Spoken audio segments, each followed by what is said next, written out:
just under 3 years ago, the answer to Google as we knew it. You've recently crossed $100 million in ARR. Cursor, another AI-enabled coding platform, has also crossed 100 million in ARR in just 21 months. And Midjourney, reached 200 million in ARR with just 11 employees. And Bolt crossed 30 million in ARR with just 20 employees. Arvind, earlier, every funding round for a startup used to coincide with this huge demand for engineers, full-stack developers, mean-stack developers. Their salaries would boom, at least, till 2-3 years ago, every time there was a funding round for a startup. But now we are seeing this new trend where you're able to build 10x better AI products with very few engineers, right? What does that mean for the future of engineering jobs, especially in a country like India, which produces millions of engineers every year? All of you are able to achieve so much without throwing, people at problems. Yeah, I think it's a very important question. I would just say, at this point, like, if you're not using AIs when you're writing code, you're essentially stagnating yourself. By sticking with the old workflow and old tooling. And people who do use AIs to write code are getting work done way faster. We see that internally, even at Perplexity. There are some engineers who are like very good at using these AIs for writing code, no matter whether it's in their editor, like in the form of GitHub Copilot or Cursor, or if it's like an end-to-end deployment app like Replit or Bolt. Or if it's something that's just a separate standalone app like Perplexity or ChatGPT, whoever is using AIs, they're getting work that's meant to be done in weeks and days, and they're able to fix bugs way faster. When somebody points out a feedback like, "Oh, can we move this button here? Can we change the UI to do something like this?" A designer can actually just look at that, come up with a new mock-up, and then just like ask AI to write the code in Swift if it's Apple ecosystem product, and just like actually ship it, deploy it, emulate it, and see if it works, and then ship it to production, and then a new version of the app is pushed to the App Store. So earlier, this process would take weeks to write code and like go through some testing and all that stuff. Now that's being done in days. And so at the end of a year, like whatever app you have is just so much better with just very few engineers. So I think the solution, I would say, is like engineers in India, like they definitely should start using AIs as much as possible to write code and write software. And then definitely you're going to need fewer people to do the same amount of work. That doesn't mean that you don't need the other people, but you're just going to find a lot more projects. And so we can get like a lot more software projects done. There can be a lot of competing products doing the same category of products, or there can be so many different new category of products that don't exist in India yet. And then it could also mean that people with a lot of creative taste no longer need to feel like code monkeys if they want to like just get paid for something, right? They have an AI to do all that for them now, so they can truly be liberated, have all the freedom to go push new ideas into production themselves, own the users, build businesses on their own, potentially get to like $1 million in revenue annual recurring with just like a 1-person company or 2-person company. And that can lead to a completely different kind of economy too, where people publish all these apps that they made for themselves or their friends, and a few others find it interesting and pay for that. It's going to lead to a new kind of app store. So I see endless possibilities. At the same time, I'm not like going to say everything's looking good. There's going to be a transition time, and people who don't adapt definitely are going to face some difficulties. So I would say more awareness on this topic is essential. Right.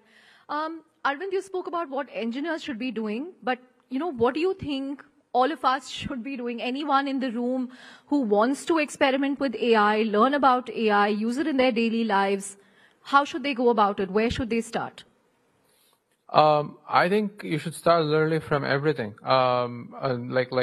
and by the way, this applies to me. It doesn't mean people who are running AI companies know how to use AI is better. In fact, like I still check emails in the same kind of way, or I'm still like moving around meetings and calendar appointments in the same kind of ways I used to do before. And now I've been thinking, okay, well, shouldn't you ideally be asking an AI to do these things for you, and preparing ahead of a meeting? Suppose you're going to meet somebody, or like you're going to meet like 5 people in a meeting, um, getting their bios ahead of time. Like you can enter anybody's name on Perplexity now and get a pretty good bio. You can enter 5 people's names together and it'll still do that for you.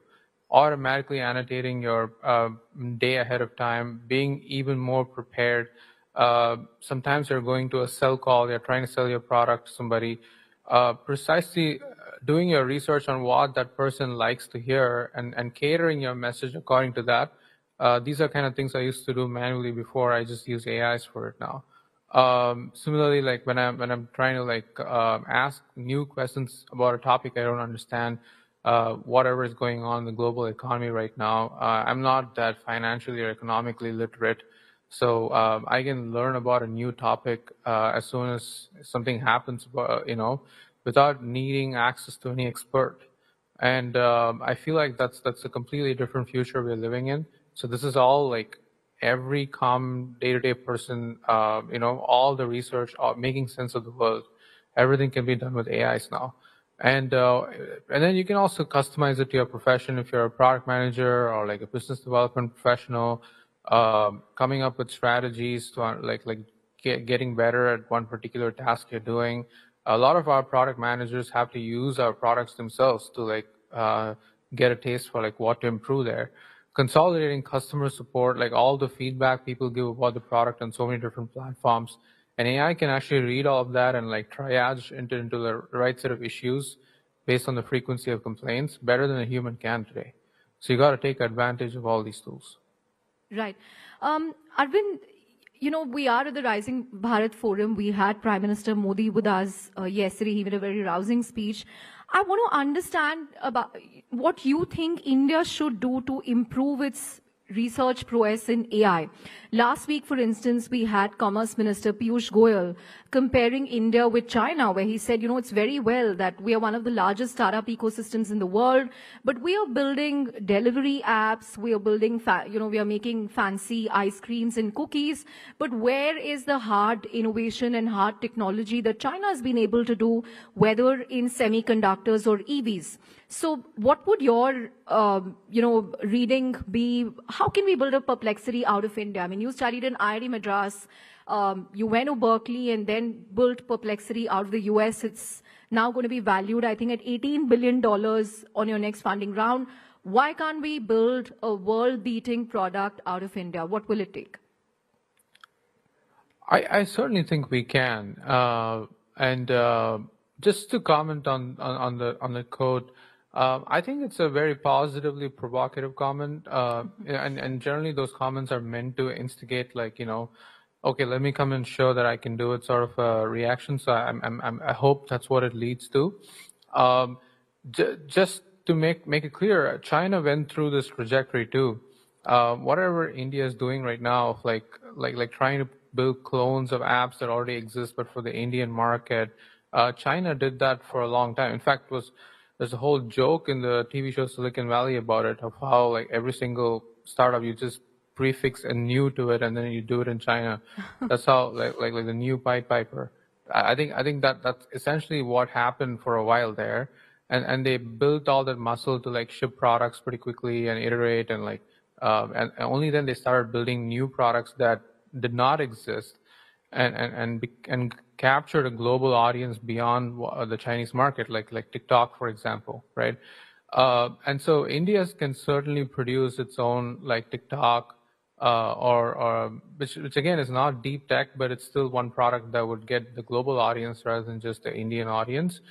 It's certainly possible, and I was with in a podcast with Nikhil Kamath. I think he was discussing the same question with me of like, what would it take for India to build an Instagram rival? And I think all these questions should be explored, like that more people should be encouraged to try these ideas. and venture capital scene is very essential. I think VCs in India are still very risk averse, and they like to invest in things that they wouldn't lose money on, rather than investing in things they would potentially make a lot of money on, but are okay losing some money in some incorrect bets. So the mindset should be like, okay, 95% of my investments would fail, but 5% of my investments would return me like 100 or 1000x. That the 95% that failed doesn't matter. I think that mindset doesn't quite exist in Indian venture capital right now. So if that changes and like more people from IITs are convinced to like raise venture capital money and like found companies there and try to take on like the big tech, start with the Indian market and then expand to the rest of the world, there are some unique things that come out of it. So you take study products like YouTube or WhatsApp or Chrome. All these are products that grew a lot in India in the beginning, like YouTube offline downloads, for example, WhatsApp particularly. Chrome, the browser, couldn't really beat like Internet Explorer or Safari in the United States for a long time, but they captured the mind share and market share in India. So certainly, that sort of trajectory is possible for new products too. Right. Final couple of questions before I let you go, Arvind. You had announced hiring plans to expand your operations in India a few months ago. How is that progressing? Any numbers that you can share on, your adoption in the India market? Because OpenAI recently said that this is the fastest growing market for ChatGPT. So if you can give us a sense of how India is shaping up for you. You're also focusing a lot on cricket content of late. So has that helped you? So India is in the top 10 countries for us right now, probably even close to the top 5 in terms of revenue already. I'm not even talking about usage, just even revenue, which has really pleasantly surprised me because our product is priced pretty expensively right now for the Indian market. Right? Sorry? It's still $20, right? So yeah, that's right. Yeah, it's $20. It's pretty expensive. But I've pleasantly been surprised of the willingness to pay for the product. A lot of people are using the deep research agent that we have. Our Pro Search is being used by a lot of people too. And it's definitely, in terms of daily query traffic too, it's in the top five or top 4 for us. So it's a pretty important market. And I think like we've also been very pleasantly surprised by how fast it's growing. I'm sure that OpenAI is sharing similar statistics. And I did my research on this in terms of enterprise like knowledge worker adoption. India is quite far ahead of like even countries like the United Kingdom, according to some research that's been done.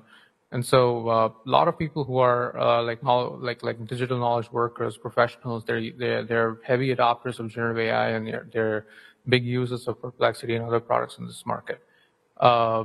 As for our hiring, I think it's honestly gone slower than I would have liked. We haven't actually hired that one person to really grow our business in India yet. We've got tons of applications. I definitely went through some of them, but to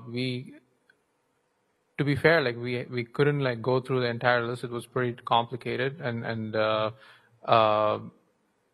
would have to spend a little more time on this because the expectation was only people with like some amount of experience with like general manager or like business development would apply. But basically, the interest was so big that wide array of people with different set of skills applied, and so many referrals from people I know as well. So it got overwhelming to a point where I decided I would wait for a while and make sense of like what we really need there before expanding. And yes, like focusing on cricket is very important. There are lots of searches on cricket that are already happening on Perplexity, and we want to keep growing that. And we plan to also incorporate other content that's interesting to Indian audience, like entertainment, TV shows, movies, all local results, better support for languages. All these things need to be there for a product to be widely useful to the Indian audience. Right. India-specific pricing coming, Arvind? Yeah. Okay. I don't know the number yet, but we're definitely thinking about it. Yeah. So we can expect a lower number to subscribe to. Yeah, absolutely. Yeah, I think that's the right strategy. Many other consumer subscription apps have done this, like Netflix, Amazon. So definitely that's the way to go. Obviously, our inference is expensive. We don't want to like put a lower tier quality product just for like saving costs there. So we are trying to figure out a way to like distill some of the open source models, make it more efficient, and like what should be in the lower tier plan and what should be in the higher tier plan. Like we're trying to think about it. Right. Last question before I let you go. What's the one piece of advice in the AI industry that you deliberately ignore? I think I can say two things. One is people often want to plan ahead, right? People want to have a strategy and a plan for 1 year or 2 years and stick to it no matter what happens in the world. I think that used to be a fine strategy when the world was moving a lot slower. It doesn't hold true anymore. Like everything changes pretty fast. Whatever you think doesn't work well, and so you kind of build around that. You're just like flummoxed when something happens in like reasoning, for example. So if you assume agents don't work and then agents start working, like what do you do? And similarly, if you assume something's really going to work and speed of progress is like slow there, what do you do? So you have to be pretty flexible and fast moving. And so I don't actually plan the company for more than 3 months right now. This is not the best way to run any company, but in AI, it happens to be like a perfect strategy for us. The second thing I would say is a lot of people try to work backwards from what the user wants, narrow down the problem into like a very specific set of things, and build for one particular demographic or vertical. It's a very established advice in any kind of company, be it consumer or enterprise. The problem with AI, though, is you're building with a generic piece of technology. It's so hard to bake in custom constraints into it, and the more custom you try to make it, the more it loses its magic of generality, which is what people love about using AIs. And so without actually having an end user or like an end demographic or vertical in mind, it's so hard to actually build anything as a product builder. But you kind of have to figure out the sweet spot of still being useful for a particular set of users, but making the product as general and horizontal as possible. And I think these are the two main reasons I would say a lot of people struggle to build AI native products in companies, but it's absolutely essential. Great. On that note, Arvind, thank you very much for joining us.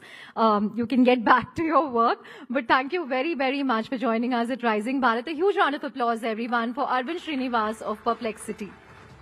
Thank you. Thank you so much. Thank you, Arvind.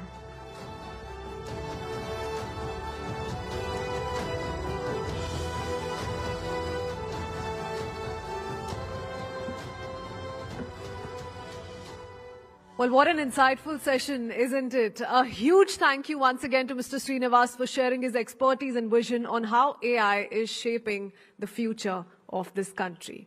And ladies and gentlemen, up next in the forum, we discuss a topic that has taken the world by storm over the past few weeks. The television series Adolescence, which has undoubtedly sparked a much-needed conversation about the complexities and realities of growing up in the modern world, especially in the digital age. And for those who are not quite familiar with what the series is all about, it portrays the lives of teenagers navigating their social, emotional, and digital landscapes. The show has opened a window into the struggles and pressures that many adolescents and their parents face today. The limited OTT series has created space for an open and honest conversation about what it really means to be a parent in the current digital times, and how together we can equip ourselves with the tools, strategies, and perspectives that are needed to navigate this ever-evolving era for the young, for the current generation. So we welcome our esteemed panelists for this session, Mr. Harpreet Singh Grover, founder, The Curious Parent, along with the Dr. Amit Sen, Director, Senior Child and Adolescent Psychiatrist, Children First, and Sonal Mehrotra joins them and takes this conversation ahead. Can we have a huge round of applause, please?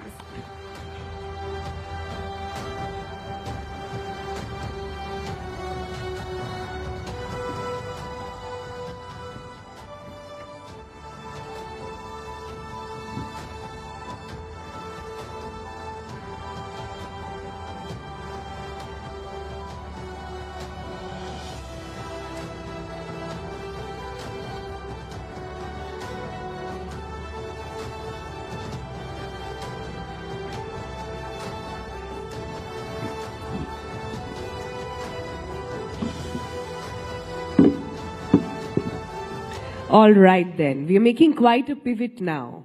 You heard from the people who are making AI and turning it into really complex ideas, providing solution, talking about jobs. But here we are to talk about the flip side.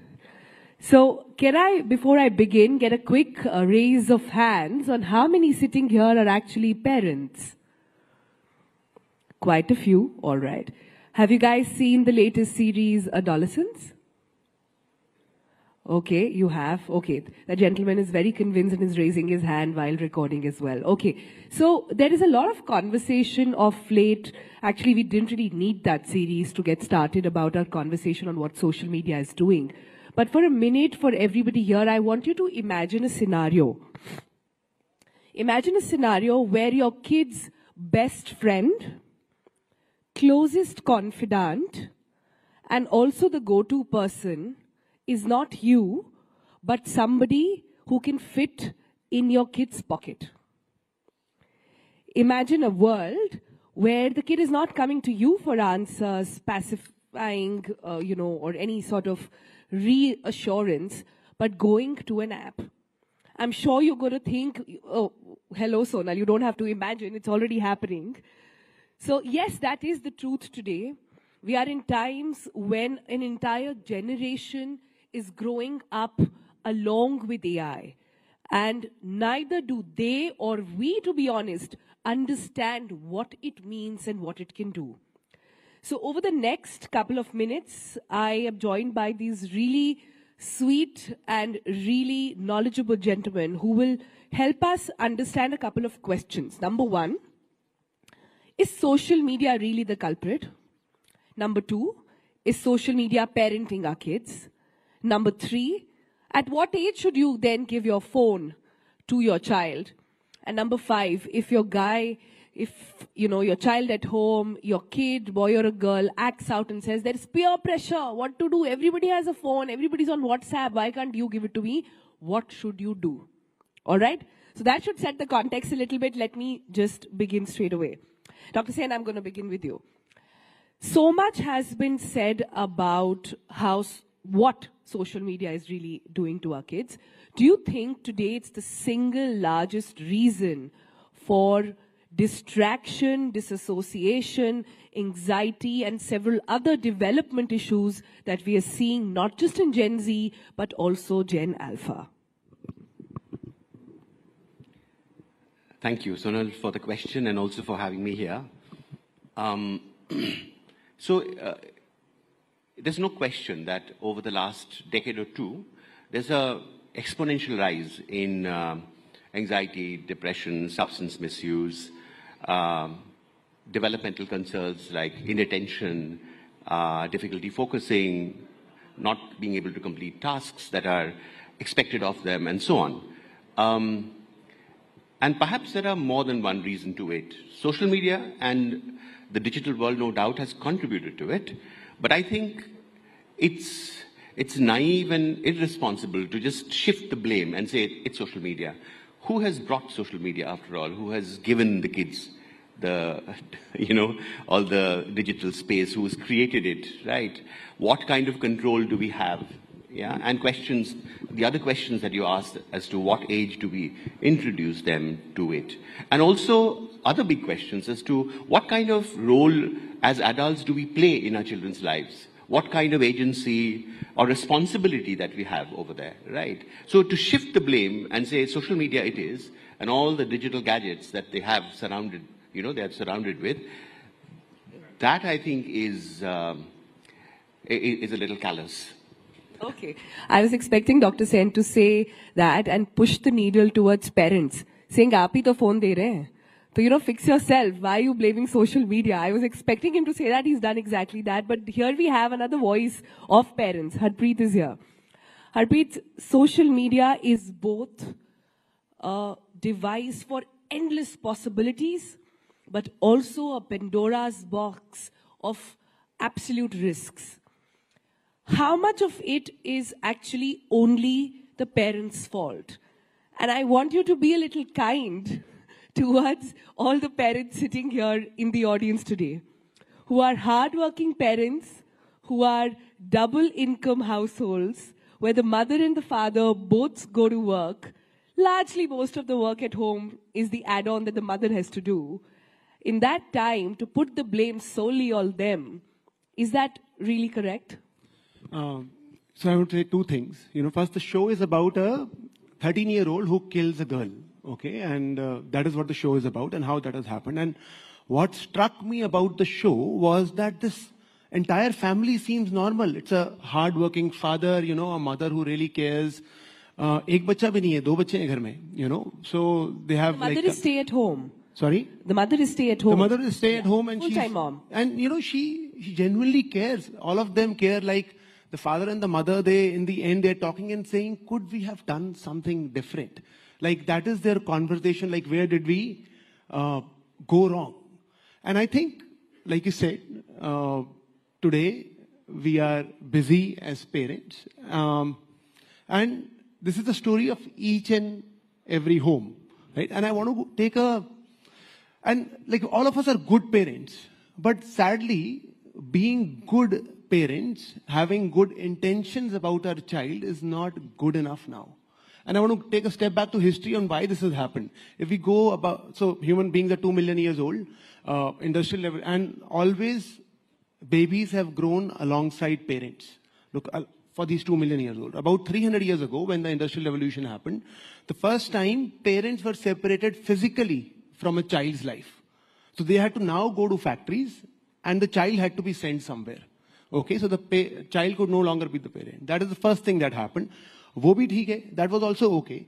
The second thing that happened was when technology came, parents start to use it. Then we have some time with the child, but we are mentally absent. Yeah, so that was the second blow. And the third blow that happens is when the child also uses the same technology. Now, all of this happens with a tired parent who's going to work to earn enough for the house, for the home, a mother who's also tired. Everything happening with good intentions. So let me go back. This is the first time in history that this is happening.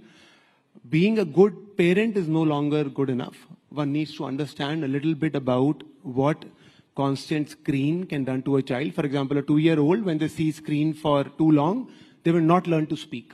They will actually not learn to speak. And a child at the age of, like what happens in the series, can kill somebody just because they are not emotionally regulated and they are not connected to their parents. So, guys, did you notice what happened here? My first question was on, can you blame social media? The answer was no. My second question was, can you blame parents? The answer was again no. What are you guys saying? No, who is to be fixed here? Dr. Sen first, yeah. Can I respond to that? Yeah, so there's social media, there are parents, there's school and education system. There are other things that are happening out in the world which affect children, in the playground, amongst the peer group. There is a kind of socio-political climate that cascades into the school atmosphere, into homes. So it's not one thing that you can blame. I think the stakeholders are many, and that's what we need to understand, that parenting or bringing up children is a complex issue today because of all these. It's a village. So, for instance, it's a village, yeah. And for instance, even in the TV show, if you look at the atmosphere in school, there's palpable aggression and violence that is happening. Verbal, physical, the kind of language that is used, the othering and the bullying that goes on the basis of race, on the basis of language, on the basis of, one, young person with a certain color being called a monkey and getting mimicked right in class. All of that is happening, isn't it? Where is it coming from? It's coming from the society that we've built around our children. And that's why it's getting into school, isn't it? Right? Yeah. And then, of course, there are these other things that we know exists in our world, such as neglect and abuse. It happens rampantly. And in fact, unfortunately, in India, we have one of the highest rates of physical sexual abuse in children. So how do you, draw a line or circumscribe it and say, this is the problem? It is not a linear cause and effect relationship. It's circular, it's dynamic, and all these things contribute to it. And that's what we have to be mindful of. That just being a good parent, as you're saying, is not going to cut it. We have to be mindful of all that is happening in the world around them, to be able to protect them, to be able to have... I disagree, absolutely. I disagree with the way you have framed the question in the sense of who is to blame here. Like, if somebody was to say you are to blame, I wouldn't like it. If I tell the parent you are to blame, social media is to blame, I don't think it fixes stuff, right? In the series, there is a place where the child is being interrogated by a psychiatrist, psychologist, and at the end, the 13-year-old asks, do you like me? Like at the end of the conversation, there's the fourth visit, the final visit, the child asks, do you like me? And I think that is so profound that, so social media wants our children to be consumers. Social media wants our child to believe that happiness is external.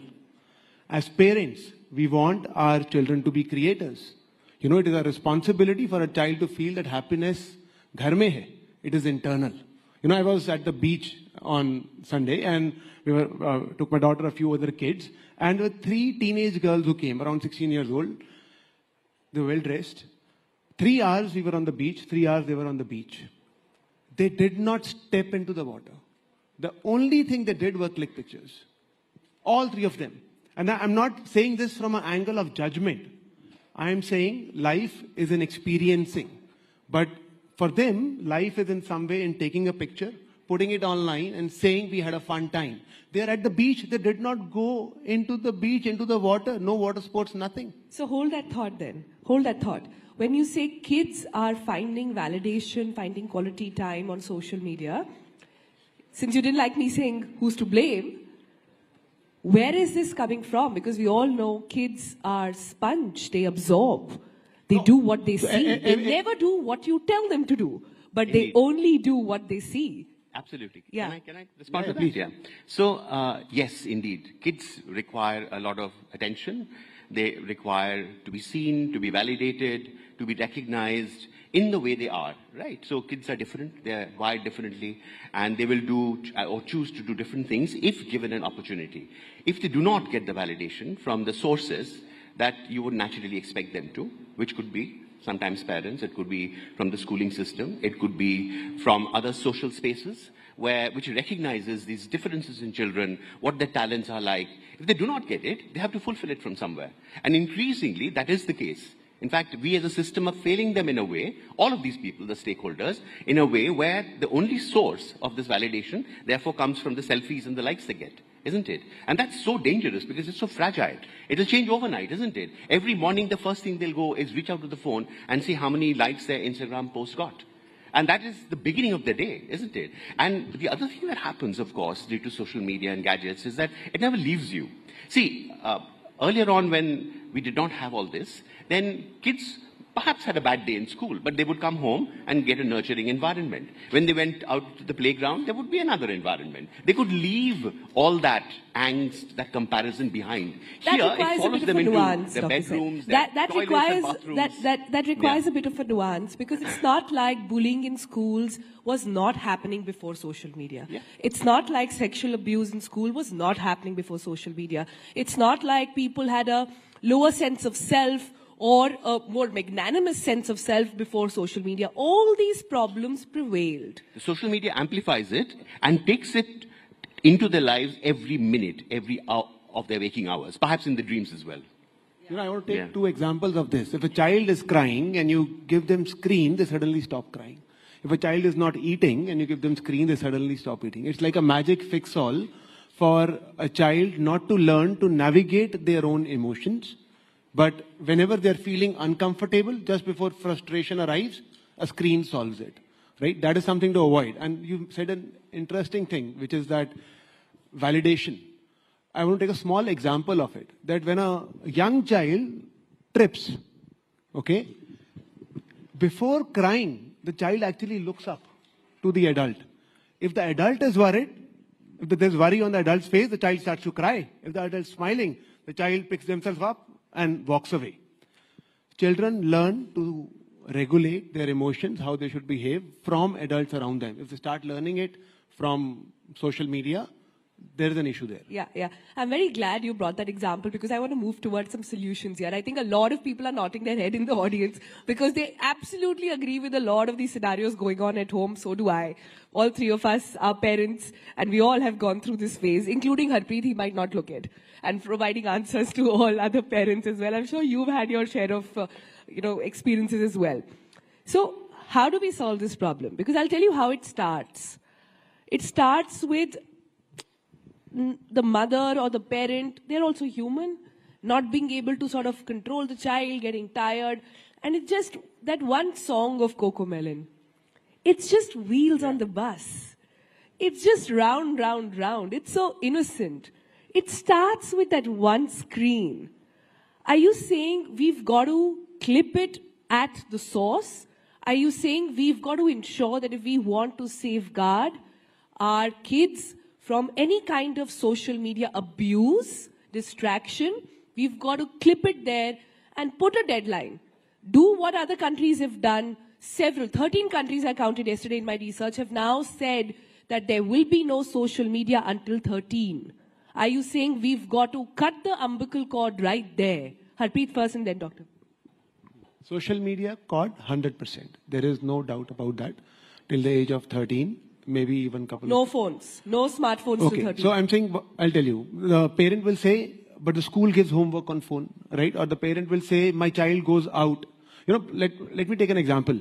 A 13-year-old actually said, my father does not allow me to go to tuitions alone. वो बोलते हैं किसी को साथ में लेके जाओ. And we have always been so worried about the child's physical security but we have forgotten about this mental security about the child, right? So replace the smartphone with a feature phone. Give the child a smartwatch. I'm saying both of these are enough from a safety perspective. Give the child a laptop.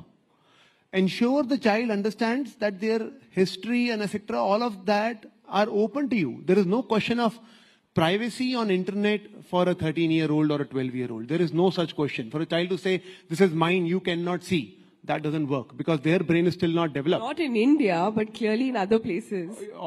I'm saying so many of Even us are... in India. So far. And the last thing I want to say is that it is important to remember that when we give our child a smartphone, we not only give our child access to the world, we give the world access to our child. And who will access our child is something that as parents we should know. And having simple rules in the house can just help everything. Like in our case, screen time, our daughter's 9.5, is on weekends, 1 hour each. That's it. That's the screen time. Okay. I'm saying this also because there are movements now going across the globe on smartphone-free childhood. People are signing up, celebrities in Hollywood, etc., are all signing up to say, boss, this can't happen. You've got to ensure and prevent your kids. Since you said in your opening remark that just taking the phone off is not enough, I want to understand then what do we do? We've discussed this in the past when if there is an age for drinking, there is an age for driving, should there now be an age to actually use social media? Oh, absolutely. And is that practical enough? Like, is that even possible in the age of AI? Don't you think the kids will find a solution anyhow? Yes, absolutely. So, and they will. In fact, if you actually be too punitive or harsh about it, if you become a strict parent who's putting their foot down without actually negotiating with kids, especially once they've become 10, 11, 12, then they'll find their way. They'll go to their grandparents, they'll go to their older sibling or a cousin or borrow it from their friend.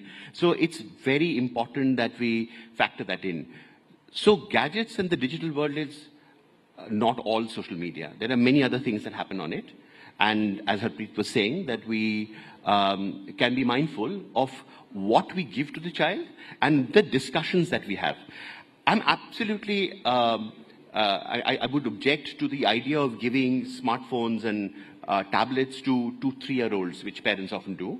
But once they come into primary school, perhaps once they're 5 or 6, indeed there is a lot of learning that is happening.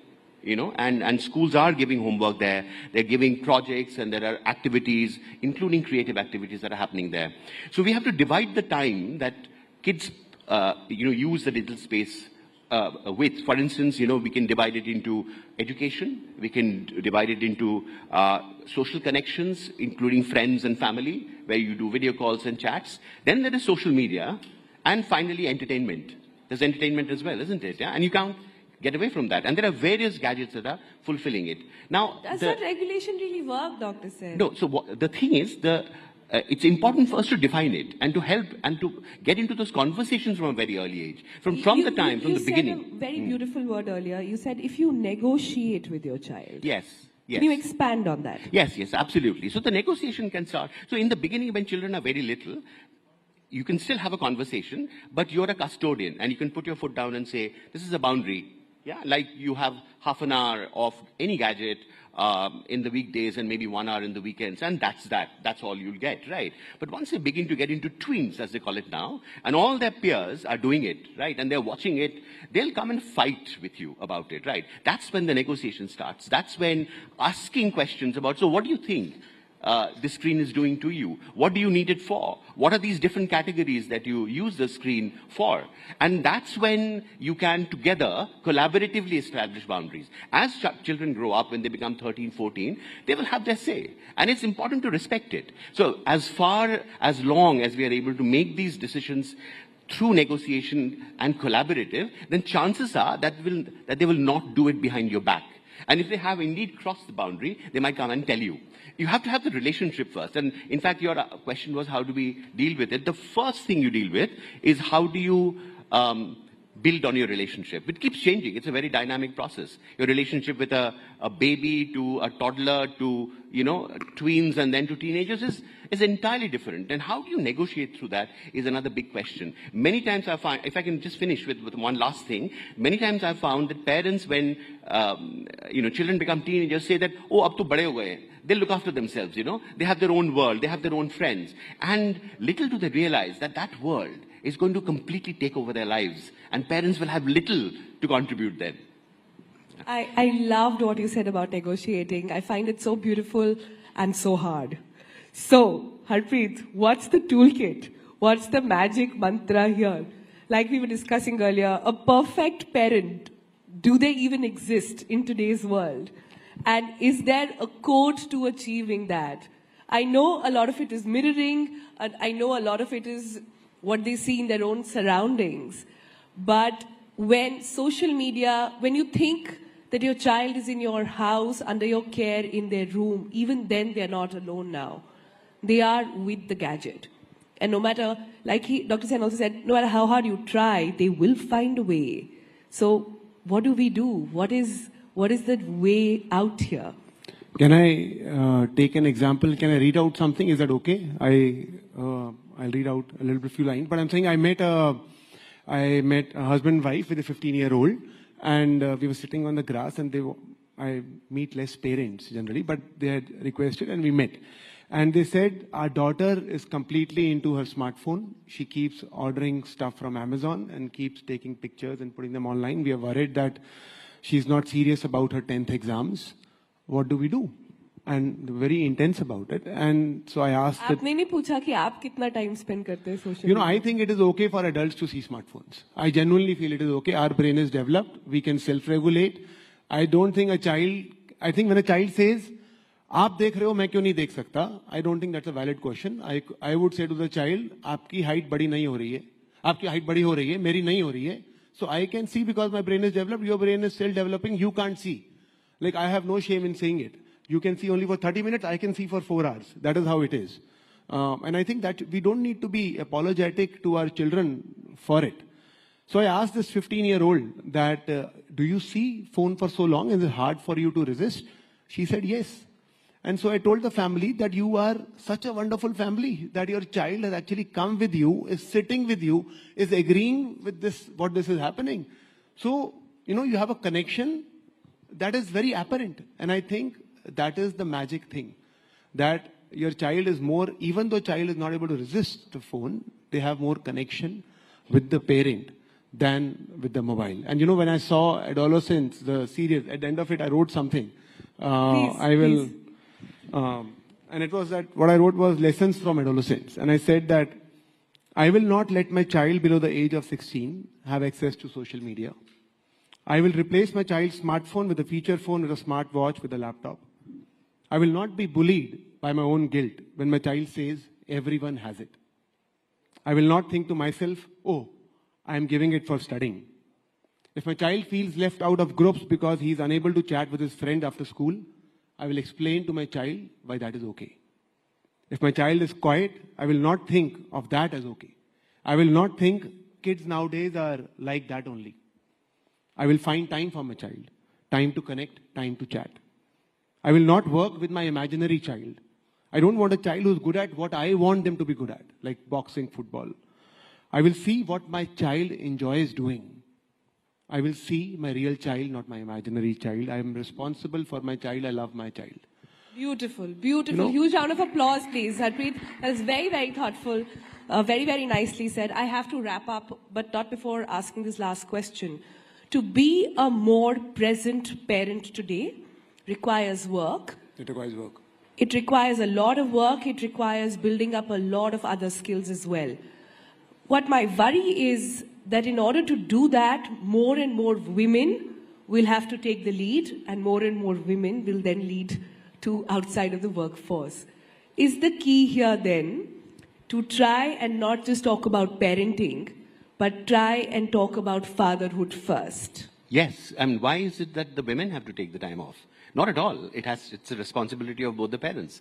And I can say that, vouch for it from my own experience, that I think that both of us, me and my wife, have been working parents all through. And we have, given our capabilities, our interests, the connect that we share with our child, we have divided responsibility. And it is an equal duty and responsibility of both parents to find the mind space, to find the resources within and in their immediate vicinity to be able to give to their child. And it definitely takes work. It has to have investment of your energy, of your mind, and other resources that you have. And you have to prioritize parenting as one of the top things that you do. Indeed, in my opinion, if you are engaged with your children as they grow, you grow as parents, as human beings.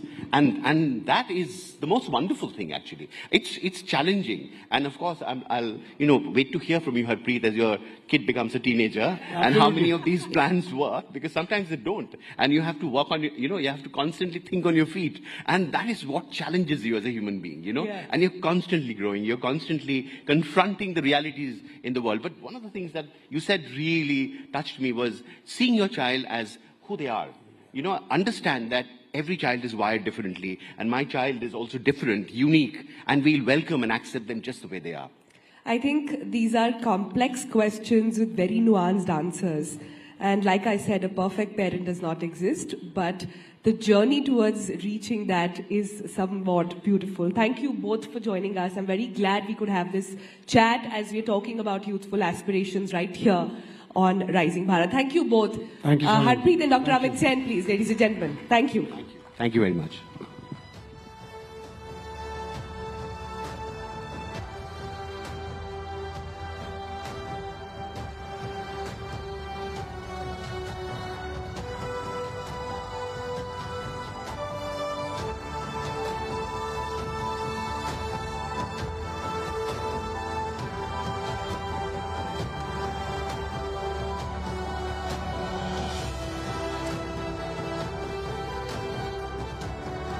What an engaging and insightful discussion that was. And I think everyone here must make a promise today. Parents, future parents, to take all of these lessons back home and continue to have these open discussions in our homes, communities, and beyond. A special thank you once again to our speakers for sharing their expertise and for bringing with them all those thoughtful insights.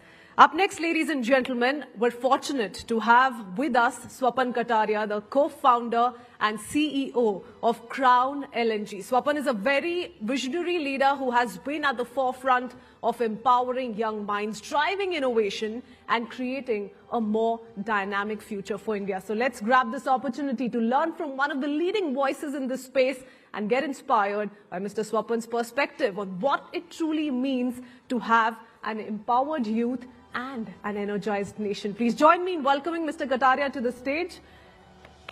I would also like to call on stage Palki Sharma, who will be taking this conversation forward.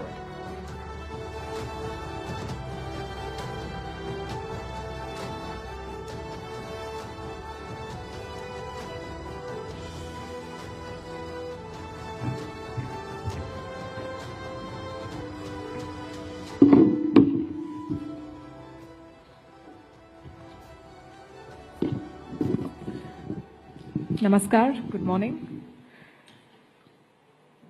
And welcome to this session. Joining me as introduced is Mr. Swapan Kataria, co-founder and CEO of Crown LNG, and we will talk about energy security, and how it can help empower India's growth. Mr. Kataria, first of all, thank you for being here. And India is the world's most populous country, also among the youngest. So the energy need is only going to grow, and yet energy poverty is very real in our country. How do we bridge this gap between the demographic dividend and this lack of access, equitable access to energy? And how does LNG fit into the picture? Palki, first of all, thanks for having me. And energy is a very complex subject. I don't disagree with you. I think India needs to address it on every front. For 1.4 billion people and growing, we need every kind of energy that is out there. LNG is only one aspect of it. We have coal. Everybody, I'm sure, has heard about solar and wind. I don't think there's anybody in the world who hasn't thought of being green. But at the end of the day, I think one of the major players in the future that I see in India is nuclear power. So if you mix all of them, and the new technologies that we haven't even seen yet would probably come out mostly in storage that I see, I think added together, India needs to grow on every front. It should not be that, oh, you know, we have solar growing and not focusing on LNG, LNG growing and not focusing on coal, coal growing and not focusing on nuclear. I think all of them have to move forward together if we really want to grow. Right, but there's so much talk and focus, talk more than focus on renewable energy. Yet you're talking about LNG. So is LNG, according to you, a bridge fuel, or is that a long-term bet that we'll have to make? I think it's the latter, in my belief. I probably sound biased because I'm from the industry, but at the end of the day, in my 30-year career, I've seen solar and wind grow a lot, and they're here to stay. I'm not saying we're taking anything away from that. But at the end of the day, for India, we need on-demand power. You cannot grow jobs and help the youth without industry, and you cannot build industry without on-demand power. And for you know, the capabilities that nature has in its own hands, you cannot guarantee that with solar and wind, unfortunately. So you have to look at coal, you have to look at LNG, and you have to look at nuclear. Right, and for a country like India, where the demand is so big, where we have, at a policy level, committed to sustainable development, and yet at the same time we have a very ambitious growth target. It's not an easy balance to have. 75% of our energy comes from coal. Do you think that in the near future it would be possible for India to decouple from coal? I don't think so. An honest acceptance. Of course, we have to work responsibility to grow less, and I think we have to focus on technologies like carbon capture. If you wanted to run a diesel-fired plant in the mountainous region, or you do a coal-fired plant, if you were capturing every ounce of that carbon coming out, not creating any atmospheric carbon at all, that could be a huge solution. I don't see India working towards carbon capture at all. No, I shouldn't say at all, but not at the pace it should be. Maybe that is a different aspect that we should think about, just from a different angle. Right. And you mentioned nuclear energy, and that is something that a lot of countries are increasingly turning to. How do you see India in that space, and what sort of progress, according to you, have we made, and what are the points that we need to focus on? So I think if you ask me from the outside, I'm not a nuclear physicist or something, but I have a simple logic because I've been in the industry for so long. I think India's dependence on nuclear is limited because of the participation of uranium, which India does not have, and it's very difficult to enrich it. So you're ultimately going to be dependent on the US or Russia or Canada, whoever has that uranium. But India does have thorium. So there are nuclear technologies out there which India can develop indigenously, and I don't think there's enough focus doing it, honestly. I think there should be. The other thing that I see where you say transition fuel for LNG, I think nuclear plants take a long time to happen, and they're not that simple to just create overnight. So is LNG going to play a role over the next 10, 20, maybe even 30 years? I see it 100%, yes. Energy security, of course, is an economic issue, an imperative. It's also a geopolitical issue. There's a reason why we call it a strategic asset. And geopolitics is changing at a rapid pace. How do countries like India, which are dependent on energy sources from outside in a big way, ensure that while their demands are met, their sovereignty is not compromised?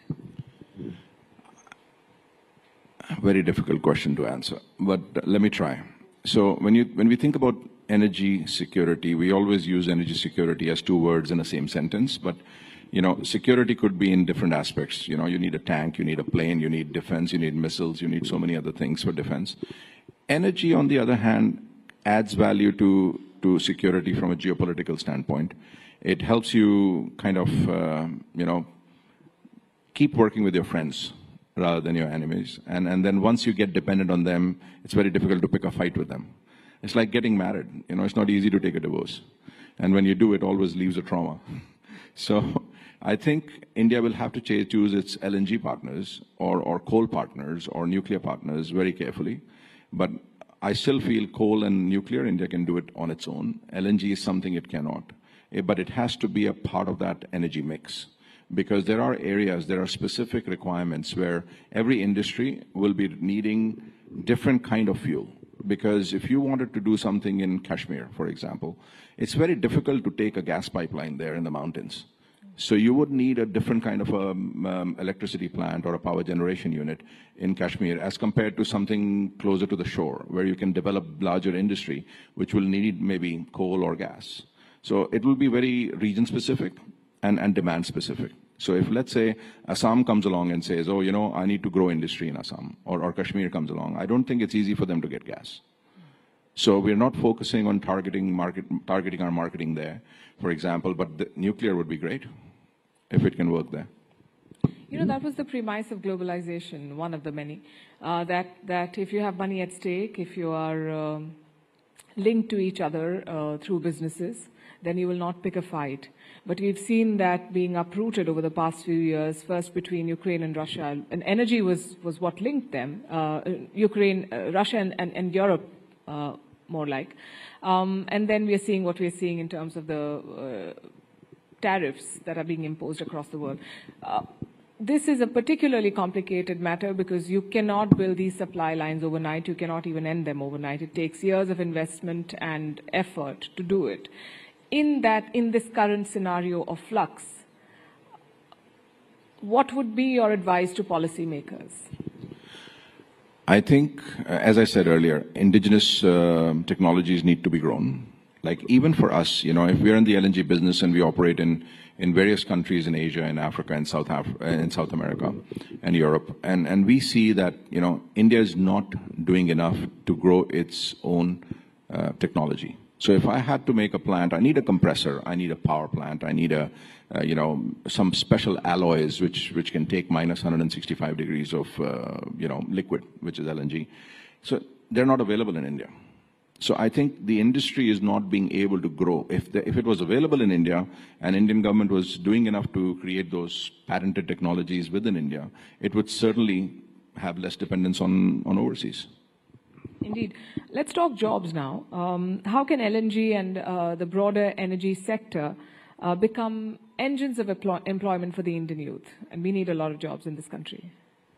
Actually, it just baffles my mind. Most of the kids that I meet, they want to go into IT. They want to move their keyboards. And the real jobs are in the energy sector, in the oil and gas sector. People don't find that working for an oil and gas company maybe is that, glamorous.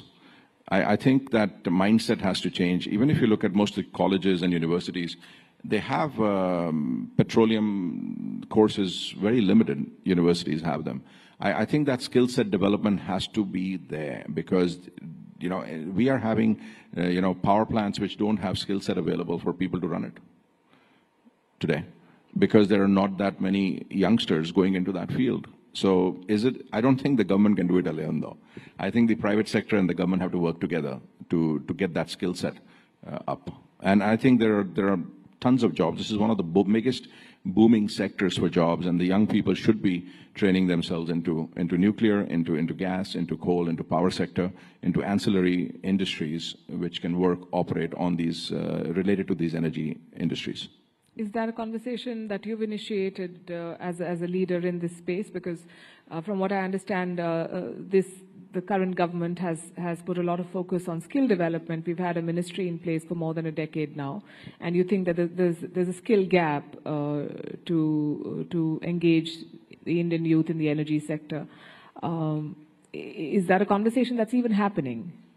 We are trying to rock the boat wherever we can. I don't think we get too many responses, but if we, shake 10 trees, we might be seeing maybe 1 or 2 of them move. But I think 9 of them should be moving, actually. I agree. Is there room for the Indian youth to innovate? Because the buzzword is startups now. Everyone's talking about a startup. But this seems like a very capital-intensive, legacy sort of a business or an industry to be in. Is there an opportunity for a young person who comes with, like you said, homegrown solutions or technology or in the startup space? Can people do stuff here? I think the youth of India is the most powerful youth that I've seen anywhere in the world. Not that I might be biased because I'm from India, but at the end of the day, when I come back, I see that, if I had been born 10, 20 years later, it would have been much better. Because you get an ecosystem of so much energy in people and in kids these days. And I think they don't have that support mechanism, which they need to grow. Because it's easy to say that there is a startup community in India, but it has to be nurtured. Right? Not just nurtured by helping them get orders, getting them also trade finance. And I think one of the biggest missing pieces that I see between startup and realization into commercial activities is the capital aspect of it. And I don't think there's enough capital being spent. There are few people that I've seen in the private sector doing whatever they can in their own world, but I don't think that's enough. I think there has to be a centered focus on startups from the government, where, let's say, if I were to be an investment office, for example, give me a tax rebate. I'll invest it in there. So I don't know if there's enough being done to nurture those startups. Yes, they're being given a huge promise that, okay, do it, you get a 5-year tax rebate. But I don't think after that there's anybody hand-holding them to make them into an industry. So you're saying we need more mentorship, and we need more incentives, of course, but more mentorship. 100%. Right. When we talk about infrastructure or policy making, one of the challenges that we see in countries like India is the urban-rural divide, and that applies to energy as well. Energy access. We are heading into a summer that looks, by all indications, is going to be a punishing summer. How do we bridge this divide in the energy space? I think the only way to bridge it is having better planning. This summer is not happening this year alone, Palki. It's been happening for years. And the bureaucracy is still thinking, we can't move this because that has not happened, and that cannot happen because this guy didn't say anything. We have to give up those excuses and just take a call. And somebody up there has to put its foot down and say, okay, enough is enough. We've looked at this for 10 regular years. The summer's growing. It's getting tougher. We take every kind of energy at whatever cost we get at the end of the day in an emergency. It almost is an emergency situation. But if we planned 10 years ago, we wouldn't be in this situation today. But if we don't do something today, we'll be in this situation tomorrow. And okay, I'll go back a few questions. You were talking about young people entering the space. We have a reasonably young audience as well here. Why don't you share your story with us, and why did you decide to go into the energy business of all things, and what has your journey been like? I think I was actually living in Russia when I entered the energy space back in 1993. And I was in the trading business, and I fell into a trading contract which was related to trading crude oil. And it was very profitable, and I never looked back after that. But that being said, I think if there was one thing that people should think, that energy sector is not just crude. It has such a vast footprint in our daily lives. It's not funny. You have to actually take a moment. A lot of people don't spend the time to look at oil and gas sector because, as I said, they don't consider that that glamorous. I don't know, maybe, if I was in the oil sector, would I get a better date? Maybe that would be the way to look at it for the younger person. But I think from a stability and a job perspective, energy projects are very good. They have a long gestation period, and when they operate 20, 30, 40, 50 years. So I don't think there's any other industry which offers a better job security than the oil and gas industry. I think that's a strong pitch. Yeah. I have supported that. I've seen it. For me, it was looking at, okay, how much it's time to money. Okay, the IT sector looks very fancy because, everybody thinks that, there's a Silicon Valley out there. But this is day to day. You may need this every day. This is not services industry. It is actual products being made which affect and get utilized in our daily lives. And like you said, you've traveled the world, you've worked with different countries, companies, and of course you worked very closely with players and partners in India. How have you seen the landscape change in India over the last decade when it comes to building better supply lines, ensuring more energy security for the people of the country? In simple words, I think there is improvement. But if I expand on it, I don't think there's improvement enough. And I'll give you an example, and I hate doing it because I don't think I ever want to compare ourselves with China. But China had the similar kind of population, and they already knew they're in the same situation. They don't have oil and they don't have gas. At least not enough to cater to their own people. In fact, I think India has more gas than China. But what they did was they went out and started buying gas fields globally. So they started investing into those gas fields so they can control the volatility of price for their consumers in their country. It doesn't matter if you have it, right? So when I was brought up with only a little bit of thinking from my father. It doesn't matter if you have it today or not.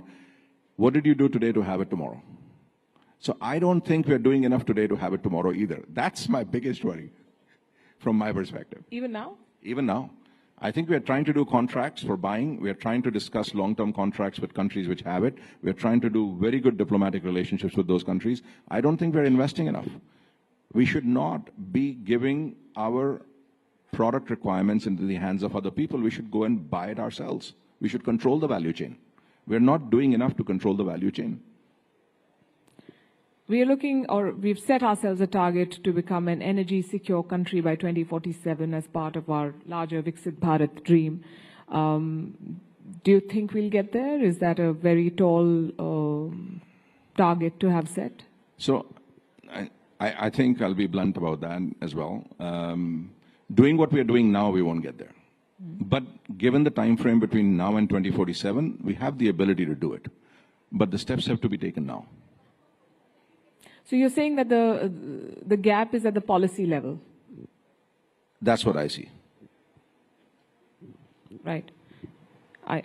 I hope the policymakers pay heed to advice from you and others like you. I was reading about what you've said in the past, and I understand that you've been a big champion of artificial intelligence in the energy space. How do the two sort of come together? Actually, they came together because of the demand in electricity, and ultimately the gas fills that electricity requirement. So we started, because we had access to, or we have access. So when you look at India and you want to bring LNG into the country, you have to go through a very rigorous process which has been put together by the Indian government to actually go and enlist and get approved for a license to import product into India. So at the moment, Crown LNG is establishing a project in Kakinada in Andhra Pradesh, which is 7.2 million tons per annum, and which is approximately 10 to 11% of India's total import licenses available today. So when the larger, hyperscalers, they wanted to put these things here, they approached us and said, hey, we need access to on-demand power. We cannot survive on solar and wind, because what if there's no electricity? Then it's not like we cannot operate our data center. So that is how we started our first conversations with them, and we realized that how important on-demand power is. And it's not just about running a data center. Then we started getting into complexities that does your data center have double redundancy, a triple redundancy, or a quadruple redundancy? So now, not only that, if you need a 200 megawatts power plant, for example, they want you to build 600 or 800 megawatts of power for it. They'll use only 200, but the other one should be standby. If the one, conks off, the second one starts working. So when you start thinking of that much of built-in optionality, you start thinking about that kind of a cost infrastructure. We felt that it's something which we can certainly support. And that's what got us into the AI.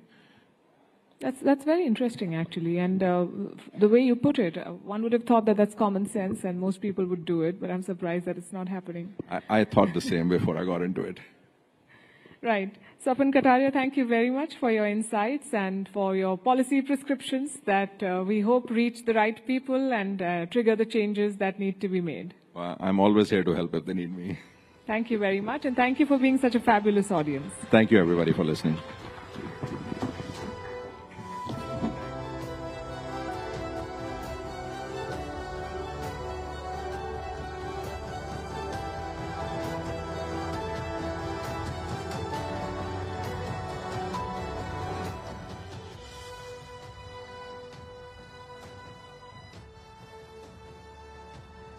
A huge thank you to Mr. Kataria once again for this very incredible session. Thank you, sir. Thank you, Palki.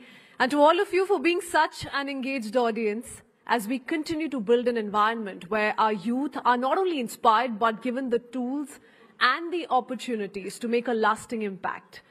And with that, let's transition to something that's turned into a hot topic. Not now, since quite some time. In recent years, though, weight loss has become a popular subject that has drawn great interest with the rise of various diet trends, fitness regimens, and of course, weight loss medications. Today, a select panel of experts will help us unravel the complexities of weight loss medications, from understanding how these drugs work to exploring their effectiveness and potential side effects.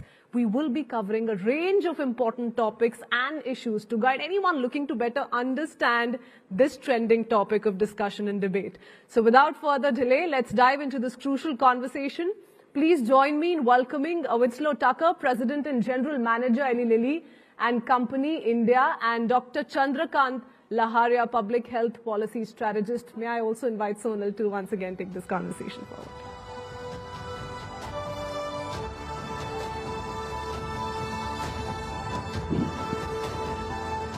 All right, almost good afternoon there, and we are back this time with another fascinating chat. I think if there's one thing that connects us all in this room, no matter your age, no matter your gender, no matter your nationality, is our health. And it is so important to sort of address that at the Rising Bharat Summit here, where we're talking about youthful aspirations. I'm so thrilled to have our panelists here with us on stage who've taken out the time to discuss about this topic, which a lot of people are talking about, but very few know about. There is a lot of information, not so much that is true. So over the next few minutes, the idea is to decode the science behind weight loss drugs. The idea is also to understand who is it for. And the idea is also to get a better grip on how to approach this as a society, as a nation. So let me take the first question to Dr. Laharia then. Dr. Laharia, we are the obesity capital in so many ways. Our numbers are almost there in the top 3. At this time, when weight loss drugs should in a way be, like if it were any other disease, it would be celebrated, that finally there is a cure. Why is it that we are looking at these drugs as you're not sure what is it for or what's happening? So can you begin by first defining what have we understood wrong about obesity in general? Thank you very much. So one of the important development in last decade has been, last decade and more so in the last few years, has been that we have started recognizing obesity is a health issue, a health condition or disease which require treatment, care, management. And these are important conversations because if we go by the numbers, in 1 in every 4 adults in India is either overweight or obese. And there are other ways to look at it. For example, if we talk about generalized obesity, that is 1 in every 4 adults, but abdominal obesity, which is an important risk factor and parameter to measure obesity, is 1 in every 3rd adult. And another approach to look at it, which has implications in terms of heart disease and other, is dyslipidemia. So the level of cholesterol and lipids are deranged in 1 in every 5 adults. So these numbers are worrying, and they all come from extra fat in the body. So first point, if we talk about the important part is that we have lately started recognizing that obesity is something which requires care. But if Dr. Laheria, you could tell us the difference between being fat and being obese. Well, that's a very interesting point, and that's why I gave a longish introduction. So the point is that there are a range of definitions for obesity, and for long, the approach which was used as a body mass index.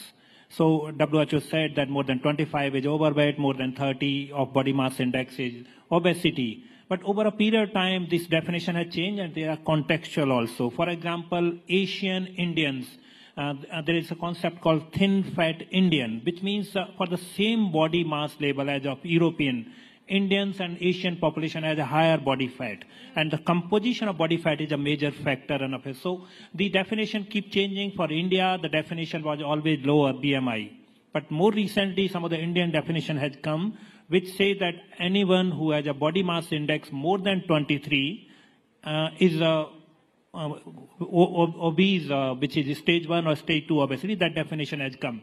But I want to delve briefly into this. There are new other parameters to look at obesity. For example, your waist circumference. For the male, it should not be more than 90 centimeter. For female, it should not be more than 80 centimeter. There are other approach to waist circumference to height ratio. The waist circumference in the centimeter, if you divide height in centimeter, should be less than 0.5. So multiple parameters are coming up, and now globally there is a discourse going on that it should be preclinical and clinical obesity. But finally, coming to the key part, I am really pleasantly happy as a medical doctor and public policy specialist that the societal norm which normalized obesity as just a well-fed individual is changing. We people have started, people across India and policy making have started recognizing that obesity or overweight is a health condition, which is a risk factor in itself, but also a disease condition. And final point I would like to make is that this discourse is really important because that's where we can start making difference. I'm glad you brought it up because I think we are finally at that stage where the education or perhaps the definition is becoming more nuanced. Is no longer somebody just looking a particular type fit. Being lean does not mean being fit. Similarly, being fat does not mean that you are so-called unfit. But a lot of people struggle with other issues as well. I'll come to that in a bit. Let me bring in Mr. Thakur there. Then, when it comes to weight loss drugs, I think the most pertinent issue is that people see it as a magic pill. What is it that they are missing here? So I think first it's important to note that it's not a magic pill, right? It's also not for lifestyle. It's not for a vanity tool. These are medications that are approved for use with a prescription, and therefore a chronic disease, which is obesity, right? We had a definition of obesity, and I think it's important to note that when someone is overweight or obese, their body is set a new level of weight. We call that like a set point. And so the body wants to maintain that set point. And when we think about these medications, they operate on two different levels, right? They target incretin hormones, and there are two, GLP-1 and GIP. And so they either target those individually or both at the same time. And what they do is they work on a brain level to regulate appetite, regulate hormones, regulate metabolism. And so over time, the body then perceives hunger differently, food intake differently, which allows patients to lose weight. But importantly, over time, it also resets that weight set point. so that the body's not working against the patient and that they can actually maintain long-term weight reduction. Now, it's also important to note that they also impact glucose control, which is sometimes dysregulated in patients who have obesity. And so there are metabolic benefits as well that go beyond just weight loss. And so, once again, they are prescription products that work best when they are used with lifestyle changes as well as under medical supervision. And they need to be tailored for the individual patient. But once again, not a magic pill, but part of a comprehensive weight management program. A comprehensive weight management program. Dr. Laharia, then I want to understand from you, then who is it for? The question I think in the audience is going to be, can everybody take it? Can only diabetics take it? How does it work? Well, I would go overall holistic approach for weight management. And let's understand, let's put some human face to it. That while we keep talking about overweight and obesity in adults, but if we go by the numbers, when it comes to children, India has one of the fastest rising burden of obesity in children, one of the fastest in the means top 3 countries are the Namibia and Vietnam are other 2, and this has increased rapidly. But let's put a human face to it. I often engage with some of the senior medical doctors as a researcher, and I was hearing one of the senior doctors who said that 3 decades ago when they were trying to conduct a survey in school children, it was very difficult to find overweight and obese children 3 decades ago. So they were wondering whether they would be able to complete the study. And now, in these times, if someone wished to do study in school children, you find many school children who are unhealthy. I work closely with certain number of schools, and I was talking to some principals, and they said that these days parents send such an unhealthy food or other things in the school tiffin for the kids, which is resulting in this rising obesity.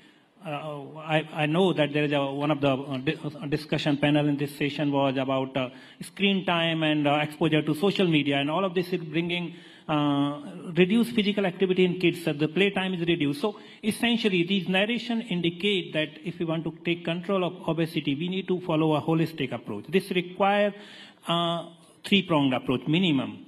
And this is what I tell for all the lifestyle diseases, all the health conditions, not just obesity. Any condition, health condition which is lifestyle originated has 3 treatment or interventions. One is increased physical activity. Second is a dietary modification. And third is medication. Even if a medication is available, that is not the solution unless we pay attention on the first 2.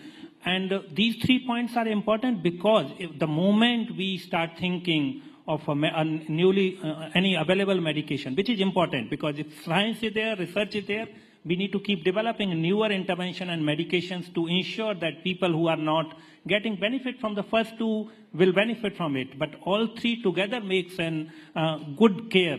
And Sonalji, that's where I want to highlight that we often keep focusing on treatment, which is important part. Medical advance should benefit everyone, but we should also keep looking at holistically. Increase physical activity, improve dietary pattern, and then available medication for all the patients. This final point here is that this essentially makes that often people argue that obesity is an individual issue. They believe that, okay, if someone is overweight, obese, it's their fault. I believe that this is a societal issue because there is a higher economic burden of obesity. If as a society people are overweight or obese, that has an economic cost in the terms of healthcare. It has a cost in the reduced workforce capacity in the terms of sick time or absence from the work. And there are estimates available in 2019, this is World Obesity Federation data. In 2019, around 1% of India's GDP was was loss on the obesity-related challenges, absence from work. So it is worthwhile to invest in every intervention, including medication, increasing physical activity, dietary intervention. This will help economic growth, and this will help in any country becoming a developing or prosperous nation. Yeah. So obesity has multiple dimensions, and I can keep talking about these. Yeah, we let you. That's the whole point of this discussion. But I'm so glad you brought that up. Because I think, and Mr. Thakur, if you can take that question. In a society where physical transformation has to be more led by work and hard work, and natural transformation is glorified so much, What role and what larger role are weight loss drugs then, sort of playing there? So one thing that I want to start with is saying is that, I'm actually very happy that we're having this conversation and that obesity is starting to get the attention that it deserves in India, right? We want to provide gratitude to the Prime Minister and also to media for raising this because it's a critically important issue. Now, weight loss drugs overall are part, as you said, of that overall management. And I think that we have to change the narrative around weight loss if we really want to address it. You're right, it is around not just lifestyle, it's around lifestyle and a comprehensive approach. But we also have to recognize that there is a bit of a stigma on weight loss, and that patients who have obesity or who are living with overweight every day are addressing this stigma. And until we start to change that, we're not going to actually have patients or individuals who are living with obesity actually seeking some of these treatments. Now, where I think that these medicines can change that is it's starting to change the view of how we think about obesity. It's not just about blame, it's really about biology, right? We know that there's a different way you need to address this, and I think that's critically important. I think also that, as you talked about, we have to be really cognizant that this is part of that comprehensive approach, and that if we do that over time, we'll start to see patients come forward and feel more comfortable in seeking treatment. I'm very glad you brought that up, because the follow-up to that, Mr. Tucker, is that what is the biology of obesity? Yeah. I think the needle needs to shift on not just what is weight loss, but first we need to be very clear on what is obesity. Yeah. And how do we tackle that? So what is the biology there? So I'm not the medical expert, so I'm not going to talk about the biology specifically. What I can tell you of how these medicines actually impact that biology, okay? So as I started to talk about earlier, we know that a lot of things change when a patient is obese, right? How they perceive their satiety, how they perceive their appetite, their body is working against them, so they continue to increase. What these products do is they act both on the mental side, so they change how you perceive being full, they change how you perceive that your appetite, and so that reduces. It also works on the level of slowing their gastric emptying as well. So what that means is you feel full sooner and for longer, and so therefore your appetite changes as well, right? The last point, which I think is really important, is that it kind of changes that set point. I keep talking about the set point because your body's working against you. After you lose weight, your body wants to gain weight. This helps your body to kind of be at that next level where you can continue over time. And we have to recognize, to your point, that's why it's so important that it's part of this comprehensive piece, because you have to have lifestyle changes and along with the medicine to have the best outcome. Last thing I will say is this one thing about this, which I think is really important. We talked a lot about obesity, and you were saying, like, how is it different? I think we want to change the conversation from just obesity to better health, right?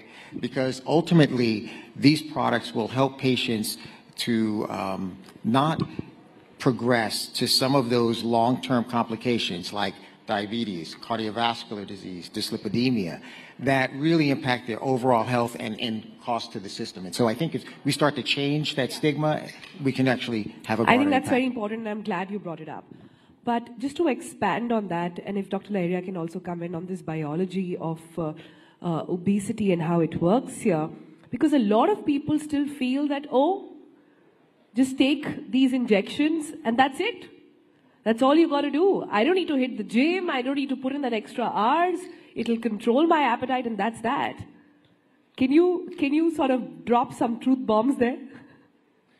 See, across the world, and most of the guidelines from Endocrinology Society, other society, categorically say that a first line of management is a dietary modification and lifestyle changes, increased physical activity. And one of the component in that is anti-obesity medication. So these are definitely entire gamut of things, but not the first line. That's part one.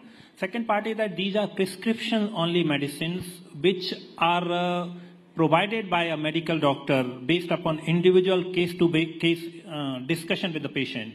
There are standard laid down approaches and guidelines that who is the right person for getting these medications. So my suggestion would be, please, anyone thinking of these medications, consult your physician or provider. This is not something, I know it's available for some people without prescription, but this is not what should be done. It should be prescription only approach that should be followed. Going back to your previous question, and often people complain that, oh, we have tried increasing physical activity or dietary modification, it is not working. Shall we go for it? Possibly yes, but consult a physician. That will be my advice. Part of this, I would like to briefly reflect about biology of it. So as we know that our body has essential roles of hunger and satiety. There are hormones which are released from intestine or your brain when you are hungry, and then once you start eating, there are hormones which are released from intestine which send the message that your satiety status has reached. But what has happened, and some of this is genetic and biological, but what has happened in today's lifestyle, when you eat very fast, so there is not enough time in your intestine and brain to register that message that you have eaten this much, and then you keep eating. So changing in the lifestyle is one of the factors. Of course, there are people, for example, I would say that there are people who have tried all of these things. There are some excess weight, like BMI, certain BMI threshold which is crossed. For them, if a prescriber suggests, and these are the medications which can wonder, and we know that we now have medications which can reduce 15 to 20% of the weight over a period of 3 to 6 months. But I'm again warning that this is something that doctor-based, prescription-based approach which need to be followed. And even if you are being prescribed medications, there is definitely a role of lifestyle modification, physical activity, and other aspects. But let's look at the other side of the spectrum then. And I want to understand the struggle. So many people I know today are struggling to shed weight. So many people I know today are trying everything. They lose weight, but then it comes back. How should they be approaching this? Dr. Neharia, to you first. This would be, again, an individual one-to-one question, but often... I say this, you know why? Just to sort of build in a context here. Because we as a society shame people who don't look a particular way. We as a society want that perfect Instagram filtered face and body.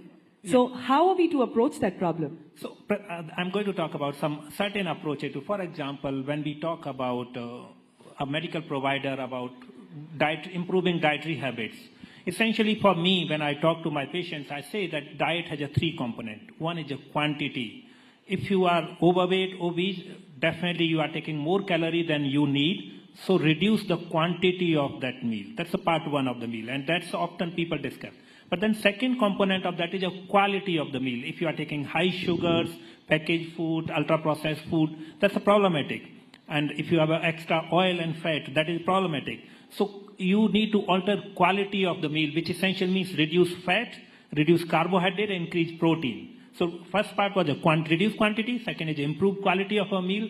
Third is the sequencing of meal also, the way you eat, how quickly and how slowly you eat. So I just gave you an example of that, how the same meal or same approach which they are following, but bringing the nuance to it. Another approach to it is, for example, there are many patients who are overweight and obese. Definitely, in very likelihood, they would have a fatty liver.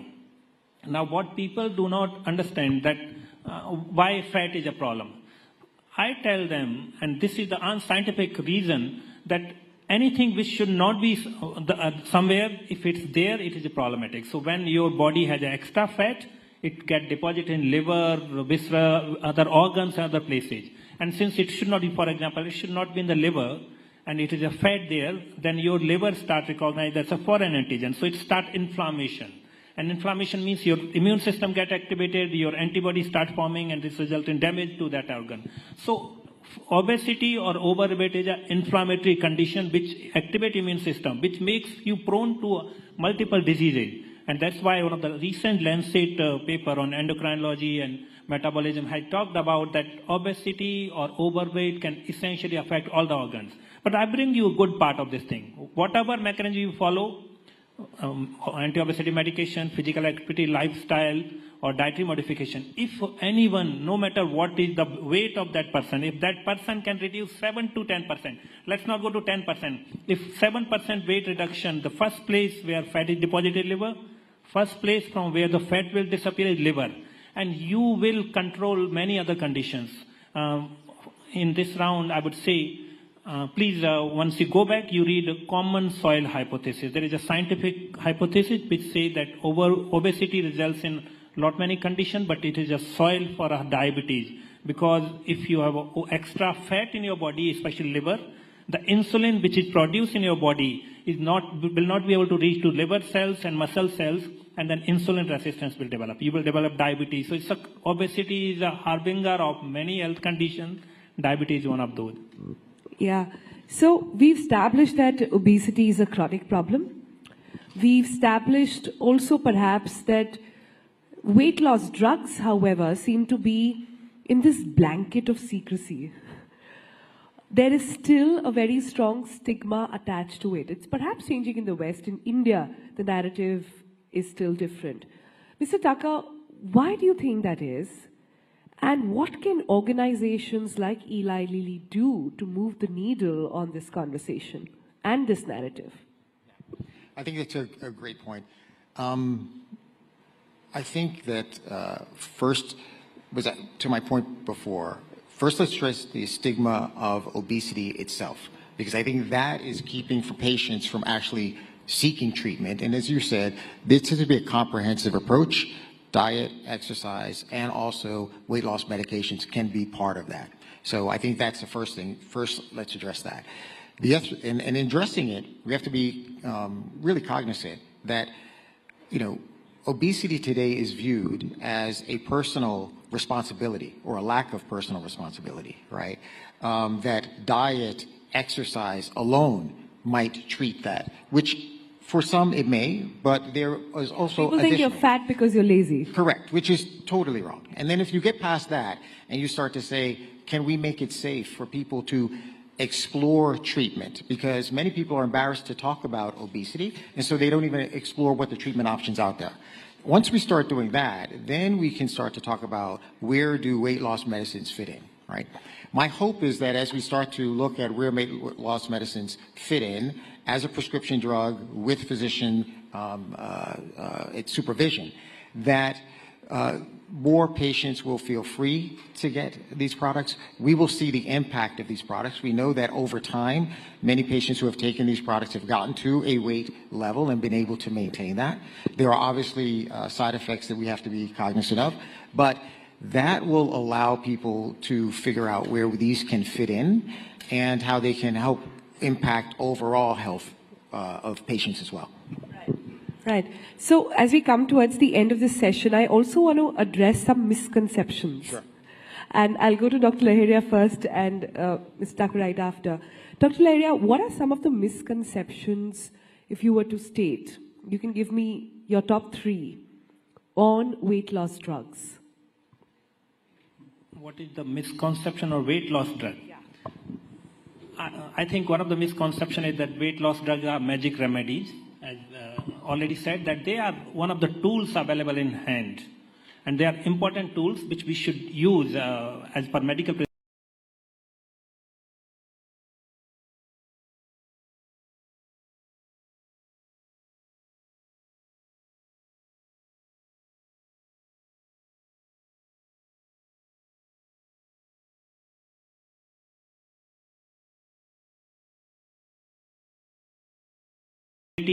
society and government responsibility. Everyone need to play a role in this approach. For example, if someone advised that you do physical activity, but that requires school should have a playground, that requires city should have a space for bike ride and other things. So it requires intervention on multiple levels.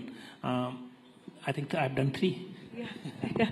Your top 3. I think the first one would be that there's a myth that weight loss is due to not would say personal responsibility as much. Yes, personal responsibility, but also it's a choice, right, that you choose to be obese. And I think that's totally incorrect, right? We know that. I think there's another one that everyone loses weight the same way. We know that's not true. It's an individual response, and therefore it has to be tailored to them individually. The last misconception, I think, is a big one, which is that obesity is not a disease. But in reality, we know that globally it is recognized as a disease that is progressive, relapsing, and needs a comprehensive approach, of which medical treatment can be a significant part. Right. Last comments then, and Mr. Raka, I'll begin with you. What is your hope then with weight loss drugs in the Indian context on what they can do for the medical fraternity on the whole and this entire, on the medical infrastructure on the whole? I think, as I think about India and this vision of a healthy India, I think that these weight loss drugs hopefully change the conversation around just obesity and weight more to health, and how we can improve health so that individuals can achieve their best level of health. And I think that is a comprehensive approach. It is addressing the fundamental cause of obesity, which these drugs go to, the hormonal cause, the metabolic pieces that drive the disease, and not just the symptoms. And that we make it safe for people to talk about obesity and seek treatment, particularly with lifestyle changes, medical intervention as well, so that patients can achieve their highest level of health, and we can improve society and also reduce health costs. That's quite lovely. Dr. Laheria, then, I was going to ask you the same question, but with a different lens. We are looking at India, which is very aware now. This generation is talking about health more than ever. We also have the government coming out with initiatives which are taking and putting health at the forefront. You've got the Fit India movement. The Prime Minister talked about it in his Mann Ki Baat as well. So we seem to be moving in the right direction, or so it seems, when it comes to this entire conversation on staying fit. But what is the roadblock? What do you see as something holding us back? What I'm essentially asking you is, if the Prime Minister was listening to you right now, what would you tell him to do that can unlock the potential of how much we have developed both in the mindset and medical science on fitness? Let me answer this in two parts. One is what we are talking about, weight loss drugs or anti-obesity medications are essentially anti-diabetes and also have a multi-organ benefits in terms of kidney health, liver health, heart health. So they are really useful medication, and that it boils down to that if you reduce weight, no matter whether by physical activity, dietary modification or anti-obesity medication, it is going to work in multiple ways, keeping you fit. Second part on what are the roadblocks. I would flip the question. I would say there are 7 P's approach which we can do. One is that we need to focus upon preventive aspect of health. Second is we need to bring attention on promotive health. Third is prompt treatment. If you are required treatment, you go for a prompt treatment. Fourth is a policy approach. We need to have that kind of policies which support all these interventions. Fifth is that everything should be done as per the need of people, people centricity in this approach. Sixth is programmatic intervention, which essentially means just do not focus upon one isolated intervention, but make it a holistic programmatic. And seventh is a partnership between public and private sector for a public purpose. So we need, if we do 7 P's, prevent, promote, prompt treatment, policy research, people centricity, programmatic approach and partnership, it will take care of a holistic approach on our different components. Otherwise, simply focusing on medication or increasing physical activity or reducing oil is not going to work. We need to give it a shape of that where all the components are taken care of. I think that's very well said. Thank you both for joining us on this very, very fascinating discussion. I think personally, we are at the cusp of really understanding and unlocking health and wellness in the country. And this is going to be a very, very critical piece of understanding how we approach it. Ladies and gentlemen, I bring to you Mr. Taka and Dr. Laheria. Thank you so much for being here.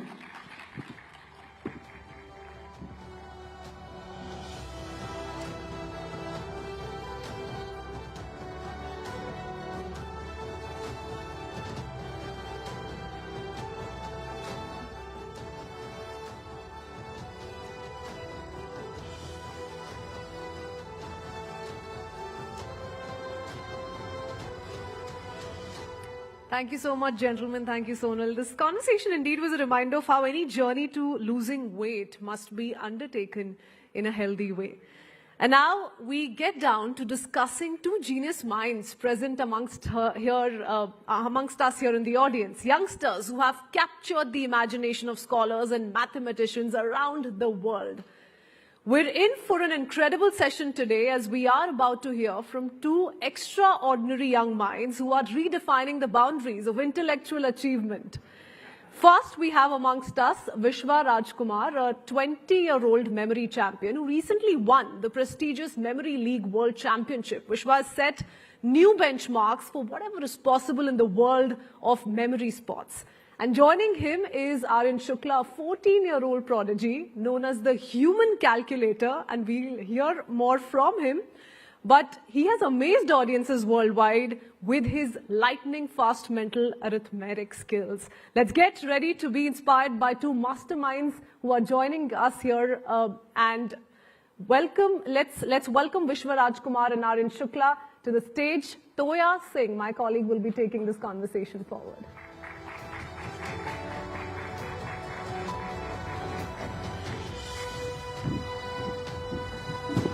All right, ladies and gentlemen, lovely to have you here. We have two young men with us, and the reason we're standing is because we're going to spend the first few minutes actually showing you something. Then we'll do the discussion we're going to do. Let me just tell our audiences, we told everyone about your achievements, but I just want to introduce them once again to our audiences. Right here we have Aryan. Aryan, you're just going to be showing us some mathematics. He's the person who we said was a human calculator. I don't know if you like that description or not, so we'll talk about that in a second. And right after that, we'll go over to Vishwa. And Vishwa is the person who is incredible at remembering things. So we're actually going to show you both of their skills first. Sabko thoda jaga denge with these really, really cool skills. And after that, we're going to ask you some more questions. Okay? So first, we're both going to sit down, Vishwa, and Aryan, please go ahead. So, screen. We're going to actually pull it up on the screen behind. Yeah. Let's go. So basically this subject is called Flash and Zan, where numbers will flash on the screen and we have to add them. So basically this is a demo of it. So now these are the three parameters. First one is the digits. So basically how many digits would flash? Like there is one digit, that means it will be 1, 2 till 9. There is the duration in seconds for per number. So here it's 1.0. That means one number, 1 second, means for in 1 second, one number. And third is the problem numbers, means how many numbers will flash. What is the problem number? Just Means, explain. how many numbers will flash, like Okay. 10 numbers, 100. Okay. So now this thing should be tried by everyone in the audience on the stage. So and tell the answers after it. So let's start.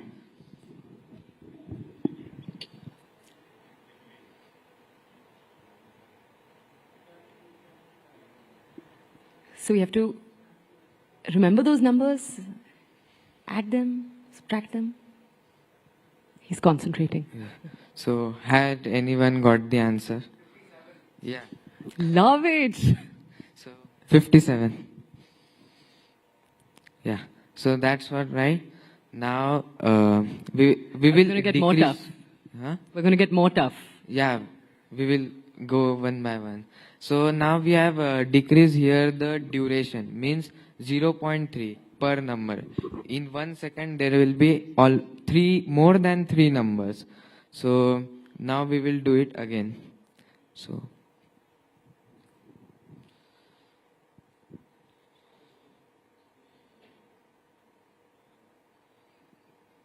has anyone got? 55. Yeah. So now we will increase the digits. Means now there will be 2 digits like 10, 11 till 99. So let's start.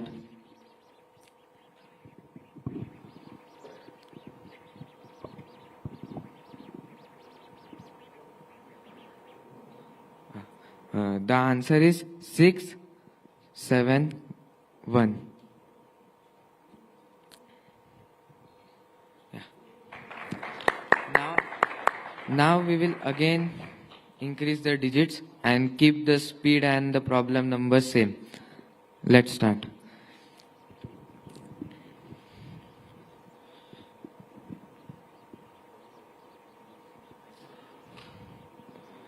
The answer is 4990. Let's compare. Yeah. So now we will show. So now we will again increase the digits, and here we will, instead of doing 10, we will do 100. So let's try.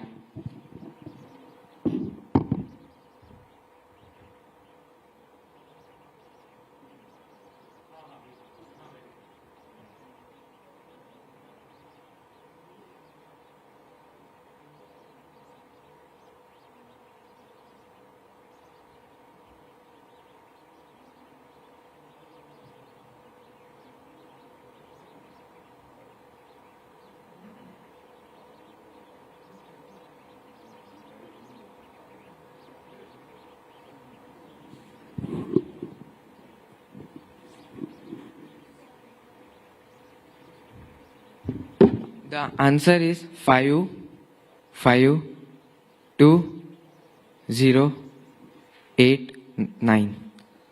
Let's compare. Again. Still close? Yeah.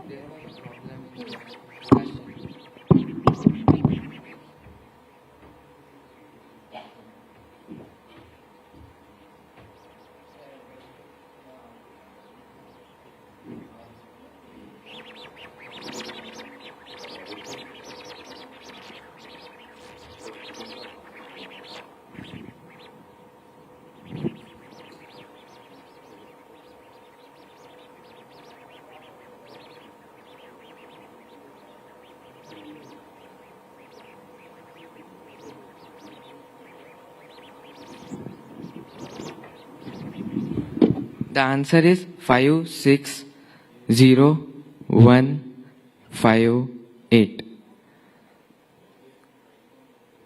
Wow.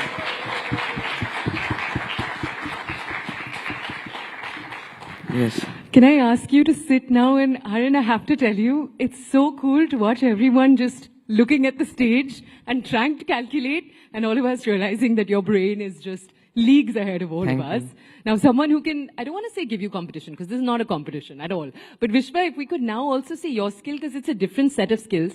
And then we're going to come back to both of you with more questions on how all of this works. And we're also, if anyone in the audience is blown away and has a question or two, we're going to try to leave some time for that. But Vishwa, please, if we could ask you first to also show, because Vishwa's skills are memory-based. So do you want to show us how your skills work? Yeah, we can. Okay, let's go ahead. We're just going to pull up something on the screen right now.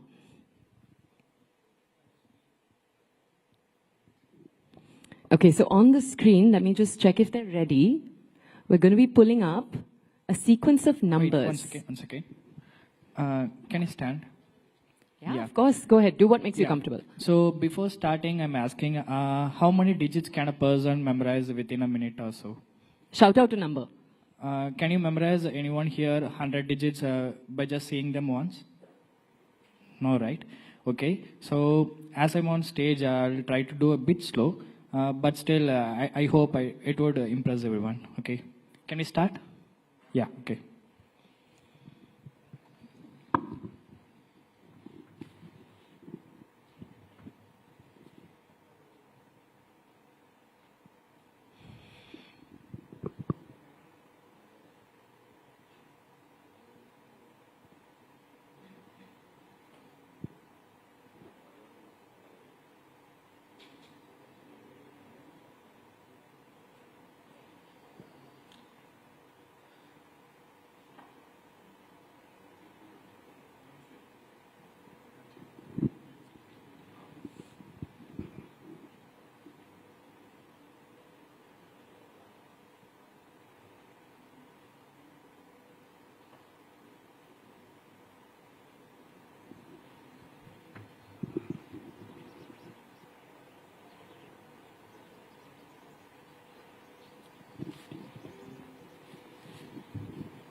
You ready? Yeah, I'm ready. I memorized them, so I'm going to recite them in order. You can check it. 3729 6135 7515 1467 4520 0867 3618 1954 8153 1144 5672 9961 4955 6473 1343 1988 2567 0925 3398 7810 7173 4540 5175 4303 8429. Thank you. I did it a bit slow, but my personal record, which I broke in World Championship, which happened online, I memorized 80 random digits in just 13 seconds, which is almost like 6 digits per second. Thank you. So, you know how our parents always tell us ki pani piyo?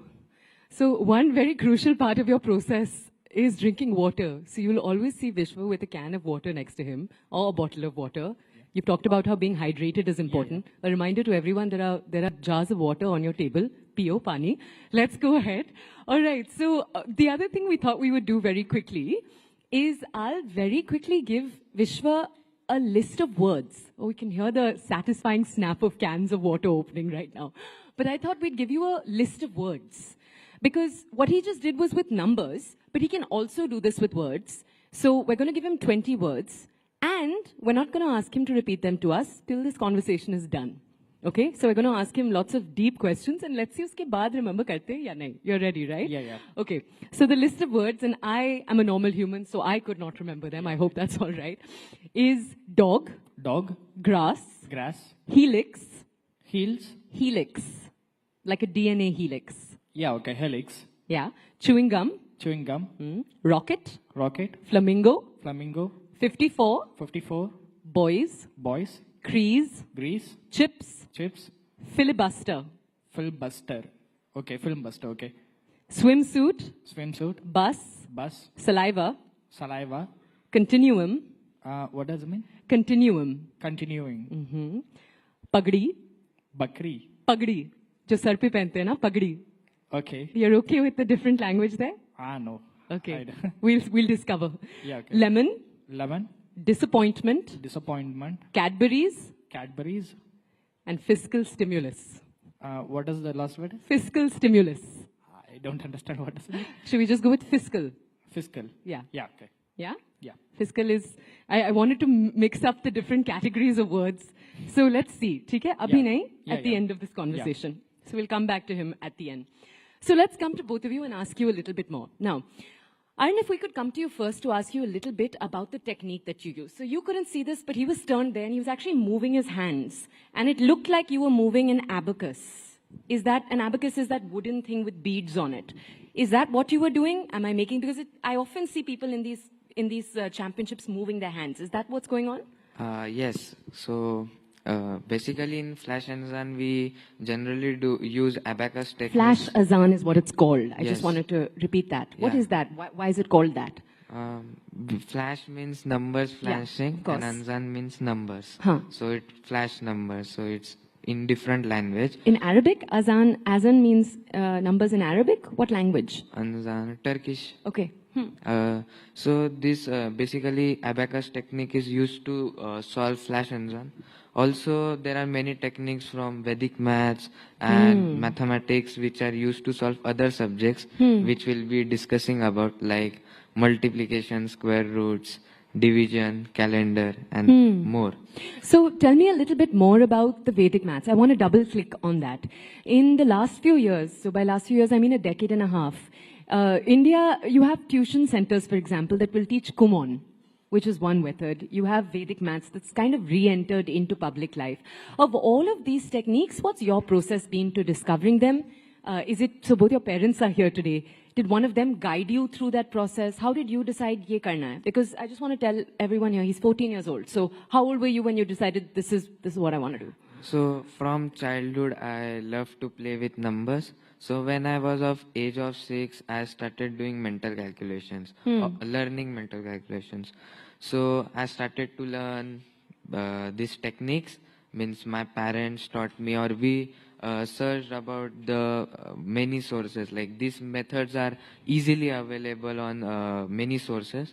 So I started learning them, and then I learned and get a mastery, means not mastery, but started getting good at it. And then I researched about more competitions and the programs which happen, and then I started to take part in them, participate in that competitions.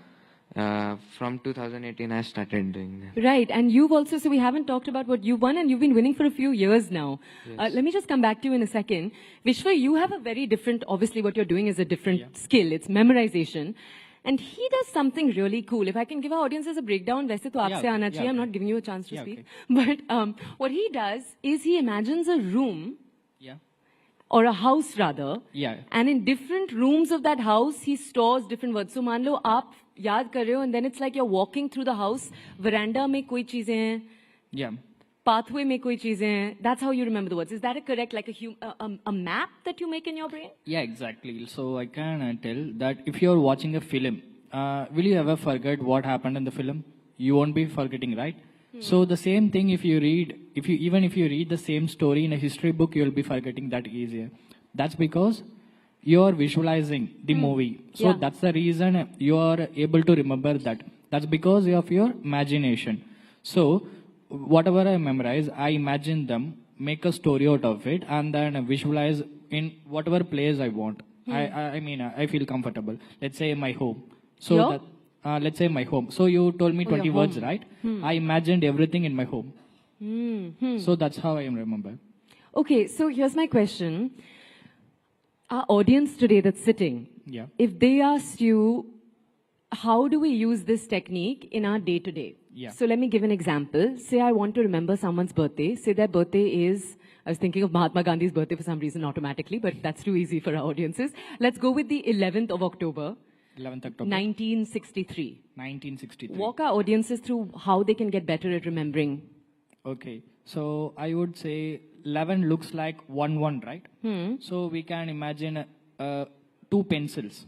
Imagine 2 pencils is kept here. And October is 10th month. So whom do we remember when we hear the number 10? Sachin Tendulkar. Oh, love it. Okay. Sachin is coming and picking up the pencils.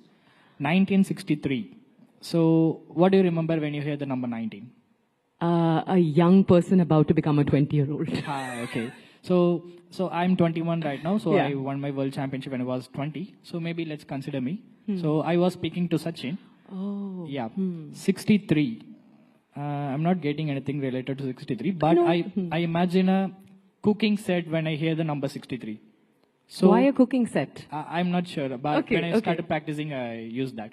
So imagine I was speaking to Sachin about starting a restaurant or something. So 2 pencils, 11 October 1963. But ek cheez batao, when you're turning towards the screen and remembering all those sets of numbers, what you were doing was coming up with different scenes that quickly? Yeah. Okay, that's incredible. I don't know if we feel like we can actually do that in our day-to-day. I hope we're feeling a little empowered because that was tricky to hear. I'll be honest with you. Tell me one thing. Do you ever have areas in your life that are hard to remember? I always find this interesting with geniuses, and I hope it's all right that I'm calling both of you a little bit, you both are young geniuses. Are there areas of your life that are actually trickier than a normal human would find them, for example? No, I don't feel anything harder to remember. I feel everything easier. Like it's not like anything is hard to remember? Yeah, anything is easier. Wow. And what about for you, Aryan? When it comes to doing maths, is it that maths comes easily and maybe there's another area, in the sciences or the social sciences that doesn't? Because before this we were talking, you love social sciences, which is very surprising to me. I was like, wow, so your brain works both ways. But is there an area where you find difficulty more than maybe your classmates? Yeah, means it happens like whenever, like for months I don't write like language or any language I don't study. So it happens that you cannot write properly and like. So generally it don't happens in school, but in mental maths it happens that in particular subject, once it happens that for 6 months I was not getting right. So in mental maths, you yeah, said. particular subject. So errors happen, but we just Yeah, need it was to really find. cool actually when that wrong number came up there, how much you took it in your stride. You know, you pointed out something's wrong and then you just went on. And that brings us actually very quickly to my semi-last question.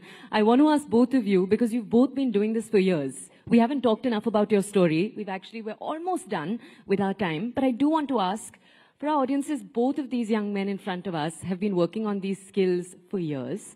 And Aryan, I just want to ask you first, and Vishwa, I'll come to you after that. Yeah, okay. Aryan, tell me a little bit about when it's been harder for you. So walk us through maybe the months when you're doing the sums and the sums, you're not getting them right again and again. Yes. I want to know, amid that frustration, how do you reset your mental pattern? What does the mind of a winner sound like? So I would say the most difficult time was the COVID time, because there were no competitions. For 2 years, there were no competitions. So keeping that fire under us to win, and that was very much tough. Practicing for 2 years with, there was no prescribed competition or any schedule that competition is going to come. So it was important to not give up. So I would say that was the most tough What time. was your secret to your perseverance in that time? My secret is like not giving up, I would say, and have a passion for what you do. Yeah, so my passion for mental mathematics keep me going. Yeah, it's been very cool to speak to both of you and realize that you both really love what you're doing. And I think it's a love for it that fuels more than anything else. Yes. Right? And that's really cool. Can I ask you, Vishwa, a little bit about what it's been like for you? So you're older. You're about 6 years older. I think that's fair to say. You're 6 years older. You've been also doing this for the last few years. Yeah. Your parents are not here today, but I'm sure they really, really support this and think it's really cool. But what have the difficult times looked like for you? With memorization, it's a different set of skills altogether. Yeah. Are there days where things are just not sticking? I want to know if, you're going through something emotionally turbulent. Yeah. It's there. Does it become harder for you? Yeah, What does that look like? Yeah, I started my training in the year of 2021 myself. I just bought my laptop and started logging into the Memory League website and trained myself. So that's how I started. When I started, I trained like 10 hours a day. But later, I stopped my training because I couldn't focus. I don't know what happened. I couldn't focus, so I just stopped my training. But I was participating in every competitions consistently, but not training. What happened, like in the year 2024, when I was in a competition, I'm about to win it. It's happening online, but there was a sudden mental fog. But I started losing every point, and I just got eliminated. I realized at the moment I'm going to quit the sport. But what happened? Before quitting the sport, I accidentally registered for another competition, which is happening next month. Yeah. So I just thought to myself, before quitting, I'm going to participate there. Even I'm going to lose, I'm not going to bother. I just trained 10 days before the competition. You won't believe, I won the competition. It's an international slam. And after winning, the next year, the World Championship is happening. It was also online, which happened in 2025 January. People were telling that the top 2 players of the world was Alex Molan. He is 6-time world memory champion from America. Yeah. And another person was Matteo Silo. He's from Italy. And these 2 guys are like too amazing in sports of memory. And none of them spoke about me. They just telling that the final is going to happen between these 2 guys. I got emotionally sad. I started practicing a lot. And you won't believe that in the finals, they both didn't appear. Instead, me and my friend Nasser Ali, he is from Saudi Arabia. Yeah. We both are same age. He too got emotionally sad, and we both practiced really hard for 2 months in the month of November and December. And in January, Alex and Matteo just got lost to 2 persons. Was it We you and both. him? Yeah. Lovely, huh? No one thought that this is going to happen, because a lower ranked player from nowhere. Just we both came to the top, and I won the world championship. He came as a runner-up. This is such a sexy India story. You know what I mean? In the sense that so many times we hear about young people like both of you. I just want to tell our audiences also, you're 20 and he has a New York Times profile about him. So if you search him, you'll get this whole article about your memory techniques, which I just think is so cool. Okay, we're going to have to wrap up, and I want to thank both of you. But before we do, we have a list to ask of him. So we're going to do that. Okay. I hope you're ready, Vishwa, for your moment of truth. Let's go. Do you want to start from the top and tell us? Dog, grass, helix, chewing gum, rocket, flamingo, 54 boys, grease, chips, flimbuster, swimsuit, bus, saliva, continuing, bugdy, lemon, disappointment, Cadbury's, and fish skull. Yeah, this is the fiscal stimulus. All right. It's been lovely to speak to both of you. And I think I saw a hand up in the audience. You're going to have to be very quick. We just have a minute left. Please go ahead.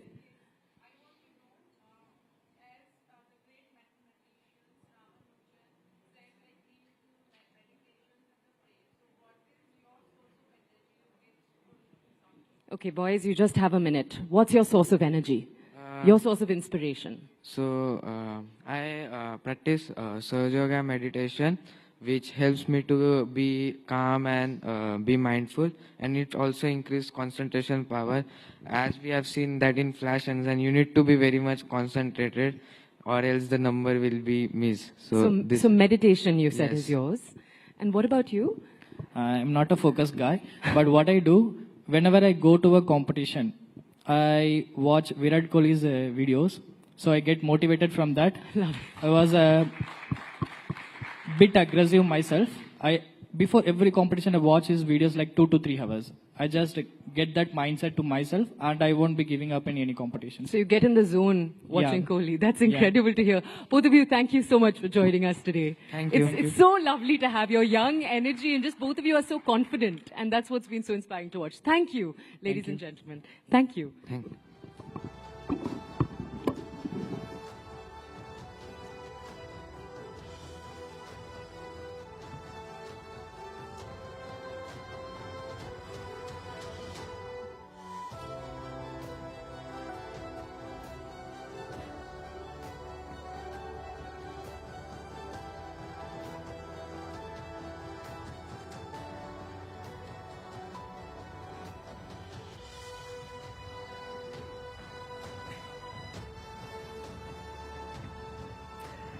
Well, to say that everyone was mind blown would be an understatement. Thank you so much, Vishwa and Arya. A bright future for you ahead. Ladies and gentlemen, with that, we pause here for a while. I would request all of you all to proceed to Business Hall 4 for lunch, but 30 minutes is all you have. Something. Dr. Jaishankar, thank you very much for joining us at the Rising Bharat Summit. You've come here every time we've had a Rising Bharat Summit, so this is your 3rd edition here. But I want to start off with something significant which some of our audiences may also be interested in knowing. It is the number 2,140. Does that hold any special significance for you? I shall enlighten our audience and maybe even enlighten you. That's the number of days that... This sounds like one of Elon Musk's tweets.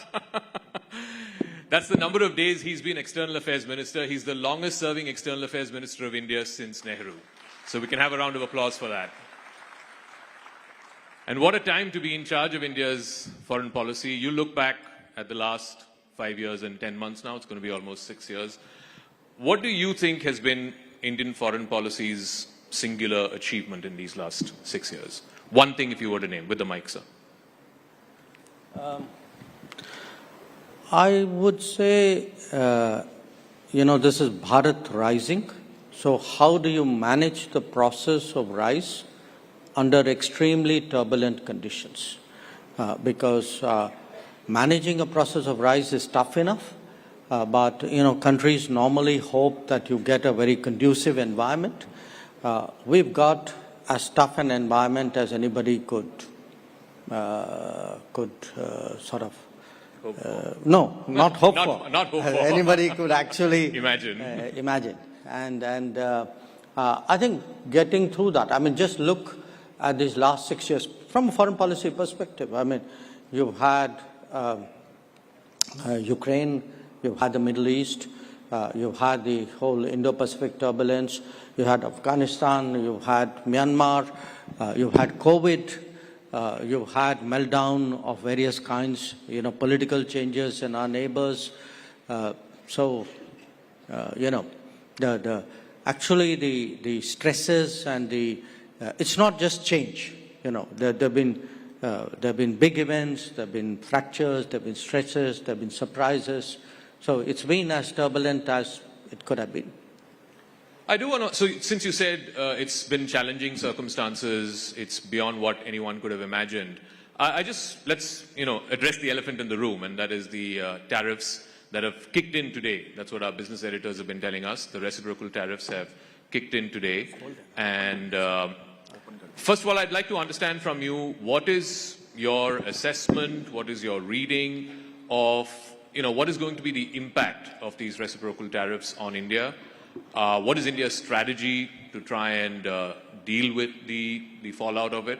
If you could sort of, elucidate what your views are. I don't think it's possible to speak about what would be the impact because we don't know. What is our strategy? I think that's pretty clear. We decided that we will engage the Trump administration early on this set of issues.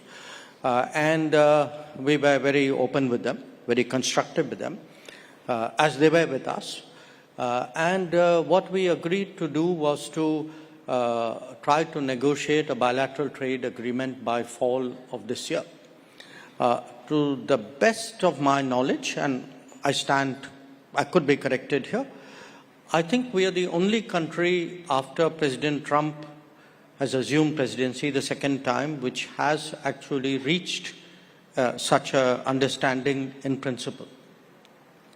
So I don't know, every country, because every country is tariffed, okay? So every country in the world today is fashioning its own strategy of dealing with the United States. In our case, our strategy has a goal, and the goal is to see whether it's possible to actually deal with this situation by concluding a bilateral trade agreement. And I should add that in an interesting way, this has long been our objective. The present situation may have created the circumstances for such a serious conversation. But if you look at President Trump's first term, we were actually negotiating a trade deal which could not fructify. And if one looks even at Biden's administration, we discussed trade possibilities and we ended up with the IPEF initiative. They were very averse to doing a bilateral agreement. So from the Indian perspective, actually doing, working out something bilaterally with the United States is not at all a sort of a negative or a sort of unwanted situation. On the contrary, it is something which has long been our objective. But tell me, Dr. Jaishankar, as you take a moment to drink water, you've been part of many bilateral negotiations, trade negotiations in the past. These things take time. You said we're hopeful that the BTA will be wrapped up by the fall. Two things. What happens if it doesn't and if it takes longer than that? And two, how confident are you that you can actually wrap it up by the fall? Well, I've always wondered why it takes such a long time. Frankly, I've never figured it out. You tell us. No, I've never figured it out because, I see, we have trade negotiations which have been going on for decades. And the negotiators meet, I think, every 6 months or 3 months or 4 months. And I wonder why. I mean, if I were doing a negotiation, I'd be at it till I got the job done.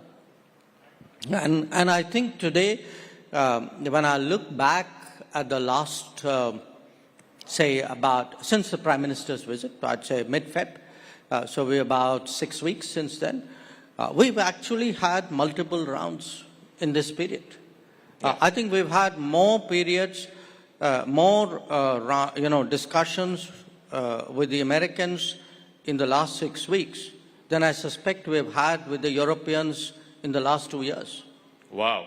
more discussions with the US in the last 6 weeks than what you've had with Europe in 2 years. But you're also sort of accelerating the FTA talks with EU, with UK and so on.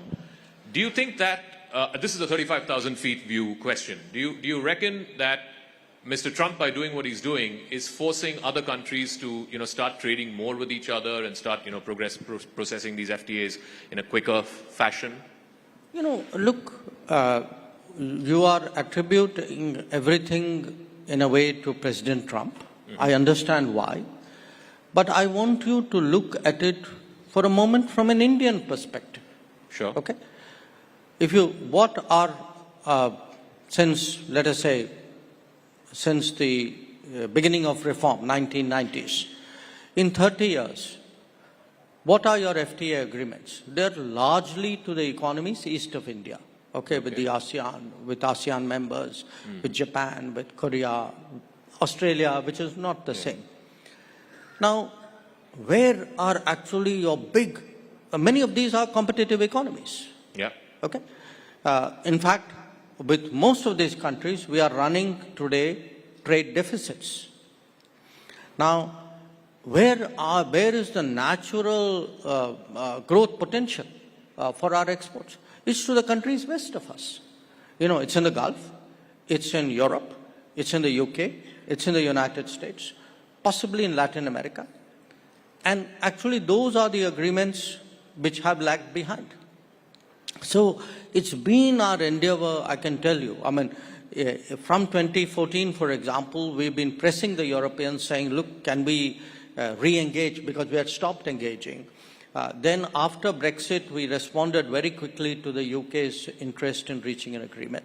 We see an opportunity in the current situation vis-a-vis the United States. These are, to me, really the priorities which we should be doing. We should be doing it in our own interest, not because some other president of another country says he's created a situation. I want to talk a little bit about Europe, because you had sort of become a bit of a lightning rod for them about talking about oil imports from Russia, saying how can you import from a country that's gone into war and invaded and so on. And you've laid out very articulately for India and for the rest of the world what India's position is. Now the same Europeans are scampering for an FTA with India. Do you see a double standard there? Or? No. I think you're being unfair to Europe. Yes, you're being unfair to Europe. I think the Europeans were serious about an FTA earlier. It's just we haven't seen that kind of urgency. Maybe their way of working is different. So I can't expect everybody to be the same. So they take, typically they have taken much longer periods between interacting with each other. My point is that, Europe today, I think, realizes the importance of deeper ties with India and the relevance of the FTA for that purpose. We had in the end of February 21 European commissioners led by President von der Leyen visiting India. Very unique happening, not just for India, even for them. They don't normally do that. I think there's a very serious message coming out of Europe saying we want to move forward on this. We welcome it, we reciprocate it, and I'm pretty confident that just as we are seeing a very intense engagement with the United States, and by the way with the UK as well, I expect the pace to pick up with Europe. We have an aspirational goal. We'd like to close out the FTA this year. But, when we get there, we'll see. I want to talk about the neighborhood. Last time you were here at the summit, the big concern, the big talking point was the relationship with China, and you had said that the relationship is not normal. And, we need to deal with the situation at the border for the relationship to become normal. Now, there's been a disengagement process. The Prime Minister has met with the Chinese President. You've met with your counterpart, I think, on a couple of occasions since then. How would you describe the state of the relationship with China? How far away from normal is it? Well, it's obviously better than the last time I was here. Sure. I think the disengagement, particularly the Depsang Demchok, was important. We are now addressing, to some extent, issues on the border because there's been a force build-up over a period of years. But there were many other things which also happened during this period. Some of it was a collateral of the situation. Some of it was actually a carryover from the COVID era. For example, our flights, direct flights, stopped during COVID. They were not resumed. The Kailash Mansarovar Yatra stopped during COVID. It did not again resume. So I think there is work to be done. We are at it. We are, sort of trying to see whether a lot of this post-COVID and, parallel to the border tension, the combination of these issues, how much we can progress on this. We are looking at it because at the end of the day, we have always maintained that the situation which we saw between 2020 and 2024 was not in the interest of either country. It was not in the interest of our relationship. And I think there is a recognition of that now. So it's on the road to being normal again? Well, I think we are moving in a positive direction. The problem with your profession is you want instantaneous transformation. The challenge of my profession is it's a very arduous and painstaking one. I'm glad that we are sticking to each other's respective professions. But, because there's so much talk around trade and because President Trump has made that the point of conversation, you referred to, we have trade imbalances with a lot of countries to the east, right? Is this, you reckon, an opportunity, again, academically speaking, an opportunity for India to look at some of those trade relationships and say that, these imbalances cannot sustain, just like America is saying that, an imbalanced trade relationship is not working for them? Well, we've had concerns. We have articulated those concerns. This is not my direct remit, but I have a visibility into it, and we work as a team within the government. I think one of the issues for us, for example, has been the review of the ASEAN-India Trade in Goods Agreement, ITIGA, which we believe has been unnecessarily prolonged. I think it's important for all countries today to realize that the nature of the global discourse on trade is changing. There are new parameters, there are new metrics of judgment. I think countries will do what they need to do to protect their businesses, to protect their labor, to protect their societies. We cannot be an exception to it. So I think we have concerns with many of the countries east of us, countries with whom we have FTA arrangements, and also countries with whom we don't.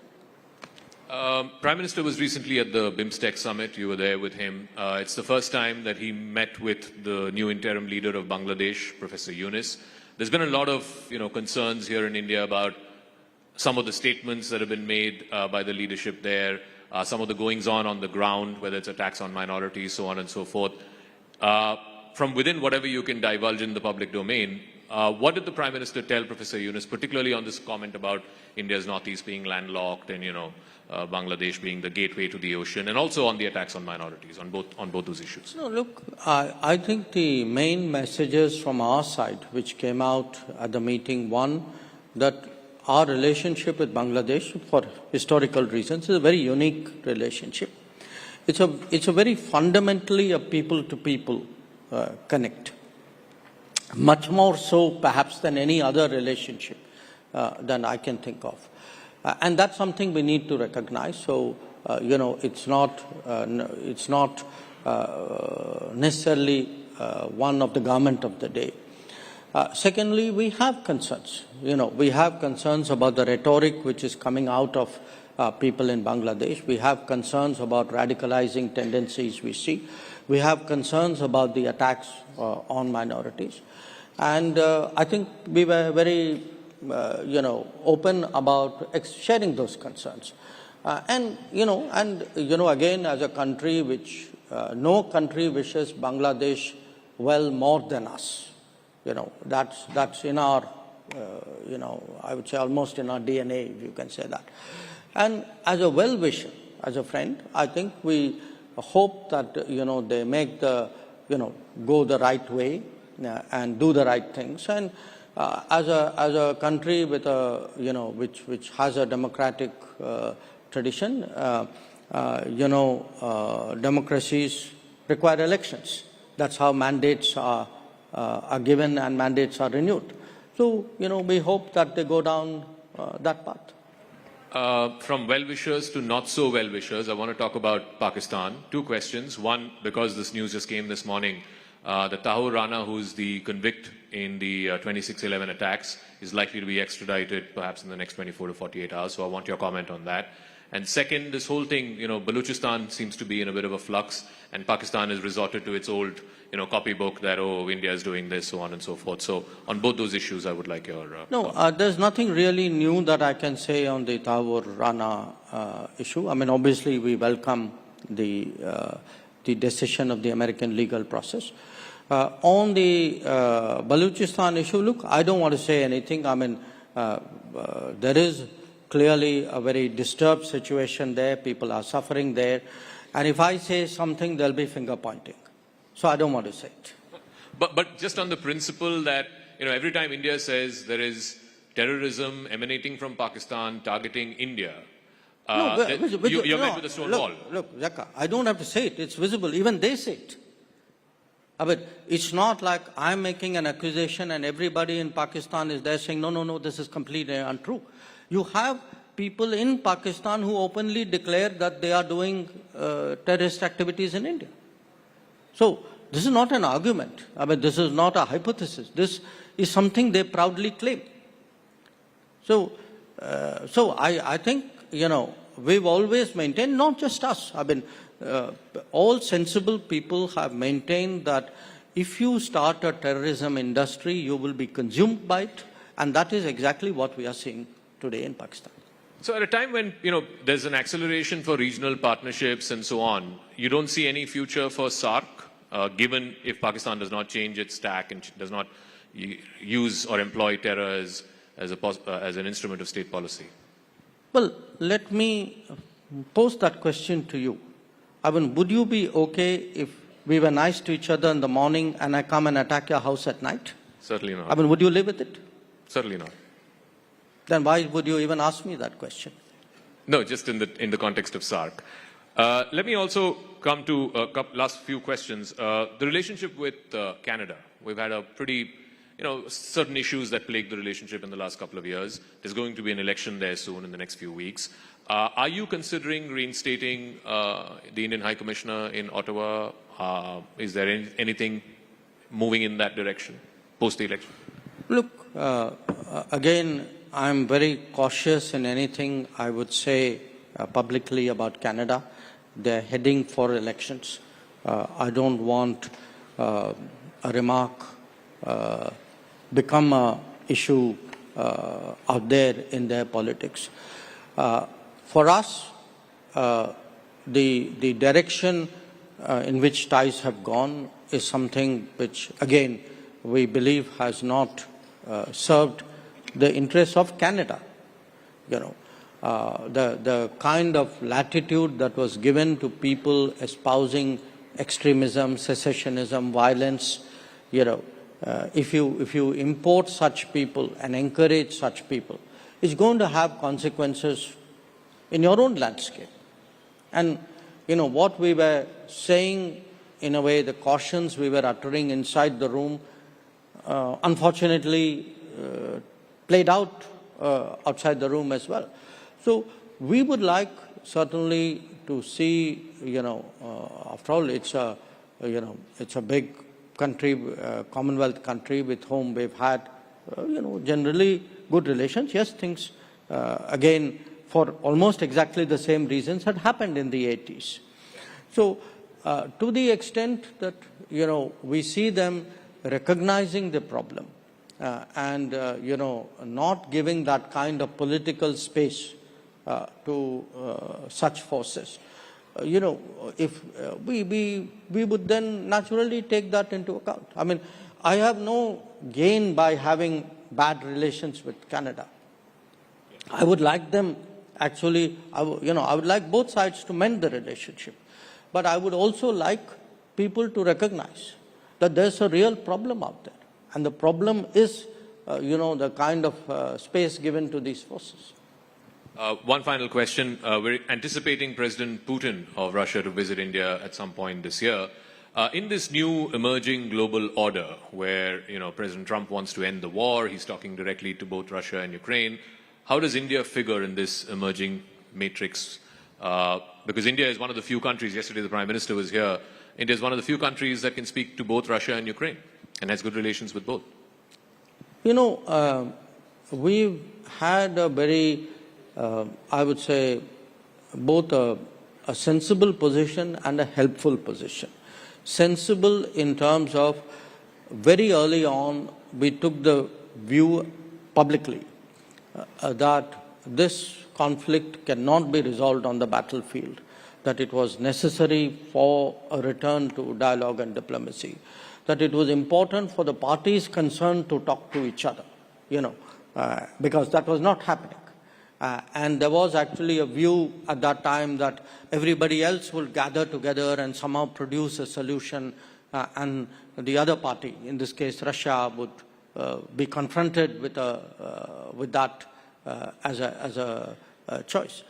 Now, much of what we held in 2022, 23, 24 has actually come to pass. There's no vindication in it. I mean, in fact, if anything, there is regret that, so many lives have been lost, so much time has gone, so much damage has been done, not only to the countries, but to the global society and to the international economy. But now there is a greater understanding that we need appreciation, that we need to they need to engage each other. So to the extent we can motivate that, foster that, encourage that, we would do that. Again, I maintain that we've always, what we said in Moscow was not different than what we said in Kiev and what we said in third places. And we've tried to, have conversations here, take those there with the approval of each party. And so that's one part of what we've tried to do. The other is, there have been different dimensions of this conflict which have popped up from time to time. Different countries have weighed in, and I think it's such a really serious issue. It's natural. It's not a single or a small number of countries. We approve of all of that. I think anything which any country can do or any group of countries can do to help, we welcome that. We've tried to do a few things ourselves. We weighed in with other people. It could be some of the nuclear-related issues, or it could be grain corridor, or whatever it is. But the objective is to help. The objective is not to put yourself ahead. I mean, we're not, actively searching for a role. But if, either of the parties or any other country comes and says, look, can you help out on this? We'd be open to doing it. All right, and I'll wrap up. I know you like cricket a lot, so these 2,140 days as the longest-serving foreign minister post-Nehru, you look at it as a test match, as a T20, as a one-dayer, or this is your career with an asterisk, not out. S. Jaishankar batting at 2-1-4-0, not out. No, I think on this one, look, it's been, again, it's been a very interesting heading to 6 years as foreign minister, but I treat it to some degree as a continuum of what I was doing earlier. In a way, I think the next few years will be extraordinarily challenging. It'll be challenging for the world. It'll be challenging for us as a country, precisely because we have to keep rising through all this clutter, through all these tensions.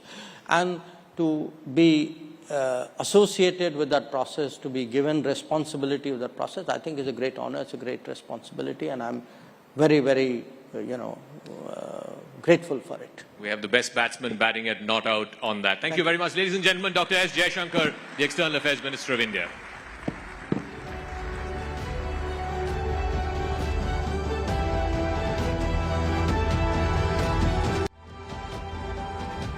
So Justice Chandrachud, one of the longest serving Chief Justices of India, thank you very much and welcome to Rising Bharat.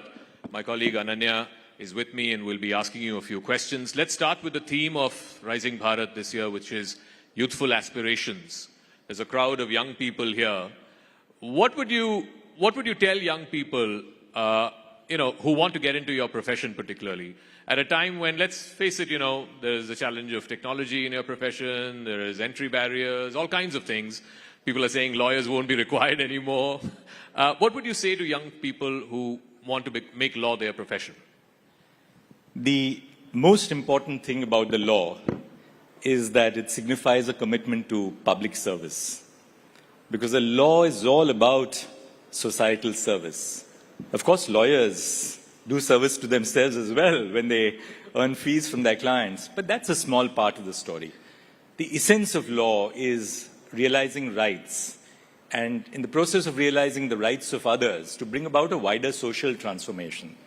So in that sense, I would encourage young people to join the law. It's a profession which is breaking glass ceilings, it's breaking feudal barriers, it's breaking patriarchal barriers. You asked me about, AI, and will AI take the place of lawyers or possibly judges?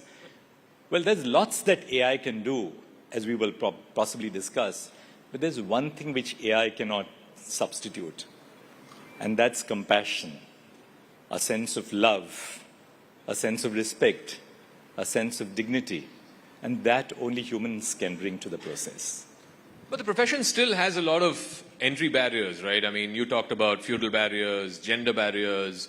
How do you make the profession a lot more egalitarian, if you will, for people who are wanting to enter it and make a career out of it, particularly in the context of women? Again, it's something that you've taken a great interest in when you were a judge and then later on CJI. Do you think this is a level playing field? Well, there are two segments of the profession that we must deal with. One, which is purely in the private realm, which is unregulated, namely lawyers entering into courts. And then you have the more structured part of the legal profession, where young lawyers join the judiciary right at the inception. And there you find that because the process of recruitment to the Indian judiciary at the lowest levels is structured, it's based on competitive examinations, on interviews, where there's a level playing field, particularly for women, you'd find that that's the place where the social barriers are being broken down. Because a young person across the realm, irrespective of their command over English, because as you know, the local language, the regional language is the language of the courts. These young people are now entering into the legal profession. They're all first-generation judges. So quite contrary to what is portrayed very often in the media, these are people without any background who aspire for nothing but the best. The second thing that is happening is that so many young women are entering into the Indian judiciary at the lowest levels. You asked me about women, and should we deal with that briefly right now itself? I mean, I'll leave it to you, because there's something very important that, we need to focus on about women. The issue about creating a level playing field for women is not just an issue of the legal profession. It's an issue which has a broader social content. Take a very simple case where both spouses work and you have a child. There's a parents-teachers meeting in this class. Who goes to those parent-teachers meetings? The mother? If the child falls sick, is down with measles for 2 weeks, who stays home? The mother? Who stays home when the woman is expecting a child and she's in an advanced stage of pregnancy? Obviously, the person who's carrying the child. Now, what happens as a result of these societal inhibitions and barriers? The woman also has a very disproportionate responsibility for looking after the elderly in the family, parents, in-laws, the aged in the family. So if a woman drops out of the workforce at an early stage, it becomes extremely difficult to get back. Now take the case of the Indian judiciary. If a woman has, say, had a break for 3 years or 5 years when the children were young, it becomes extremely difficult then to get back at the same level as a male counterpart would be at. For the reason when we are recruiting judges to the High Court, we look at how many judgments do you have? What's the volume of cases that you have dealt with? A woman who has faced this break in career is basically not able to compete at the same level. So first and foremost, we will have to therefore lower, in a certain respect, the entry barriers or the entry standards to have more women entering into the higher judiciary, which is not to say that you are lowering quality, but you are lowering these barriers, conscious of the fact that women face these disproportionate social burdens which men do not necessarily face. But as I said, Zaka, this is not really so much an issue of the legal profession as a broader social issue. In the legal profession, there are certain peculiar things which women have to combat. One of them, for instance, is that, the high mobility at the workplace. You don't go to one job or one desk and sit there the whole day, right? Going to your office is only a very small part of a woman's or a man's role in the legal profession. You're working in the court all day long, but your work doesn't come to an end after court hours are over. You go back to your office, you're meeting clients, you're traveling cities. So in a sense, these particular constraints of the legal profession have a disproportionate impact on women in our society. And really speaking, therefore, there has to be a broader societal response to ensure that more and more women enter into the workplace. But as I said, India is changing. I mean, you just look at the audience in a court and you will find an overwhelmingly large number of young women today in our courtrooms, which is just a sign of the changing times. But at the same point, while we have a lot of women entering into this profession, but at the same point of time, they exit too soon as well. So because, we have seen how delicate the washrooms in the trial courts would be. They're into very bad shape. They cannot go. And there are a lot of infrastructural issues also. Do you think that if they are addressed or some other things are adjusted, there could be better workplace management for women, and there might be a chance that more and more women could actually stay in the profession for a longer time itself? Well, of course, I completely agree with you. For instance, in the district judiciary, we have very standard and well-established rules which allow for maternity leave, for leave at different stages of a woman's career. When a child is, say, for instance, appearing for a 10th board examination or a 12th board examination. So where you have structured rules which provide for a level playing field for women, women are able to really respond to the challenges of the profession. The problem arises in the unstructured market-based system, which is the private space in the legal profession, where you have individual lawyers recruiting juniors. There's no overall structure, in the sense that there is no overall regulation on how you will treat women in the workplace, because you don't have one large corporate entity like a big law firm only employing women. So where you find that, the interface of women in the legal profession is with a structural organization like the judiciary or law firms, there you would find that more and more women are extremely, successful.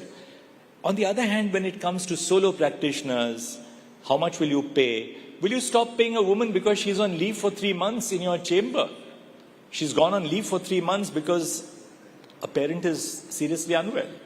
A woman has gone on leave for 3 months because she has a child coming up to deliver.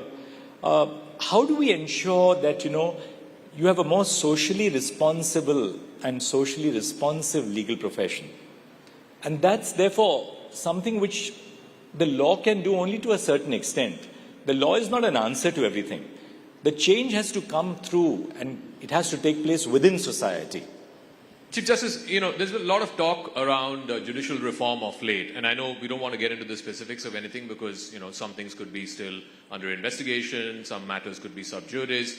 I just want your 35,000 feet view on judicial reform. Is it a good time to have this debate in this country? You were part of various judgments which talked about judicial reform. There is a view that something needs to be done. I want your 35,000 feet view on whether it is an apt time to have that debate in this country about whether certain things need to be reformed in the higher judiciary. 35,000 feet above sea level, when you have an air pocket, the pilot tells the passengers to fasten their seat belts and navigates that air pocket. Now, there is something to learn from that, and that's something which I have learned over, years of being in the judiciary and before that as a lawyer, which is never take decisions which are reactionary. When you have a problem on hand, deal with that problem on hand. Allow the dust to settle. Have a broad stakeholder consultation, a broad reflection on what needs to be done, and then take decisions which will be in the interests of the institution and the nation. Never take decisions on the spot because you may be reacting to a situation and your decision would be a decision which may not be well thought of. Talking of judicial reform, I think reform has to begin at the very base of the pyramid, namely the district judiciary, because that's where common people come into contact with the judicial system. A young couple which has a matrimonial dispute, where do they go to? They don't go to the High Court or the Supreme Court as a matter of first instance. They go to the family court. Now you see that in the family courts, there's a huge backlog of cases for the reason that we have used the adversarial system for resolving family disputes, which is so completely incorrect. Family disputes have to be resolved by applying non-adversarial systems because you have a child. If the couple has a child, there are issues of child custody, of child welfare.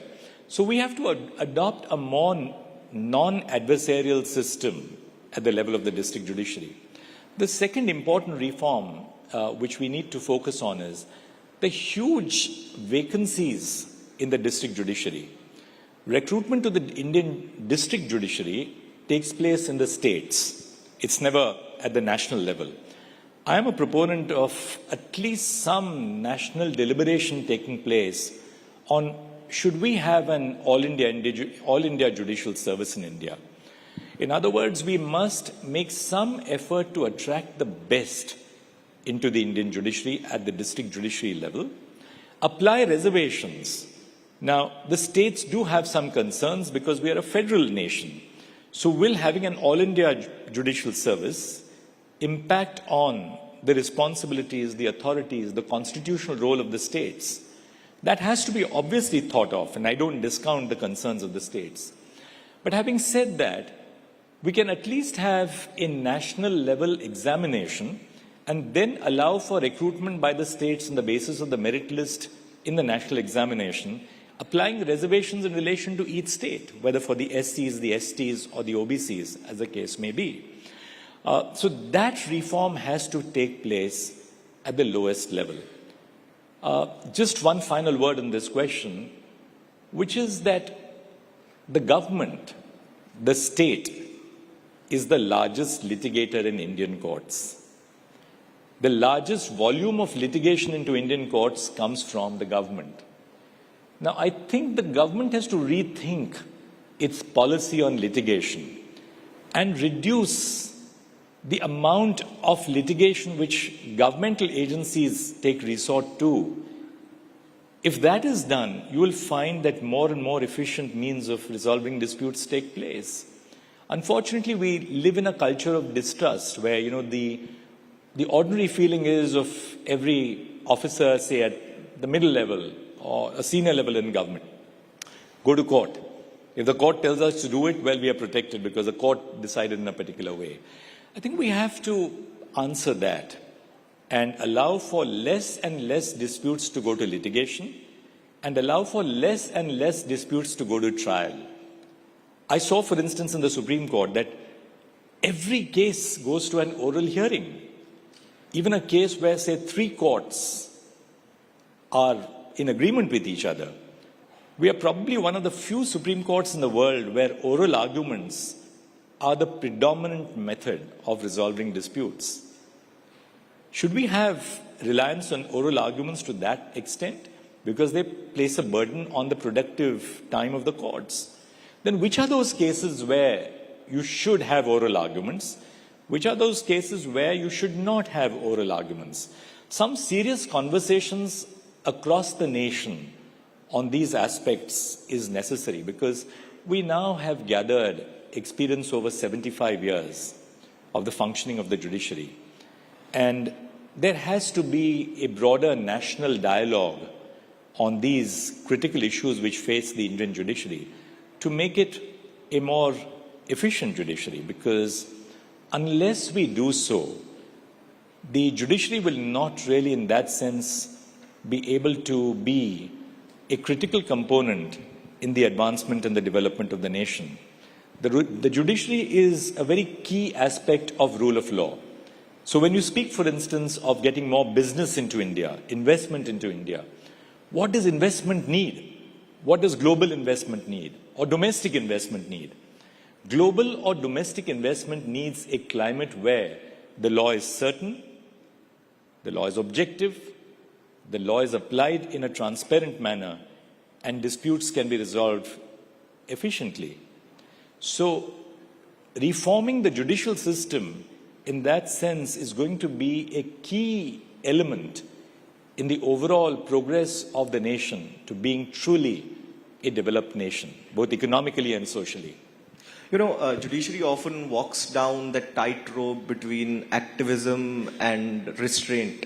So how do you feel? You've been the Chief Justice, you've been a judge of the Supreme Court for, years long. How do you feel that that delicate balance can actually be maintained, or things do not go either this way or that way?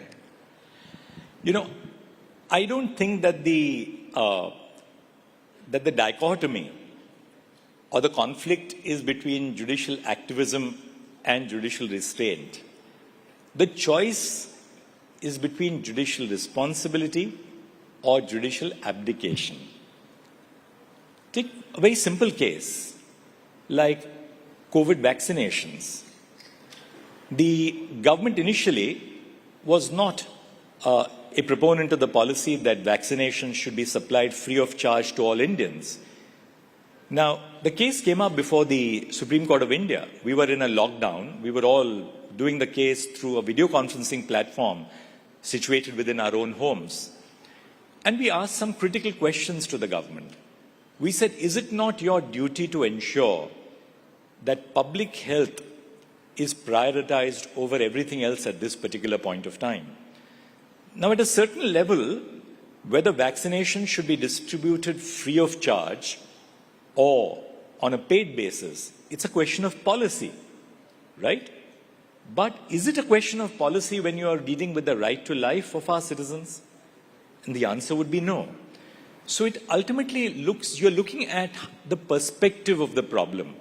And I gave you this particular case because I believe the Supreme Court had a very important role in getting the government to agree to a policy where free vaccinations would be distributed across the nation. And as we know, we were a success story, not just domestically, but across the world where, our vaccinations reached out to different parts of the globe, including nations which are not developed nations or which lack resources, where we provided vaccinations to them. So courts, coming back to your question, apply standards which are laid down in the law. They apply standards which are laid down by the Constitution. Take a case of the environment and development. To what extent should you protect the environment? To what extent do you allow for development by, say, setting up a greenfield airport or highways in hilly areas, which are necessary for national security? So courts constantly are applying legal standards. And therefore to say that, courts are activist is, I think, not a very correct appreciation of the way work takes place in the courts. The courts have a responsibility under the Constitution. If they were not to fulfill that responsibility, it would amount to abdication. And therefore I said the question is of responsibility versus abdication and not really activism versus restraint. So I just wanted to follow up on that. You say that the choice between activism versus restraint is a false one. It's more responsibility versus abdication. There's also the balance that needs to be found between judicial, the right to fair reputation of a judge versus the right to transparency of the public to know what the judge holds, right?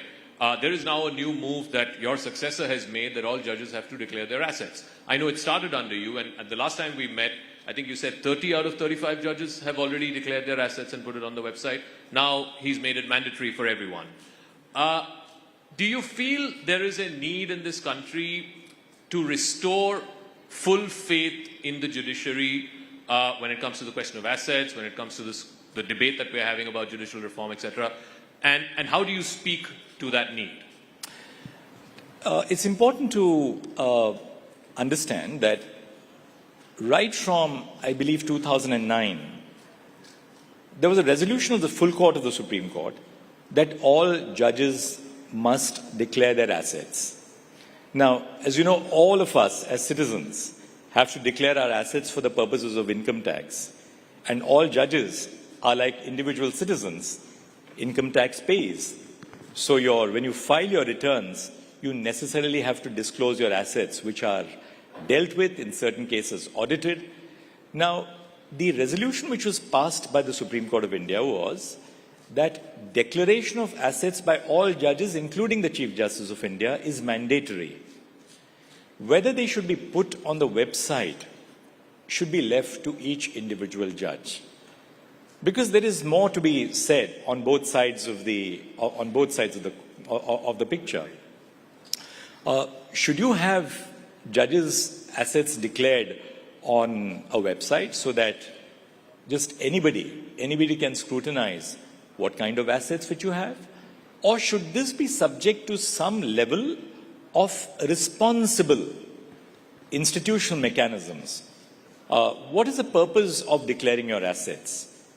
To identify whether a judge has recorded a sudden spurt in the assets during the course of the judicial career. Now, does putting that on the website necessarily pursue the aim of transparency? Or does it only give an opportunity to social media to pick up a judge and target a judge, not knowing where those assets came from? You have judges, for instance, let me share with you. You have judges who have come to the Supreme Court from the district judiciary who have been salaried employees from the first day of their joining the judiciary.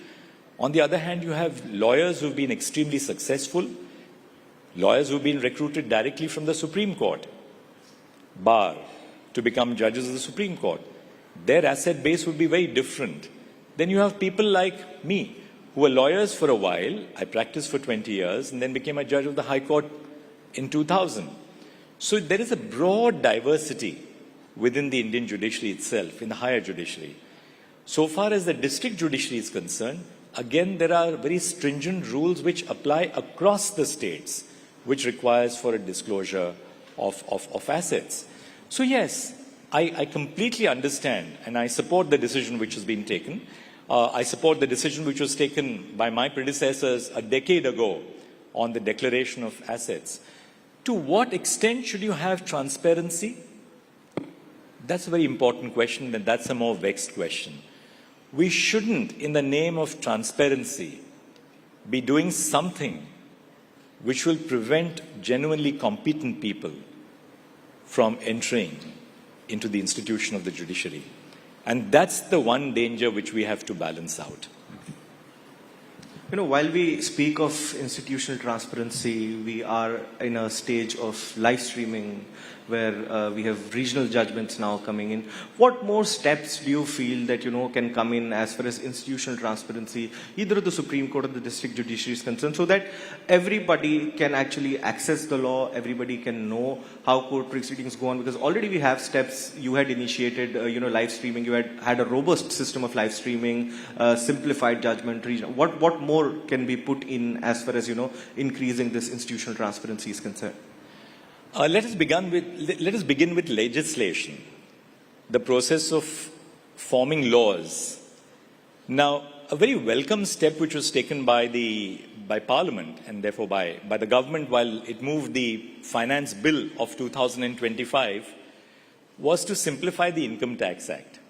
And just to give, the viewers some figures, there were 47 chapters in the Income Tax Act, which have been brought down to 23. There were 819 sections, which have been brought down to 536. There were 5.12 lakh words in the Income Tax Act, which have been brought down to 2.60 lakh words. There were 1,200 provisos, the provisos in legislation, provided that, and provided further that. So these 1,200 provisos have been removed.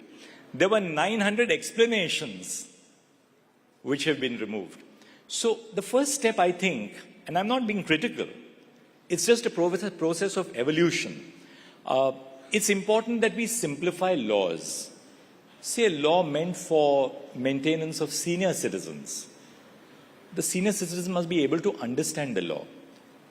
A law meant to protect women against domestic violence. That law must be understood by those women who are going to seek access to justice. The law is not meant for judges and lawyers alone, right? It's meant for citizens. One problem which you perceive in the law, and I'm sure so many of the audience would also agree with me, is that there is a disconnect between the spoken version of our regional languages and the official version of our regional languages. For instance, my mother tongue is Marathi, but I'm very fluent in Hindi and I know several other Indian languages. Now, spoken Marathi at home or spoken Hindi is very different from official Marathi or official Hindi. Now, how does a citizen understand official Marathi or official Hindi, or that, for that matter, official Tamil or Malayalam or Telugu or Bangla or Gujarati or Punjabi? So we have to bridge this gap between the way laws are drafted in the official text and the laws as they should be understood in the language which citizens speak. So the first step is, of course, the Saral movement. Make laws more Saral, make them more simplified. The second, insofar as what the judiciary should do. Now, I must share with you one of our initiatives when I was Chief Justice of India. We began a monthly newsletter through the Center for Research and Planning, and every judgment which was delivered by the Supreme Court, the judgment may be 50 pages, it may be 500 pages, we would put into a small paragraph, in very simple terms, what that judgment decides, so that the common citizen must know what is it that this judgment has done for me. That is something which we have done. Almost all the important judgments from independence, we tried to pick up the most important among them, simplify them, and to put them on the website of the Supreme Court for allowing for citizens to understand what the content of the judgment is.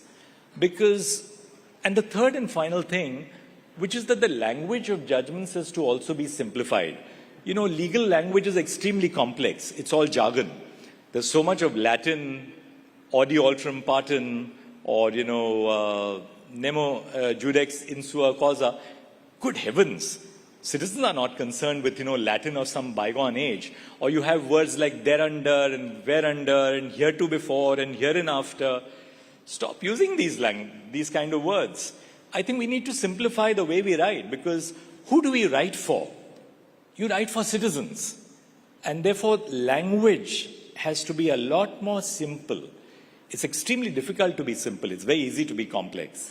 So, that's one thing that we need to do. Final thing, live streaming. Live streaming, I think, has been a very critical part of our outreach to citizens. Live streaming of court proceedings has taken the work of particularly the Supreme Court and the High Courts to the homes of Indian citizens. It's also, democratized access to justice. A citizen across India, citizen sitting in Meghalaya, can appear and watch proceedings before the Supreme Court. When we had the Lok Adalat, we had citizens all over India watching what we were doing in the Lok Adalat. So it sort of allows for citizens to participate in the work of the courts. I do want to ask you, the Supreme Court recently delivered a judgment, upholding the right to freedom of expression, particularly in the context of comedians and poetry and satire and so on. So you have that on the one hand, and then you have, and earlier on in one of the answers you talked about how judges are at the receiving end of social media criticism, right? And you have been a victim of that as well. One day you're celebrated as a poster boy of liberalism, the other day you're criticized because somebody didn't like a judgment that you wrote. How does one balance the two? The larger debate about freedom of expression and, should it be absolute or not? And two, what do judges do when you're this is the day and age that you live in. You are, whether you like it or not, subject to social media scrutiny. There are things you cannot say, but, your image gets tarnished. So how does one draw the balance? Speaking for myself, free speech and a marketplace of ideas is critical to Indian democracy. And that's why the framers of our Constitution incorporated Article 19(1)(a) into the Constitution. Freedom of speech and expression is non-negotiable. And that's why we are here today on this platform, because our society, our Constitution allows for this discourse.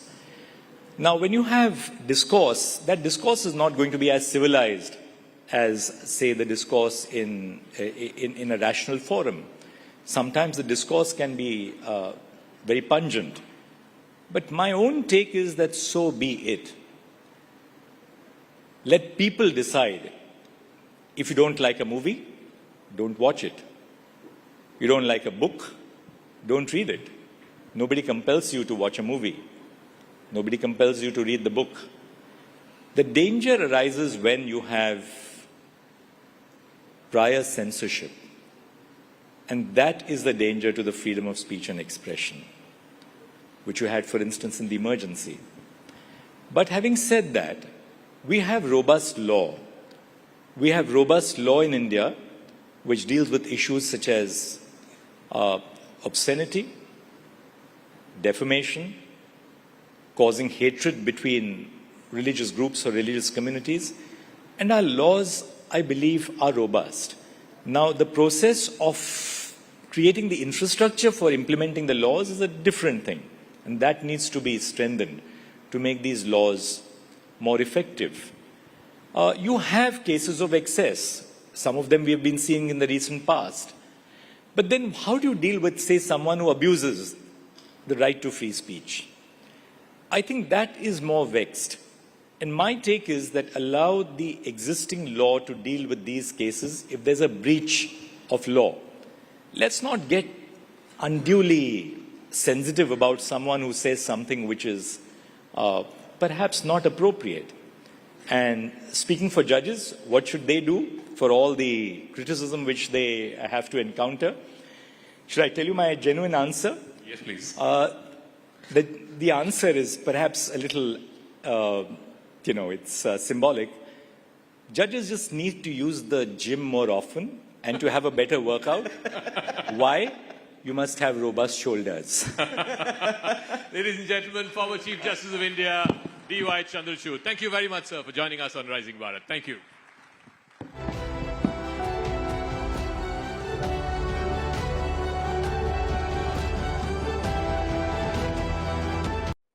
Hi, Arvind. Good morning. Good evening to you. I believe it's around 10:15 p.m. at your place. That's right. That's right. Yeah. Great to be here. Thank you for having me here.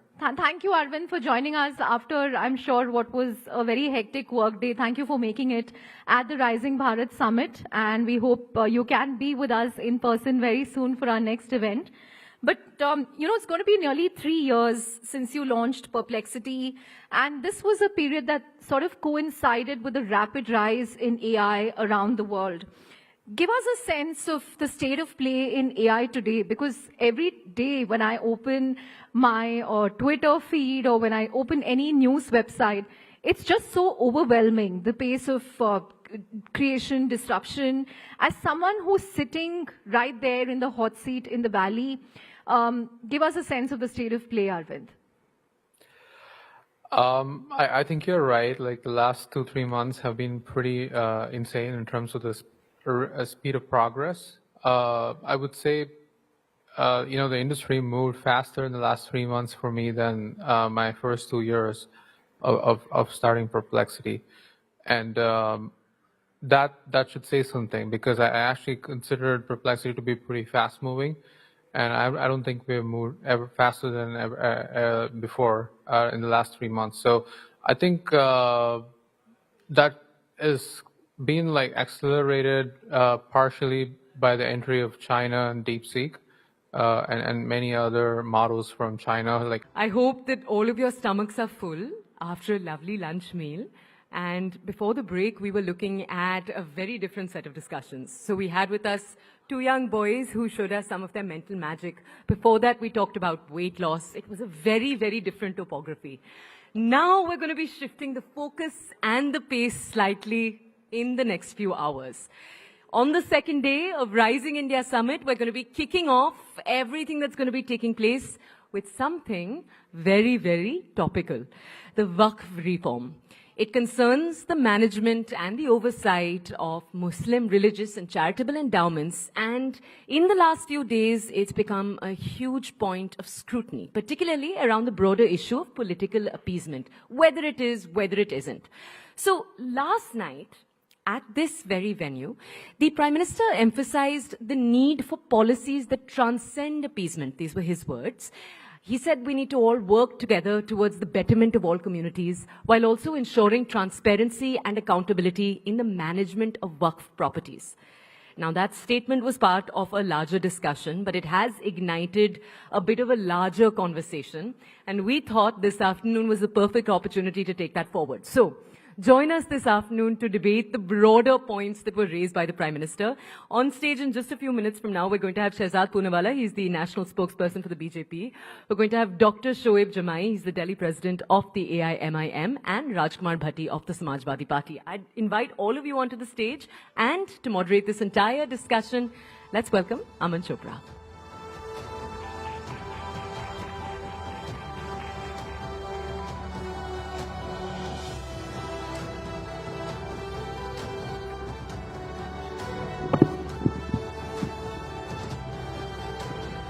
तो देखिए, कल प्रधानमंत्री नरेंद्र मोदी ने वक्फ पर चर्चा करते हुए एक बात कही। प्रधानमंत्री ने कहा कि जब भारत आजाद हुआ तो भारत के साथ, भारत से पहले, भारत के बाद कई देश आजाद हुए, लेकिन भारत को आजादी बंटवारे के साथ मिली। ये प्रधानमंत्री के शब्द थे कल। उन्होंने इसके पीछे वजह बताई कि तुष्टीकरण का बीज आजादी के वक्त ही बो दिया गया था। लेकिन जो सबसे महत्वपूर्ण बात शहजाद उन्होंने कही, वो ये कही कि आम मुसलमान अलग देश के पक्ष में नहीं था। आम मुसलमान अलग देश के पक्ष में नहीं था। कुछ कट्टरपंथी सोच वाले लोग थे जो देश के सीने पर बंटवारे की लकीर खींचना चाहते थे। कांग्रेस ने उस कट्टरपंथी सोच को खाद पानी देने का काम किया। वही तुष्टीकरण की नीति को प्रधानमंत्री ने जोड़ा वक्फ से, और फिर उन्होंने जो कहा वो सबसे महत्वपूर्ण कि उस तुष्टीकरण की बात कर लीजिए या आज वक्फ की बात कर लीजिए, दोनों में फायदा उस वक्त एक पार्टी को सत्ता मिली, और आज कुछ मौलानाओं को या कुछ अतिवादी नेताओं को संपत्ति, दौलत, शोहरत मिली, लेकिन आम मुसलमान को न तब कुछ मिला था न आज कुछ मिला। शहजाद पूनावाला, एक बार जोरदार तालियों से प्लीज स्वागत कीजिए। भारतीय जनता पार्टी के राष्ट्रीय प्रवक्ता राजकुमार भाटी समाजवादी पार्टी से, और ऑल इंडिया एमआईएम के दिल्ली अध्यक्ष हैं। आप दिल्ली का ओवैसी भी कह सकते हैं इनको। शोएब जमई हमारे साथ है। पहले शहजाद भाई, मैं आपसे शुरू कर रहा हूं, क्योंकि मैं तो आज भी देख रहा हूं, आज भी ममता बनर्जी ने बोल दिया, हम नहीं मानेंगे। देखिए, वक्फ हमेशा से मैंने कहा है कि वक्फ बहाना है, आग लगाना है, दंगे भड़काना है और वोट बैंक की दुकान सजाना है। आप देख लीजिए, पश्चिम बंगाल में रामनवमी की शोभा यात्रा निकालने के लिए तो आपको हाई कोर्ट जाना पड़ता है परमिशन लेने के लिए, पर जो कानून दोनों सदनों से पारित होकर संवैधानिक तरीके से प्रेसिडेंट का हस्ताक्षर उस पर लग चुका है, उसके खिलाफ प्रदर्शन करते वक्त वहां पर जो जमा हुई जमात है वो कहती है मैं संविधान नहीं मानूंगा। आगजनी करते हैं, पुलिस पर पथराव करते हैं। और आज भी उनका बयान आते वक्त मैंने देखा है, एक ने कहा है कि ऐसा डंक मारेंगे आपको कि आप सभी लोगों को भगा देंगे इस देश से। डंक मारेंगे। अब पता नहीं कि वो अपने आप को सांप से अपनी तुलना कर रहे हैं या किसी और जहरीले प्राणी प्रजाति से अपनी तुलना कर रहे हैं, परंतु ये बीज बोने की जो भावना है विभाजन के। अब देखिए वक्फ में, वैसे तो ये दोनों लोग कहते हैं संविधान की बात है, तो वक्फ में जो अतिक्रमणकारी ताकत है कि जो संपत्ति आपको ठीक लगे, अपनी लगे, तो उसको डिक्लेयर कर देना वक्फ की प्रॉपर्टी सेक्शन 40 में। फिर सेक्शन 6 में केवल ट्राइब्यूनल तक ही जा सकते, उसके बाद अपील ना हो। और जो संपत्ति पे दावा करते हैं वो दावा करने वाले को नहीं, जिसकी संपत्ति है दरअसल उसको प्रूव करना है कि ये वक्फ की संपत्ति नहीं है। अब ये संविधान के खिलाफ है, ये संविधान के साथ है। दूसरी बात, वक्फ की प्रॉपर्टी पूरे देश में 8 लाख से अधिक, 9 लाख से अधिक प्रॉपर्टीज है। कुल मिलाकर 37-38 लाख एकड़ प्रॉपर्टी है। इसकी इनकम, रेवेन्यू जनरेशन, इनकम मतलब रेवेन्यू जनरेशन है 166 करोड़। इसका मतलब है प्रति एकड़ 444 रुपीज। अगर मैं खेती करता हूं, एकड़ कितना? 444 रुपीज, 444 रुपए, 444 रुपीज पर ईयर एक एकड़ पे वक्फ की संपत्ति का रिटर्न है, रेवेन्यू का। और अगर आप किसानी की देख ले या अगर आप अर्बन एरिया में कोई लैंड की पार्सल देख लीजिए जिसको डेवलप किया जाए, तो मिनिमम 1 लाख से 5 लाख रुपए प्रति एकड़ आता है। तो इसका मतलब क्या है? अभी देखिए हम लोगों ने नवरात्र भी मनाए, तो नवरात्र में आपने देखा होगा माँ कात्यायनी के हाथ में, एक हाथ में प्रतीक होता है, कमल चिन्ह होता है, और दूसरे में हथियार भी होता है। तो एक तो ये संपन्नता का और सामाजिक न्याय का एक हथियार है कि जो गरीब, पसमानदा मुसलमान, जो बेवा है, जो यतीम है, जो अनाथ है, जो आगा खानी है, बोरा है, दरगाह के लोग हैं जिनके अधिकार मारे जा रहे थे, उनको अधिकार सुनिश्चित करेगा।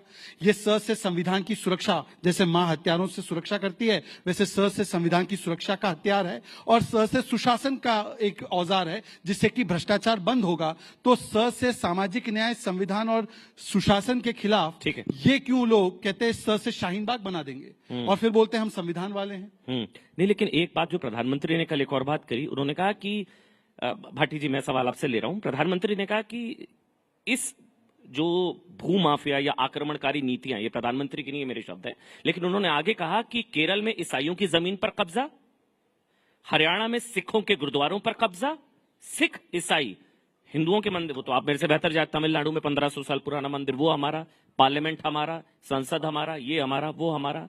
तो आपको नहीं लगता कि कुछ क्रियाकलाप ही इस तरह के थे कि बदलाव लाना बहुत अनिवार्य, अपरिहार्य हो गया था, लाना ही पड़ता? जो किरण रिजिजू ने कहा कि ये नहीं आता संशोधन, तो साहब पार्लियामेंट भी शायद वक्फ का होता। राजकुमार भाटी जी, क्या क्या बदलेंगे प्रधानमंत्री जी?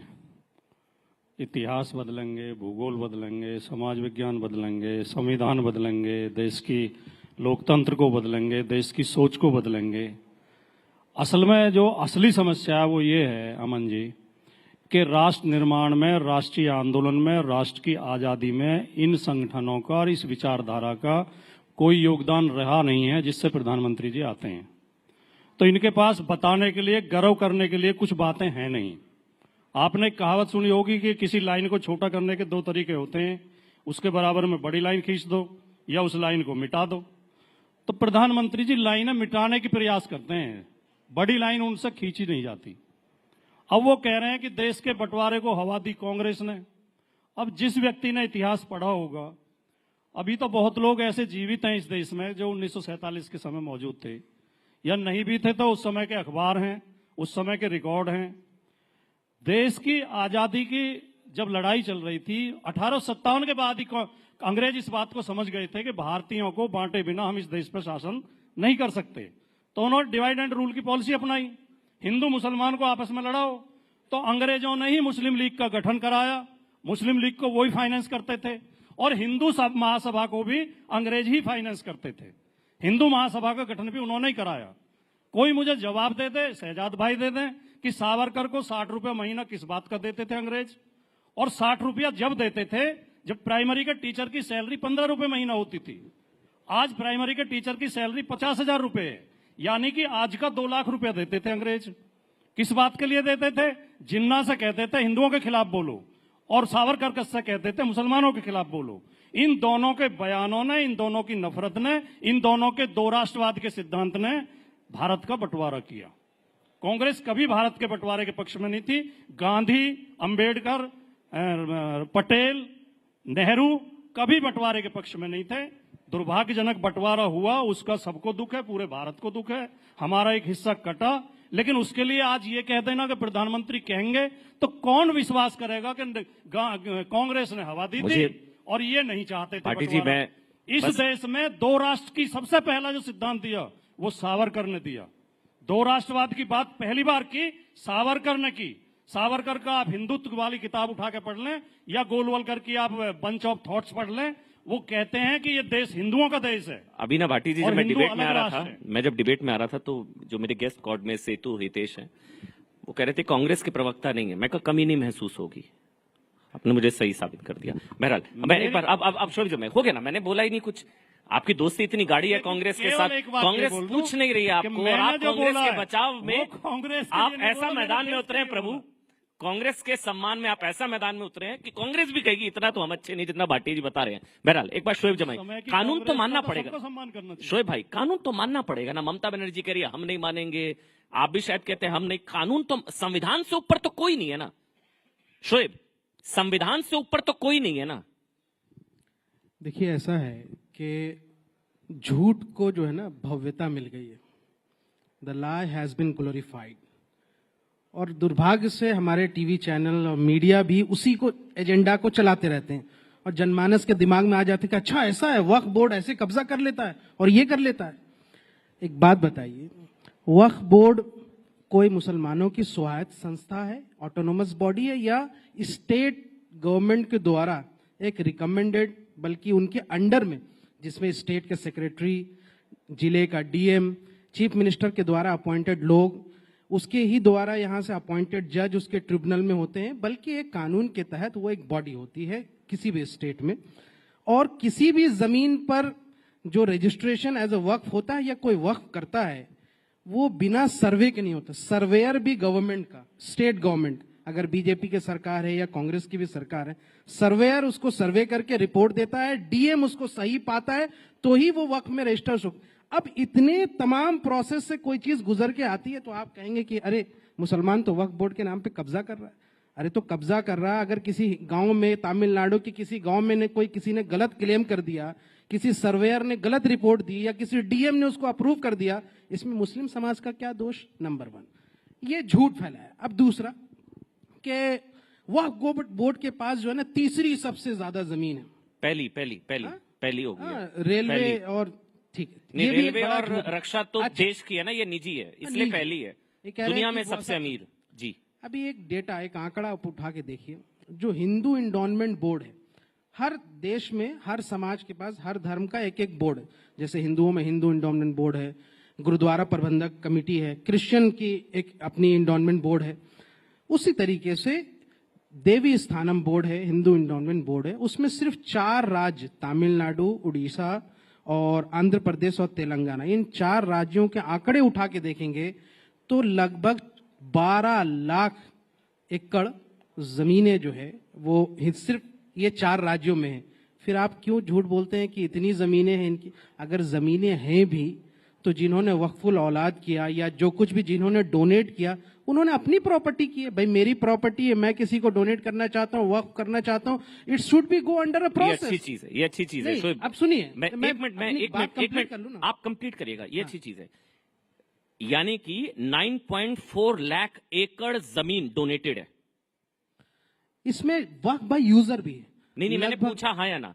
9.4 लाख एकड़ जमीन डोनेटेड है, सिर्फ डोनेटेड है, ये सिर्फ डोनेटेड है। तो आप तो कहते हैं मुसलमान इतना पिछड़ा हुआ है, इतनी जमीन, ही तो बात है ना। गरीब मुसलमान, पिछड़ा मुसलमान, जमीन 10 लाख एकड़। इस बात को मोदी राज में अच्छी तरक्की हुई है। नहीं, मैं इस बात को लेकर कभी नहीं कहता कि वक्फ बोर्ड के अंदर करप्शन नहीं था। स्टेट गवर्नमेंट की निगरानी में, चाहे बीजेपी की सरकार हो या कांग्रेस की हो या किसी अन्य पार्टी, हर राज्य सरकार के अंदर जो भी वक्फ बोर्ड रहा है उसके अंदर करप्शन हुए हैं, उसमें सबने फायदा उठाया, सभी पार्टियों ने, ये मैंने। लेकिन सुधार के नाम पर आप और उसको बिगाड़ रहे हैं। क्या कि देखिए, इनका कानून इन्होंने बनाया कि भाई आप अगर वक्फ करना चाहते हैं तो you should be practicing Muslim for the at least 5 years। Practicing Muslim का क्या क्राइटेरिया होगा? दाढ़ी टोपी होगी तब उसके घर में नमाज पढ़ते हैं नहीं पढ़ते आप कैसे देखेंगे?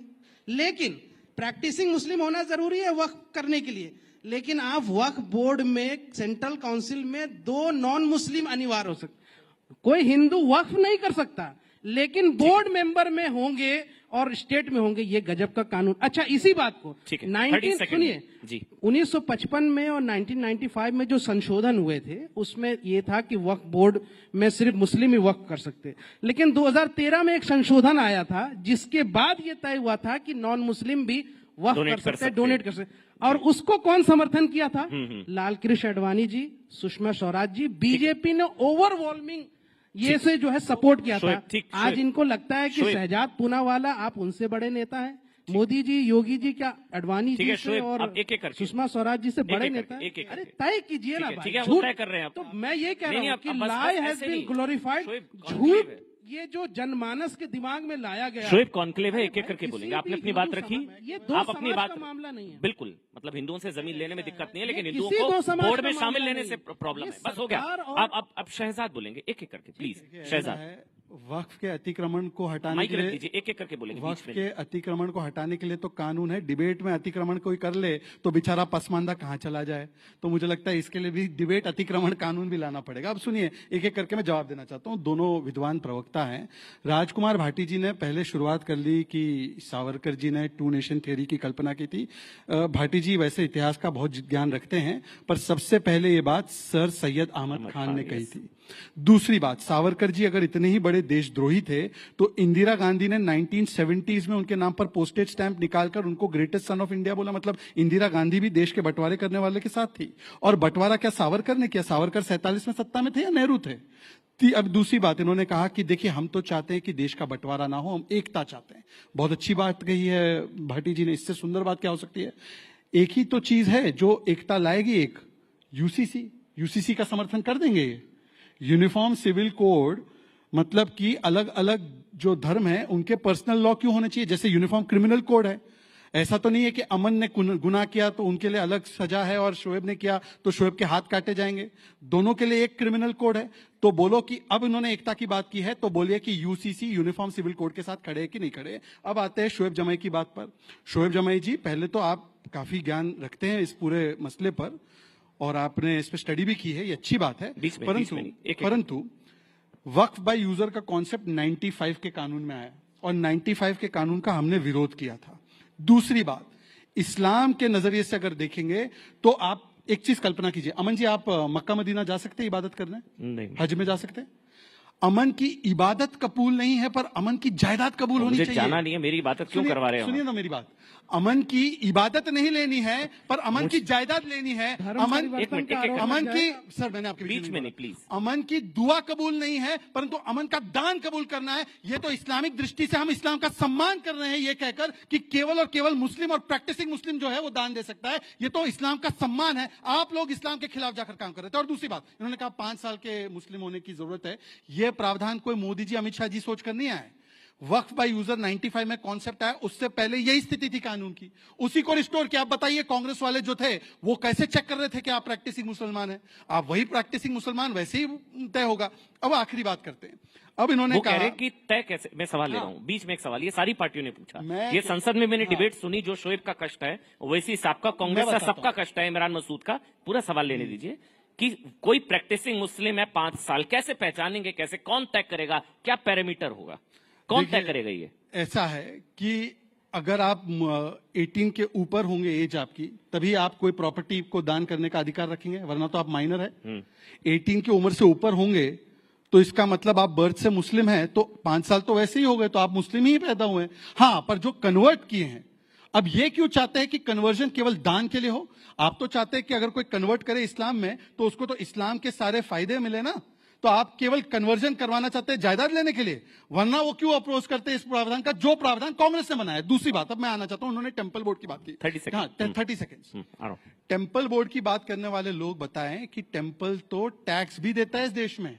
टेम्पल ट्रस्ट भी चलाते हैं अपने अलग से, जिसमें कि हॉस्पिटल और एजुकेशन संस्थाएं चलती है। आप वक्फ के नाम पर कितनी चल रही है, जहां पे फ्री ट्रीटमेंट या फ्री एजुकेशन 10 ऐसे संस्थान के नाम बता देना, परंतु टेम्पल ये ट्रस्ट चलाने के बाद टैक्स भी सरकार को भरता है। और आप बताइए कि यहां पर ये वक्फ बाय यूजर चाहते हैं, मतलब हिंदू की प्रॉपर्टी चाहते हैं, पर वक्फ जो कि एक स्टैट्यूटरी बॉडी है, सुप्रीम कोर्ट ने बोला है, उसमें हिंदू नहीं चाहते, और फिर बोलते एकता की बात। एक चीज कह रहा हूं मैं, एक मिनट भाटी, एक मिनट में एक कमेंट लूंगा शोएब। मैं एक चीज कह रहा हूं, यहाँ जितने भी लोग बैठे हैं, आप लोग हमेशा संविधान संविधान संविधान की बात करते हैं, वो अच्छी चीज है, वो करनी चाहिए। मेरी नजर में ये सारी डिबेट संसद में पूरे देश में हो चुकी है, अब तो राष्ट्रपति के हस्ताक्षर हो गए, चैप्टर क्लोज, मानना पड़ेगा, है ना। मैं ये कह रहा हूं कि संविधान से ऊपर या देश के कानून से ऊपर तो आप भी नहीं है, ना मैं हूं, ना मेरा धर्म है, कुछ भी नहीं है। संविधान सबसे सुप्रीम अमूल आ रहे हैं ना, है या नहीं है बताइए ना। संविधान बड़ा है शरिया, अच्छा मैं गलत बोल गया कुछ, संविधान बड़ा है शरिया, संविधान है ना सुप्रीम। सवाल पूरे कर लीजिए। अच्छा ये सवाल, एक मिनट रुकिए पहले। मेरी नजर में मेरा धर्म छोटा है, संविधान बड़ा है। आपकी नजर में संविधान बड़ा है शरिया? संविधान ही हमें यहाँ से अपने धर्म को फॉलो करने की इजाजत देता है। तो संविधान बड़ा है? संविधान ही, आप संविधान को मानते हैं ना? तो संविधान बड़ा है शरिया इतना मुश्किल सवाल नहीं। मैं माफी चाहूंगा, मैं गलत सवाल पूछ लिया आपके लिए। आपके लिए शरिया बड़ा है? संविधान को मानते हैं? संविधान बड़ा है शरिया? नहीं आप पहले बोले। अरे चलिए मैं आपका जवाब दे दूंगा। आप नहीं बोल रहे हैं। संविधान मानते हैं? जिनके लिए शरिया बढ़िया था 47 में चले गए वो, हमने क्या हो गया आपको? आपके लिए देश तिरंगा पहले है। संविधान और देश से बड़ा कुछ नहीं है ना। हाँ, आपके लिए नहीं, मुझे पता, मेरे लिए तो है, आपके लिए संविधान और देश से बड़ा कुछ नहीं है। धर्म भी नहीं है आपके लिए भी नहीं है। अरे संविधान बड़ा है शरिया। अब मैंने जवाब दिया। आप संविधान मानते हैं ना? मैं आर्टिकल 40 की बात करना चाह रहा था। संविधान मानते नहीं मानते आप? जी मानते हैं। उसके बिना तो संविधान ने जो है 1937 का शरिया एक्ट भी अपनाया था, उसको मानते हैं आप? ठीक है। नहीं मानते, पूछिए। कौन? मैं क्यों मानूंगा भैया? आप मानेंगे शरिया, मैं क्यों मानूंगा? संविधान का हिस्सा है। शरिया आप मानेंगे, मैं क्यों मानूंगा? संविधान का हिस्सा है। अरे तो हो गए ना। तो संविधान बड़ा है शरिया? कभी कभी जो है ना, कभी होशियारी गड़बड़ हो जाती है। मानिए अगर आप मानते हैं तो 1937 का शरिया एक्ट भी मानिए, जो सर कानून तो सब पर लागू गया है। बताइए शोएब, एक चीज मानिए, जो प्रधानमंत्री ने कहा ना, क्यों फिर विरोध करते हैं? देखिए मैं बहस नहीं, हम एक एक करके बोलेंगे। शोएब शरिया कोर्ट का शोएब एक एक करके, वो तो संविधान का हिस्सा है। शोएब एक एक करके, पर्सनल लॉ संविधान का हिस्सा है। शोएब है ना? शोएब एक आराम। मैं बस ये जानना चाह रहा हूं, जो प्रधानमंत्री ने कहा कि कुछ सवाल ओवरराइडिंग पास दी गई इस कानून में, जो सेक्शन 40 है, आप भी जानते हैं, दी गई। हमारी कोई प्रॉपर्टी का मामला होगा, हम कोर्ट जाएंगे, न्यायालय जाएंगे, आप में वक्फ ट्राइब्यूनल जाएंगे। 2013 में जो अमित शाह ने बताया 99% चांस है ही नहीं कि आप ऊपरी अदालत में स्पेशल रिव्यू पिटीशन लगती है, वो आप मेरे से बेहतर जानते हैं। तो संविधान से ऊपर एक पर्सनल लॉ को रख देना, क्या ये संविधान सम्मत है? बस इतना सा सवाल है शोएब। ये फिर एक झूठ कि भाई कोई मुस्लिम जो है वो ट्रिब्यूनल में तय कर देते हैं और ऐसे ऐसे जो है जजमेंट हो जाती है पास। इनको पता ही नहीं है ट्रिब्यूनल में कौन होता है। ट्रिब्यूनल में रिटायर्ड हाई कोर्ट के जज होते हैं, हाई कोर्ट के जज, डीएम होते हैं, एक्सपर्ट्स होते हैं, जो इस्लामिक कानून के भी एक्सपर्ट्स होते हैं, वक्फ के भी एक्सपर्ट्स होते हैं, रिटायर्ड हाई कोर्ट के जज होते हैं ट्रिब्यूनल में। और ट्रिब्यूनल के बाद भी कई केसेस इस कानून से आने से पहले भी सुप्रीम कोर्ट और हाई कोर्ट में लगातार चल रहे हैं। उसको यहां से लिया गया, उन केसेस को अपील में लिया गया है। ये कहना, एक उदाहरण दीजिए ट्राइब्यूनल का फैसला कोर्ट ने पलटा।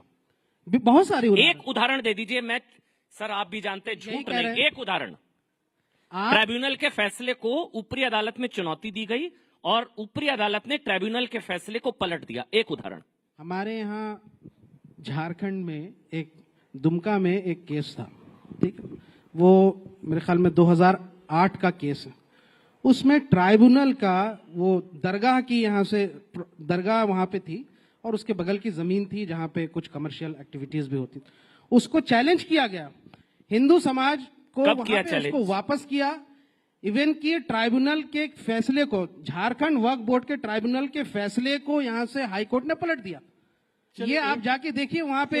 अभी चैलेंज हो ही नहीं सकता है सर। 2013 के बाद आप भी जानते हैं सेक्शन 40। अमन जी एक अच्छा एक वाक्य, केवल एक वाक्य। ट्राइब्यूनल जो है, सुनिए ना, पहले शोएब कंप्लीट कर ले। मैं इसको कंप्लीट कर दूं, मैं इसको कंप्लीट कर दूं। कुछ सवाल उठाए थे। जी एक मिनट भाटी जी, वो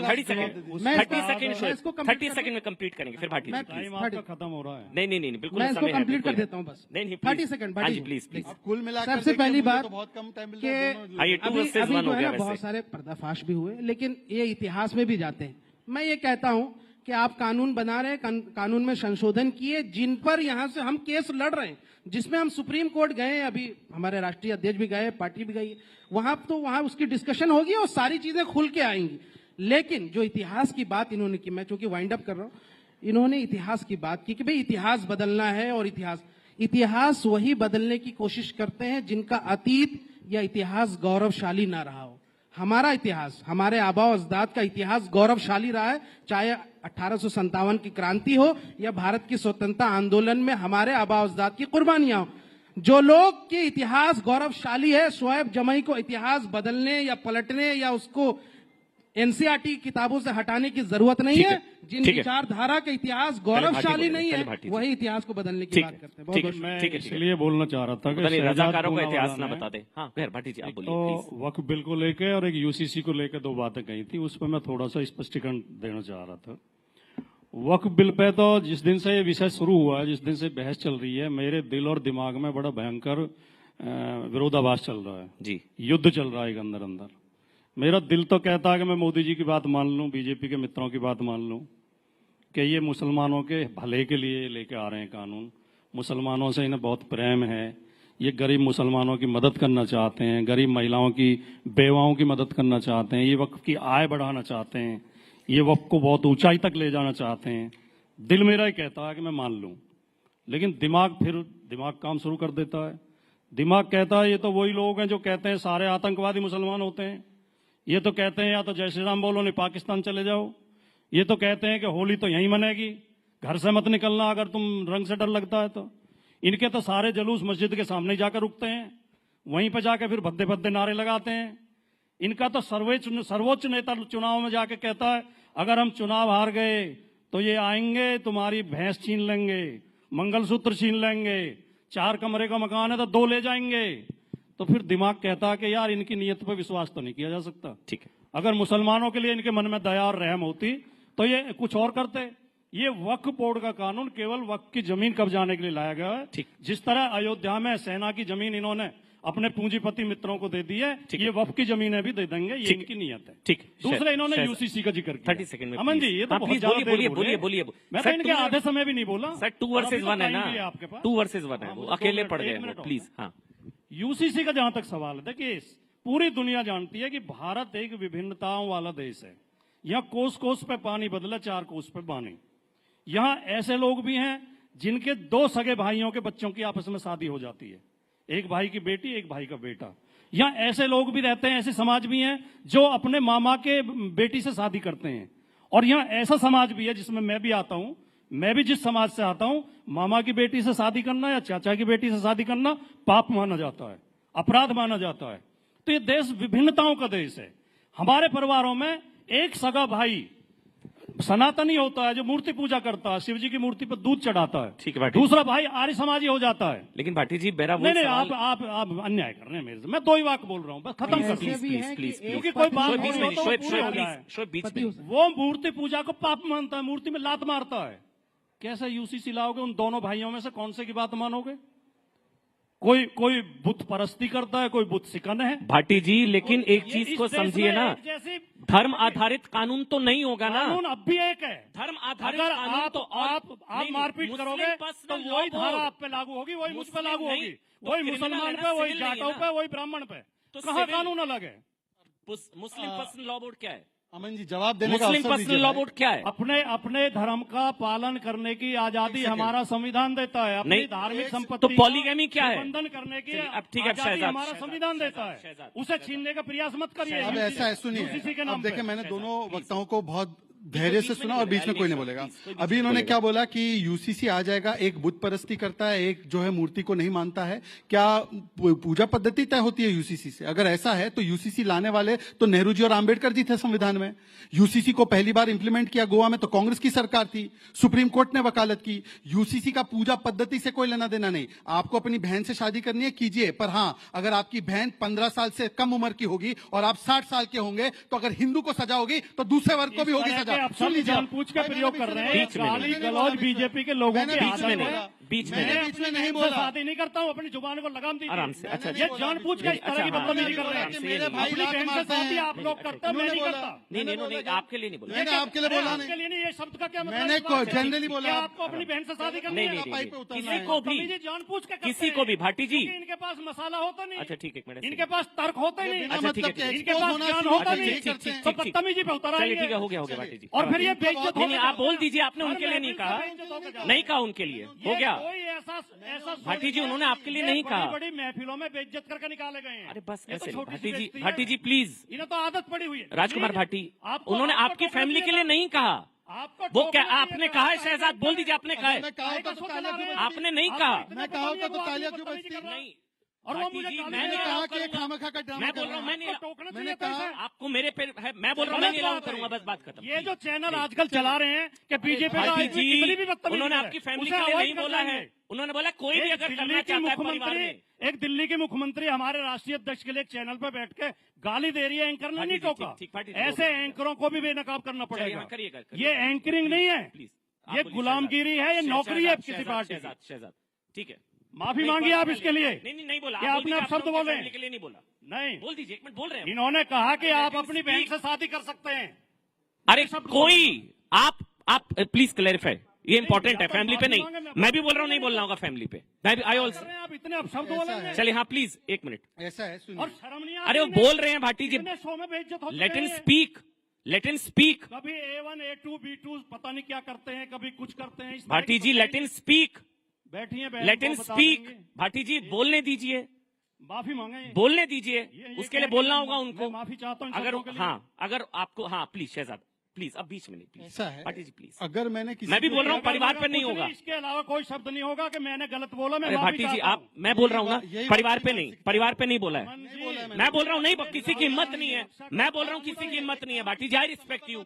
पूछ लीजिए क्या मैंने इनके परिवार पे बोला है। आप एक बार बोल दीजिए, देख लीजिए, यहाँ पे देख लीजिए, यहाँ पे देख लीजिए। मतलब कि डिबेट को डिरेल करना है। इन्हें सब जानते हैं हम। ठीक है, ये जो क्लोजिंग कमेंट। अच्छा क्लोजिंग कमेंट प्लीज, हो गया भाटी जी। सारे आरएसएस मुख्यालय, भाटी जी आरएसएस मुख्यालय से बताइए, ये इनको बोल दे आरएसएस के, ये ठीक है। 3-4 आदमी ने फंड लहराया, ये बताइए, केवल 3-4 आदमी ने फंड लहराया है। ये 3-4 आदमी आरएसएस मुख्यालय से। चलिए हो गया भाटी जी, आरएसएस मुख्यालय से सब लोग बताइए। कह रहा हूँ, नहीं कह रहा। आरएसएस मुख्यालय से आप लोग आरएसएस से मुख्यालय से आए क्या? अरे ये फंड वाले आरएसएस के मुख्यालय। अरे बस भाटी जी, भाटी जी पूछ लो, बुला के आ जाओ, इनका पर्चे पूछ। राजकुमार भाटी, वहां से बैठ कर। राजकुमार भाटी प्लीज, आप अपना नाम अच्छा बताइए। Please please please please please please please please please.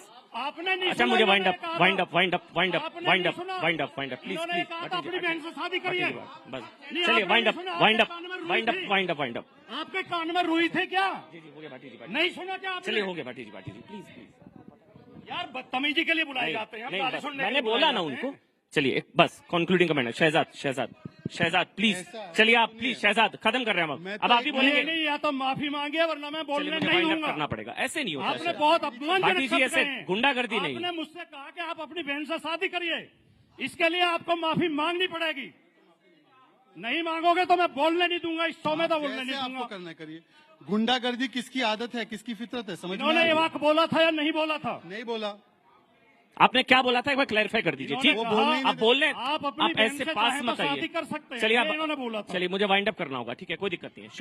शुक्रिया आप सबका, शुक्रिया सोहेल भाई आपका, भाटी जी आपका बहुत बहुत शुक्रिया। हाँ प्लीज आप बोल लीजिए। एक मिनट भाटी जी, एक मिनट बैठ जाइए। इस कंप्लीट, एक मिनट प्लीज, एक मिनट। ये नहीं चलेगा। चलिए ठीक है, ओके, माफी चाहता हूँ। ठीक है, शुक्रिया आप सबका, जा ही नहीं रहा। शुक्रिया। मैं शहजाद पूना वाला, आप मेरी इतनी बेइज्जती करोगे? चलिए धन्यवाद, शुक्रिया। यार एक स्वाभिमानी आदमी हूं, मैं अपनी इज्जत की रक्षा करना जानता हूँ। Thank you.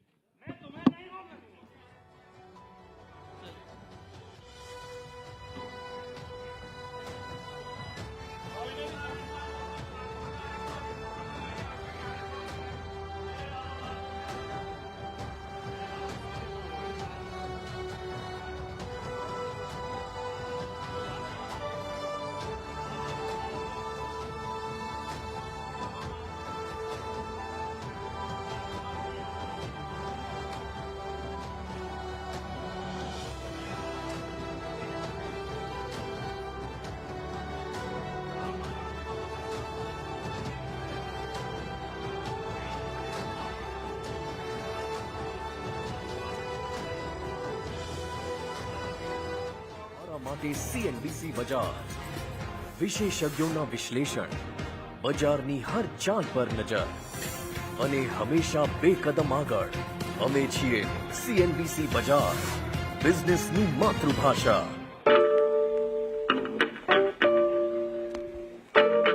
All right, so we're doing this for the third year. Don't think anyone's ever achieved this before. And we're on top all the time, no breaks. No, this is not clear. But one thing is clear, and let's get this straight. CNN News 18 is the #1 English news channel for 3 years running. Because in a world that is experiencing groundbreaking shifts, we keep our eye on the ball and the whole world, pursuing the facts, making sense of them, and cutting through the confusion to offer clarity. Because when we chase the news, we are authentic, credible, objective. CNN News 18, the undisputed leader of English news for 3 whole years and counting. Hello, namaskar. This is First Post, and you're watching Vantage with me, Palki. Hi, how are you? Very well, thank you. Thank you for being here. Bharat ke logon ko meri namaste. Typically, in a month, we have viewers up to 150 million. That's more than twice the population of France. This special edition of Vantage, live from the White House. Numbers came in thick and fast, and Donald Trump was soon declared the winner. This Trump hat, it says, President Trump save America. But this hat is made in China. As G7 leaders gather in southern Italy, Vantage is taking you to the heart of the action. We're on our way to Tel Aviv, and as you can see, sirens sounding. This was one of the first sites of the attack by Hamas. Good afternoon, Prime Minister Lakshman. Good afternoon. Greeting you with aloha and namaste. Do you think that Ukraine is at its weakest position? This war is not about Ukraine. We're trying to bring down the current government in Syria. Today, First Post has brought together geopolitical strategists from across the world. China is still the biggest security challenge. President De Silva, welcome to First Post. Welcome to First Post. Detailed analysis on the stories that matter the most to you. We throw a spotlight on global issues from an Indian perspective. We are trying to make our mark in the digital town square. We are building a news platform with a video nucleus. Today we begin in Asia. Indian Prime Minister. Phones on. Ladies and gentlemen, please take your seats. The show will begin shortly. You are requested to keep your mobile phones on silent mode.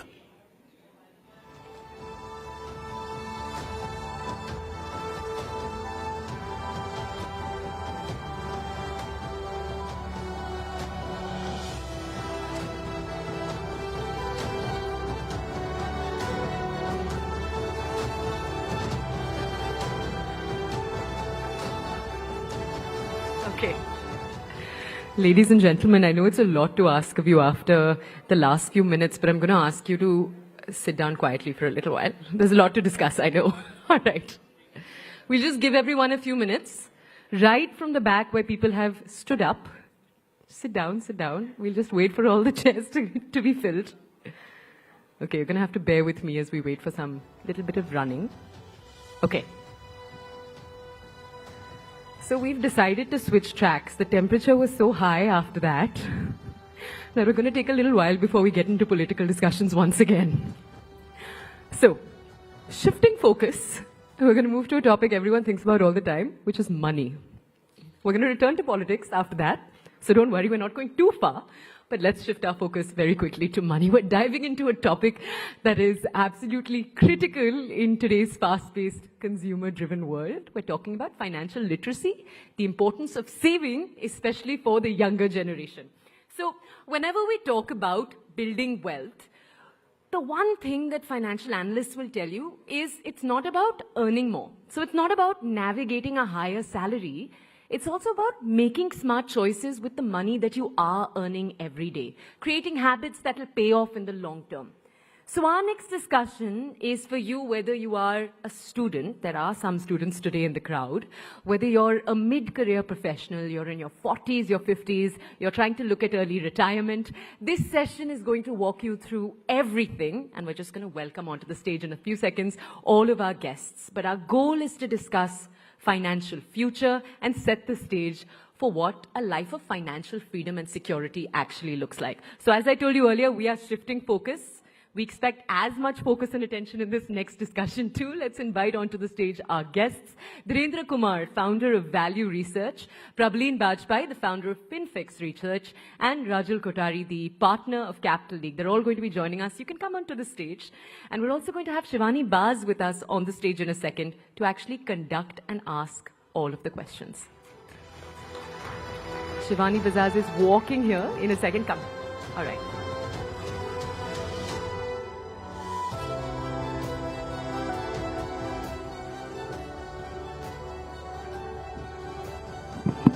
Thank you so much, Toya, for that. And thank you so much to the panelists. And thank you to the audience as well. I know it has been a heated discussion before this. We'll try to calm everybody down and welcome to Rising Bharat Summit and this particular important conversation that we are going to have. And as Toya mentioned that, there has been a rising concern about the fall and the dip in the savings in this nation, especially from the young people. But, there is a dichotomy of sorts, Dhirendra, that we are seeing that a lot of interest among young people who want to invest more, get into stock markets more, want instant gratification, want instant results, returns. And, the most important question and the most asked question that I personally have whenever I speak to young people, people who are 19 years old, 22 years old, is that, which fund gives the maximum returns? Is there a fund which gives 50% returns? Dhirendra, and I know that on Value Research, there are questions like that every day. So, is savings mindset more important? Let me just, begin by asking you that question. As a country, are we looking at a time where that is going to be very important, because we are seeing that young people now in India are not investing and saving that much? Yes, your investing journey doesn't start till you save. So you can't borrow money and save. You will get bankrupt without having the money. But more importantly, there is a significant change in something that has happened, which was not available when I was growing up. My parents, or most parents in my surrounding, in the vicinity, they had a fairly regular, predictable income for life, which is unlikely. Ever since I started, I was very unsure that, I might be growing, I might be declining, I might be, languishing, but I don't think I got into a career which was a job for a life or any such thing. Then the instant gratification bit. In my times, the waiting time for getting a scooter was 8 years for my father. And for me in Delhi, when I set up Value Research, the waiting time for getting a telephone connection was 9 years from MTNL. If you actually refer to all this, and today if you wish something, you get it. So, this is instant gratification is the new default. Then people are, these are very significant societal changes which we have seen in the last 20, 30 years, which is, lifestyle inflation is considered normal. If you are growing in life, then you are spending your way to demonstrate growth. Otherwise, you are not good enough. You are not prospering. You are not doing. So, that is one. That is another. Third is that, fear of missing out is something real. A lot of people are very upset, very disappointed with themselves. It actually hurts their confidence. If they are not able to demonstrate that they have really achieved it, they are not left out. They are not in the backstage. Then comes spending is visible. Savings is not. You can't demonstrate that, you are a thoughtful guy who has a reasonable thing, and if you lose your job, you can take care of yourself. Your dependents can bank on it. So that is thing, and then financial discipline, is a life skill which is not being told. I grew up in a family where my parents, I was unable to discover, or know when I was graduating, that whether my parents are well off, poor or rich, because for different things, their reaction will be very different. I wouldn't know that. That is not the case. Today it is getting demonstrated. Then comes,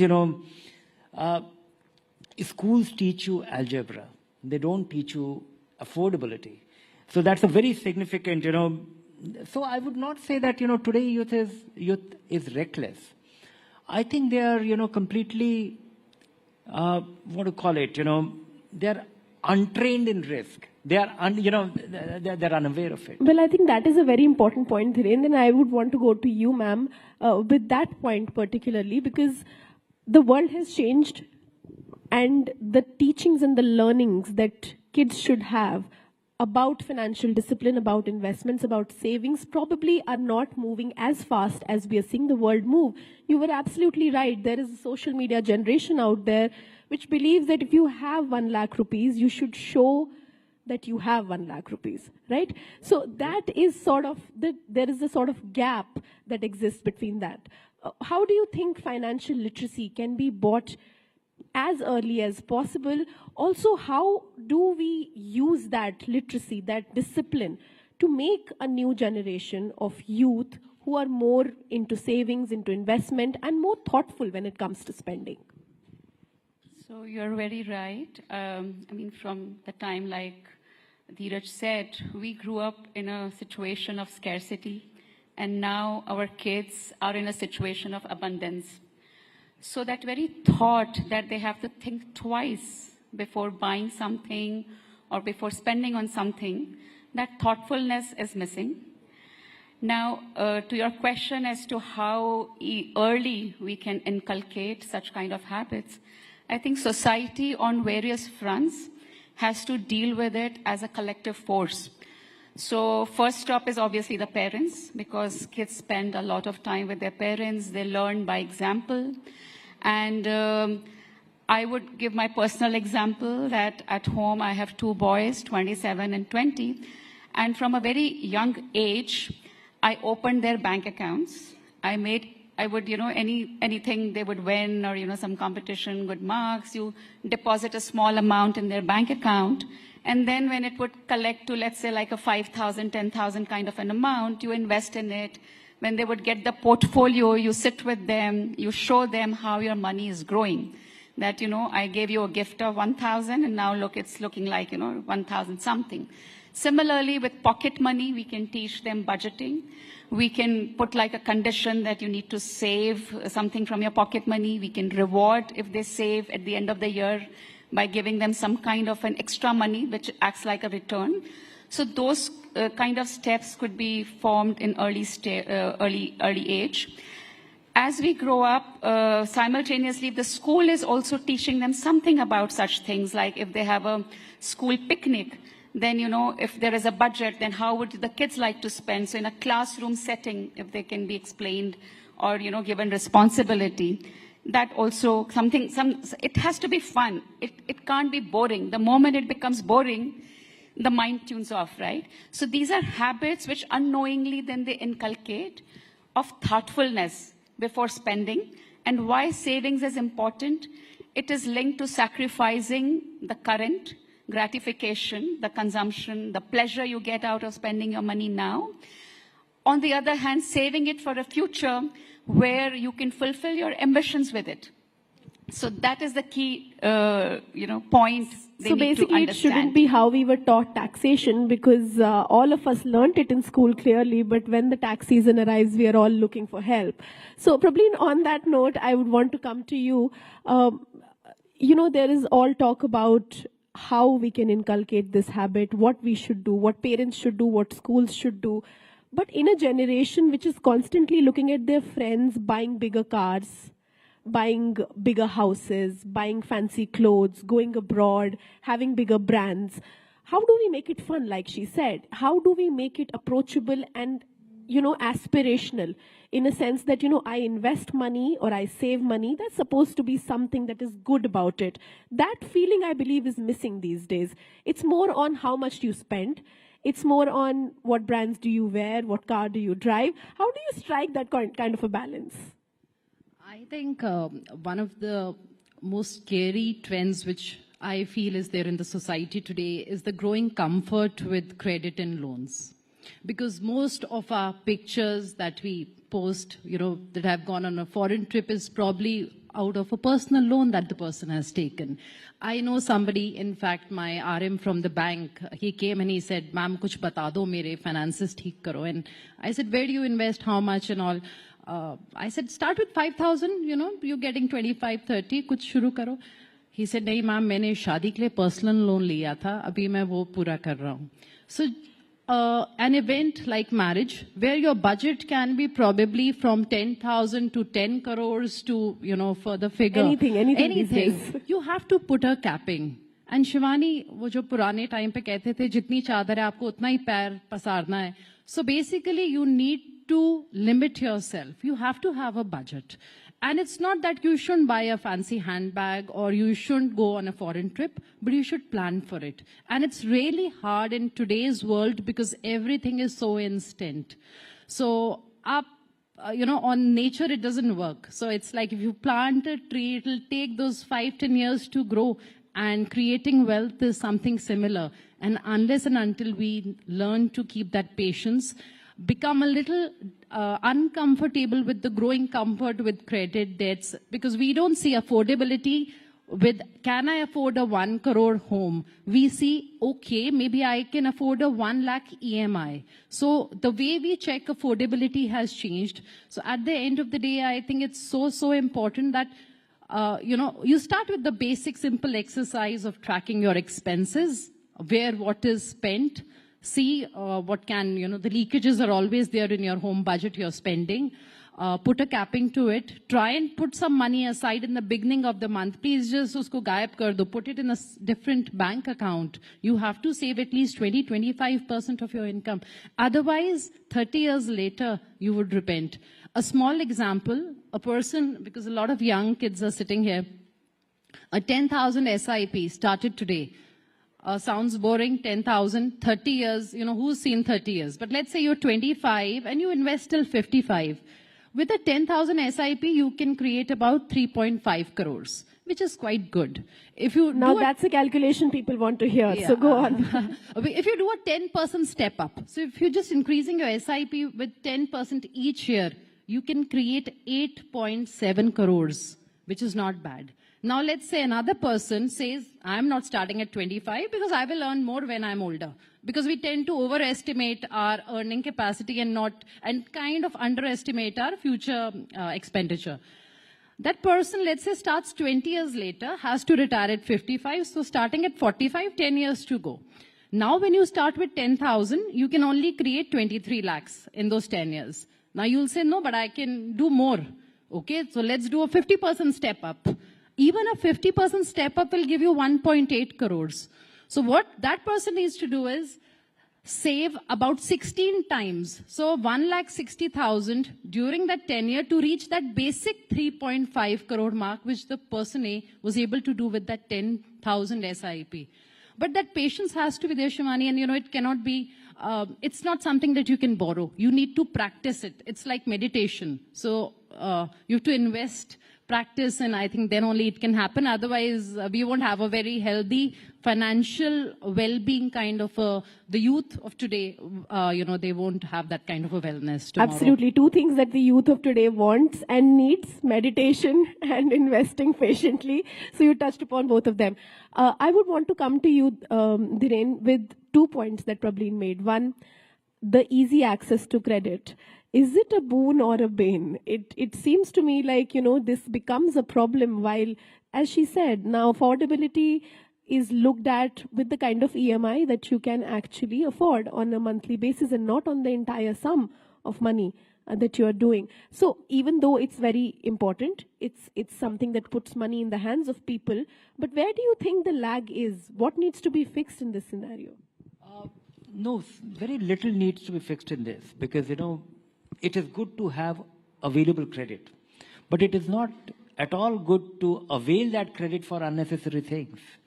It was a great deprivation for the whole generation for the first, 20, 30 years of post-independence that there was no credit available. People could not borrow money.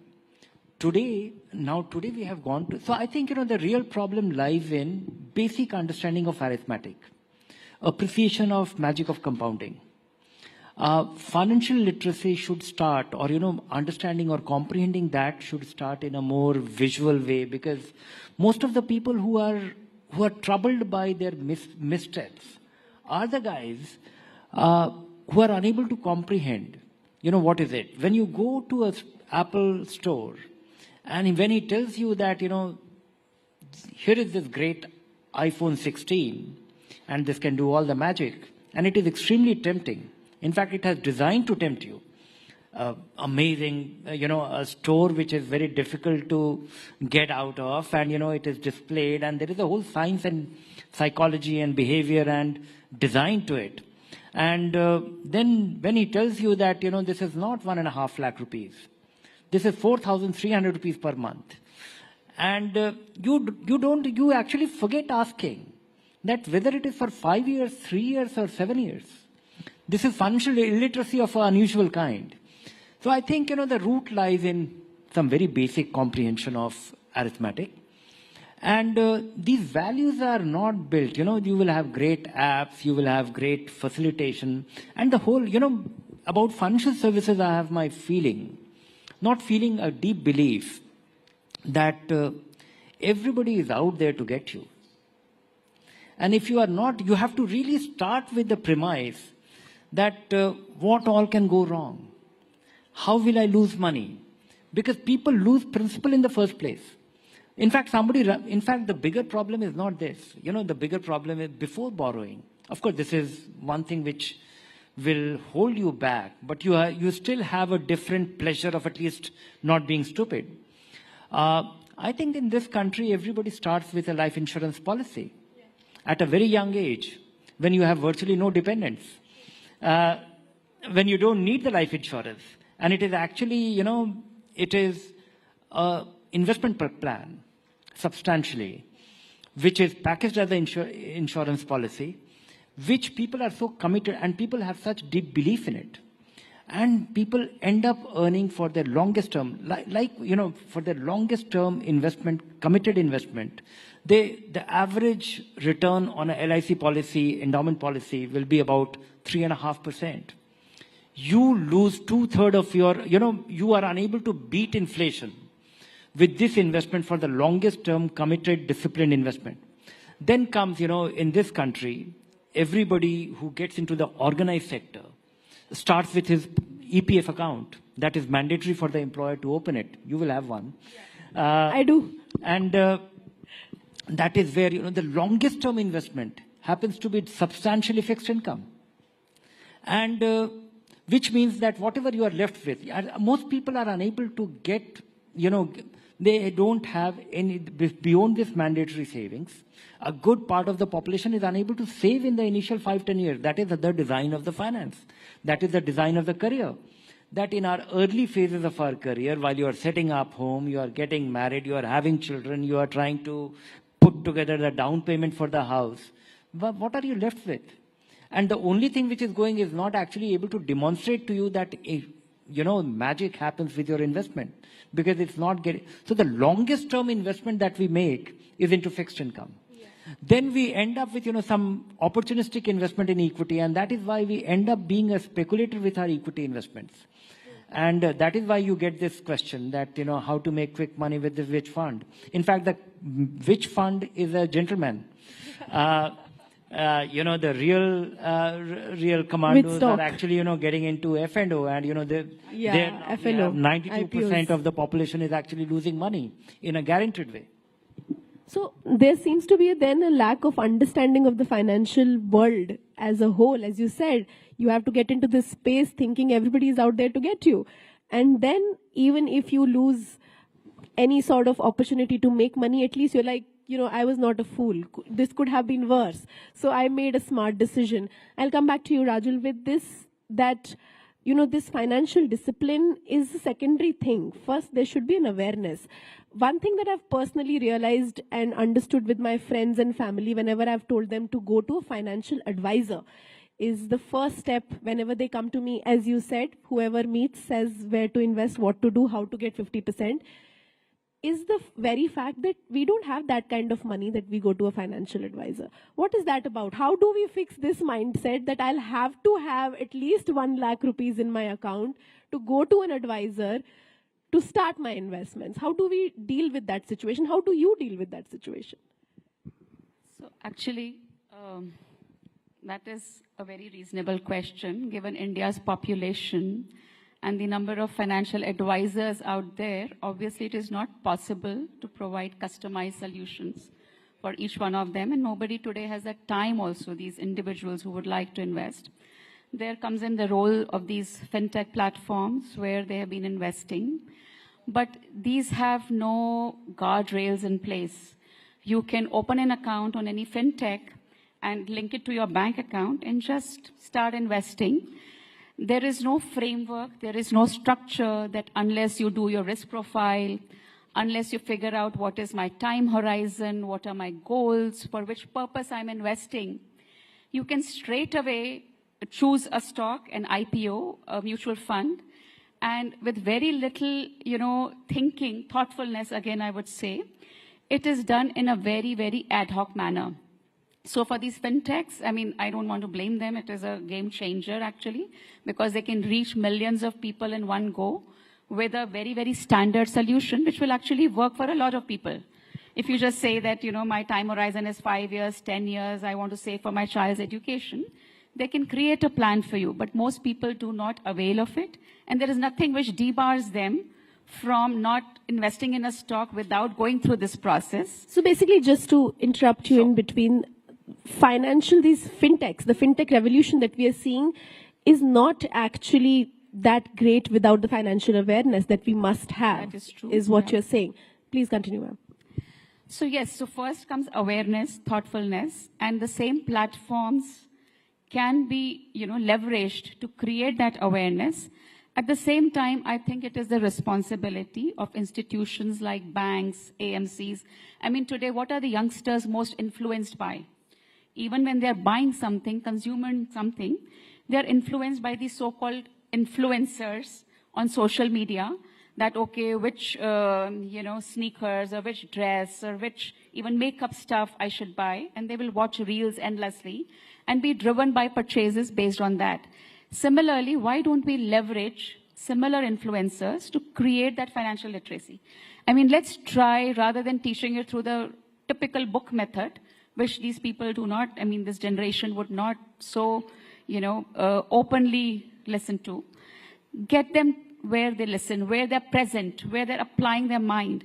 So today there are a few financial influencers, but it is like a drop in the ocean. For every 1,000 influencers whom these millions of brands use to influence their sales, you have a handful of financial influencers.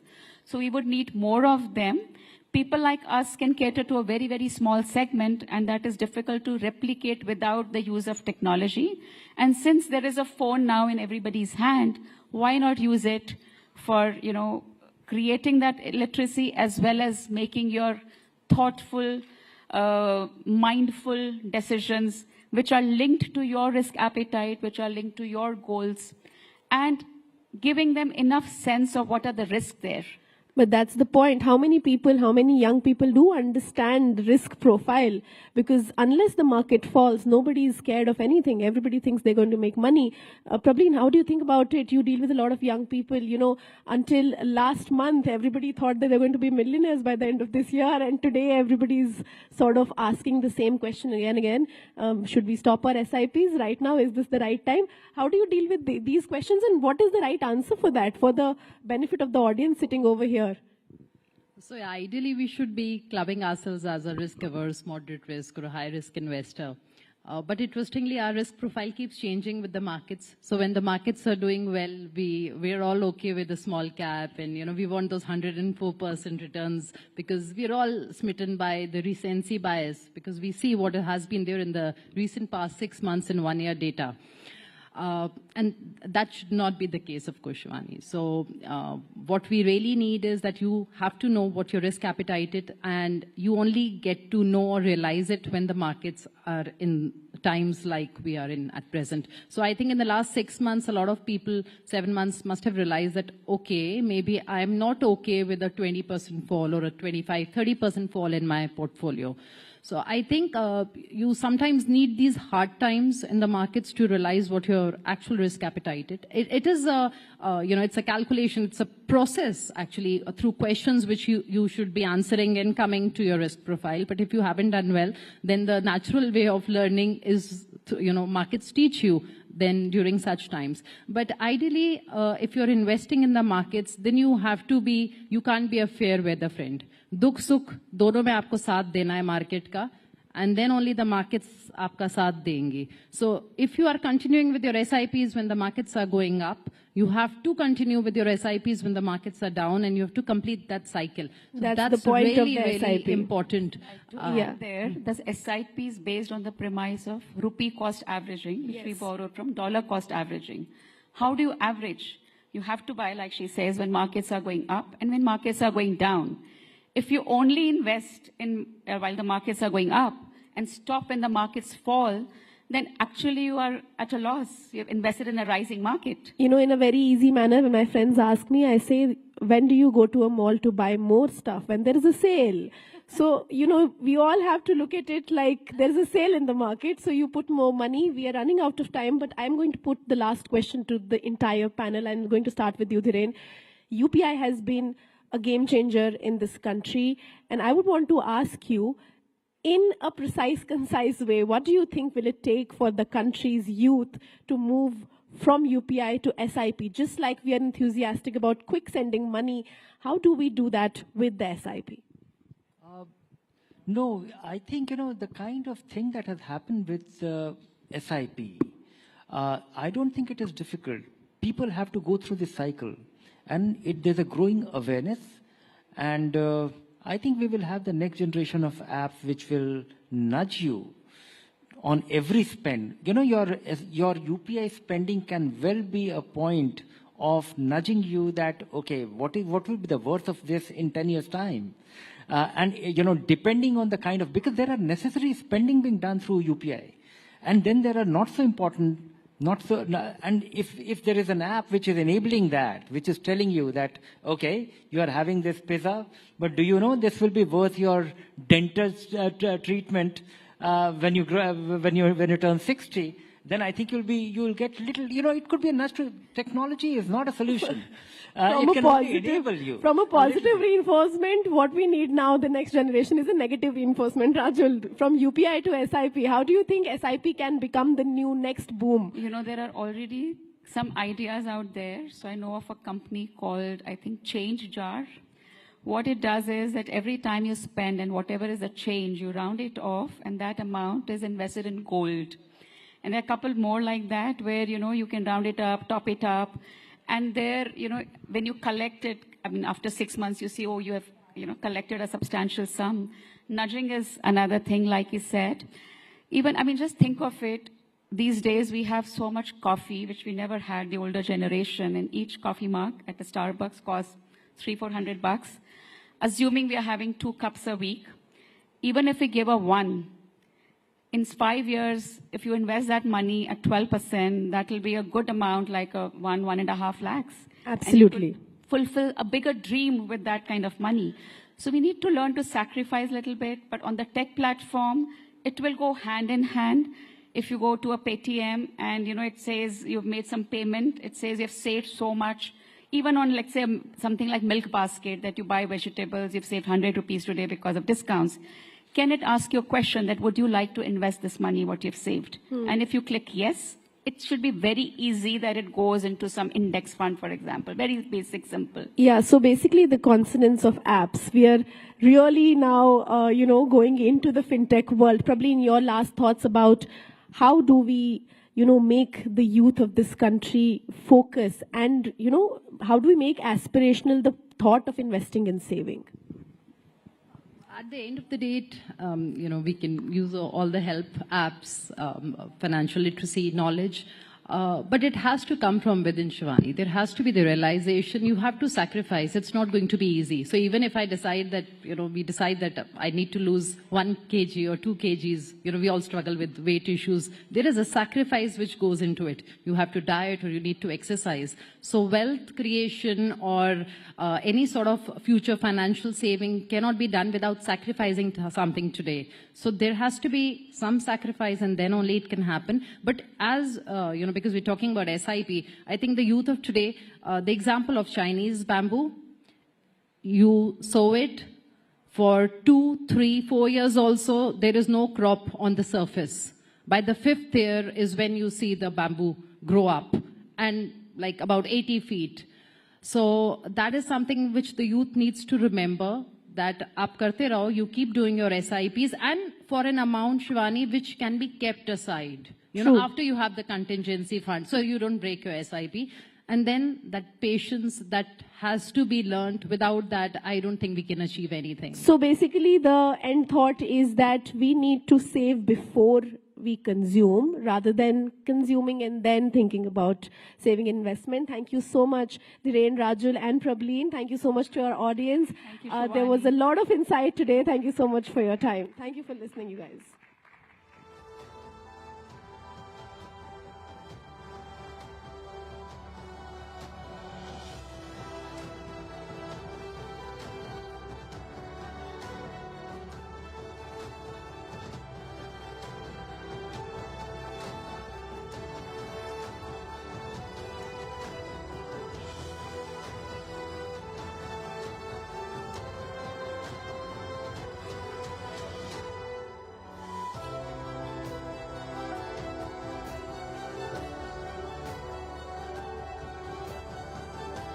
Okay, all right, let's move on now from that conversation about finances.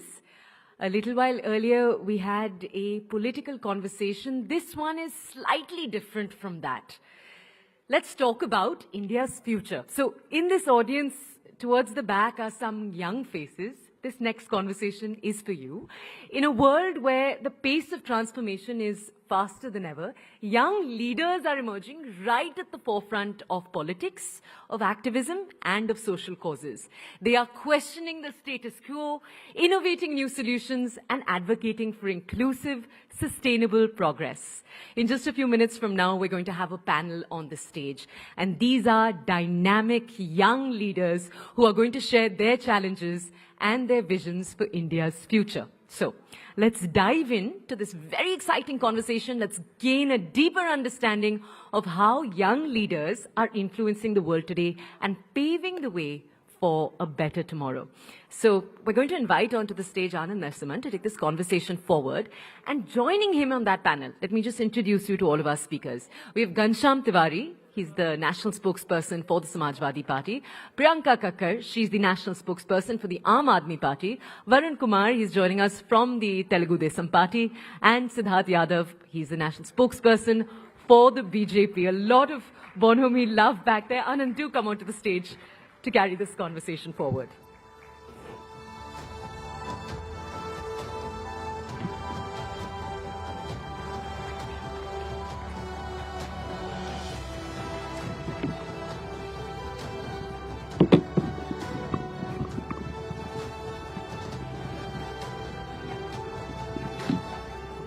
Namaste. Oh, if you can always smile like this with each other, like.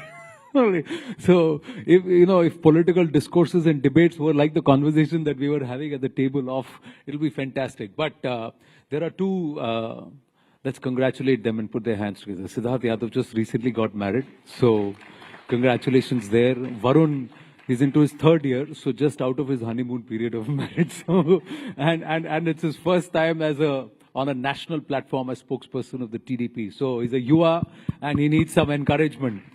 So, long honeymoon then. जो शादीशुदा उनको पता है 2 साल बाद क्या होता है, अब तो अभी तो शुरू हुई है कहानी. Anyway, Priyanka ji, you are the dynamic. अब वक्त क्या? You'll have to give the context since she said that young dynamic leaders. So I looked at him. I said, "I'm dynamic. You are young," and that is what he's referring to. And Ghanshyam, I met him as an educationist.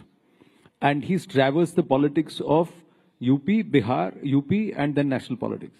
And we've had a lot of run-ins on debates, but I always hold him dear to my heart because he's doing some phenomenal work in the field of education. So as a politician, he's also doing some great work as an educationist. So welcome, everybody. So we're going to traverse the length and breadth of your own personal journeys into politics, and then, of course, some real politics. But first, let's start with you, Priyanka ji. How did AAP happen? How did politics happen? And what were you before you turned politician? Well, I am and I was a lawyer besides being in politics, and I'm very grateful to the Aam Aadmi Party, to Arvind Kejriwal ji, who collected us very passionate young people and gave us the freedom to grow and taught us how to question without offending people. And you will see Aam Aadmi Party, I can with great pride say, is the only party which has no parivarvad. You know, it was all us people from no political backgrounds. We got such a platform. I know he wants to jump in on this one, but you will have to be better behaved than Shehzad Poonawala. So that is my journey. I'm also a lawyer alongside being in politics. I'm very swayed by the idea of everyone getting good quality education in the country. I'm very swayed by the fact that everyone should have access to affordable healthcare, because like my leader Arvind Kejriwal ji says, the middle class is one hospital bill away from poverty. I will not agree with any aankadas he will give, because I read his notes secretly, so I can already tell you. And besides that, I mean, that's the little about myself, and I do want to come to the political part because that is more... No, but what is this with lawyers and politics? I think her party में, हर political party में आप मानेंगे ना? ये भी lawyer हैं. हाँ, वही तो. ये भी lawyer हैं. Basically, I think it just allows us to question without much fear or fervor. I would think it also gives us an analytical bent of mind and see both sides of the coin, more perspective. I mean, I'm glad to be a lawyer. I can argue either way, I would say. But I don't know, the political bug bites you or you... No, actually, you know what happens in the court? You see so many cases. You see the injustice. You see what is happening with the country in a more broader perspective than what the media influences you through. Sorry, I don't mean it in a negative way. No, sure. It's just that the problems there is a dynamic and there is a perspective. Yeah, the problems there are manifold. And then you get to read about them, indulge in them, you get to know the perspective. It's a much broader field which gives you... Kabhi aisa hua, you had a run in a heated debate with another spokesperson and next day you are on the same side arguing in court, or you got to work together on a particular case? Yes, it has happened. And I think that is the beauty of a democracy, where I can fight with Siddharth Yadav currently and maybe have a cup of coffee thereafter. You think that happens even today? Okay, Not because so a lot of seasoned politicians say कि वो ज़माना और Not था. so much. I agree. Not so much. It used to happen, but not so much anymore, which is sad. Why is that, Ghanshyam, as we get into your journey as into politics? Thank you so much for this stage. My journey into politics, my father served Air Force. I grew up studying in Kendriya Vidyalayas, became passionate about social sector, traveled the country from Punjab to Tamil Nadu to Maharashtra to UP, Rajasthan, studied in Karnataka, became a semiconductor engineer. Worked in Bangalore, now semiconductor is a buzzword, worked in Bangalore with Texas Instruments and Intel.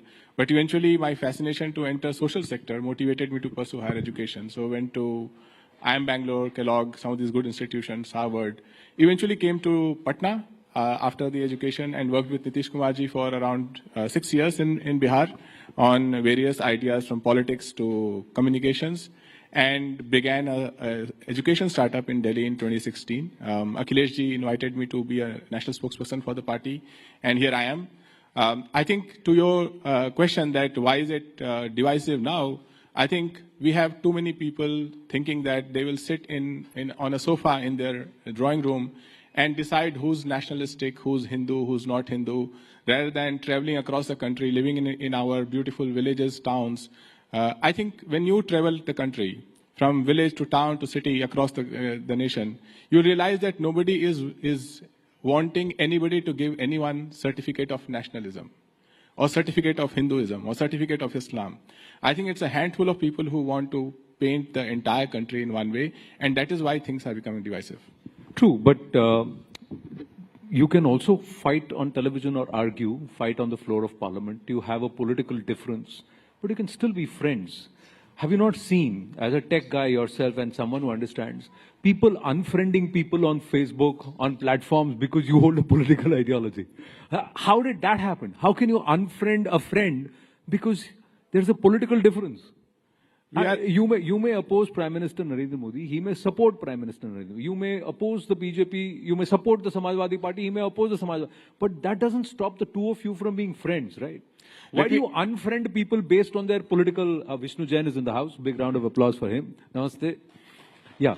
Let me append that question with the thought that we are in the age and era of AI. Just in the previous panel, they spoke about how technology can nudge you based on your various habits. You will be in a time when you can speak to your phone and it will talk to you in a conversational AI in any language about your account, the habits, the kind of scams you can be exposed to, the kind of investment you can make. Similarly, you take Siddharth's phone, you take everyone's phone here, Anand's phone, my phone, right? And you ask the phone in due course, based on the messages on my phone, am I a hateful person? Do I get everyday messages of hate?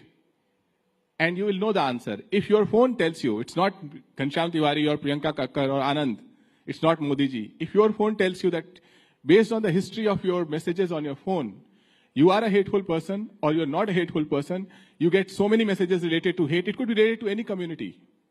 But if your phone is telling you that for 10 years, your message history tells you you've been a hateful person, then there's no way you can sit across the table for a cup of coffee with somebody who thinks differently.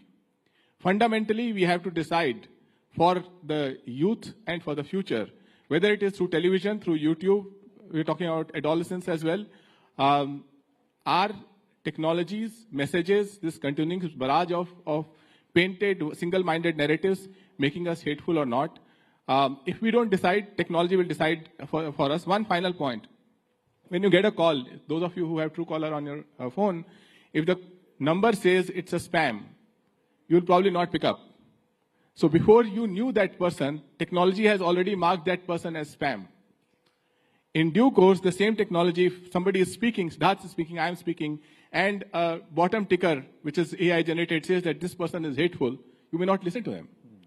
But there's a fundamental difference in the comparison that you make, and I hope the audience appreciates that. When you unfriend a person, that person is already your friend. It's not technology or a number. A number is spam. A person is not. And I said you're unfriending people. I'm not saying you are befriending people or deciding not to accept it. Hanji, ji. And then we'll get Varun one and has to agree and Siddharth. admit that what has happened in today's time is it's my way or the highway. So if you don't, it's the government has imposed it such. You have a different view. You are an anti-national. The area and space for discussion, that has become very narrow. And that is one thing which percolates from the top, you know, when it trickles down from the top and we also think similarly, and then the person will unfriend you. This is what I think. No, I'll tell you one thing. Let me ask you. There are political parties who have, I will tell you personal experience, who have decided not to come on my show because they believe this person's point of view is not akin to us or whatever their position. All right, that's your professional position as a politician. Does that mean you will not come and sit and have a coffee and have a conversation offline? There's a difference there. Why is it that what is your political position is deciding your personal life and how you will behave and interact with as people? Sorry, I'll get Varun in. Yes, Varun. And as an ally, as somebody that is a TDP, which was part of the NDA, then moved out of the NDA, and I was back thick in the NDA and propping it up largely, you know, along with the JDU. What is your point of view? And as a youngster, Thank you for this. You must have got into politics in the last 8-10 years, correct? 16 plus. All right. So I have a cycle party along with me. Our symbol is also cycle. I have an ally already, so I have 3 friends already on stage. So 3 things, Anandji. In politics, there are no permanent friends and permanent enemies. First thing, let's get that right. Second thing, in social media, you add friends, you don't make friends. Okay, friends are made outside and you add them on social media. Please don't get confused. We have a tendency of feeling people as friends on social media, they are just your contact list. That's what is my personal opinion. Third thing is that we have come over from a transition phase wherein believing politicians, so for example, if I'm a politician, if Mr. Ghanshyam is also a politician from another party, we've forgotten the fact he is my rival or competitor, but he's not my enemy. Okay, we have now come with an agenda where you are from another party, you are my enemy. I know you for 10 years, 20 years, I know your personal affiliations, etc. No, you are my enemy, no matter what. If that's the case, then nothing can change us. They say ideology is thicker than blood, so friendship has to be thicker than ideology if you have to get out of this. So anybody who comes with that mindset of unfriending someone, even in personal life, not social media, even in personal life, because he believes in a different ideology, I think that has to be evolved at a personal level. It has to come from the inner side. So if you believe ideology is thicker than blood, then keep friendship is thicker than ideology or relationship is thicker than ideology. Very well said there. In fact, someone told me those who are unfriending you because you hold a particular view, then perhaps were never your friends because they never understood all of you. Now, that's one perspective. The other perspective is, listen, if I disagree with this person, I don't want this person in my life. So that's another point of view. We all have to individually decide where we are. Siddharth Yadav, where are you? And how about this foray into politics? Are achhe khase lawyer the, you're doing very well, badhiya practice, why get into politics? Thank you, Anand, for having me on your show.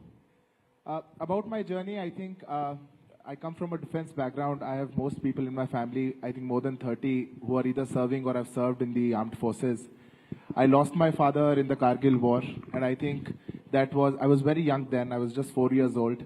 And I think that was when I first thought that there is some service that I need to do. I need to choose the way, I need to choose the platform. But there is something that I have to do for this country. I wanted to join the services, but as one would understand, the family who goes through this is never keen for another person joining the forces again, and I had to just fill my NDA form and not go for the examination. But, having said that, I joined the Delhi University. I got into the SRCC college. I then went on to do law. I became a student activist. I worked as a student activist with Akhil Bharatiya Vidyarthi Parishad for 10 years. Working in the ABVP, I served on various positions. The zeal was continuous. We have to do something for the country wherever we are. And then, I'm very grateful that the largest party, as we say, the Bharatiya Janata Party and the one in government, gave a chance to such a young person to represent the thoughts of the party on national television. And being the youngest on the panel as well, I think, all contributions and all attribution of that has to be given to the party. But when it comes down to the question that you are asking, I think that's more important than my story today. Because the time that we are in, it's a different time. And I'll explain you why, what is my understanding, why we think that there is so much animosity, or, why friends are unfriending friends, and why all of this is happening. I feel personally that we are in an uncomfortable political space today. That uncomfortable political space is because the comfort in this country of a political space was when one party ruled the country for 50 years. Now system is challenged. New people came in. The entire atmosphere is changed. When one party was ruling this country for 55 years, things were very different.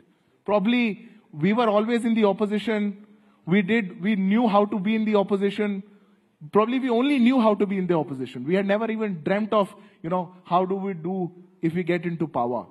But in the past 10, 11 years, when the people of this country gave a solid mandate, a government after government, a clean majority, choosing one leader, backing one leader, transformations happening, a lot of systems are challenged. When that happens, and when we stand at that juncture, it is difficult to accept, and I'm not, blaming anybody or any political party that they cannot accept the defeat or they cannot accept the change.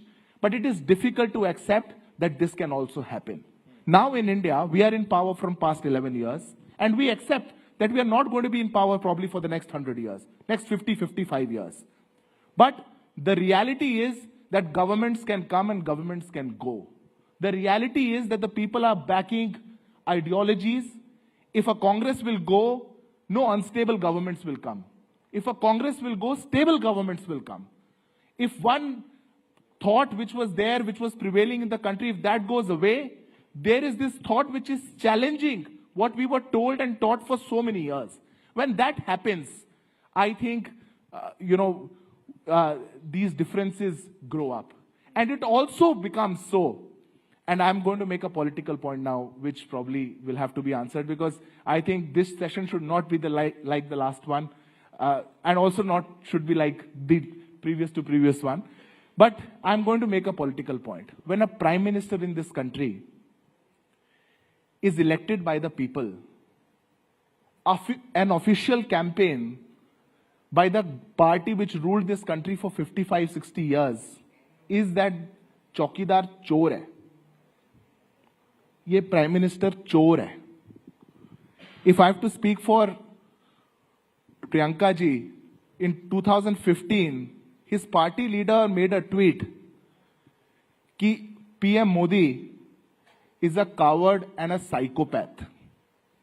If we say such things, if top leaders say such things, अब मैं और प्रियंका जी उसके बाद बैठ करके coffee भी पिएंगे अगर, और मैं इनको बोलूंगा कि आपके लीडर ने गलत बात बोली, she is bound to defend what. No, I'll tell you. I think if we, I'll just conclude in 10 seconds. Yeah, I think if we go beyond that, and we as young politicians, I think, because all of us are young, if we start to draw that line and say कि नहीं चलो ये चीज मेरी party ने गलत करी या आपकी पार्टी की ठीक थी, I think कि वो unfriending वाला काम कम हो जाएगा और we can have more coffees. Yeah. I'll say just one quick thing. I think when the language of the Prime Minister and the culture that Prime Minister communicates will be visible in the language of anchors, will be visible in language of spokespersons, will be visible in the language of members of parliament in the debates. And because our debates in parliament are visible to everybody, you can see the language of debates. It was not long ago that a Delhi MP abused openly in the parliament and not one BJP MP stood up against it. In fact, senior leaders were laughing and cheering him. So I think as far as language of the Prime Minister is concerned and things that has been said up to the Prime Minister, whether it is Chandrababu Naidu ji, he has said, I think this is the new normal that has been set up. But we are here to discuss what is a newer normal that is possible for the youth. My worry is that when the top leadership demonstrates poor language, we're talking about protests from Samajwadi Party on the language of Delhi Chief Minister, then the language of society goes for a toss. And when there's a barrage of hateful messages that are sent to mobile phones of the largest party in the country, then there's a problem. I'm going to make one final point, which is not political. So, Ghanshyam, one final point. Okay.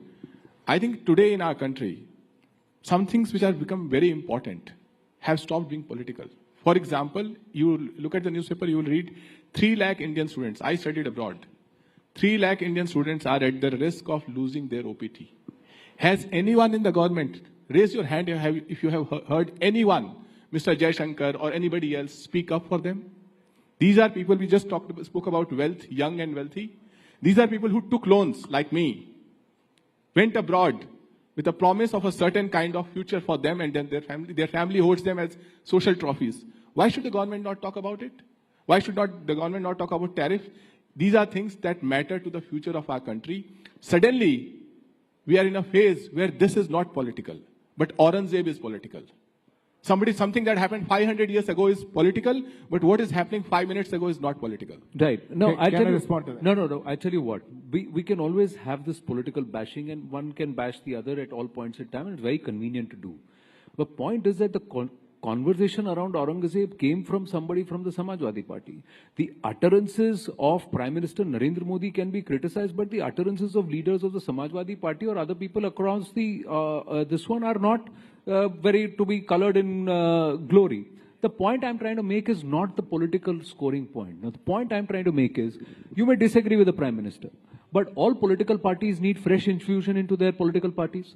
So if there is a whole vision of 1 lakh fresh faces into politics, non-dynastic people into politics. Now, the PM did not say they're going to join the BJP, right? The PM said, we need at least 1 lakh people over the next 20 years joining politics, so that there is fresh infusion of political thought. Now, whether they join AAP, they join any Samajwadi Party, TDP, any of the political party, Congress or BJP, any political party, you need fresh infusion. My question to you is, that fresh infusion of politics from a yuva today has to happen on a binary thought process or on a carefully thought out ideological thought process, which says, I will stand steadfast on a point, I will tell someone else that what you're saying is wrong, your utterances are wrong, but I'm not going to make it personal with them. Is it not that politics that we would like to see? Now, what are we got to do to get to there? That's what. What is it that's going to inspire 1 lakh more youngsters over the next 10, 12, 15 years to join politics in the first place? I'm coming there itself. Because if we go down this line, it's going to be so negative. And then what will happen? It will be the dirt, the muck, the riffraff of society who will continue to dominate politics. It will not be intelligent people. It will not be young achievers. It will not be smart, talented people who are not only educated, but they're also rooted to the ground. They're coming from backgrounds which have seen certain discourse. Yes, Varun. That's what I'm trying to drive at. We can always keep this bashing going. It's very convenient. I get this point, Anandji. As long as 1 lakh, 10 lakh, firstly, I welcome the statement by the Honorable Prime Minister that he needs 1 lakh youngsters across the political spectrum with infusion of thoughts, whatever agenda it is. When you have a 1 lakh people joining the political force of this Indian landscape, remember where and what agenda is driving them to come to politics. Is it the rich and the wrongful incentives that is attracted? Or is it because of an idea that is driven to solve problems right from the ground level? Or is it because of any other factor or to enjoy the power or something else? Politics is definitely not a rosy path, like as you see. If you find out across, you use your intelligence or you use your AI, you use your whatever mechanism, the country like India, the biggest challenge that we have today is, if youth wants to enter politics, I will have a subsequent question to every one of us asked amongst ourselves, why? That's the first question. All of us are asking, youth have to come to politics, but why? Why? I will have only 2 instances in this country when youth were driven into politics. One is because of the demographic dividend. So we are about 27 to 28% youth now, probably at the range of youth when we call it as youth. And if the demographic dividend keeps us giving more youngsters as a population, it's inevitable that youth will come into politics. But what is the agenda behind them going to come into politics? Have we put the rightful incentive for politicians working in this country? Or is politicians still a service-based kind of thing? So let's differentiate what is the root cause of their brains storming up to becoming politicians. I decided to become a politician in my 9th standard. At 14 years of my age, when I visited Delhi for the first time and I saw Parliament, I was mind blown. I said, people told me that this is a temple of democracy. All our fates are decided here. So that's the moment I fell in love with Parliament and parliamentarian democracy. I started studying about parliamentarian democracy. I joined, at my age 15, I joined a student organization. And it's about a 16 to 18 years of journey here, and we are here. But it's very important for us to understand what is incentivized, what is the neurological incentive that younger generations of this country are asking themselves to join politics. If it is not ideology driven, if it is not governance driven, if it is not policy making driven, if it is something else, then let's wait for a moment. Let these leaders do the course correction. Let us fill that gap. Let us understand what youngsters want to come and what are they wanting to solve. And one point, I'll just conclude in the last 10 seconds.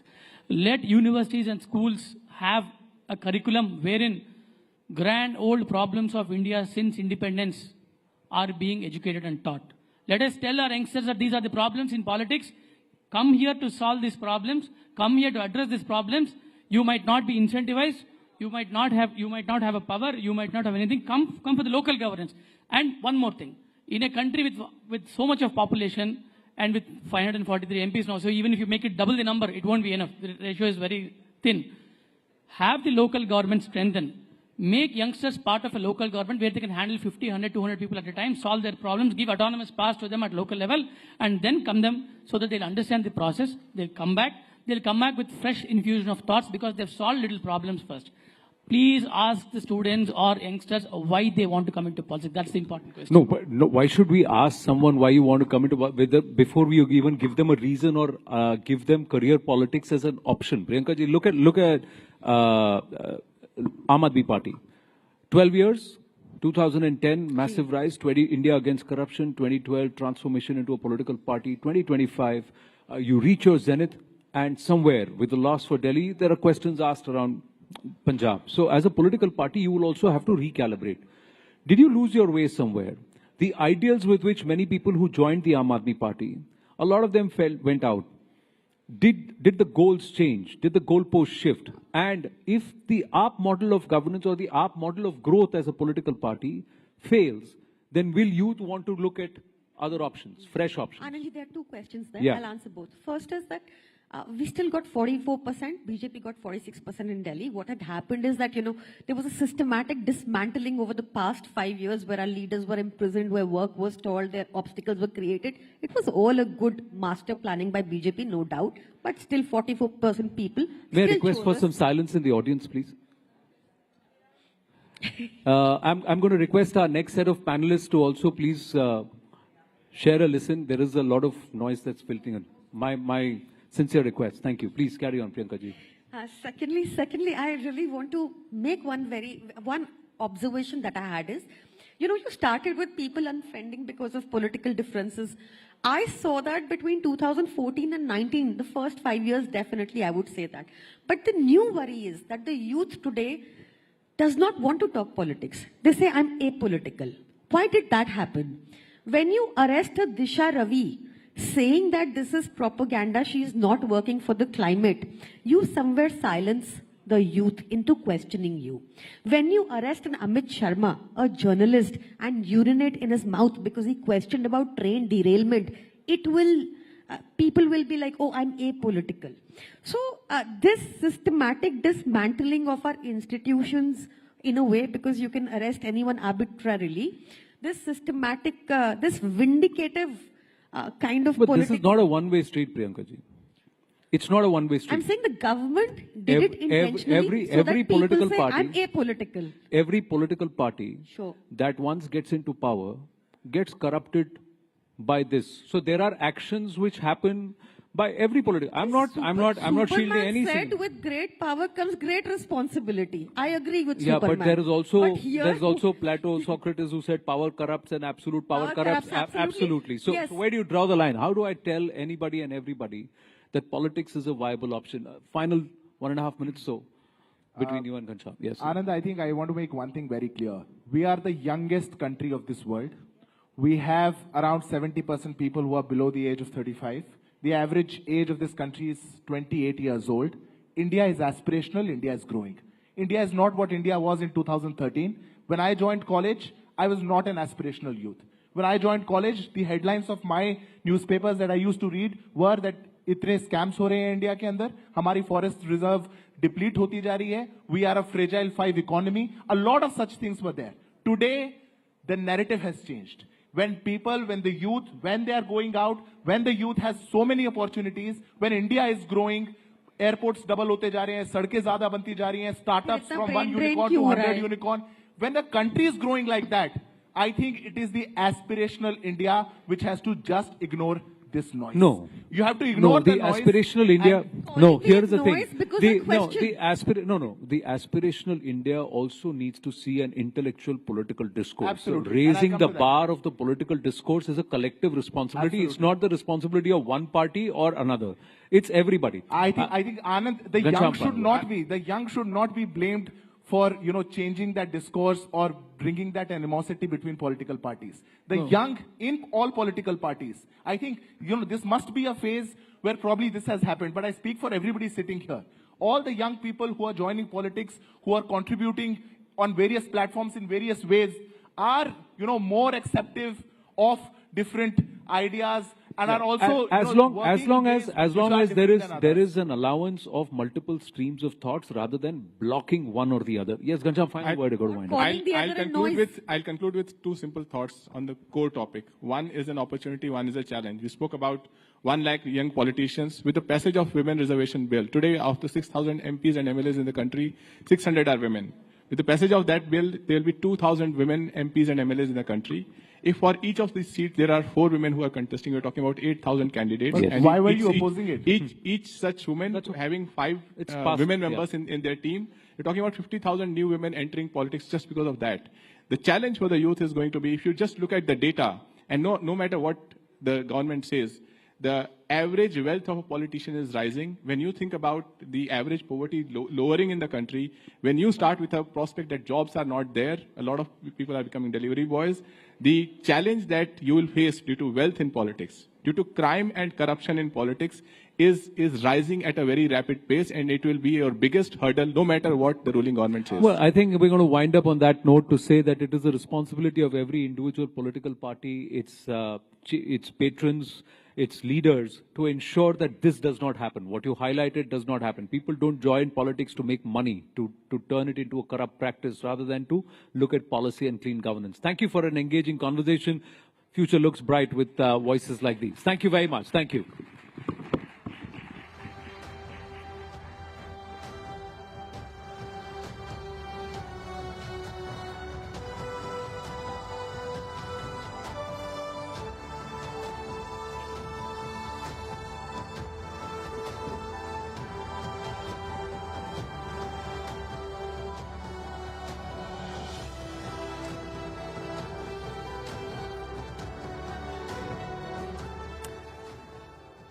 तो विकसित भारत का आधार युवा शक्ति, और इस मंच पर उन्हीं युवा आवाजों को आपने सुना है जो भारत की नींव रखते हैं और भारत के बेहतर भविष्य के लिए बात करते हैं. Now, since we have shifted the gears and we are ready for another round of intense political discussions, अब आगे हम ऐसे विषय पर, ऐसे मुद्दे पर बात करेंगे जो आज के वक्त में खासतौर पर देश और दुनिया की मौजूदा स्थिति को देखते हुए काफी रेलेवेंट है. इतिहास गवाह रहा है कि राजनीति और धर्म का रिश्ता हमेशा से ही जुड़ा रहा है, एक बॉन्ड रहा है. कभी धर्म ने कानूनों का आकार दिया, कभी पॉलिटिकल मिशन में धार्मिक भावनाओं का इस्तेमाल किया गया, और कई बार राजनीतिक नेतृत्व ने धार्मिक संस्थाओं पर गहरा प्रभाव भी डाला है. तो हमारा जो अगला सेशन होने जा रहा है, इसमें हम चर्चा करेंगे कि कैसे आपसी जुड़ाव नीतियों से लेकर सामाजिक व्यवहार तक हर लेवल को अफेक्ट करता है. रिलीजन और स्टेट के बीच जो ये खींचतान है, जो रिश्ता है, जो बॉन्ड है, वो किस तरह से निजी आजादी और आस्था के बीच संतुलन को चैलेंज देती है. क्या राजनीतिक ताकत का इस्तेमाल धर्म को कंट्रोल करने या प्रभावित करने के लिए किया जा सकता है, या इसके उलट धर्म के नाम पर राजनीति को दिशा दी जा सकती है. तो let's dive into this conversation. इस गहरे विषय पर हम बातचीत करते हैं, समझने की कोशिश करते हैं कि आज के दौर में पॉलिटिक्स और रिलीजन के बीच ये रिश्ता क्या कहलाता है. मैं अपने कलीग अमीश देवगन को इनवाइट करना चाहूंगी, वो मंच पर आए, सेशन को वो मॉडरेट करेंगे. लेकिन उससे पहले हमारे जो खास मेहमान हमारे साथ जुड़ने जा रहे हैं, एक बार जोरदार तालियों से स्वागत कीजिए. मैं तारुफ करवा देती हूँ सुधांशु त्रिवेदी जी, राज्यसभा सांसद और भारतीय जनता पार्टी के राष्ट्रीय प्रवक्ता हमारे साथ जुड़ रहे हैं. प्रियंका चतुर्वेदी हैं, शिवसेना यूबीटी की तरफ से राज्यसभा सांसद हैं, वो हमारे साथ जुड़ रही हैं. इमरान मसूद हैं हमारे साथ, कांग्रेस एमपी हमारे साथ जुड़ रहे हैं. एक बार जोरदार तालियों से हमारे पैनल का स्वागत कीजिए. जी जी, welcome sir. Thank you Amish. Priyanka in centre. Yes yes yes. तो हाउसफुल है. मेरा आप सबसे निवेदन है, हमारे कैमरास बहुत अच्छे हैं, उनसे भी रिकॉर्ड करिए, और प्लीज टेक योर सीट्स. जहां जिसको बैठने की जगह मिल रही है वो बैठ जाए, नहीं तो पीछे खड़े हो जाएं कैमरा से.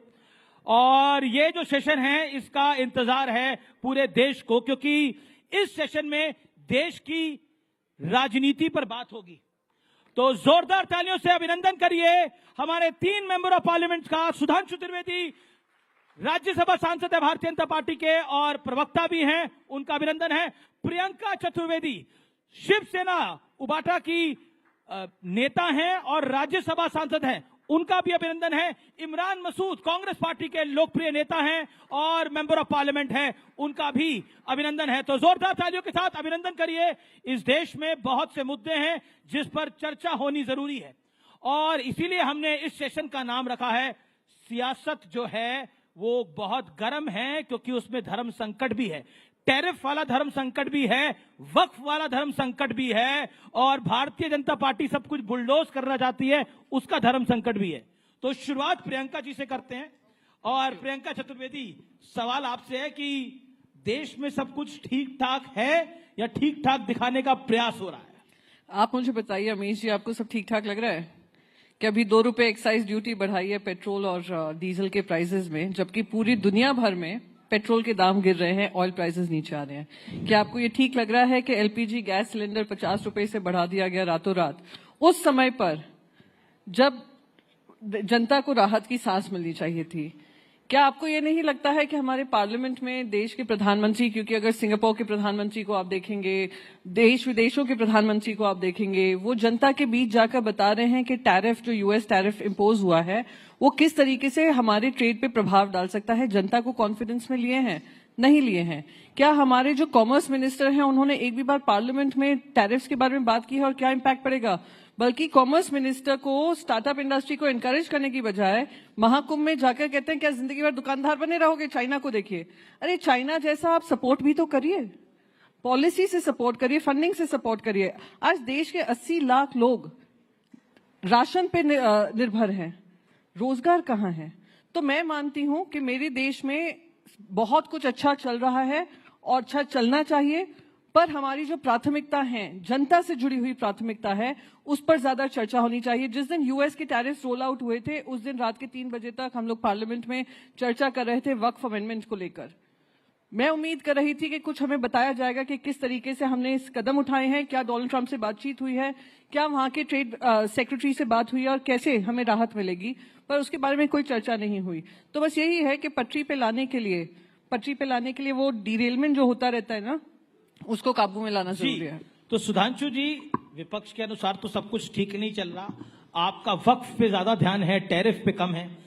क्या आपको लगता है कि ये आपका भी सियासी धर्म संकट है? क्योंकि मैं ऑपोजिशन जो बात बोलती है उसको कोट कर रहा हूं कि बीजेपी मुद्दों को इसलिए भटकाती है कि उनको पॉलिटिकल फायदा हो सके। देखिए, यहीं पे समझ में आता है कि विपक्ष की सोच और समझ क्या है। टैरिफ को लेके पूरी दुनिया में किसी को समझाने की जरूरत है कि क्यों हो रहा है? मैं चैलेंज करके पूछता हूं, दुनिया के एक स्टॉक एक्सचेंज बताइए जिसमें क्रैश ना हुआ हो पिछले 48 से 72 घंटे में। चाहे जापान का नेकेई हो, चाहे हांगकांग का हैंगसेंग हो, चाहे चाइनीज हो, चाहे ड्यूटिश मार्क हो, यूरोपियन स्टॉक एक्सचेंज हो, न्यूयॉर्क का डाउ जोन्स हो, हमारा 3.4% गिरा है। आपको पता है हैंगसेंग तो 13.5% गिरा है, 15% तक जापान का गिरा है, और अकेले अमेरिका में $7 ट्रिलियन डूबा है, 420 लाख करोड़। भारत में 17 लाख करोड़ रुपए। भाई, इसके बाद भी किसी को लगे कि समझाने की जरूरत है। मजे की बात यह है कि वो पार्टी कहे जिसके नेता सबसे ज्यादा विदेश घूमते हैं, विदेश घूम घूम के खूब भारत के बारे में प्रचार करते हैं, ऐसा नहीं हो रहा, वैसा नहीं हो रहा, और उसके बाद उनको समझ में नहीं आ रहा है कि बाहर क्या है। इसके लिए कहा जाता है, अमित जी, समझ समझ के समझाओ उसको जिसके की समझ है, और जो समझ समझ के भी ना समझे, समझो कि वो ना समझ है। तो ना समझ को कैसे समझाया जा सकता है? अब रही बात इसकी, तो ना समझ कौन है? अब मैं एक सीरियस बात बता दूं। देखिए, टैरिफ्स के ऊपर रेसिप्रोकल टैरिफ अमेरिका ने लगाने का निर्णय लिया। सिर्फ भारत पे नहीं, सारा दोष ये लोग मोदी जी की गवर्नमेंट को दे रहे हैं, 60 देशों पे लिया है। और चाइना को तो अभी थ्रेटन किया है 50% लगाएंगे। हमारा उनके सामानों पे टैरिफ है 52%, उन्होंने 26% लगाया। दो चीजों में हम चाह रहे थे कि हमें छूट मिल जाए, एक फार्मास्यूटिकल और एक एग्रीकल्चर। फार्मास्यूटिकल में उन्होंने एग्जेम्प्ट कर दिया, जो भारत सरकार की एक बड़ी उपलब्धि है। इसीलिए अगर आपने कल का ही डिटेल पढ़ा हो तो ये आएगा, फार्मास्यूटिकल इंडस्ट्री में भारत की ग्रोथ रेट 8.4% है। सबसे ज्यादा हम कंट्रीब्यूट कर रहे हैं, $9.8 बिलियन अकेले अमेरिका को एक्सपोर्ट करने पे कंट्रीब्यूट कर रहे हैं। तो देखिए, ये बता रहे हैं, इसको एक लाइन में बता, टैरिफ पे क्यों नहीं? होता क्या है कि दुनिया में जलजला आ गया है, ठीक, मगर उसके बाद भी अगर अपना जहाज हिल भी रहा है ना, कहेंगे जहाज के कैप्टन की गलती है, अगल बगल के जहाज उलट पलट गए, वो मत देखो भाई, वो पलट गए तो क्या हुआ, वो सुनामी आ गई है समुद्र में, मत देखो, देखो हमारा जहाज क्यों हिल रहा है, कैप्टन दोषी है। इस मानसिकता से जब चलेंगे तो देश में कुछ भी अच्छा नजर नहीं आएगा। और जहां तक इसकी बात कहूं, जहां तक वक्फ की बात है, तो ये ईमानदारी से एक प्रयास है जो कि भारत के संविधान के अनुरूप व्यवस्था को सुचारू रूप से चलाने के लिए, गरीब मुसलमान को उसका हक दिलाने के लिए। मैं सिर्फ एक बात पूछता हूं, वक्फ बोर्ड भारत का नहीं, दुनिया का सबसे अमीर वक्फ बोर्ड है। भारत का वक्फ बोर्ड दुनिया का सबसे अमीर, 39 लाख एकड़ जमीन है। मैं पूछना चाहता हूं, बताइए, छोड़ दीजिए बाकियों के लिए क्या है, एक बड़ा हॉस्पिटल बनवाया है क्या इस जमीन में? कहीं एक बड़ी लाइब्रेरी बनाई है? कोई मुस्लिम स्कॉलर्स के लिए बड़ी यूनिवर्सिटी बनाई है? गरीबों के लिए, यतीमों के लिए, बेवाओं के लिए कुछ बनाया है? बाकी तो छोड़ो, अरे मंदिरों में तो भंडारा चलता है, गुरुद्वारों में लंगर चलता है, किसी को मुफ्त में 2 टाइम का खाना भी मिलता है। राम जन्मभूमि 2.77 एकड़ लैंड, 3000 करोड़ रुपए की अब तक इनकम है, 400 करोड़ जीएसटी दे चुके हैं, 39 लाख एकड़ लैंड और इनकम 166 करोड़, सरकार को जीरो। अब आप उसके बाद समझ लीजिए कि उसके बाद भी ये कहते हैं कि कुछ देने के लिए जरूरत नहीं है, कुछ समझने के लिए जरूरत नहीं है। तो इसीलिए मैं कहना चाहता हूं, सिर्फ ये बता दें गरीब मुसलमानों के लिए किया क्या है। इमरान मसूद, प्रधानमंत्री भी राइजिंग भारत के मंच पे थे और प्रधानमंत्री ने जो बोला, उन्होंने बोला कि वक्फ से जुड़े बिल का संसद में पास होना सामाजिक न्याय की दिशा में लिया गया एक बड़ा कदम है। लेकिन ये जो डिबेट है मूल रूप से विपक्ष जो है वो अपीजमेंट की कर रहा है, विपक्ष तुष्टीकरण करना चाहता है, ये प्रधानमंत्री का कहना था कल इसी मंच से। देखिए, अभी आपने 2-3 मुद्दों पर बात की, मैं केवल क्योंकि बहुत ज्यादा उस पर नहीं जाना चाहता, इतना जरूर कहूंगा कि राहुल जी ने जब उत्पादन आधारित अर्थव्यवस्था की बात की थी, तो उस उत्पादन आधारित अर्थव्यवस्था की बात इसलिए राहुल गांधी कर रहे थे कि जो अमेरिका का टैरिफ बढ़ाने की टैरिफ वाला हो रहा है और उससे हम परेशान हो रहे हैं, उससे हमें परेशान होने की जरूरत नहीं। भारत अपने आप में इतना बड़ा देश है कि हमें दूसरे के ऊपर निर्भरता कम से कम होनी चाहिए जी। और मुझे नहीं पता ये जो टैक्स आपने बताया कि मेडिकल की जो दवाइयों के ऊपर कुछ छूट मिलने का था, मैं चूंकि मैंने जानकारी बढ़ा नहीं, मुझे कहीं दिखाई नहीं दिया, हो सकता है आप सच हो, लेकिन आपको तो बोलने में महारत है, इसलिए मैं 100% कुछ नहीं कह सकता कि उसमें क्या है क्या नहीं। कोई भी चेक कर सकता है जाके, नेट पे जाके। नहीं, वो 5 जून तक है, फिर उसके बाद भी लागू किया जाएगा, सो डोंट भ्रमित मत करिए। एक्सेप्ट कर लिया कि अभी है तो 5 जून के, देखिए 5 जून में कौन सा वक्त है। दूसरी चीज जब आपने वक्त की बात, मैंने प्राइम मिनिस्टर को कोट किया जी, वक्त की बात की, और प्रधानमंत्री ने जब ये एक बार जब आए, उन्होंने कहा कि मैं देश के अंदर मुसलमान के एक हाथ में कुरान और एक हाथ में कंप्यूटर देखना चाहता हूं। गरीब मुसलमानों को हक मिल रहा है। मैं बोल रहा हूं ना जी जी। जब उन्होंने ये बात बोली थी तब ये बहुत अच्छा लगा था कि प्रधानमंत्री जी ने ये बात बोली है, लेकिन करना उसके बिल्कुल उलट है। मदरसे में कुरान पढ़ते हैं तो मदरसों पर ताला लगा देंगे, मदरसों का रजिस्ट्रेशन 2016 से रोका हुआ है कि मदरसों का रजिस्ट्रेशन नहीं होगा, और बच्चों की जो स्कॉलरशिप थी जहां से कंप्यूटर पे बच्चे पढ़ सकते थे, आप सारी स्कॉलरशिप रोक देंगे। अलीगढ़ मुस्लिम यूनिवर्सिटी जो यूनिवर्सिटी सेंट्रल यूनिवर्सिटी है, उसके लगातार फंड के अंदर कटौती करते चले जाएंगे और 2 सेंटर उसके बंद होने के कगार पर आ जाएंगे, और उसके बाद फिर ये आप उम्मीद करेंगे कि आप मुसलमान की शिक्षा की बात करेंगे। आपने वक्फ बोर्ड के लिए कहा, सबसे पहली बात, मैं चूंकि जेपीसी का मेंबर था, मेरे पास सूचना आई थी जेपीसी में कि हमारे पास 9 लाख एकड़ लैंड है, 9,44,000 एकड़ लैंड है, लेकिन वो 9,44,000 एकड़ लैंड पिछले 8 महीने के अंदर 39,000 एकड़ कैसे हो गई, ये समझ से बाहर है। और ये कौन सा आंकड़ा आया है, ये भी समझ से बाहर है, क्योंकि आप क्या बोल रहे हो आपको यही नहीं पता है। आपकी सरकार ने 2021 में सुप्रीम कोर्ट में एफिडेविट देकर कहा कि हमने 100% प्रॉपर्टीज का डिजिटलाइजेशन करा लिया है, लेकिन जब आप जेपीसी के अंदर आते हैं तो कहते हैं नहीं कराया है।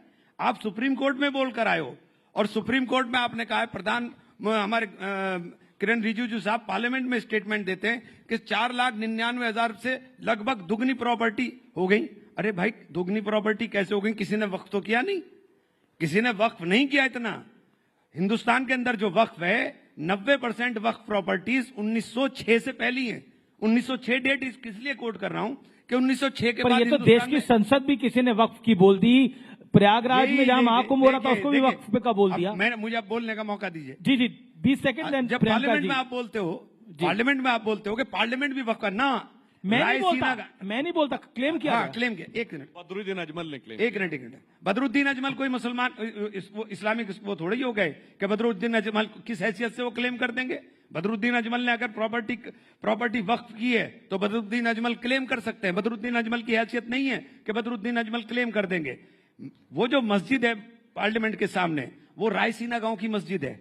1911 में जब लुटियन जोन बनाने की बात हुई, जब लुटियंस बनाने की बात हुई, तो इन 123 प्रॉपर्टी जिसका बार बार पार्लियामेंट में बहुत बार जिक्र हुआ कि हम एक तरफ आप बोलते हैं, एक सेकंड सर, एक तरफ आप बोलते हैं मस्जिद नहीं कब्जाएंगे, दरगाह नहीं कब्जाएंगे, ईदगाह नहीं कब्जाएंगे, कब्रिस्तान नहीं कब्जाएंगे, लेकिन 123 प्रॉपर्टी का बार बार जिक्र करेंगे पार्लियामेंट में। उस 123 प्रॉपर्टी में 123 की 123 प्रॉपर्टी ये 4 ही हैं जो अंग्रेजों से झगड़े के बाद 1913 के अंदर वक्फ को दी गई। ठीक है, ये वही प्रियंका भी बोल रहे, फिर उसके बाद सुधांशु जी आप एक साथ आंसर दीजिएगा। असल में आपने इतना वाइड क्वेश्चन था, उसे बहुत शॉर्ट में हो नहीं रहा मुझसे। पूरा अगर कर लेने, बाकी टाइम मैं आपको, बाकी टाइम आप मुझसे ले लीजिएगा, लेकिन इसे पूरा हो। हाँ, बिल्कुल। तो ये जब प्रधानमंत्री जी ने कहा कि हमने ये गरीब मुसलमानों के लिए, पसमंदा मुसलमानों के लिए, आप इसमें मुझे ये मेरे पास कानून रखा हुआ है, इसमें एक जगह बता दिए पसमंदा मुसलमानों के लिए कुछ करने का किया हो। महिलाओं को दो महिलाओं को इन्होंने मेंबर बनाने की बात करी, 2 महिलाएं पहले भी मेंबर बनती थी। पहले भी वक्फ बोर्ड डिमांड की एक बात से पूरी तरह से सहमत हूं कि वक्फ बोर्ड की इतनी भारी प्रॉपर्टी होने के बावजूद हम भिखारी क्यों हैं? वक्फ बोर्ड की हैसियत क्यों है कि वक्फ बोर्ड अपने कर्मचारी की तनख्वाह भी नहीं दे पाता, जबकि आपके पास इतनी प्रॉपर्टी है? ठीक है, मैं इस बात से बिल्कुल सहमत हूं, लेकिन इसके प्रबंधन का काम होना चाहिए था या इसको खुर्द-बुर्द करने का काम होना चाहिए। आपने तो इस कानून के अंदर कर दिया कि अब आपको सजा भी नहीं मिलेगी, अब यह गैर जमानती अपराध होगा कि आप कोई प्रॉपर्टी कब्जा ले। और एक सेकंड, बस खत्म कर रहा हूं, एक सेकंड। और दूसरी बात, आपने लिमिटेशन एक्ट हटा करके कर दिया कि आप एडवर्स पोजीशन में चले जाइए, यानी जितने कब्जा धारक हैं वो सब मालिक बन जाएंगे। तो आपने बचाने की बात नहीं की, आपने तो खुर्द-बुर्द करने की बात कर दी। ठीक है प्रियंका, क्या आपको लगता है वक्फ को लेकर आपकी पार्टी को भी पॉलिटिकली कॉर्नर किया जा रहा है? महाराष्ट्र के अंदर जो शिवसेना शिंदे गुट है वो बहुत सी बातें बोल रहा है, बहुत सी संज्ञा दे रहा है आपकी पार्टी को। Any comment? सबसे पहले तो मैं नहीं, क्योंकि मैं वो कमेंट करूंगी, पर उससे पहले मैं थोड़ी क्लैरिफिकेशन दे दूं। जो फार्मा इंडस्ट्री को भी बाहर रखा है और एग्रीकल्चर को बाहर रखा है वो टेम्पररी सोल्यूशन है, कोई फुल वो नहीं है मेजर जो लिया गया है। डोनाल्ड ट्रंप उसके पीछे भी आएंगे सूनर और लेटर, एंड आई थिंक 5 जून तक उन्होंने कहा वो डिसीजन ले लेंगे। रही बात, मैंने तो स्टॉक मार्केट की बात ही नहीं की थी, stock market comes crashing down, वो तो ग्लोबली स्टॉक मार्केट क्रैश कर रहा है। मैंने कहीं एक बार स्टॉक मार्केट की बात नहीं की, मैंने कहा हमारे एक्सपोर्ट्स कम होंगे, हमारे एक्सपोर्ट्स पे प्रभाव पड़ेगा, इसके आपको टेंशन होनी चाहिए। आपको जनता को क्या, आप अगर विपक्ष को भी कॉन्फिडेंस में लेंगे कि क्या क्या बात हुई, आप पूरी दुनिया में फैलाते फिरते हैं कि अरे डोनाल्ड ट्रंप ने कुर्सी खिसकाकर प्राइम मिनिस्टर को बिठाया, बढ़िया बात है, हमारे प्रधानमंत्री की इतनी इज्जत नवाजी जा रही है, डोनाल्ड ट्रंप उनके दोस्त हैं, तो क्या हमारे लिए, देशवासियों के लिए क्या आउटकम है, हमारी इकोनॉमी के लिए क्या आउटकम है? मेरा सवाल ये था। Unfortunately he limited it to stock market, क्योंकि उनको ये सूट करता है ये एजेंडा करना। अब रही बात वक्फ को लेकर, जहां तक हमारा मानना है, आज अगर हिंदू टेंपल ट्रस्ट में कोई नॉन हिंदू बैठेगा, हम सबसे आगे आकर उसके खिलाफ बात करेंगे। अगर आप केदारनाथ ट्रस्ट देखें या आप अभी राम ट्रस्ट जो बना है, राम क्षेत्र तीर्थ ट्रस्ट, उसमें क्लियरली लिखा है कि अगर कोई डीएम अयोध्या का मुसलमान होता है तो वो एडिशनल डीएम को वो चार्ज दे दिया जाएगा। आई मीन नॉन हिंदू होता है, I do not want to reduce it to just Muslims, non Hindu अगर कोई होता है तो वो एडिशनल डीएम को दिया जाएगा। तो अगर हमने ये प्रावधान अपने लिए बनाए हैं, and which is absolutely okay. अब वक्फ में मैनेजमेंट सिर्फ मॉस्क का नहीं होता है, ग्रेवयार्ड्स का भी होता है, रिलीजियस साइट्स का भी होता है, सब it's a very encompassing thing. तो हमारी कुछ ये था, हम बहुत क्लियर हैं कि रिफॉर्म होना चाहिए था, ये खुद वो मान रहे हैं कि रिफॉर्म होना चाहिए था, कि कुछ लोग बैठकर किसी भी प्रॉपर्टी को वक्फ की प्रॉपर्टी बता देते थे और वक्फ को जो रिटर्न्स मिलने चाहिए थे वो नहीं हो रहे थे, तो रिफॉर्म होना चाहिए, कोई उसमें दो राय नहीं है। पर जो अमेंडमेंट्स जेपीसी के माध्यम से रखे गए, जो इनके अलायंस पार्टनर्स हैं उनके आपने कर लिए, जो हमारी तरफ से आ रहे थे कि ये अमेंडमेंट भी अगर आप कर लोगे तो और थोड़ा इंप्रूवमेंट हो जाएगा, वो टोटली रिजेक्ट कर दिए गए।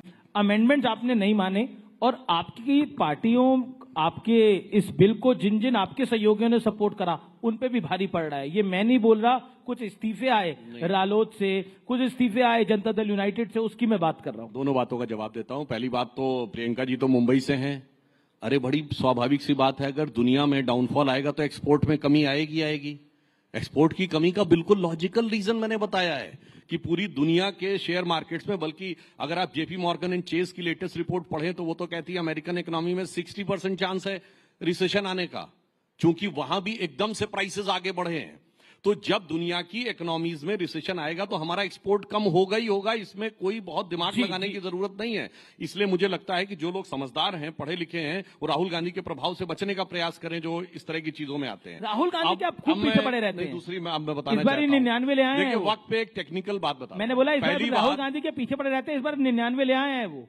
अरे राहुल गांधी जी तो किसी से पीछे, अपनी पार्टी के नेताओं के पीछे पड़े। गुजरात में कहते हैं आधे हमारे हैं आधे बीजेपी के, हमारी पार्टी के अंदर क्या बताया जाए, छोड़िए वो बात को।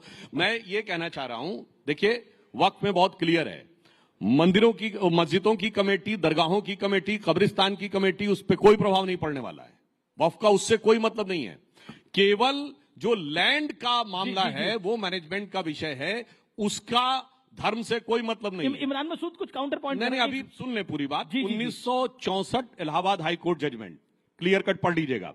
1976 Bashir Ahmed versus state of West Bengal, जिसमें उन्होंने क्लियर कट कहा है कि ये कोई कॉन्स्टिट्यूशन में आर्टिकल 26 का मतलब इसमें नहीं है। अब सुनिए 1993 केरला हाई कोर्ट का जजमेंट, जिसमें कहा मुतवली इज नॉट इक्विवेलेंट टू महंत, ये इलाहाबाद हाई कोर्ट के जजमेंट में 64 में कहा गया है।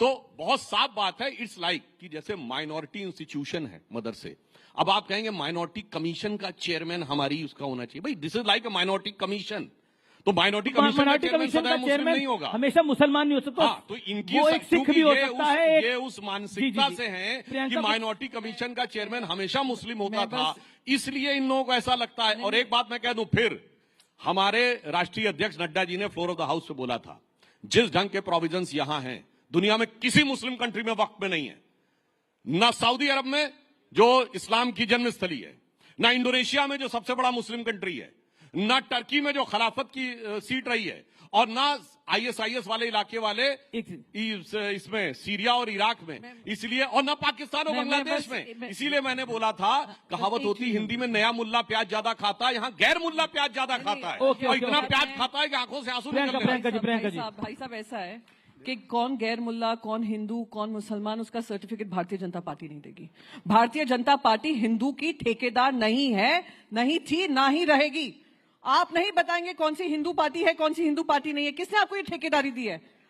कोई ठेका चला रहे हैं आप? मैं एक सेकंड मुझे कंप्लीट कर लेने दीजिए। एक बोध गया एक्ट है 1949 का, उसमें 1950 में संविधान आया।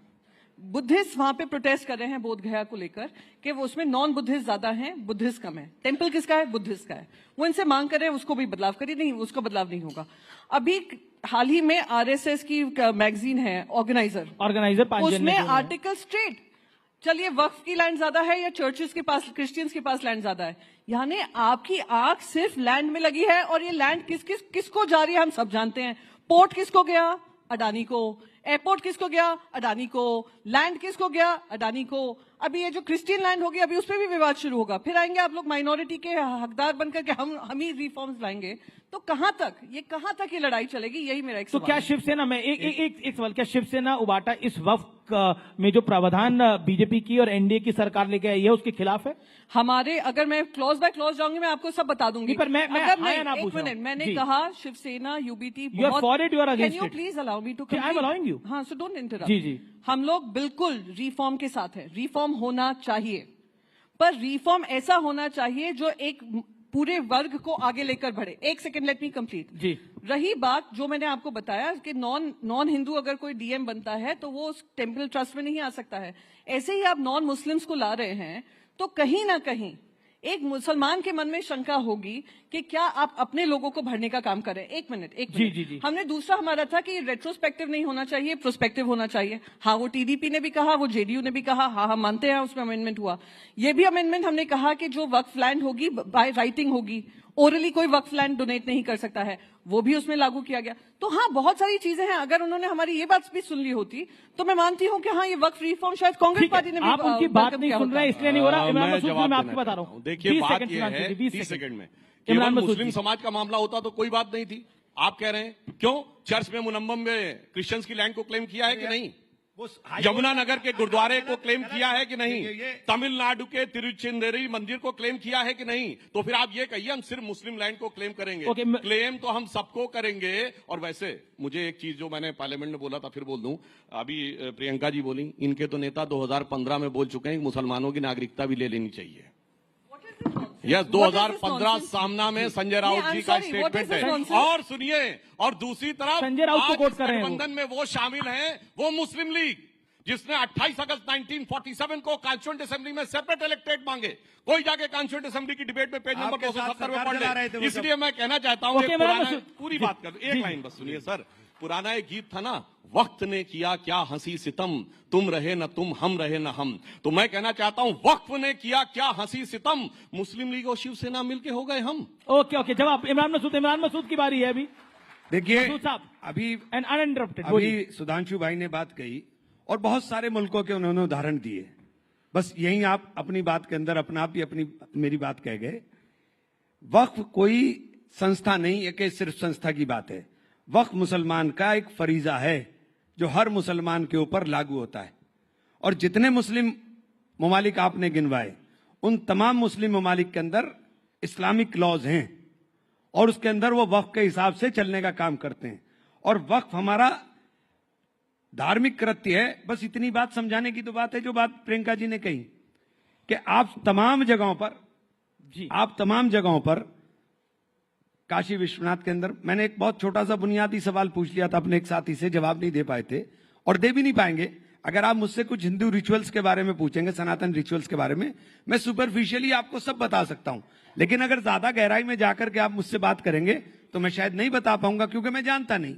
ठीक इसी तरीके से अगर आपके सुपरफिशियली कुछ मैं पूछूं आप बता देंगे इस्लाम के बारे में, लेकिन गहराई की तरह साथ नहीं बता पाएंगे। उसके लिए आपका मुसलमान मसूद साहब, पर मेरा एक काउंटर क्वेश्चन है, 2013 में जो कांग्रेस की सरकार ने एक्ट पास किया था, क्या वो संविधान से ऊपर नहीं था जिसके अंदर ओवर रीच थी वक्फ की? नहीं, ये मेरा पॉइंट है। नहीं, कहीं नहीं थी। ये गलत प्रोपेगेंडा किया गया। आप मुझे बताइए 16-17 ट्रिब्यूनल हैं, क्या तमाम ट्रिब्यूनल के फैसलों को रिव्यू नहीं किया जाता हाई कोर्ट से? ठीक इसी तरह से तमाम वक्फ ट्रिब्यूनल का फैसला, उसका भी रिव्यू हाई कोर्ट से हो सकता था। आपने कह दिया कि उसको कोई चैलेंज नहीं कर सकता। अरे भाई, ये कैसे मुमकिन है? ये कैसे मुमकिन है? आपने कहा कि वक्फ कहीं भी प्रॉपर्टी डिक्लेयर कर सकता है। अरे वक्फ अगर इतना बड़ा पावरफुल था तो हम तो रोज पार्लियामेंट में जरा सा वक्त मिलता है, किसी कोने में जाके नमाज पढ़ लेते हैं, तो पार्लियामेंट भी वक्फ हो जाती। क्या नहीं हो सकता? जब तक वक्फ की प्रॉपर्टी जो वक्फ करने वाला है, जो वाकिफ है, जब तक वो उसका 100% ओनर ना हो, उस पर किसी तरह का कोई विवाद ना हो, तब तक वो वक्फ नहीं किए जा सकती। आप तीनों पार्लियामेंटियंस हैं, मैं आप तीनों के भाषणों में से कुछ कोट करूंगा और मैं मैं एक चीज कहना चाहूंगा।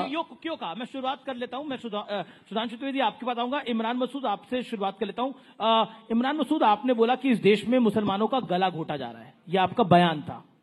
गलत क्या? नहीं, आपने बयान दिया कि इस देश में मुसलमानों को 2वे दर्जे का सिटीजन बनाया जा रहा है और गला घोटा जा रहा है, क्यों कहा? मुसलमानों के साथ हो क्या रहा है कि मुसलमान, अब वही बोल रहा हूं ना, मुसलमानों के साथ हो क्या रहा है कि मुसलमान घर में रहे तो दंगाई घुस करके निकाले बाहर, और बाहर निकले तो पुलिस छाती पर गोली मारे। क्या हुआ संभल में? पहले सर्वे के लिए गए, कुछ नहीं हुआ, फिर 250-300 का टोला गया, मस्जिद में जाकर के नारेबाजी हुई, लोग आए, हंगामा हुआ, और उसके बाद 5 लोगों के गोली लगी और सीधे छाती पर गोली लगी, और जिनके गोली लगी उन्हीं के लोग जेल चले गए। अच्छा, वो संभल वाली मस्जिद एएसआई के संरक्षण में थी और एएसआई वहीं नहीं जा सकती थी? आप मुझे एक बात बताइए, एएसआई का अजीब कानून है। एएसआई का जन्म हुआ 1871 में जी, और उसका प्रबंधन शुरू हुआ 1904 में, और एएसआई प्रोटेक्टिव मूवमेंट जितने भी हैं उन सबकी मालिक एएसआई हो गई। सुधांशु त्रिवेदी, उन सबकी मालिक एएसआई हो गई। मस्जिद, एक सेकंड, मस्जिद बनाई मेरे पूर्वजों ने नमाज के लिए। अब एएसआई तय करेगी कि हम नमाज पढ़ें कि ना पढ़ें? एएसआई तय करेगी कि हम कहीं वजू खाना वजू करें कि ना करें? मैं एक लास्ट के अंदर दूसरा सवाल भी लूंगा, लेकिन अभी हमारे पास काफी समय है। मैं सुधांशु त्रिवेदी, आपने सदन में एक बात बोली जिसपे दिग्विजय सिंह को ऑब्जेक्शन हुआ, देश के गृह मंत्री खड़े हुए। आपने बोला कि इस देश के मुसलमान को कभी इशरत जहां से जोड़ा गया तो कभी किसी और के साथ जोड़ा गया। क्या आपको लगता है कि आप भी, मैं मतलब आपसे मेरा तारुफ भारतीय जनता पार्टी से, मुसलमानों को एक जिसे कहते हैं मार्जिनलाइज करना चाहते हैं? यह आरोप है, मार्जिनलाइज करना चाहते हैं। मैं एक बात कहना चाहता हूं, जवाब नहीं होने दिया लेकिन साहब। जी, आप कंप्लीट कर लीजिए, आपको पूरा कर लीजिए। आपने गला घोटने 2 ही सवाल किए थे ना? जी, गला घोटा जा रहा है, ये सवाल नहीं, आपने बोला था उसी को। गला घोटा जा रहा है तो ये आपको बता दिया। मुसलमान को शिक्षा से वंचित किया जा रहा है। आप हालात ये देख लीजिए कि जो अलीगढ़ मुस्लिम यूनिवर्सिटी है वो लगातार पिछले 10 साल के अंदर नीचे जा रही है। उसके फंड्स आपने रोक दिए, उसके 2 सेंटर बंद होने के कगार पर आ गए। अच्छा खासा रिसर्च इंस्टीट्यूट था, सेंट्रल यूनिवर्सिटी, उसको क्यों तबाह करना चाह रहे हैं? यही प्रश्न है मेरा। उसको क्यों तबाह करना चाह रहे हैं? ये तो पहले भी बोल चुके थे। अब मैं जवाब देना चाहता हूं। देखिए, इन्होंने कहा कि भाई इस्लाम के पवित्र कर्तव्य में एक वक्फ है। भाई मेरी समझ तो इतनी है, इस्लाम में 5 ही पवित्र कर्तव्य हैं, रोजा, कलमा, नमाज, हज और जकात। इसमें वक्फ कहां है भाई? और मैं ये भी बताना चाहता हूं, इसी बात में 1894 में प्रिवी काउंसिल का जजमेंट आया था जिसमें सर सैयद अहमद ने कोट किया था कि वक्फ मूल इस्लामी परंपरा का हिस्सा नहीं है, ये शरिया का हिस्सा है। उसके लिए मुजार शब्द का प्रयोग किया। इसलिए वक्फ अल औलाद, आपको बड़ी मजेदार बात पता है, वक्फ अल औलाद यह है कि मैंने जमीन तो वक्फ कर दी मगर रहेंगे मेरे ही परिवार के लोग। मतलब मैंने अपना पैसा तो मंदिर को दान कर दिया मगर रहेगा वो मेरा। ऐसा आपने विचित्र उदाहरण नहीं सुना होगा, इसलिए वो क्वैश किया गया। मगर कांग्रेस ने 1906 में कलकत्ता अधिवेशन में प्रस्ताव पारित किया कि नहीं वो कुछ गलत हो गया है, दोबारा किया जाए। अब मैं एक सेंटेंस कोट करता हूं, चूंकि वक्फ एक मुस्लिम प्रॉपर्टी से रिलेटेड मैटर है तो इसका गवर्नमेंट या पब्लिक पॉलिसी से कोई मतलब नहीं होना चाहिए। यही तो आज बोल रहे हैं। ये इंपीरियल लेजिस्लेटिव काउंसिल में अप्रैल 1913 में मोहम्मद अली जिन्ना का स्टेटमेंट है, जो कांग्रेस के सपोर्ट से इन्होंने अंग्रेजों के जमाने में कराया। 1913 से 2013 तक इनकी किस वाकफियत ही नहीं बदली। और मैं पूछना चाहता हूं, इमरान मसूद साहब तो यूपी के रहने वाले हैं, यूपी कह रहे पढ़ाई लिखाई में पीछे रह गए। पता है आपको, सैयद मुसलमानों की रेट ऑफ लिटरेसी 1931 में 24% थी, जब यूपी की 8% थी। और जातिगत सर्वे था तो यूपी में जो सबसे पढ़ी लिखी ब्राह्मण कम्युनिटी मानी जाती थी हिंदुओं में, वो 15%, क्षत्रियों में 13%, सैयद मुसलमान 24%, ब्यूरोक्रेसी में 20%। कहां चले गए मेरे भाई? आज बाकी माइनॉरिटीज को आप देखिए, सबसे पढ़ी लिखी आज कम्युनिटी कौन है? हाईएस्ट एजुकेशन में पारसी 0.001% की माइनॉरिटी। सबसे प्रॉस्परस, जो सबसे ज्यादा कंट्रीब्यूट करती है इनकम टैक्स में, जैन 1% की माइनॉरिटी। सबसे एंटरप्रेन्योर कम्युनिटी कौन है? सिख 1.8% की माइनॉरिटी। उसके बाद आप देखिए क्रिश्चियंस में एजुकेशन का स्तर कितना है, यहूदी छोटी सी माइनॉरिटी कितना है। और ये, जबकि मैं आपसे कहूं आजादी के समय इनमें से किसी एक की भी रियासत नहीं थी, 1-2 सिख रियासतें छोड़ दें, जबकि इनकी तो लाइन लगा के रियासतें थी। पटौदी के नवाब, भोपाल के नवाब, रामपुर के नवाब, लखनऊ के नवाब, जूनागढ़ के नवाब, हैदराबाद के निजाम। और आज कहते हैं साहब हम तो मजलूम हो गए। क्यों? जो हुक्मराने वक्त थे वो आज मजलूम हो गए, क्योंकि सेक्युलरिज्म के जाल में ऐसे फंसे और उल जलूल हो गए। और सुनिए ये उल जलूल मामला क्या है। 2013 में आई सच्चर कमेटी की रिपोर्ट जो कहती मुसलमानों के हालात इतने खराब हैं कि साहब ये तो शेड्यूल कास्ट से बदतर है। और आपको पता है 1913 से 2013 तक 17 लाख एकड़ जमीन आई थी वक्फ में, और 2013 से 2023 में 21 लाख ऐड हो गई। मतलब गजब का आपका लॉजिक है। एक तरफ कह रहे हैं शेड्यूल कास्ट से बुरी स्थिति है और दूसरी तरफ ऐड होते जा रहे हैं। और सर आंकड़ा तो ऑन उस पे बोला। सर आप तो सदन में हैं, आपको विशेषाधिकार हनन ले आना चाहिए मंत्री के खिलाफ, अगर आपको आपत्ति है तो लाइए साहब। सुधांशु जी, हाउस पे दिया गया मेरे सवाल का जवाब नहीं दिया आपने, जो था मैं उस पर आता हूँ। लेकिन प्रियंका पहले बोले, एक लाइन बोल दूं इस पे। प्रियंका जी, देखिए मुसलमानों के बारे में समस्या क्या है कि आज के जमाने में लोगों को मुस्लिमों की जो लियाकत थी उसके बारे में भी नहीं पता है। एक दौर था जब मुसलमान दुनिया में सबसे पढ़ी लिखी कम्युनिटी होती थी। बैतुल हिकमत का नाम आपने बगदाद का सोचा होगा, that was a centre of knowledge. आपको पता है कि शुश्रुत संहिता का सबसे पहले अनुवाद अल शुश्रुत ने कराया था अरबिक में। आपको पता है कि ये मैंने जो पार्लियामेंट में ही बोला था कि जो पहले हिंदी न्यूमेरल्स वहां पे गए, जिसलिए अरबी में इनको हिंदसा कहते हैं, उससे सबसे पहले अल जब्र ने ट्रांसलेट किया, उससे अलजेब्रा बना। फिर अल ख्वारिज्म ने जो ट्रांसलेशन किया, जो मैथमेटिक्स दी, एल्गोरिथम वर्ड वहीं से आया है। कोलंबस ने जिस नक्शे को लेकर पूरी दुनिया की तरफ चला था, वो बनाने वाला भी मुसलमान था, एक अल इदरीसी। उसके बाद इनका एल्गोरिथम ऐसा बदला कि 700-800 साल में कोई पैदा हुआ। सिर्फ प्रियंका जी को आने दीजिए, मगर अब्दुल कलाम के साथ नहीं, औरंगजेब के साथ जाके खड़े हो जाए। ओके प्रियंका, हमारे पास बड़ी लर्नेड ऑडियंस भी है, वारिस पठान साहब बैठे हैं, आनंद रंगनाथन बैठे हैं। ओके बोलिए प्रियंका जी। मैं इनकी तरह आवाज रेज करके अपना पॉइंट नहीं रख सकती हूँ कि आप आवाज रेज कर दीजिए कि कोई दूसरा ना बोल पाए। मैं बस एक ही चीज कहूंगी, अभी मैं जब उनको सुन रही थी और इतना पैशनेटली मुसलमानों के अधिकारों के लिए बोल रहे थे, तो मुझे मोहम्मद अली जिन्ना ही याद आ गए।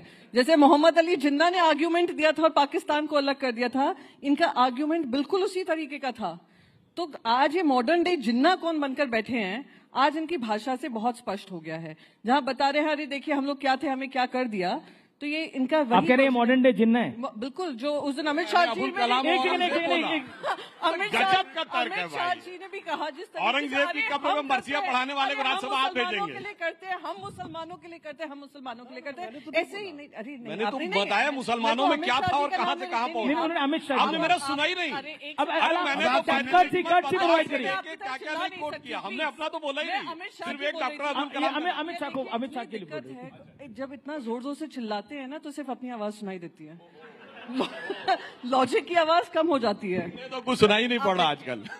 बोलिए प्रियंका जी। आपको समय कम मिला है शायद मुसलमानों के, नहीं प्लीज ना, मुसलमानों के अधिकारों का हनन हो रहा था, किस तरीके से वो प्रताड़ित थे, किस तरीके से वो गरीब किए जा रहे थे, सब किया। बेचारा सुधांशु जी ने उनका हक रखा है और सिद्धांशु जी की वही मैंने बस यही रिपीट किया, अमित शाह जी ने जो पार्लियामेंट में कहा कि हम ही मुसलमानों का हक और अधिकार की लड़ाई लड़ रहे हैं। आपको हैरानी नहीं होती जब बीजेपी ये बात बोले कि हम मुसलमानों का तो कर रहे मुझे हैं? तो ऐसे ही साउंड कर रहा था कि जिन्ना ने कहा मुझे एक सेपरेट कंट्री चाहिए क्योंकि आप मुसलमानों के लिए हक नहीं दे रहे हैं, वही ये काम कर रहे हैं। सुधांशु द्विवेदी, अब ऐसा बीजेपी कह रही है कि मुसलमानों के लिए हम कर रहे हैं, अब कई लोग कह रहे हैं कि हम सपना देख रहे हैं कि बीजेपी मुसलमानों के लिए करना चाह रही है। अमित जी, अमित जी, एक नया टर्म आएगा, मुसलमान सम्राट, मुसलमान हृदय सम्राट। जी। अभी मुझे सुधांशु भाई ने बड़ी अच्छी बात है कि बड़ा मुझे अच्छा लगा, चूंकि जानकारी इनको है, इन्होंने पूरा इतिहास का ज्ञान किया, लेकिन इन्होंने जिस आदमी का नाम लिया जिन्ना का, वो तो हमारा सबसे बड़ा मुजरिम है। अगर जिन्ना ने ये गुनाह ना किया होता तो आज इस हालत में हम आप धमका ना रहे होते। हमारा सबसे बड़ा गुनाहगार जिन्ना है, और जिन्ना आपका साथी था, हमारा साथी नहीं था। औरंगजेब एक मिनट सर, औरंगजेब मत, अभी एक मिनट सर, जिन्ना आपका साथी था, हमारा नहीं। जिन्ना के साथ सरकारें आपने चलाई, हमने नहीं। जिन्ना के साथ श्यामा प्रसाद मुखर्जी।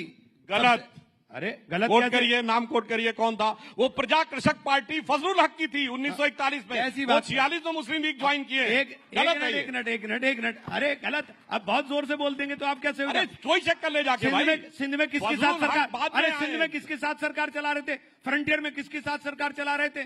दो राष्ट्र नीति का पहले बयान किसने जारी किया? फ्रंटियर में कांग्रेस जीती थी 1946 में। अरे आप उसके साथ सरकार चला रहे थे। दिक्कत क्या है सुधांशु भाई? आप इतनी तेजी के साथ बोलते हो कि आपकी बोलने वाली महारत हमारे पे आती नहीं, लेकिन हम ये कह रहे हैं कि जिन्ना आपका साथी था। इनकी आलोचना कर रहे हैं, तारीफ कर रहे हैं? नहीं, जिन्ना आपका साथी था, हमारा तो जिन्ना ने बेड़ा गर्क किया है। अगर जिन्ना की बात ना मानता मुसलमान, मौलाना अबुल कलाम आजाद की उस वक्त मान लेता मुसलमान, तो हिंदुस्तान के अंदर ये हालत ना होती जो आप हालत हो गई है। हमारी दोयम दर्जे की स्थिति आपने पूरे देश के अंदर कर दी। किसने करी है दोयम दर्जे की स्थिति? सबसे ज्यादा जिम्मेदार ये है जिसकी पार्टी का हुकूमत रही 67 साल। ओके, नहीं सच्चे देखिए, अरे ये आप लोगों ने 10 साल हो गए, आपने 10 साल से जब सच्चर कमेटी की रिपोर्ट आई, सच्चर कमेटी की रिपोर्ट का आपने हवाला दे दिया वक्त के अंदर, और आपने सच्चर कमेटी की रिपोर्ट के ऊपर एक जगह अमल बता दीजिए। आप ऐसी बात कर रहे हैं, ये तो बिहार में सौगातें मोदी बांट रहे हैं। हमें सौगात के अंदर शिक्षा चाहिए, सौगात में रोजगार चाहिए, सौगात में मोहब्बत चाहिए, सौगात के अंदर हमें आपकी छवैया नहीं चाहिए। मेरा पॉइंट है, देखिए व्यूअर्स को मैं बोल रहा हूं ये बात, देखिए इस देश में देश के मुसलमानों को पहले बाबर में उलझा के रखा, उससे पहले जिन्ना में उलझा के रखा, फिर औरंगजेब में उलझा के रखा जा रहा है। मेरा निवेदन सुधांशु जी देखिए, इस देश में विकास की बात भारतीय जनता पार्टी बहुत करती है, विपक्ष भी चाहता है विकास हो। टैरिफ की एक बहुत बड़ी वॉर दुनिया में छिड़ी हुई है।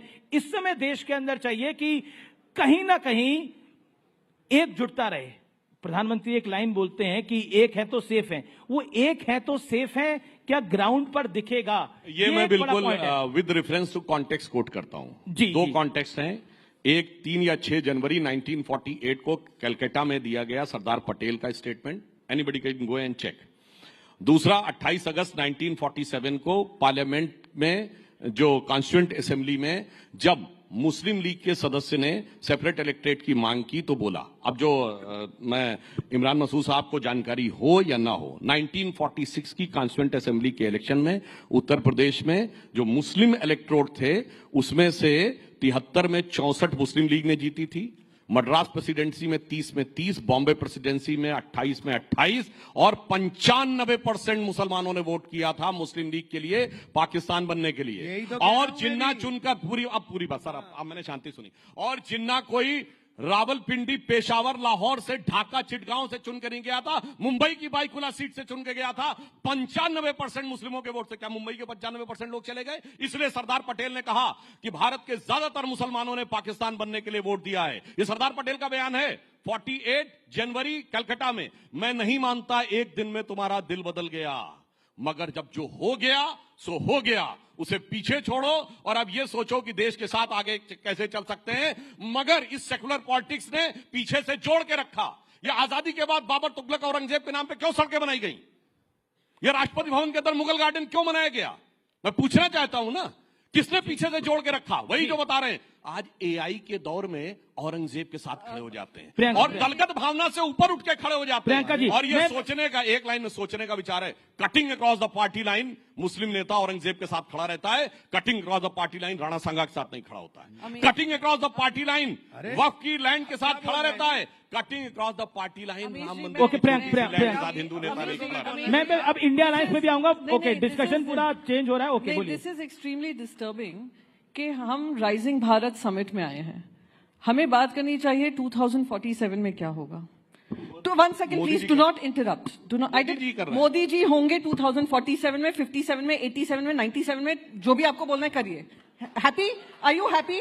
Now can I get to the topic? Now can I get to the topic? Okay, you are happy? देखिए 2047 में मोदी जी हमारे यहाँ हो ना हो, मगर इनके नेता इन्हीं की परिवार के होंगे। ये पार्टी अलग है। Okay Priyanka, then I come to India alliance. Okay, ऐसा है, आज अगर 80 लाख लोगों के पास राशन जा रहा है, तो कितने उसमें से हिंदू घर हैं, कितने मुसलमान घर हैं, कितने ईसाई घर हैं, कितने उसमें जैन घर हैं, कितने उसमें सिख घर हैं जी, और कितने पारसी घर हैं? भूखा तो सभी है जो 80 लाख लोगों के पास जा रहा है। मैं चाहती हूँ हम 2047 की बात करें। ये कहां पे लेकर जाना चाह रहे हैं? 300 साल पुराना, कि 300 साल पुराना इतिहास में आप बिखरे रहिए, बटे रहिए, और हम आने वाले जो सदी है, जो आने वाले हमारे युवा पीढ़ी है, जो दूसरे देशों में जा रही है, दूसरे देशों में भी प्रताड़ित हो रही है, क्योंकि अमेरिका यूएस टैरिफ्स को लेकर आ रहा है, जो अभी आई थिंक घनश्याम जी ने बात रखी थी कि स्टूडेंट बनकर गए थे यूएस में, और आज वो स्टूडेंट्स को भी डिसरिस्पेक्ट किया जा रहा है। हम कोई उसके बारे में बात नहीं कर रहे हैं। हम क्या बात करें? औरंगजेब, राणा सांगा, जिन्ना, ये वो। मेरे बस एक ही मांग है, और मैं क्योंकि विपक्ष से हूं, और विपक्ष में हमारी भी एक आवाज है, सिर्फ कांग्रेस और बीजेपी की नहीं है। हमारी आवाज यह है कि जो जनता से जुड़े मुद्दे हों। आज 50 रुपए इनके जेब से ज्यादा जा रहा है गैस का सिलेंडर खरीदने में, तो मुझे तकलीफ होती है। 2 रुपए एक्साइज ड्यूटी बढ़ रही है, जबकि पूरी दुनिया भर में ऑयल चीप हो रहा है, तो मुझे तकलीफ होती है। मुझे तकलीफ होती है क्यों 80 लाख लोगों के घर पे राशन जा रहा है, उनको खुद नौकरियां क्यों नहीं दी जा रही हैं जहां वो अपने आप को सक्षम पा पाए। तो इन चीजों में हमारा ध्यान भटकाकर ये जो काम हो रहा है, ये बहुत गलत। ओके, देखिए मैं एक बात कहूं, लगता है प्रियंका जी को ना अपने राज्य का पता, 80 करोड़ सुनिए 80 करोड़ है, 80 करोड़ है। सुनिए, इनको ना अपने राज्य का पता, ना अपने सदन का पता। ये औरंगजेब का नाम कौन लाया? अबू आजमी, महाराष्ट्र के विधायक, समाजवादी पार्टी, अपने गठबंधन के। पीएचडी इस्लामिक लॉ के हैं, इस्लामिक स्टडीज के हैं, इस्लामिक रिलीजन के हैं, आप सबके पीएचडी हैं। हम तो कुछ ना जानकर भी हम राज्यसभा में अपना पक्ष रख सकते हैं। मैं तो बीच में नहीं, जैसे आप बीच में टोक टोक कर बोल रहे हैं, ये कुछ नहीं जानती है। हुआ you to give me certificate, मैं जानती हूँ नहीं जानती हूँ? हाँ, तो मैं बता रहा हूँ ना, सुन लीजिए, आपको समझ में आ जाएगा, दर्शकों को समझ में आ जाएगा। अबू आदमी कहाँ का है? महाराष्ट्र विधानसभा का, वो औरंगजेब का इशू लाया। फिर इमरान प्रताप को ये लाए, इमरान मसूद जी, ये किस पार्टी के हैं? राशिद अलवी लाए, किस पार्टी के हैं? इमरान प्रतापगढ़ी किस पार्टी के हैं? MIM किस पार्टी के हैं? और सुनिए, उसके बाद राणा सांगा कौन लाया? वो रामजी लाल सुमन किस पार्टी के हैं? अरे भैया, अपनी पार्टी का अरे एक मिनट, अब एक मिनट, बाकी पॉलिटिक्स, एक मिनट, मुझे गठबंधन का पता हो या ना हो, मुझे अपनी पार्टी का ये पता हो या लोग ना लेके पता आ हो, रहे हैं। पर मुझे ये जरूर पता है कि देश को आप दिशा भूल करने का काम कर रहे हैं। अरे आपके सारे एक मिनट बताइए, जिसने विषय शुरू किया, बताइए। चैलेंज करता हूँ, अगर आपको पता है, चैलेंज करता हूँ। मुझे भी आने देंगे आप तीनों लोगों ने किया, अब मुझे भी आने देंगे आप तीनों। इंडिया अलायंस पे आता हूँ, फिर रैपिड फायर राउंड है। अच्छा ये बताइए, इमरान भाई, ऑल सेट। देखिए आप तीनों बहुत अपनी पार्टी के उम्दा स्पीकर हैं, और तीनों को मैं अरसे से जानता हूँ। इमरान मसूद, ये देखिए अब थोड़ी राजनीति की भी बात हो जानी चाहिए। ये सब जो चल रहा है, हम राइजिंग भारत के मंच पर है। एक बात बताइए, अब ये 27 का विधानसभा चुनाव आने वाला है उत्तर प्रदेश में। अब आपने तो इतना बड़ा बयान दे दिया है, अब बताइए क्या होगा? समाजवादी पार्टी के साथ आप जाएंगे कि नहीं जाएंगे? आदित्य ठाकरे ने तो महाराष्ट्र में बोला था, समाजवादी पार्टी के कुछ नेताओं ने बीजेपी के साथ अलायंस का काम किया है। आपका क्या कहना है उत्तर प्रदेश के संदर्भ में? सपा के साथ जाएंगे कि नहीं जाएंगे? नहीं, ये देखिए, ये फैसला तो पार्टी का होगा कि हम किसके साथ जाएंगे, किसके साथ नहीं जाएंगे। मैंने सिर्फ इतना, मेरा काम है कि मैं अपनी पार्टी के आधार को बढ़ाने की बात करूं, अपनी पार्टी के संगठन को बनाने का बात करूं। एकजुट है कि नहीं है? 100%। आपको दिखाई नहीं दिया कि पार्लियामेंट दिखाई दिया? एक मिनट, पार्लियामेंट में सिर्फ 24 मेंबर मुसलमान हैं।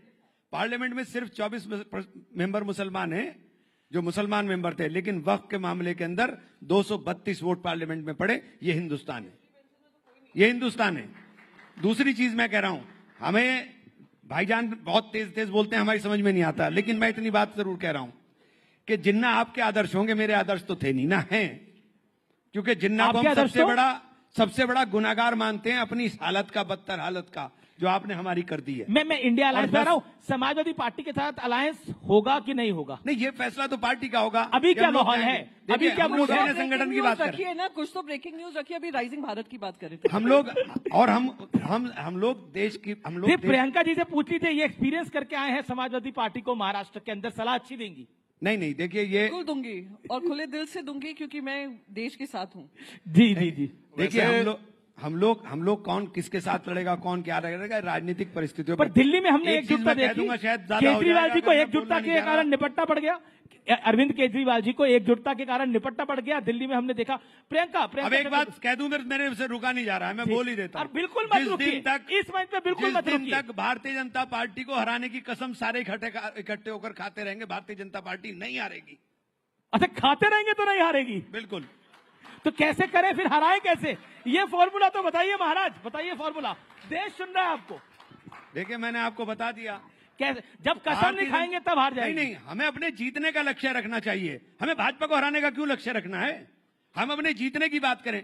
आज दिक्कत क्या है, देश के अंदर भाजपा ने ऐसा नैरेटिव बना दिया, हर आदमी भाजपा को हराने की बात कर रहा है। अरे भाई, तुम्हारे हराने से हमें क्या होगा? हमें अपने जीतने की बात करें कि हम बदलाव लाने की बात करें। राहुल जी को समझाइए ना। राहुल गांधी कह रहे हैं कि मेरी पार्टी में कहीं भाजपा ही आ गए। नहीं, गलत पे उन्होंने बोला स्लीपर सेल है हमारे यहाँ। राहुल गांधी ने विचारधारा के लिए बोला है। राहुल गांधी ने बोला स्लीपर सेल है हमारी पार्टी में।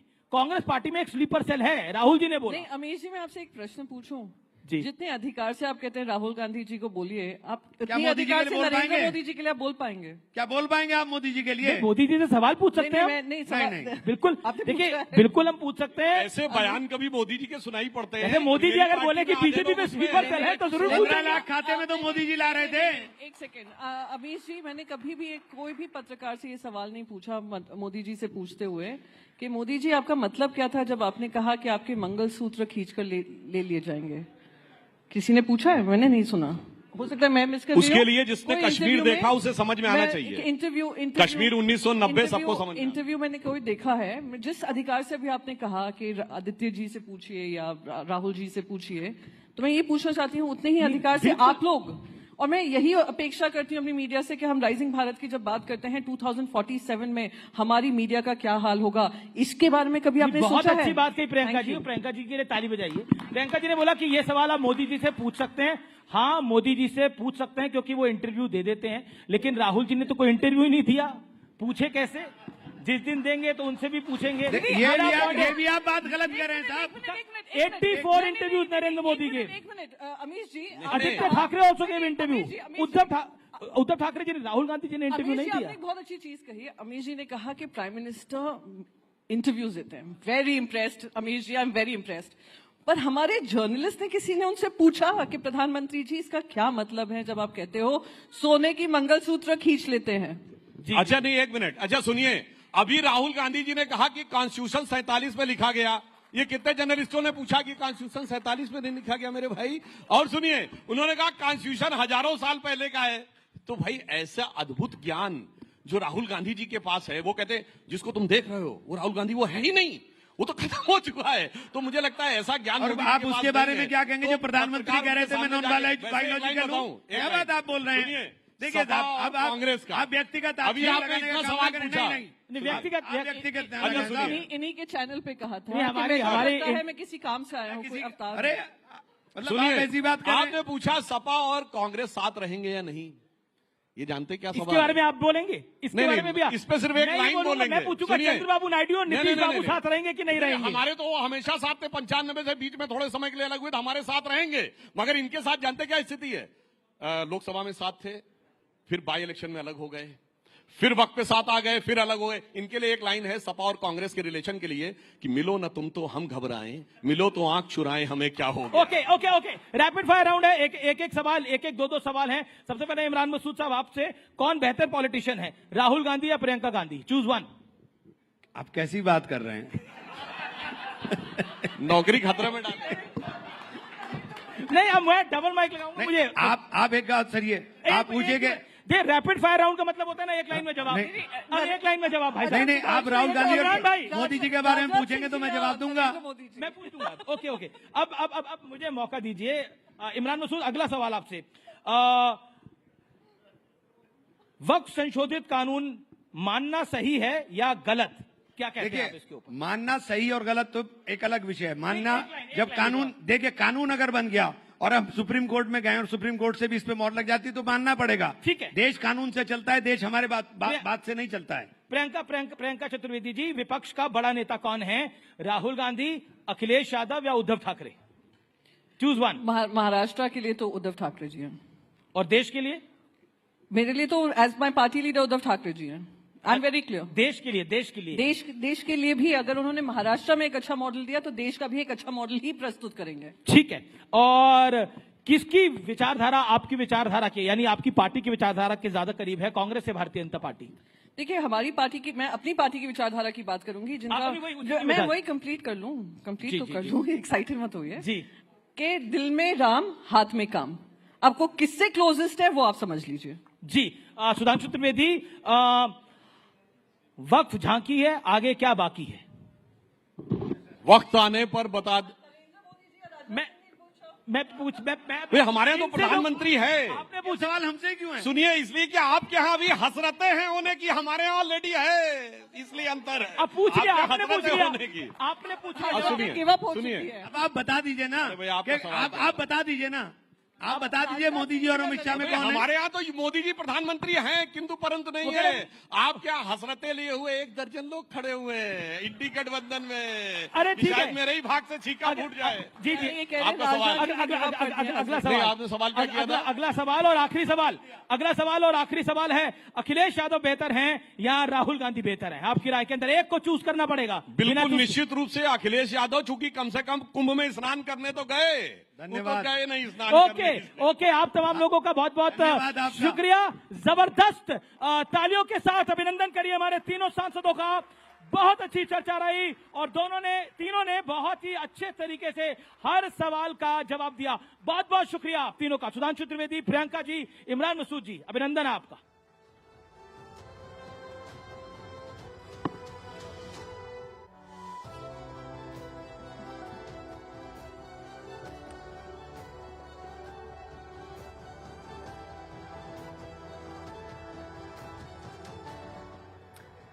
That was one fiery and insightful discussion. एक बार जोरदार तालियां हमारे पैनल के लिए। बहुत बहुत शुक्रिया इस डिस्कशन के लिए। तो सियासत के धर्म संकट के पन्नों को हम पलट रहे हैं और अगले सेशन की तरफ हम बढ़ेंगे। और क्योंकि हम राइजिंग भारत समिट के मंच पर हैं और विकसित भारत 2047 में कैसा रहेगा, उसकी तस्वीर क्या रहेगी, उस पर हम अगले सेशन में फोकस करने जा रहे हैं। उन मुद्दों की हम चर्चा करेंगे जो आज के भारत की कानून व्यवस्था, राजनीति और समाज की दिशा तय कर रहे हैं। हम जानेंगे कि कैसे संवैधानिक बदलाव, कानूनी सुधार और सामाजिक परिवर्तन आपस में टकराते भी हैं और एक दूसरे को आकार भी देते हैं। और साथ ही ये भी जानने की कोशिश करेंगे कि इस दिशा में भारत का फोकस क्या रहने वाला है और भारत इस दिशा में कैसे आगे बढ़ रहा है। आर्टिकल 370 को हटाया जा चुका है, ट्रिपल तलाक को अपराध घोषित कर दिया गया है और अब वक्फ कानून भी आ गया है। तो ऐसे में सवाल ये है कि भारत का अगला कदम क्या होगा। और इसी महत्वपूर्ण चर्चा को आगे बढ़ाने के लिए और इस अगले सेशन को मॉडरेट करने के लिए रूबिका लियाकत हमारे साथ मंच पर आएंगी। एक बार जोरदार तालियों से उनका स्वागत कीजिए। और मंच पर हमारे साथ एक बहुत खास पैनल भी मौजूद रहने वाला है। एक बार जोरदार तालियों से उनका भी मैं तारुफ करवा देती हूँ। गौरव भाटिया जी हैं हमारे साथ, भारतीय जनता पार्टी की तरफ से राष्ट्रीय प्रवक्ता, वो हमारे साथ जुड़ेंगे। वारिस पठान जी है लॉयर और AIMIM से हमारे साथ, वो AIMIM का पक्ष रखेंगे। इसके साथ साथ जाने माने लेखक हैं आनंद रंगनाथन, वो भी हमारे साथ इस मंच पर जुड़ेंगे। अनुराग भदौरे जी हैं, प्रवक्ता है, राष्ट्रीय प्रवक्ता समाजवादी पार्टी के। आप सभी मेहमानों का बहुत बहुत स्वागत। एक बार जोरदार तालियों से इनका स्वागत कीजिए। Thank you.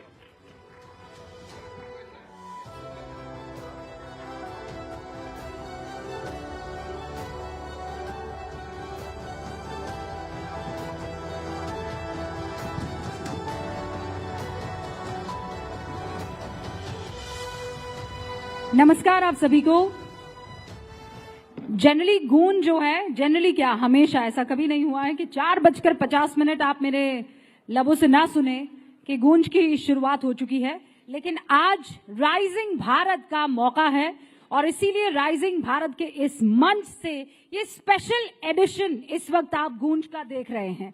हमारे साथ खास मेहमान जुड़ चुके हैं। आप जानते हैं वक्फ में परिवर्तन जो हुआ है उसे लेकर खूब चर्चाएं चल रही हैं और ये राइजिंग भारत का ही मंच था जहां पर कल प्रधानमंत्री नरेंद्र मोदी ने पहली मर्तबा वक्फ को लेकर उनकी सरकार क्या सोचती है और कैसे वक्फ अब तक तुष्टीकरण का सबसे बड़ा हथियार बनकर रह गया था, इसी मुद्दे पर आज चर्चा। शुरुआत करने के लिए आप जानते हैं खास मेहमानों का तारुफ इस वक्त आपको यहाँ पर गौरव भाटिया जी, भारतीय जनता पार्टी के राष्ट्रीय प्रवक्ता नजर आ रहे हैं। जोरदार तालियों से इनका स्वागत कीजिए। AIMIM के राष्ट्रीय प्रवक्ता वारिस पठान यहाँ स्टेज पर, आज मैं खुद इनको पहली मर्तबा लाइव देख रही हूँ। बहुत बहुत स्वागत वारिस भाई आपका। उनके बगल में समाजवादी पार्टी के राष्ट्रीय प्रवक्ता अनुराग भदौरिया जी आपको नजर आ रहे हैं। अनुराग जी बहुत बहुत स्वागत। आनंद रंगनाथन अक्सर इन मुद्दों पर खतरनाक तरीके से अपनी बातें रखते हैं, पेशे से साइंटिस्ट हैं, लेकिन ये साइंस वाले फॉर्मूले जो हैं वो सोशल इश्यूज और पॉलिटिकल इश्यूज पर भी लगाते हैं। आपका भी बहुत बहुत स्वागत है। तो चलिए शुरू करते हैं। गौरव भाटिया, कल प्रधानमंत्री नरेंद्र मोदी ने ऐलान कर दिया और वक्फ को लेकर उन्होंने कहा कि ये तुष्टीकरण की राजनीति थी, इसकी नींव तो बहुत पहले पड़ गई थी, भारत पाकिस्तान के विभाजन के वक्त। सबको नमस्कार और शुरुआत करूंगा, असंभव को जो संभव कर दे वो हमारे देश के प्रधानमंत्री श्री नरेंद्र मोदी जी हैं। और जब जब ये चुनौती देके कहते हैं नरेंद्र मोदी जी भव्य राम मंदिर बना के दिखाओ, भव्य राम मंदिर बना देते हैं। छाती पीट के कहते हैं अनुच्छेद 370 को हाथ लगा के दिखाओ, नरेंद्र मोदी जी कहते हैं जाओ उखाड़ दिया क्योंकि संविधान में लिखा है टेम्पररी है। और अब के असदुद्दीन ओवैसी के मुंह से निकला होगा जरूर कि वक्फ बोर्ड के साथ छेड़छाड़ करके दिखाओ। नरेंद्र मोदी जी ने कहा संविधान की शपथ ली है, संविधान के अनुरूप जो कार्य होगा वो करूंगा, और भूमाफियाओं की कब्र है जिसने खोदी उस व्यक्ति का नाम है नरेंद्र मोदी। दूसरी बात, क्या ये बहुत गर्व की बात नहीं है? आप मुझे बताइए, तिरुचिरापल्ली तमिलनाडु में 1500 साल पुराना मंदिर और 1400 साल पुराना धर्म, और वो धर्म कहता है ये मंदिर और ये गांव, ये सारी जमीन वक्फ बोर्ड की है। इलाहाबाद हाईकोर्ट को ले लीजिए, उसकी जमीन भी वक्फ बोर्ड की है। तो मैं समझता हूं कि अगर कोई भूमाफिया बनेगा तो जरूर कदम उठाए जाएंगे, और जो संशोधन हुआ है, जो अब कानून बन गया है, ये भारत के हित में। और एक सवाल पूछ लेता हूं, ये जरूर बताएंगे यहाँ पे अनुराग जी से कि वारिस पठान सपा भी बैठी है और AIMIM भी बैठी है जिनके नाम में मुस्लिमीन है जो गैर संवैधानिक है। कृपया करके ये बताइए, वक्फ बोर्ड पे कितने अस्पताल, कितने यतीम खाने, कितने विद्यालय आप वक्फ बोर्ड के बता सकते हैं बनाए हैं बेहतरी के लिए, मुस्लिमों के लिए और जो महिला है मुस्लिम समाज। वक्फ का जो ये लोगों ने इतनी घाई के अंदर पहले बिल लाया, उसके बाद में उसको सदन के अंदर लाके कानून बना दिया, फिर फटाक से जाके प्रेसिडेंट के पास से उसका ऑर्डर भी ले लिया, नोटिफिकेशन भी ला दिया। अब उसके रुझान आना शुरू हो गए। अब इनको पता है कि ये मैटर सुप्रीम कोर्ट में डाला है, पेंडिंग है, 16 तारीख को सुनवाई होने वाली है। कब तकरीबन 14 से 15 लोगों ने पिटीशन फाइल कर दिए। कल ही के दिन जिसका हमको डर था वही हुआ। यस्टरडे योगी सरकार ने क्या किया, संभल की जो मस्जिद थी उसको बताया ASI का प्रोटेक्शन, वहां पे ASI गया, वहां पे जो ग्रीन बोर्ड लगा था उसको निकाला और संभल की जो जामा मस्जिद थी उसको जुमा मस्जिद घोषित कर दिया। तो जिसका डर था, बता रहे ना हम लोग कि 3D जो इन्होंने डाला था उसका लोग पूरा बेनिफिट उठा रहे। क्या जरूरत थी आपको लाने की? अब इसी तरह से हर जगह के ऊपर जा जाके लोग करेंगे। आपको सोचना चाहिए, समझना चाहिए, मैटर सुप्रीम कोर्ट में सब जुडाइज है। सुप्रीम कोर्ट के अंदर इंटरिम स्टे के लिए भी डाली गई है याचिका कि जब तक ये मैटर फाइनली डिसाइड नहीं होता है आप ये कानून को स्टे करिए। स्टे के पहले आपने शुरू कर दिया, साफ दर्शाता है आपकी नीयत क्या है। तो हम पहले दिन से यही बोल रहे हैं कि बीजेपी की कथनी और करनी में बहुत फर्क है। हाँ। इनको मुसलमानों की कोई परवाह नहीं है, ये वक्फ को बचाने के लिए नहीं, वक्फ को बर्बाद करने के लिए कानून लाया है इन लोगों ने नहीं, पर और उसका वारिस शुरू भाई कर जो दिया। सवाल अब पूछा मोदी जी की बात। वारिस भाई पहले जो सवाल पूछा है ये कि आप कह रहे हैं वक्फ को ये लोग बर्बाद कर रहे हैं। मैं कह रही हूँ आपने कौन सा वक्फ को मजबूत कर दिया? वक्फ का जो किरदार था सारे मुसलमानों के पास था, है ना? वक्फ की सारी जिम्मेदारी मुसलमानों के पास थी, तो कहाँ मुसलमानों का भला हो गया? कहाँ है? सिर्फ और सिर्फ भूमाफियाओं के नाम पर जाना जाने लगा वक्फ। बताइए ना आप मुझे। बिल्कुल, अगर भूमाफिया है वक्फ के ऊपर, 11 साल के लोग सरकार, 11 साल से बीजेपी की सरकार सत्ता में, कितने भूमाफियाओं के खिलाफ क्या कार्रवाई की? आपने तो संशोधन के अंदर जो लिमिटेशन का पीरियड था उसमें यह कर दिया कि जो 12 साल से अगर वहां पे बैठा है वो कब्जेदार हो जाएगा। ये तो आप भर के और भूमाफिया को प्रोटेक्शन दे रहे हो, आप तो उसको कब्जेदार बना रहे हो। पहले के कानून में तो ये नहीं था। पहले के कानून के अंदर था कि 2 साल की सजा और नॉन बेलेबल ऑफेंस, आपने वो हटा के 6 महीने का किया और बेलेबल कर दिया। तो आप तो और प्रोटेक्शन दे रहे हो। एक बात और बता दीजिए, आपने कहा कि नॉन बेलेबल ऑफेंस था वक्फ जब पुराना था। मुझे बताइए कितने लोगों को गिरफ्तार किया भूमाफिया रहते हुए? कितने लोगों को आपने गिरफ्तार, एक नाम बता दीजिए मुझे। बहुत सारे केस चल रहे ट्रिब्यूनल के अंदर, केसेस चल रहे हैं, बहुत सारे नहीं तो जवाबदारी सरकार की थी कि हमारी थी? 70 साल जवाबदारी। अरे भूमाफिया का मैं आपको बताता हूँ ना, माफिया किस तरह से आया रूबिका जी। एक तो मैं मुंबई की आपको बात बताऊंगा, जहाँ पे आगा खान का ऑर्फनेज की जगह है, वहां पर एक सबसे बड़े देश के उद्योगपति ने अपना बड़ा महल बना दिया। तो क्या उसके खिलाफ 2 लोगों ने आवाज उठाई? महाराष्ट्र से दोनों का तबादला कर दिया गया। अब मोदी सरकार क्या वापिस जगह देगी? आगा खान के ऑर्फनेज की जगह है, क्यों नहीं करता? अगर वो माफिया बैठा हुआ है, सुप्रीम कोर्ट के अंदर केस पेंडिंग है, चलिए डालिए, दखलबाजी करिए, उसके अंदर निकालिए, खाली कार्रवाई के लिए तो आपको क्यों परेशानी हो रही है? परेशानी इसलिए है कि ये लोग हजम करना चाहते हैं। अभी दिखाया ना आपको संबल का मैटर। बात नंबर 2, ये असंवैधानिक है। नहीं, आपको कभी भी देश के अंदर है ना, बाबा साहब अम्बेडकर ने संविधान दिया, ये क्या अल्लाह की राह में है वारिस भाई? की बात नहीं क्या करते? आप जमीनें खा जाएंगे? ये अल्लाह की राह में है क्या कि बेवाओं के पैसे खा जाएंगे? ये अल्लाह की राह में है क्या? अरे वही मुसलमान थे, ला इलाहा इल्लल्लाह मोहम्मद रसूलुल्लाह कहने वाले। मोदी जी ने शाह बानू का नाम वही लिया, मुसलमान थे। मोदी जी ने कल शाह बानू का नाम लिया, मोदी जी ने बिल्किस बानू का नाम क्यों नहीं लिया? ओके, जिसके बलात्कारियों को आपने रास्ते पे छोड़ दिया, बेल दे दिया, उसके बाद उसको गार्डेड किया। जकिया जाफरी का नाम क्यों नहीं लिया? जो इंसाफ की गुहार लगाते आपने महिलाओं के लिए बताइए मेरे को। पहले महिलाएं होती थी वक्फ बोर्ड के अंदर ज्यादा, आपने खाली 2 का कैंप लगा दिया। अरे आप सवाल पूछें, जवाब। देखिए कैसे खोटी नियत वाले एक्सपोज होते हैं। एक ही सवाल पूछा था, छोटा सा बच्चा जिज्ञासु, उसने कहा कितने अस्पताल बनाए हैं? कितने बना दिए बीजेपी सरकार सत्ता में आके? बताओ मेरे कोई को। नहीं, मोदी ने दर्द हुआ है, इनको बोलने दीजिए, इनको दर्द हुआ है, कांटा सही जगह लग चुका है। अब ये पूरे प्रोग्राम में ऐसे बीच बीच में बोलते रहेंगे। देखिए जिज्ञासु बच्चे ने एक छोटा सा सवाल पूछा, अरे वारिस चचा कितने अस्पताल, कितने विद्यालय बनवाए, कृपया करके बता दीजिए। इधर उधर सारा घुमाया और सब गलत घुमाया। और तुमने हर चीज घुमा के कुछ बोला ही नहीं वक्फ के ऊपर। देखिए यही फर्क है। मैं नफासत से कहता हूं, आप नहीं कहते। तूने किया, तूने, ठीक है, ये आपकी परवरिश है, मेरी नहीं। मैं आप कह के ही संबोधित करूंगा। आप सुनिए गलतियां इन्होंने क्या करी। इन्होंने कहा सुप्रीम कोर्ट में पिटीशन चैलेंज है। हाँ भैया, अनुच्छेद 370 में भी गए थे सर्वोच्च न्यायालय, क्या हुआ? सर्वोच्च न्यायालय ने कहा संवैधानिक है। इकोनॉमिकली वीकर सेक्शन के लिए 10% आरक्षण, सर्वोच्च न्यायालय गई थी ये मंडली, कुछ नहीं, सर्वोच्च न्यायालय ने कहा संवैधानिक है। इलेक्ट्रोल बॉन्ड में क्या कहा सर्वोच्च न्यायालय ने? इलेक्ट्रोल बॉन्ड में क्या कहा? अनकॉन्स्टिट्यूशनल है। फार्मर बिल भी रिपील हुआ ना, इसी तरह ये भी होगा। ओके, एक एक करके ना, अब दो ऐसा करे, मेरे को नहीं पता। 20 सेकंड में गौरव भाटिया बात खत्म कीजिए। मैं आधा 1 मिनट चाहूंगा, बहुत जरूरी बात है। आप जमीनें हड़प रहे हैं, वो आरोप लगा रहे हैं आपके ऊपर, जवाब दीजिए ना। ऐसा है, अच्छा वो तोते भी आ गए, मैं बोल रहे हैं अभी आपका नंबर भी नहीं आया भैया। ये भाषा शैली सिखा रहे थे अभी, बिल्कुल अभी भाषा शैली संस्कार बता रहे थे। और अभी थोड़ी देर पहले बीजेपी कितनी झूठी है, अभी संस्कार सिखा रहे थे। अब तो करने लग गए। ये संस्कार है, देखो शिष्टाचार, देख लो संस्कार, देख लो। अभी 2 मिनट में बीजेपी पे कौन यकीन करेगा बताओ? बताइए। अभी 10 सेकंड पहले बोल रहे थे संस्कार, और संस्कार सामने खुल के आ गए।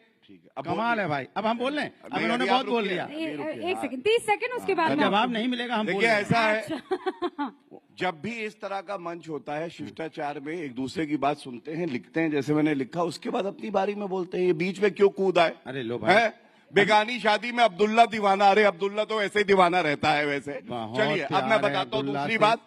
सुप्रीम कोर्ट की इन्होंने करी, कोई भी कानून हो जो कि संसद में पारित होता है, प्रिजम्पशन ऑफ कॉन्स्टिट्यूशनैलिटी होता है, वो वैध माना जाता है और स्टे नहीं होता है। तीसरी बात मैं इनको बता दूं, इन्होंने कहा भू माफियाओं से कौन सी जमीन ली, तो मैं आपको बताता हूँ, बीच में ना बोलिए, इंटरिम स्टे मिलता है, आपको झूठ मत पता ही बोलो रे, नहीं। कोई सीखेगा बोलेगा क्या? अच्छा, दोनों वकील है पेशे से, ये बता देना चाहती हूँ। पिटीशन डाला है, बोलने के स्टे दो, आप बोल रहे हैं, रुकिए ना एक सेकंड। हाँ, किसी भी कानून की वैधता में स्टे नहीं होता है, इनको पता नहीं है। हो सकता है वकालत ये कोर्ट की नहीं करते हो। अच्छा, शांत, स्टे होगा, शांत शांत शांत। झूठ मत बोलिए आप, सर तीसरी बात बताइए कि आप समझदार हो, आप गौरव जी आप दोनों रुक जाइए। अनुराग भदौरिया, अब सुनिए, नहीं एक मिनट बात पूरी कर लूं। पहले एक बार ओपनिंग रिमार्क, फिर मैं मौका दूंगी। अपनी बात पूरी करना चाहूंगा।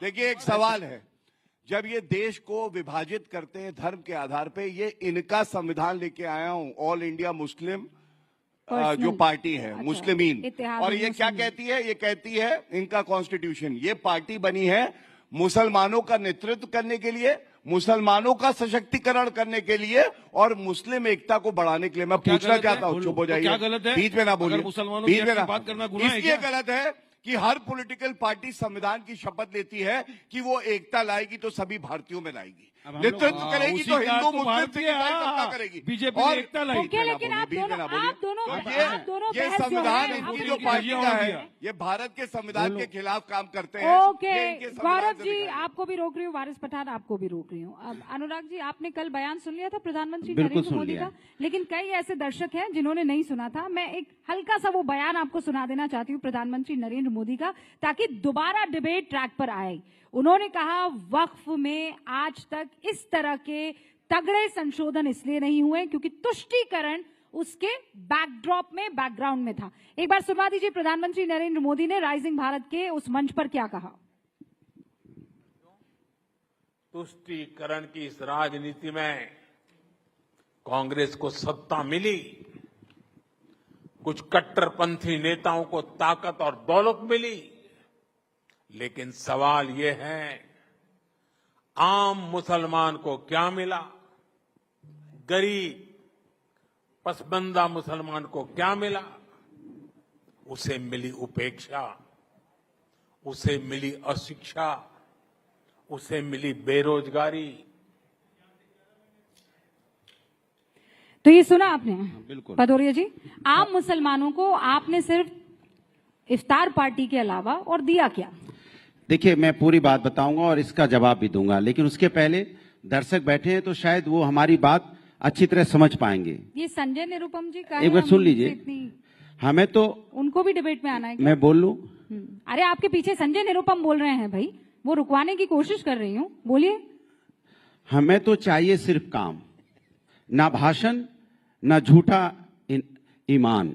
नौकरी हमें लौटा दो, सस्ता गैस सिलेंडर दिला दो, मजदूरी बढ़ा दो 2 रोटी के भाव, 2 रोटी के भाव मजदूरी बढ़ा दो। हमें नहीं चाहिए धर्म के नाम की ये राजनीति के घाव। हम जानते हैं इनका क्या है किरदार, कुर्सी पे पाने के लिए कुछ भी कर सकते हैं। मेरे यहाँ मेरे दोस्त, मेरे यार, ये कुछ भी करेंगे, इन्हें कुर्सी चाहिए। ये कुर्सी जीवी लोग हैं, ये कुर्सी किसी कीमत पे चाहिए। मैं कहता हूं, अच्छी बात है प्रधानमंत्री जी ने बोला बेरोजगारी की बात की, तो मैं आपसे पूछना चाहता हूं कि हिंदुस्तान में क्या हम नहीं है? इतनी चिंता आज मुसलमानों की हो गई। कैसा लगता है सुन के मुसलमानों की चिंता? सिर्फ वोट के लिए? कौन वोट की राजनीति करना चाहता है इस देश के अंदर में? आप मुसलमान वोट की राजनीति के लिए आप कह रहे हो कि बेरोजगारी की बात करो। मैं कह रहा हूं पूरा हिंदुस्तान तो बेरोजगार घूम रहा है। आप पूरे हिंदुस्तान की बेरोजगारी की बात क्यों नहीं करते? पूरे हिंदुस्तान की में शांति की बात क्यों नहीं होती? पूरे हिंदुस्तान में भाईचारे की बात क्यों नहीं होती? पूरे हिंदुस्तान के विकास की बात क्यों नहीं होती? क्यों इस बीच में राजनीति की बात करना चाहते हो? ये हिंदू है, मुस्लिम है, सिख है, ईसाई है। आज अब वक्फ बोर्ड बिल लेके आए, कल सिख का लेके आ जाओगे, परसों जैन का लेके आ जाओगे, बौद्ध का लेके आ जाओगे। अगर आपको बाकी लोगों का सम्मान करना है तो मैं कहता हूं हिंदू में यहाँ पे नहीं, बहुत न्यास हैं, बहुत यहाँ ट्रस्ट हैं, बहुत सोसाइटियां हैं। आप लाओ उसके अंदर में आप दलित का आरक्षण लाओ, आप उसमें बैकवर्ड का आरक्षण लेके आइए, उनको भी आगे बढ़ाइए। इसके मतलब आप हमेशा नहीं, समाज में जब से भारतीय जनता पार्टी की सरकार आई है, अनुराग भदौरिया जी, चर्चा देखिए, अनुराग भदौरिया जी नॉन स्टॉप मत बोलिए, झूठ फैलाने की कोशिश मत कीजिए। देश के कई बड़े मंदिर और मठ, वहां पर आपको पता है ना, डीएम और कमिश्नर वो लोग सदस्य होते हैं। कमाल है भैया, आपको पता है गवर्नमेंट का कंट्रोल होता है। रूबिका जी, लोगों को बेवकूफ न बनाइए। अरे क्या बात हुई? मेंबर बनाइए। ये क्या बात हुई? मेंबर को बनाते हो। डीएम कमिश्नर टेम्परेरी आए हो, चले गए, लेकिन हम कहते हैं जो वहाँ समिति बनी तो जो न्यास होते हैं उनके अंदर में मेंबर बनाइए, परमानेंट मेंबर बनाइए। गवर्नमेंट कंट्रोल की बात कर रहे हैं ना मेंबर। ये है, ये दर्द होता है जब सही बात बोल दो तो दर्द निकलने लगता है, डीएम याद आने लगते हैं। यही तो दिक्कत है। तंत्र से सरकार चलाना चाहते हो आप, जनता के मन से नहीं चलाना चाहते, जनता का विश्वास से नहीं चलाना चाहते। आपने विश्वास खोया है, सच में तोते की तरह बोल रहे हैं। खोया है। अब आप सच में तोते की तरह बोल रहे हैं जनता और रुक नहीं रहे हैं। शक होता है। अनुराग जी की आवाज डाउन कर दें प्लीज। मत बचाइए। अनुराग जी की आवाज डाउन कर लीजिए, मुझे और करना। आप की है, बस हो गया। आनंद रंगनाथन जी, सीधा सवाल ये है, जब सबको कहा, वारिस भाई को कहा चुप हो गए ना सर, हैं? इनको कहा चुप हो गए ना। अरे तो आपको यहाँ पर बैठे हुए तानसेन और ये राजा अकबर हैं कि आप तानपुरा बजाते रहेंगे और हम सुनते रहेंगे? आपने अपनी बात बोल दी। बेरोजगारी की बात कर रहा हूँ तो बजाना हो गया। अरे तो आप सुन लिया ना, महंगाई की बात की तानसेन। अरे सुन लिया, आप रिपीट, आपने अपना टेप रिकॉर्डर ऑन कर दिया है। आवाज डाउन कर लें। मैं हूँ राजा अकबर, अभी रुक जाइए। आनंद रंगनाथन जी, इन्होंने कहा कि कल सिख आ जाएंगे, कल सिखों को लेकर ये कोई नया कानून ले आएंगे, ये हिंदुओं को लेकर नया कानून लेकर आ जाएंगे, क्रिश्चियंस को लेकर आ जाएंगे, पारसी को लेकर आ जाएंगे, और हम ऐसे ही चुपचाप बैठे देखते रहेंगे क्या? आनंद जी, सबसे पहले तो अरे रुक तो जाइए प्रभु, रुक जाइए। अच्छा, मैं आनंद जी के पास जाऊं कि ना जाऊं? हाँ कि ना? ले अब जनता की सुनेंगे ना आप? आएंगे आनंद जी। अनुराग जी बोल ले दीजिए प्लीज, थैंक यू। देखिए 20 मिनट बाद मेरा समय आ रहा है। रूबिका जी, पहले तो आपको बहुत धन्यवाद देना चाहता हूं कि आपने मुझे इस पैनल पे आमंत्रित किया। 2-3 चीजें मैं कहना चाहूंगा। एक तो बहुत दुख की बात होती है जब हर चीज जो आदमी सामने ला के डिस्कस करना चाहता है, वैज्ञानिक के तौर पे कोई भी चीज डिस्कशन के अवे नहीं होती। हर चीज को टेबल पे लाओ, डिस्कस करो। हमारे देश में ही ऐसा होता है कि कोई भी चीज अगर आप डिस्कस करना चाहें, आपको इमीडिएटली कह दिया जाता है हिंदू मुस्लिम ला रहे हो, हिंदू मुस्लिम ला रहे हो। मैं आपसे पूछना चाहता हूँ अनुराग जी, प्लीज सुन लीजिए। पूछिए तो रहे, मैं तो पूरा पूछिए। मुझे लगता है हम एक सभ्य डिबेट करते हैं यहाँ पर, चीख चिल्ला खूब लिए एक दूसरे पर, एक की सुनते हैं, दूसरे की जवाब देते हैं। ठीक है, ऐसा करते हैं। ओके, ठीक है। तो हिंदू मुस्लिम, यहाँ पे हमारे देश में अगर कोई ऑब्जेक्टिवली सोचे तो कुछ हिंदू मुस्लिम नहीं है। मैं आपको सच बता रहा हूँ, हम सब एक हैं। अगर मुझे फिरनी या सेवैयाँ खानी होती है तो आपके घर से आती है। अगर वारिस पठान साहब ने जो विग पहना हुआ, ये तिरुपति के हिंदूज के बालों से बना हुआ है। हर कोई एक दूसरे का, नहीं सॉरी, हंसते रहिए, सच में बता। आप वारिस पठान, मैं आपको व्हाट्सएप मैसेजेस दे। अनुराग, वारिस पठान साहब का क्या बताना चाहते हो? वारिस पठान साहब इतना अच्छा हेयर स्टाइल किए बैठे, आपने बिग बता दिया उनका। बताइए। मैं आपकी नकली मूछों की बात नहीं कर रहा, मैं विग की बात कर रहा हूँ। आनंद भाई, आप खींच के देख लीजिए, असली बाल है। हटक के नहीं, सुन लीजिए बात को एक बार सुन लीजिए। आनंद भाई, आज अच्छी बातें कर रहे हैं आप। आज तो कम से कम अच्छे, लेकिन लास्ट में कुछ लेकिन मत लगा दीजिएगा। पर आपने इतना कन्विक्शन से कहा कि अनुराग भदौरिया सच में टेढ़ी आंखों से देखने लगे। नहीं, अनुराग भदौरिया साहब नहीं, वारिस पठान साहब भी ऐसे करके चेक कर रहे हैं। बात को सुनिए। मैं व्हाट्सएप अपना लीक नहीं करना चाहता जैसे तृणमूल के कर रहे हैं, वरना और सारे और सीक्रेट निकल आएंगे। देखिए, दुख इस बात का होता है कि बात हिंदू मुस्लिम की है ही नहीं। बात है इनजस्टिस और इनइक्वालिटी की। बिल्कुल सही। अनुराग जी प्लीज, देखिए ऐसे नहीं, फिर आप बोल लीजिए। मतलब आप जरा सही बोला, मैंने कुछ गलत कहाँ बोला भाई? सही बोला। Let's get back. हाँ, अनुराग जी वो माइक रखिए, वो कुर्सी नहीं है जो उसे पकड़ के रखना है आपको, माइक रखिए। हाँ ठीक है, अब आप कवाल की तरह ताली भी बजाना शुरू कर दें। एक बार रुक जाइए, सुन लीजिए, बात सुन लीजिए। मैं बहुत पते की बात कह रहा हूं। बात इज नॉट हिंदू मुस्लिम, बात इज इनजस्टिस, डिस्क्रिमिनेशन और इनइक्वालिटी की है। और दुख इस बात का होता है कि जो हमारी 250 मिलियन मुस्लिम कम्युनिटी है, वो जब इनजस्टिस, डिस्क्रिमिनेशन और इनइक्वालिटी देख रही है तो वो ये प्रोटेस्ट ही नहीं कर रही, वो एंजॉय कर रही है कि ये डिस्क्रिमिनेशन, ये इनइक्वालिटी और ये इनजस्टिस हिंदूज के अगेंस्ट हो रहा है। अब मैं आपको 3 एग्जाम्पल देता हूं। नंबर 1, क्या कभी किसी मुस्लिम कम्युनिटी या वारिस पठान साहब ने कहा कि ये गलत है कि सिर्फ RTE right to education act का 93rd अमेंडमेंट के साथ जो कंजंक्शन है वो सिर्फ हिंदू रन स्कूल्स को कहता है कि अपने 25% सीट्स आप इकोनॉमिकली वीकर सेक्शन के लिए रिजर्व करो, हिंदू रन स्कूल्स और क्रिश्चियन रन स्कूल्स को नहीं कहता। ये डिस्क्रिमिनेशन नहीं है। Thousands of Hindu run schools बंद हो चुके हैं इस चक्कर में। कभी वारिस पठान साहब ने नहीं कहा ये गलत हो रहा है, कभी वारिस पठान साहब ने ये नहीं कहा कि स्टेट एक्सक्लूसिवली। वारिस भाई के बारे में बोल, एक बार सुन, हिंदू भाई के बारे में बोल रहे हैं। RTE नहीं, इनको हिंदू नहीं, ये कह रहे हैं कि नहीं, इनका कहने का मतलब ये हुआ कि सिर्फ मुस्लिम हिंदू। अरे हमारे साथ अन्याय नहीं हो रहा है क्या? हमारे साथ अन्याय नहीं हो रहा है क्या? हमें रोजगार नहीं मिलना चाहिए था क्या? हमें महंगाई से छुटकारा नहीं मिलना चाहिए था? हम हिंदू मेरे साथ अन्याय क्यों हो रहा है? मैं आपसे सवाल पूछ रहा हूँ, लेकिन इसका जवाब नहीं है। हम सफर कर रहे हैं, इसका जवाब क्यों नहीं मिलेगा? अनुराग जी एक सेकंड रुकिए। वारिस पठान पहले RTE मेरे बारे में बहुत सारी बातें। अच्छा वो 4 पॉइंट बोल रहे हैं, उसके बाद आप इंटरप्शन। वारिस भाई 4 पॉइंट बोल दें। अब बीच में 5-5 बार इंटरप्शन करेंगे तो फिर कैसे चलेगा भाई? समय उतना नहीं है सर, जल्दी बोल दीजिए। इतने समय में तो सरकार चली जाएगी। आधा समय आपने ले लिया अनुराग। अरे ये सपा की सरकार नहीं है कि टूटी साइकिल चली जाए, चिंता ना करिए। सरकार तो भाई आप बोलिए, सरकार तो जाते जाते बच गई है। आप कॉन्सेंट्रेट तो जाते जाते बची है जल्दी से। मतलब मेरा रोल आपने स्पीकर की तरह बना दिया है लोकसभा के। बोलने सर सुनिए, आप 5 मिनट से बोल रहे हैं, आपकी बात अच्छा मैं क्या करूं भाई? मैं 2 मिनट में अपनी बात कह चुका हूं। Anurag ji please, it's a request. अरे मैं 2 मिनट बोला हूं, आपने 20 बार इंटरप्ट किया। ये 5 मिनट से बोल रहे हैं, इनकी बात पूरी नहीं हो रही है। अन्याय नहीं है तो क्या है?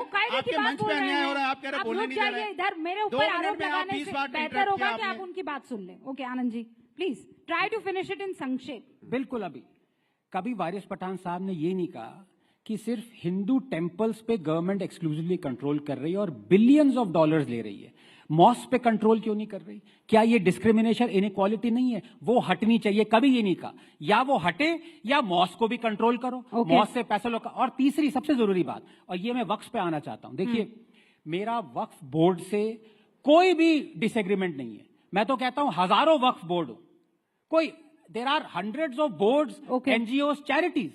Let them run.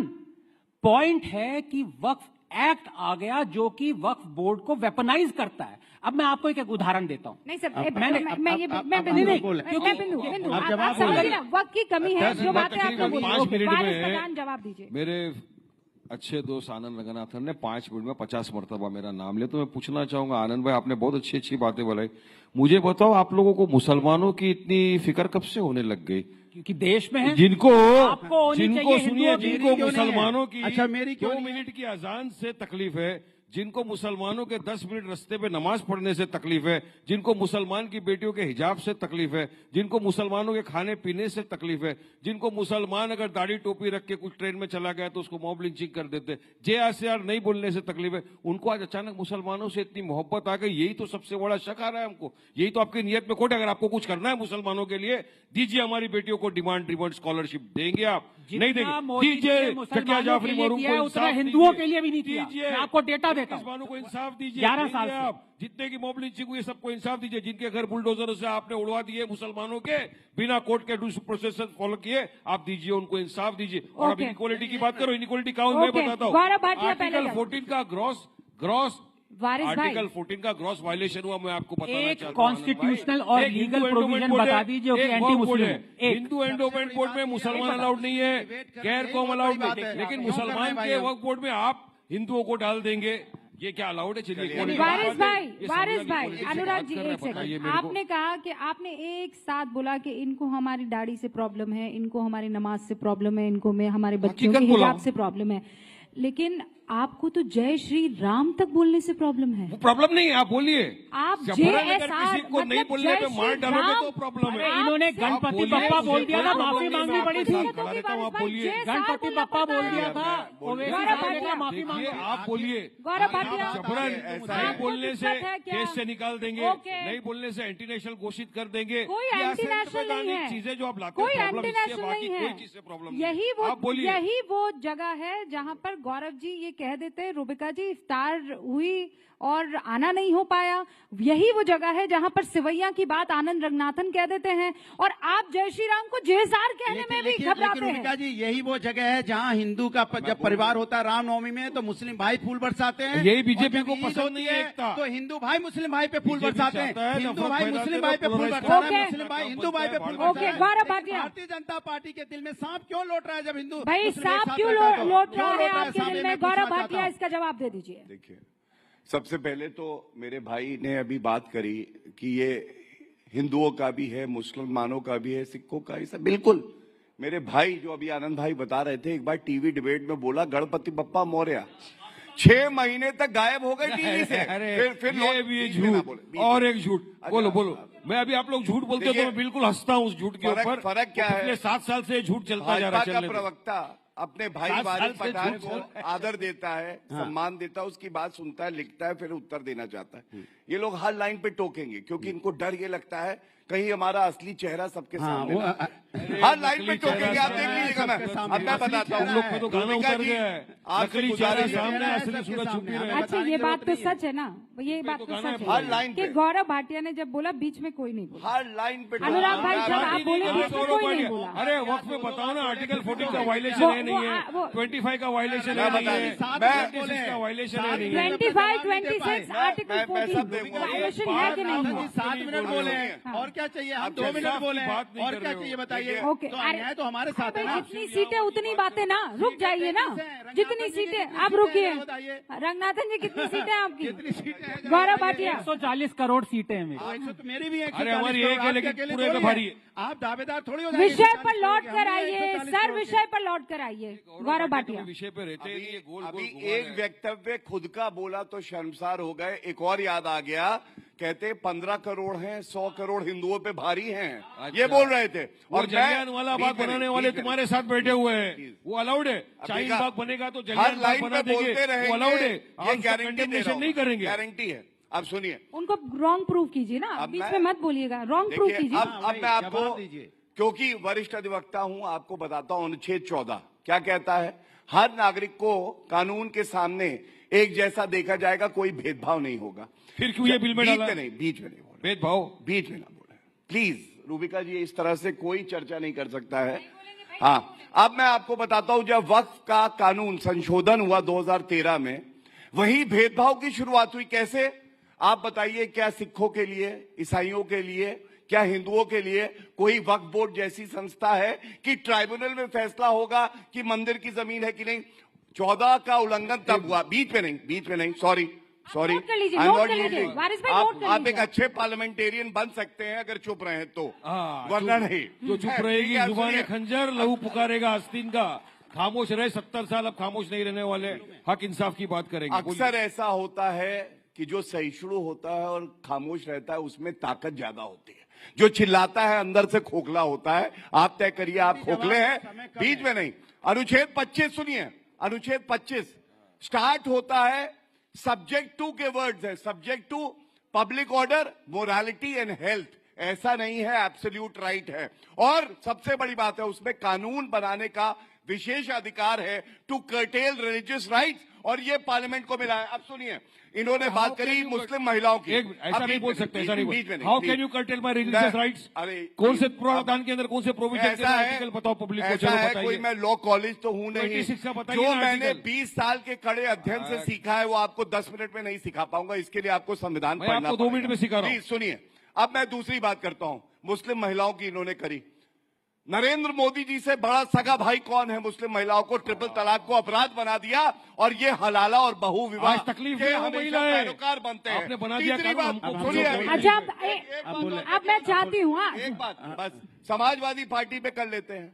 बाप रे, आप बताइए, अतीक अहमद सांसद रहे, विधायक रहे, 73 करोड़ रुपए की जमीन वक्फ की सरकार किसकी है? भारतीय जनता पार्टी की। अरे आपको मौका दूंगी, मैं बोलने तो दीजिए, एक बार बात खत्म करें, फिर देखिए अभी टाइम है ना, मैं आपको मौका दूंगी।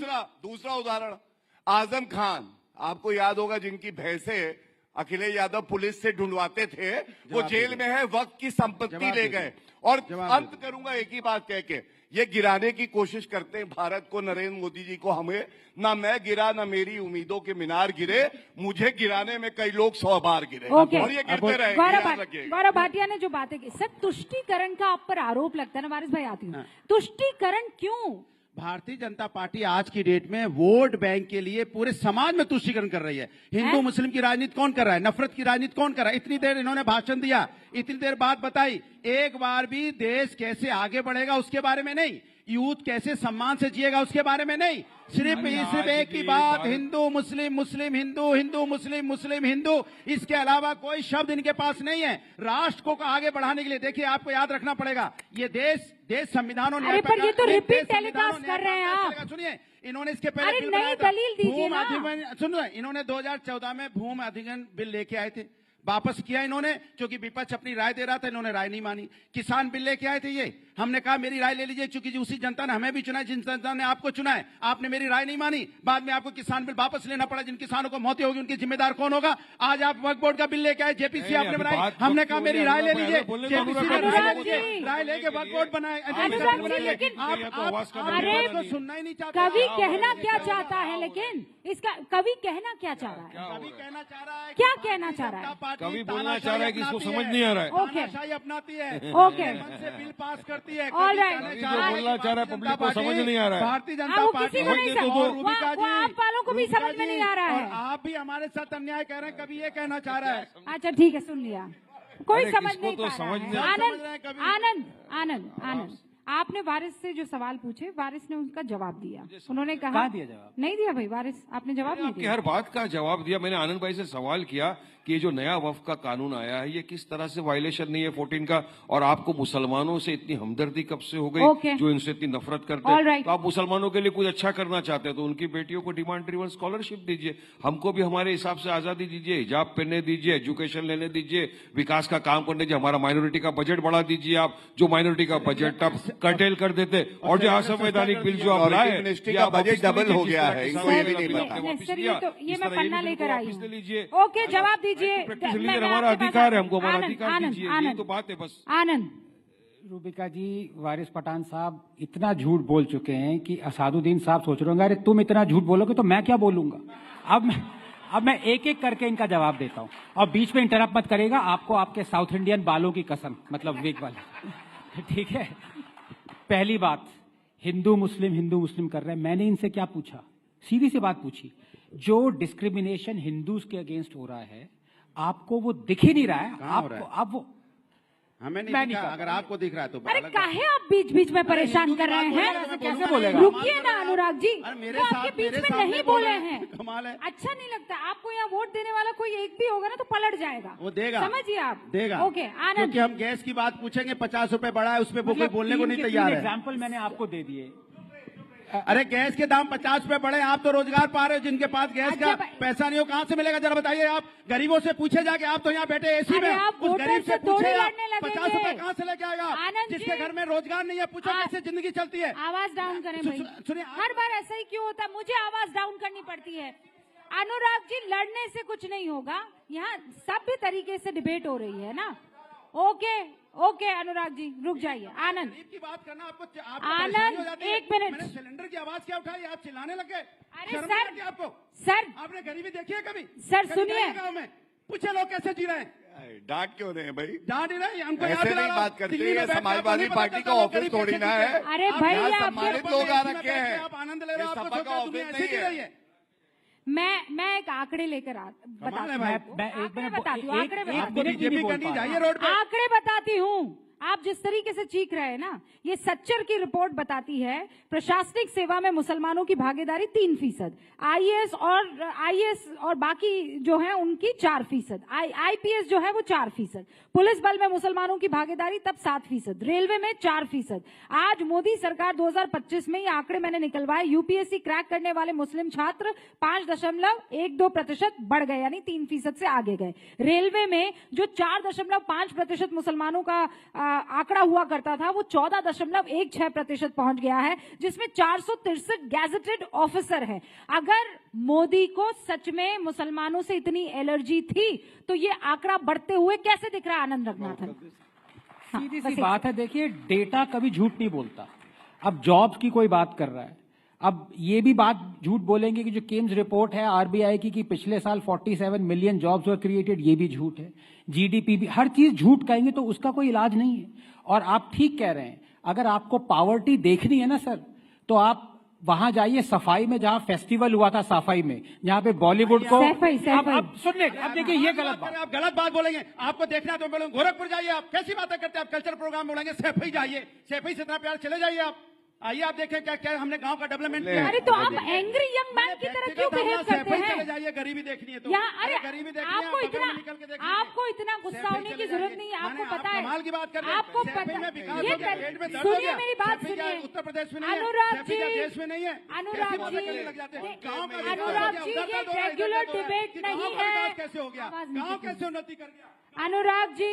ये नॉर्मल, ये अनुराग जी, अनुराग जी हद कर रहे हैं, क्या कर रहे हैं आप? अनुराग जी एक सेकेंड, ये एक तो ये कॉन्क्लेव है, और जाट मूवी कल रिलीज हो रही है। सनी देओल की एक्टिंग आप ना करें, वो जाट मूवी कल रिलीज हो रही है। की बात होगी तो क्या किस बात में टोकेंगे? क्या कर रहे हैं आप? करेंगे बैठ के गांव में, अगर वहाँ बॉलीवुड आ गया, इनके पेट में दर्द हो गया। चलिए अब समय हम लोग ओके, अब समय ओवर हो गया है। मैं आखिरी 30 सेकंड सबको देना चाहती हूँ। पहले आप ले लीजिए पेड़ पहले आप बोल दीजिए 30 सेकंड, ठीक है? 30 सेकंड, ओके? देखिए मुझे दर्द इस बात का होता है, जब आप सैफई चले जाते हैं, एक ऐसा गांव जिसको एक मॉडल की तरह से पूरे देश को लेना चाहिए कि एक गांव में क्या क्या सुविधाएं हो सकती हैं, ऐसा गांव आपको हर भारतीय जनता पार्टी बॉलीवुड वालों को कितने पैसे बनाइए। ओके, आपको रोका 30 सेकंड ओवर, ठीक है? आनंद, गरीबी देखनी है ना तो सफाई में जाके देखिए, 500-600 करोड़। सैफई तो बोलना सीख जाओ, सफाई नहीं है, सैफई है। अच्छा ठीक है, सैफई। सैफई, यही दिक्कत है। शहर वाले लोग प्रोनाउंसिएशन हिंदी नहीं कर पाते गाँव का, गाँव की बात करेंगे। ओके, अब मैं तमिलियन हूँ, अब आप कहेंगे कि मुझे हिंदी अच्छी बोलनी नहीं आती, तो धिक्कार है मुझ पे मेरी तमिल। आप तमिल में बुलवाऊं आपसे? तमिल तेरी माँ, आप सफाई बोल रहे हैं तो आप तमिल तेरी याद है। देखिए अब ये भारतीयता है, ये सीखिए आप रूबिका जी से। हर चीज में चिल्लाने का मतलब ये नहीं होता कि आप अपना पॉइंट्स रख रहे हैं, लोग समझ रहे हैं। आपने गरीबी की बात करी, मैं आपको सैफई की बात बता रहा हूँ कि जो आपने 100 की तादाद में करोड़ों रुपया खर्च किया, वो गरीबों को भी दे सकते थे। बॉलीवुड हीरोइंस को क्यों दिया नाचने के लिए? अरे भैया ये बता, इसका आंसर करिए। अरे तो इसके मतलब बॉलीवुड यहाँ जो बुला रहे हैं, तो इसके मतलब क्यों बुलाते हैं बॉलीवुड? ओके सर, अब आखिरी कुछ मिनट में देना चाहती हूँ वारिस पठान, और उसके बाद जवाब देंगे गौरव भाटिया। देखिए बात गरीबी की हो रही है ये बात गरीबी की हो रही है, इसलिए बताना चाहूंगा कि हम लोग जो लड़ाई लड़ रहे हैं वक्फ के लिए, ये गरीबों के लिए तो लड़ रहे हैं जिनके ऊपर इनका अधिकार है वक्फ की जमीन के ऊपर, बेवाओं का, यतीम बच्चों का, उन्हीं के अधिकार के लिए लड़ रहे हैं। और हमारे यहाँ पे वक्फ बोर्ड है, वक्फ ट्रिब्यूनल है, और आप जो झूठ फैला रहे हो कि ट्रिब्यूनल के ऑर्डर के नहीं जा सकते, गलत है। हाई कोर्ट के अंदर आप रिवीजन फाइल कर सकते हो। अब ये जो कानून आपने लाया है पर से असंवैधानिक, आर्टिकल 14, 24, 25, 26 का ग्रॉस वायलेशन है। गौरव भाटिया जी, हिंदू एडवोकेट बोर्ड के अंदर आप किसी मुसलमान को रखेंगे नहीं रखेंगे? मुस्लिम बोर्ड के अंदर आपको क्यों लाना है? बात नंबर 2। दूसरा, एक खाली 10 सेकंड में अपनी बात कंप्लीट कर दूंगा रूबिका जी। वहां पर कोई भी डोनेशन दे सकता है, कोई भी वक्फ कर सकता है, लेकिन अब यहाँ पर आपको मुसलमान वक्फ के अंदर आप वक्फ नहीं कर सकता। 5 साल के लिए आपको प्रैक्टिसिंग मुस्लिम बताना पड़ेगा। प्रैक्टिसिंग मुस्लिम कैसा होगा बताइए मुझे? यहाँ पे आपने लिमिटेशन डाल दिया, बल्कि आपको हटा देना चाहिए थे जो वहाँ पे बैठ गए हैं एनक्रोचमेंट करके, उसको तो बल्कि 12 साल से जो बैठा उसको आप बना रहे हो। तो तमाम चीजें को मद्देनजर रखते हुए हमारा ये बोलना है कि मोदी सरकार ये बिल वापस ले ले, जिस तरह किसानों का बिल वापस लिया था, इस बिल को वापस ले ले। सुप्रीम कोर्ट, सुप्रीम कोर्ट शांत हो जाए, मेरे करेगी जरूर। धन्यवाद। देखिए, सबसे पहले तो इन्होंने विरोधाभास बात करी। इन्होंने कहा वक्फ बोर्ड पे नॉन मुस्लिम्स कैसे आ गए। जब हिंदू सिख ईसाई अपनी जमीन देते हैं वक्फ बोर्ड को तो कहते हैं लाओ लाओ लाओ लाओ ले लेंगे, लेकिन बोर्ड पे रहेंगे तो कैसे रहेंगे, हटाओ इन्हें। तो ये विरोधाभास है। दूसरी बात, ये हिंदू वर्सेस मुस्लिम नहीं है, ये है संवैधानिक और गैर संवैधानिक की लड़ाई। और सबसे बड़ी बात मैं आपको बता दूं, ये कहते हैं कि इसका समर्थन जो है केवल हिंदू कर रहे हैं, नहीं। आप बताइए, केरला में बिशप जो एसोसिएशन है, कैथोलिक बिशप एसोसिएशन, उसने समर्थन किया। 70 साल के मुस्लिम बुजुर्ग ने आके समर्थन किया, उसको पीटा गया। और अंत करूंगा, कश्मीर में क्या हुआ, वहां पे घर जला दिया गया एक मुस्लिम आदमी का, क्योंकि वो समर्थन कर रहा था। तो गुंडागर्दी बीच में नहीं बोलिए, मैंने देखिए पूरी इज्जत दी थी, घर में नहीं मिलती, मैंने तो दी थी, लेकिन हाँ, थैंक यू। नहीं, आप अपनी बारी में, मैंने भी लिखा, बहुत करेक्शन है। अरे नहीं, ऐसे नहीं चलेगा। तो सकारात्मक बात करते हुए सिर्फ अंत करूंगा। देखिए, आगा खानी, बोहरा, पसमानदा समाज, जिसको अलग थलग कर दिया था, उनको बोर्ड में जगह मिलेगी, सशक्तिकरण है। महिलाओं को बोर्ड में जगह मिलेगी, सशक्तिकरण है। तीसरा, कानून पढ़ा नहीं होगा इन्होंने, पहले ज्यादा किया, अब तो है। बीच में नहीं, ये अच्छा किया आपने, नहीं, वाह, पहले नॉन अवेलेबल था, अवेलेबल कर दिया, अच्छा किया। सर, मेरे पास वक्त की कमी है, वक्त की कमी है, वक्त की कमी है,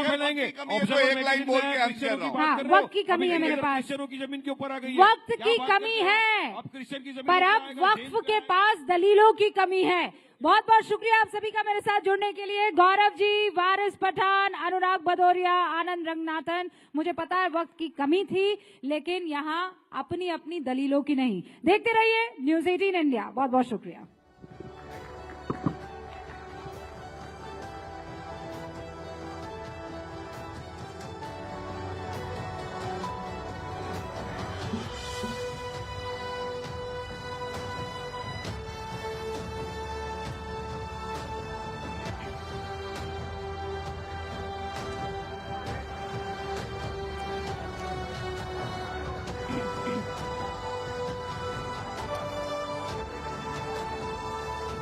तो देखिए, वक्फ के पास दलीलों की कमी है या नहीं, अगले सेशन में भी हम इसी पर चर्चा करेंगे। लेकिन मैं रिक्वेस्ट करूंगी, I would like to request everyone to please be seated for a next session.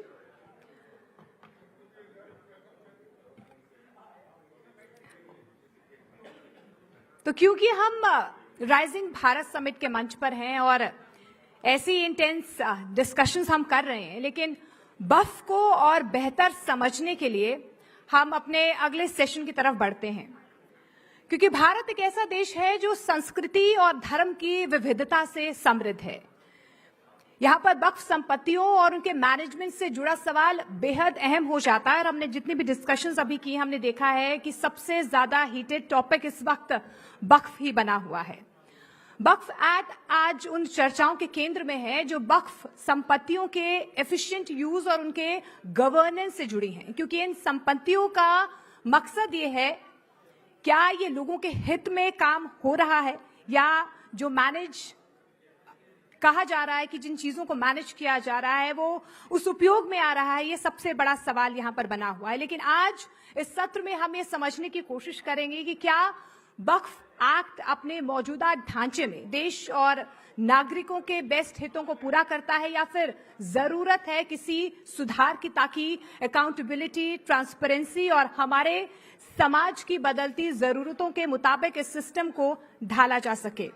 इस सेशन को आगे बढ़ाने के लिए मैं स्टेज पर आमंत्रित करना चाहूंगी राहुल शिवशंकर को। प्लीज वो मंच पर आए, बिकॉज वही इस अगले संवाद को मॉडरेट करेंगे। और मैं पैनल से भी आपका तारुफ करवा देती हूँ। हमारे अगले पैनल में सुधांशु त्रिवेदी होंगे, राज्यसभा सांसद। वारिस पठान जी हमारे साथ होंगे, AIMIM का पक्ष रखेंगे। विष्णु शंकर जैन हैं हमारे साथ, सुप्रीम कोर्ट के वकील हैं। और शाहिद अली लॉयर हैं, समाजवादी पार्टी की तरफ से हमारे साथ, वो अपना पक्ष यहां पर रखेंगे। Welcome everyone, thank you so much.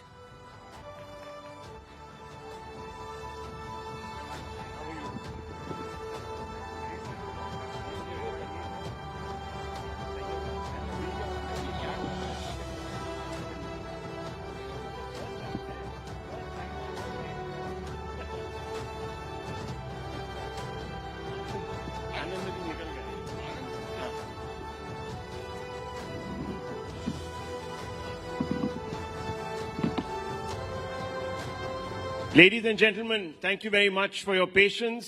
We promised to be better behaved than the panel before this. But we're going to discuss something very interesting. The Prime Minister has spoken for the first time on the Wakaf Amendment law. And he's come out and said that it is the Congress that perpetuated iniquity in our society, and it is because the Congress believes in appeasing the hardliners that the Wakaf Act of 1995 came about, giving one community privilege over all others. How does our panel this evening react to this statement by the Prime Minister and the debate that it has sparked across the political spectrum? Let's get a sense of that. I want to first begin with Varis Pathan, who is, of course, the irresistible force on this panel, and he will, of course, be taking on the immovable force, Sudhanshuji. So, Varis Bhai, I want to understand something from you. You say that the Wakaf bill perpetuates inequality and discriminates against Muslims. Can you explain how? Well, Rahul, the apprehensions which we are having regarding the Wakaf Act, they are coming true now. As we rightly said, that by incorporating Article 3D in the amendment, they will now say that it is ASI protected thing and they will take away the property. Their intentions were right. And so what happened yesterday? In UP, the ASI came there at the Sambal Mosque. They removed the green board. They put a blue board and that instead of Jama Masjid, now they have written it Juma Masjid. This will go on and on. That is why we say this bill, which Act now is totally unconstitutional. It is a violation of Article 14, 24, 25, 26 of the Constitution, which is given to us by Dr. Babasaheb. And I say why? Article 14 talks about equality, Rahul. Equality should be everywhere, whether with the Hindu Endowment Board or with the Muslim Waqf Board. In Hindu Endowment Board, you cannot have a non-Muslim, non-Hindu. In Waqf Board, you can have Hindus. In Hindu Endowment Board, anybody can give Waqf. But in Muslim Waqf Board, only a Muslim who is practicing 5 years as a Muslim religion is only entitled to live. Now, why is the discrimination? That limitation period. Now, Modi said that we want to remove encroachment and all. There was a bill in 2015, but they've removed that. Now, if a person is there encroaching the property for 12 years, he will become the owner of that property. You have removed that, whereas this is not there in that property. So here also there is a discrimination. The right to practice religion is a fundamental right guaranteed to us by the article which is given to us by the Constitution. Article 26, I have my right. You cannot interfere into what I am doing in my religious affairs. This is the private property. This is the personal religious affairs. You cannot just enter and say, no, we will take up. You talk about corruption. Well, corruption is not there. Corruption is everywhere. When the last time what we saw in the video, which is viral everywhere, a judge's home, 15 crore rupees, more than that were stashed in a storeroom. So corruption is, so let me, does this mean to say that Modi government take away the entire judiciary? Okay. If corruption is there, what did you do for 11 years to remove those corruption? Okay, so you should have taken steps to remove the mafia and everybody. Point by point. That's why we say it's per se illegal and this has to be repealed. Okay, so you're making 3 points. Number one, that the state gets through the back door control over Muslim properties, especially religious properties, exclusively religious properties. You're saying also that on Hindu temple boards, you have now a new dispensation in which you cannot appoint non-Hindus, while this is going to happen on our Wakaf board. And the third, which is a point that you have been making for a while now, that fundamentally you have a situation where you feel, and I find that strange, because for 75 years, the state has exercised control because they apprehend corruption in Hindu temples on temples. So I don't see how you're being singled out as Muslims, because the majority has suffered this for 75 years. But Sudhanshu ji, जरा आप विस्तार से ये बताइए कि ये bill जो ये कह रहे हैं कि मुसलमानों के राइट्स को सर्कमस्क्राइब करता है, वो आप क्यों इससे डिसएग्री करते हैं? There are three aspects. One is a technical aspect, one is a political aspect, another is a moral aspect. On technical ground, it is categorically clear. Number one, it has nothing to do with the committees of mosque, dargah, and qabristan. They are going to be unaffected by this. It has to do only with the management of the land. And it is being categorically and unequivocally stated by several high courts. In 1964, Allahabad High Court has used the word that the mutawalli cannot be an equivalent of mahant, because it's not a religious act. In 1976, Calcutta High Court has clearly said that it has having no religious connection and it is not come under the purview of Article 26 of the Constitution. And in Kerala High Court judgment of 1993, they have also clearly said that this is not a religious activity. It is just doing with the management of the land. And now, come to the political question. It's a very peculiar thing to understand that from 1913 to 2013, first I would like to say there is a statement that since the matter is related to the Mohammedans and related to Mohammedans law, so there is no question of public policy arise. Means government should not have any role. You know whose statement this is? This is the statement of Muhammad Ali Jinnah in April 1913 in Imperial Legislative Council while trying to pressurize the British government, and with the help of Congress, they try to get it done. Today, they are the same language in 2025. From 1913 to 2025, nothing has changed. So, strictly on politically speaking, I would like to ask that they are having, from 1913 to 2013, 17 lakh acre land. And 2013 is the date in which such a committee recommendation came. And it said that the Muslims are in a worse condition than scheduled caste. But from 2013 to 2023, 21 lakh acre land has been added. It's a very peculiar, you can say, mind-boggling logic. And second thing, out of this 39 lakh acre land, I would like to ask, now political question.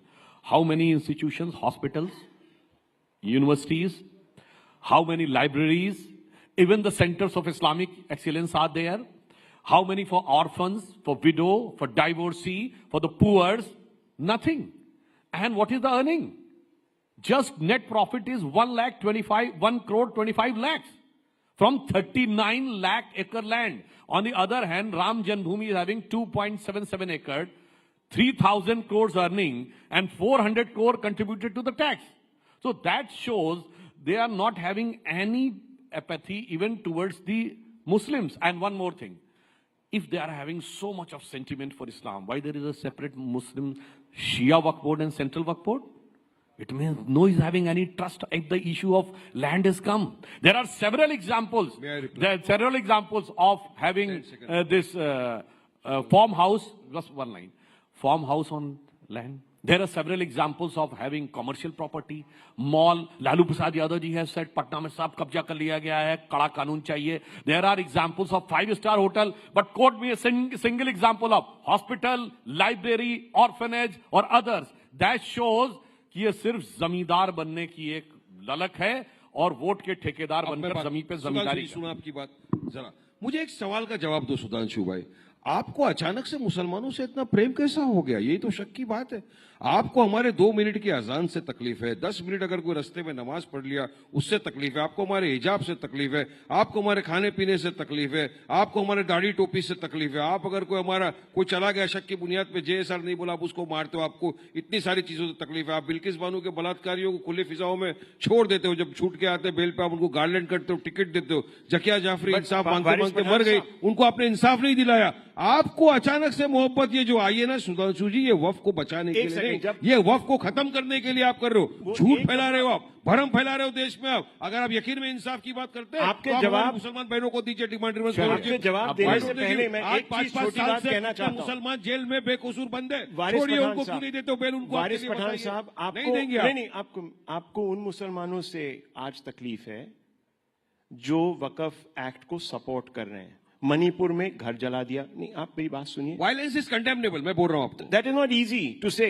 No, because the chilling effect of that act, and it's not just against one Muslim in Manipur. There have been several incidents where Muslims who have supported the BJP's position on the Wakaf Act have been attacked.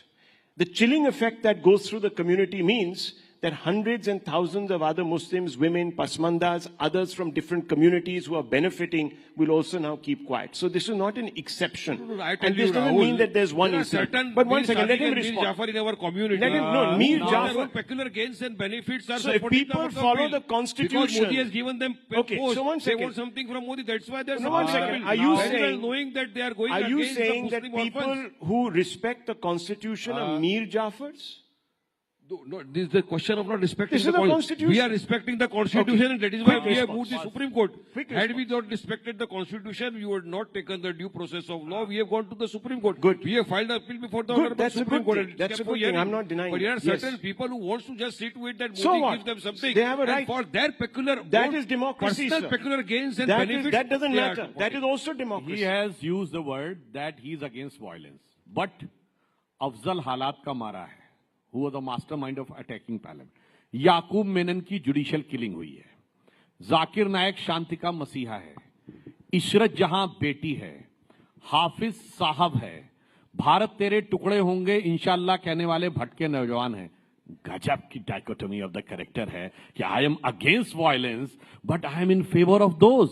आप ऐसे Muslims के साथ रहते हैं. Let me complete the sentence sir. Condemn करो. सुनिए, very important point I want to make. When Manmohan Singh was Prime Minister, who was invited to Prime Minister House? Yasin Malik, who was accused of murdering several IAF officers. When Modi ji became Prime Minister in 2015, which Muslim was invited? It was the 50th year of the martyrdom of Veer Abdul Hamid. His entire family and his wife was invited and respected. That is quite clear कि वीर अब्दुल हमीद जैसे अच्छे और सच्चे मुसलमानों के साथ हम हैं और अपराधी और आतंकवादियों के साथ आप हैं. आपके खुद के एलाय शिवसेना के लीडर संजय निरुपम ने कहा कि अगर आप शाहीन बाग बनाओगे हम जलियान वाला बाग बना देंगे, जनरल डायर तैयार कर देंगे. आप उसके खंडन करते हो नहीं करते हो? बोलिए क्या स्टेप लिया आपने उसके खिलाफ, क्या एक्शन लिया आपने उसके खिलाफ? आप जलियान वाला बाग बनाएंगे, जनरल डायर बनाएंगे. उसके बाद भगत सिंह पैदा हुआ था और वारिस पठान बोल रहा है आप बनाएंगे, आप बनाओ जलियान वाला बाग, वारिस पठान आगे खड़ा रहेगा, मारो मेरे सीने पे गोली, आएंगे गोली हक की इंसाफ की लड़ाई के लिए. सुनिए, हाँ ये वायलेंस के अगेंस्ट है. 15 मिनट के लिए पुलिस हटा लो तो देख लेंगे. 20% 100 करोड़ पे भारी पड़ेगा. जलियानवाला की बात तो जुदा नहीं कर रहे हो. क्या छोड़िए, मुल्ले काटे जाएंगे, राम राम चिल्लाएंगे, उसका कंडेमनेशन करो, नहीं करेंगे. Please, Varis bhai, look, we are Now coming to the serious aspect. We're one stage today. Can he quote a single Muslim country in which Waqf board is having this type of provisions which India's Waqf board is having? I challenge him. Second thing, can he quote a single minority community in India? Does Buddhists have this right? No. Sikhs have this type of right? No. Christians have this type of rights? No. Parsis have it? No. Jews have? No. Even the Christians, the Catholic Bishop Council of Kerala has written a letter on 31st of March this year that this should be amended because 400-acre land of Christians has been claimed by them. This is the fundamental. दोनों में से बता दीजिए. एक दूसरी जगह पे संविधान नहीं क्या? भारत से बता दीजिए. दिया हुआ संविधान नहीं क्या? सऊदी के अंदर कानून आप चोरी करोगे, हाथ काटने के ऊपर भारत में लाना चाहते हो क्या? अभी आप जलियानवाला तो बनाने वाले हो ना यहाँ पे. बनाओ जलियानवाला बाग, आएंगे भगत सिंह बन के खड़े रहेंगे सामने, मारो गोली. अरे take over a constitutional right. We have a right to protest. You don't have a right to impose full penalty on us. Under what provision of law did you impose full penalty on us? Okay, I'll have to shut down your mic, please. Let's not shout at each other. Please, we're within earshot. For God's sakes, there's a whole live audience. Calm down. Okay, let's look at the constitutional question, because the matter now is going to go to the courts. We've tackled the politics here. Let's go to the constitutional question. Vishnu Shankar Jain, you've been arguing. In fact, you might even be moving the courts. I want to ask you, is this bill legally infirm? I see certain precedents that have been cited, and I have them here. In fact, there are several. There is the Shri Adi Visheshwari of Kashi Vishwanath Temple versus the state of UP, where legal precedents support state oversight. There are Supreme Court rulings. So can you explain a little bit of that? And then I want Ali Saab also to come in. First of all, I want to ask a question that what does this Amendment Act 2025 has done? Let me give you a very brief glance. Section 40 used to say, Rahul, that Waqf board has the power to declare any land as Waqf property. That has been deleted. Section 104 used to give a provision that a non-Muslim can also donate to Waqf, which was against the Islamic tenets. That has been deleted. Section 107 gave an exemption of the Waqf from the Limitation Act.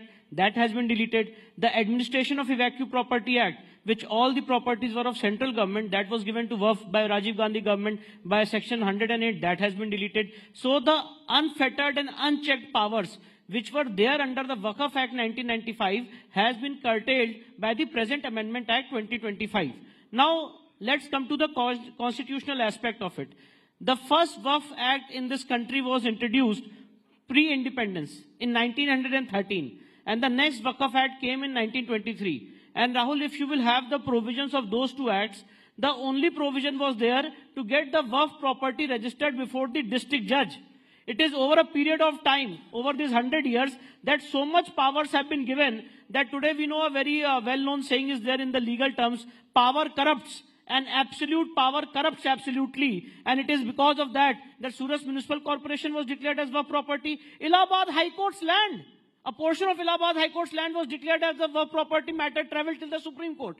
Then Bed Dwarka was claimed to be Waqf property. Chandrasekhar Azad Park was claimed to be the Waqf property. So the present Amendment Act has only curtailed the unchecked powers which was given to the Waqf board. And Rahul, let's analyze. The major ground of challenge is what? That you have introduced two non-Muslim members in the Wakaf Council and in the Waqf board. This is the major ground of challenge. Now in the Wakaf Council, how many members are there? 22 members are there. And these two non-Muslim members will not be ex officio. It is mentioned in the Act. These two non-Muslim members in the Wakaf board will not be ex officio. So when you were receiving money from the non-Muslims under section 104, then also they were there. And I want to ask you a question. Varis bhai bhi mujhe bataएं, दो बातों का जवाब दें. Where is, in which Quranic text or in which hadith the concept of Waqf by user is there? Please tell me. Point number one. Point number two, Varis bhai, please bataiye whether the Wakaf Act 1995 does not apply, whether the Wakaf Act 1995 applies to non-Muslims or not. It applies. Because of the judgment of the Supreme Court, Rahul and Rashid Wali bhai. answer to your question. So if it applies to non-Muslims, just let me finish. If the Wakaf Act 1995 applies to non-Muslims, why should non-Muslim members should not be there in the Wakaf Council and Wakaf Board? If it applies to me. Okay, now and according to my submission, it applies. Acha Vishnu, you have raised a very nice question. I'll rebut it. You spoke about equality. You spoke about the Constitution. You say why it should not be applied here, why is applying there. Hindu Endowment Board. Why don't you allow Muslims to be a part of it? Because no, in Hindu Endowment Board, you will allow other people from other community to give waqf, to give donation. But that is not it's not a masjid committee. Do you have removed now? Talking about temple committees. And anybody can donate now. But as per the new amendment, Muslims can only donate to Muslims in our waqf. That too 5 years you have to show that you are a practicing Muslim. Now what is the criteria to show that a person is practicing for 5 years? Okay. What is the criteria? I want to know that because Rahul, if I want to donate, I should know the criteria for donating for 5 years. बहुत साफ बात है. देखिए ये बात मैंने parliament में भी बोली थी. I want to make it very clear. इस्लाम में बहुत क्लियर मान्यता है कि जो गैर मुस्लिम है उसकी तो दुआ नहीं कबूल होती तो दान कैसे कबूल हो जाएगा. It is in respect. Otherwise दुआ कबूल हो जाए तो कन्वर्जन की जरूरत ही नहीं है भाई. दुआ तो सब मानते हैं. दुआ हाथ जिसके नहीं उसकी दूसरी बात क्या बात करते हो, सबकी दुआ कबूल होती है. ये झूठ आप फैलाओ मत. सर पूरे बड़े पार्लियामेंटेरियन हो, आपकी बात लोग हमारे माइनॉरिटी अफेयर्स मिनिस्टर गए, वो मदीना में एक लेवल तक जा सकते, उसके आगे नहीं जा सकते because he is a non Muslim. तो भाई इबादत नहीं कबूल हो सकती, जायदाद कैसे कबूल हो सकती है? It is strictly in accordance with the principles of Islam. वरना कोई मुल्ला मौलवी मुफ्ती मुकर्रम बारी हाफिज से कहलवा दें कि गैर मुस्लिम की दुआ अल्लाह मियां कबूल कर लेते हैं तो मैं मानने को तैयार हूं. यहां पे पॉइंट दिखाई पड़ता है कि you want to manipulate the things as per your personal choices. But one thing is very clear that as he has pointed out कि जो लीगल प्रोविजंस हैं, लीगल प्रोविजंस बिल्कुल कॉन्स्टिट्यूशन के हिसाब से किए गए हैं. जो अधिकार सबको हैं वही अधिकार आपको है. मगर अफसोस जानते क्या होता है? जिनके दिमाग में आज भी बादशाही बैठी हुई है, जिनके दिमाग में आज भी हम तो कभी हुजूर नवाब थे हुक्मरान वक्त, जिस जमीन पे उंगली रख दी वो हमारी हो गई, वो अब दौर खत्म हो गया. यही गलत है, यही झूठ है. जिस जमीन पे हमने रख दी कहां से आ गया? अरे जो अगर वक्फ करता है तो बताता है मेरी प्रॉपर्टी है, सर्वे ऑफिसर अपॉइंट होता है, ऑफिसर रिपोर्ट बनाता है, गैजेट होता है, नोटिफिकेशन होता है, उसके बाद वक्फ होता है. ये आप लोग ने फैला नहीं, ये जगह मेरी, ये होटल मेरा. ये झूठ बोल के आपने पब्लिक को डराया. ये तमाम बातें झूठ है. भू माफिया बैठा हुआ था वो भी डराया. भू माफिया तो आपने निकाला क्यों नहीं 11 साल से? क्या मदद किया आपने भू माफिया निकालने के लिए? अहमद था भू माफिया, उसको निकाला भाई. 100 करोड़ की वक्त प्रॉपर्टी हड़प के बैठा. निकाला किधर? उसके बाद यहाँ पे मुंबई के अंदर आगा खान ट्रस्ट की जगह है, ऑर्फनेज. निकालो आप उसको वहां से. उद्योगपति ने बड़ा बंगला बना दिया वहां पे. नहीं निकालेंगे आप. जो वारिस भाई प्रोसीजर बता रहे हैं यही बात सेक्शन 3B में आई है। जो वारिस भाई प्रोसीजर बता रहे हैं, यही बात सेक्शन 36 में आई है कि वफ अब बिना वफ डीड के नहीं होगा।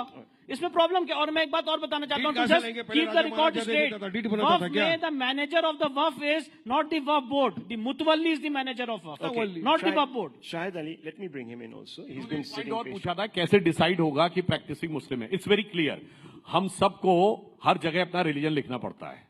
तो जिस समय सेंसस में अगर आपने अपना रिलीजन मुस्लिम लिखा हुआ तो कोई प्रॉब्लम नहीं। If you are converted then you have to get a certificate from a Maulvi, and that should be 5 years old. ये हिंदुइज्म में है? नहीं, हिंदुइज्म में तो कन्वर्जन का कॉन्सेप्ट नहीं है। हमारे यहाँ कन्वर्जन का कॉन्सेप्ट क्या करेंगे आप? अप्लाई करेंगे क्या? हमारे यहाँ कोई कन्वर्जन का कॉन्सेप्ट टाइम भी दे दीजिए इन दोनों को, कोई मसला नहीं। सॉरी, मेरा टाइम भी इन दोनों को दे दीजिए, कोई मसला नहीं। ओके, नो, क्यों? If they have been continuing, they have been this speaking, my time may also be given to them. I have no objection. Okay, no, please make your point, sir. Make your point. Sir, this Wakaf amendment bill, which has been brought into this act, Wakaf Act, this is not only against the Constitution. I will tell you, this is against the secularism. This is against the preamble of Constitution. This violates basic features of India. Basic features cannot be amended or cannot be abrogated by anyone. So since by virtue of these provisions of these amendments, they have abrogated the basic feature, we believe that this will not stand before the Honorable Court. How this violates not only the preamble, but Article 26(14), I will tell. India is standing on 3 pillars basically: the executive, legislative and judiciary. Now, by virtue of these amendments, they have curtailed the powers of judiciary and they have conferred power upon the executive in the form of DM. So, presently, the power will lie were with the Wakaf board, or with the Wakaf tribunal. Tribunal basically is the court, judicial court. So, they have taken the power from the Wakaf tribunal and they have conferred power to the DM. He will ascertain as to who has the title. In India, here is a judicial system. Only the courts, judicial system can try and can establish and can tell by way of passing a judgment as to who is the owner. The title can be decided only by the honorable courts, not by executive officer. So, by taking power from judiciary, they are conferring power from executive. So, you have been demolishing one of the pillars of India. So whether India will be standing on 2 pillars, which is standing on 3 pillars? But do you know that some people will say that this is an attempt at equalizing the distinctions? Because for Hindus, this has been the case for 75 years, sir. So let's put that into perspective. Let's put that out there also. There's been an inequity. Anyhow, very quickly, Vishnu Shankar Jain, on this point that he has made, I'll leave it at this then. Very quickly. According to me, Shahid Bhai is relying upon the principles of secularism. That dichotomy is that when secularism was introduced in the constitution, there was no JPC which was constituted. The stakeholders were not allowed to participate and there was no discussion. But anyways, but Shahid Bhai is saying that there are certain rights which have been violated. So point is this, Rahul, according to me, according to my legal scrutiny, this present Amendment Act is completely in consonance with the provisions of the Constitution. Only those provisions have been deleted which were violating the principles of fundamental rights and which were making the other sections of the society feeling discriminated in violation of Article 14, 25 and 26 of the Constitution. Well, viewers, this is an unending debate, as you can see. One thing I would like to ask, he has asked about secularism. I challenge anybody, even the listeners. I accept the challenge. Sir, let me complete. Can you quote a single secular country in the world which is having provisions like Waqf Board, Triple Talaq, Mehram, Halala, Hajj subsidy? And if there is a conflict between Sharia and Supreme Court, Shabano case, then the Parliament trounced the Supreme Court and established Sharia over the Supreme Court. I challenge, just name one secular country. I accept this challenge. I accept this challenge. I accept this challenge and the debate may be convenient. No, but I'll just say example. I accept all this. It happens only in Muslim countries. So they tried to convert India a partial Muslim country in the garb of secularism. Absolutely not. Otherwise, okay, we leave it at this. We'll close the debate. Run out of time. Run out of time. Run out of time. I've run out of time. In the Constituent Assembly debate, anybody can go and check. The secularism what was proposed by Mr. K.T. Shah That and is who has participated in the debate was मतलब निकाल रहे secularism ना संविधान के अंदर छेड़खानी कर रहे हो we are going off track. It was rejected Gentlemen, because please. Dr. Ambedkar said अगर minority होगा तो secular नहीं होना चाहिए, secular होगा तो minority नहीं होता. Okay, किसी so secular देश में minority नहीं होती. We're मगर off. नेहरू जी We're का off. कहना था We're कि off, out of time and we're off topic now. I'll leave it at this. Please. Too quarrelsome. Please calm down, everybody. Calm down. It's all over. Thank you very much. Thank you very much. Okay. Okay, let's cut this. Thank you. It's over. The debate is over, sir. The debate is over. Clearly said. I would like the audience and your entire nation to know that Sudhar said that they want to remove the secularism from the constitution. अरे आवाज जाएगा ऐसा भी है. Outside also जा सकते हैं.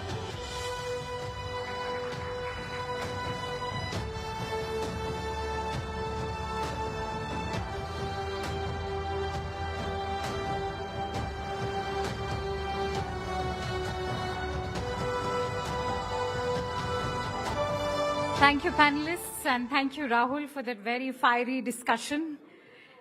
As many of you are aware, the global trade environment has become increasingly complex in recent years, as has the politics of our nation.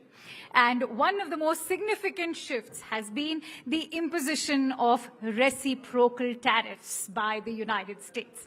This move has placed India in the spotlight, highlighting the delicate balance between economic growth, trade policy, and international relations. This upcoming session today will focus on understanding how these tariffs are affecting India's trade dynamics, the challenges they present for Indian industries, and the broader implications on the economy.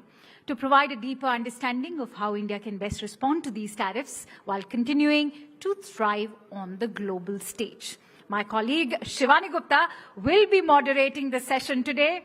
Shivani, the stage is all yours. And joining Shivani with us is Gusharan Singh, who is a renowned economist, Dipanshu Mohan, Director, Center for New Economic Studies, and P.K. Basu, economist. What a stellar set of experts Shivani has. And I'm sure you all can't miss this discussion.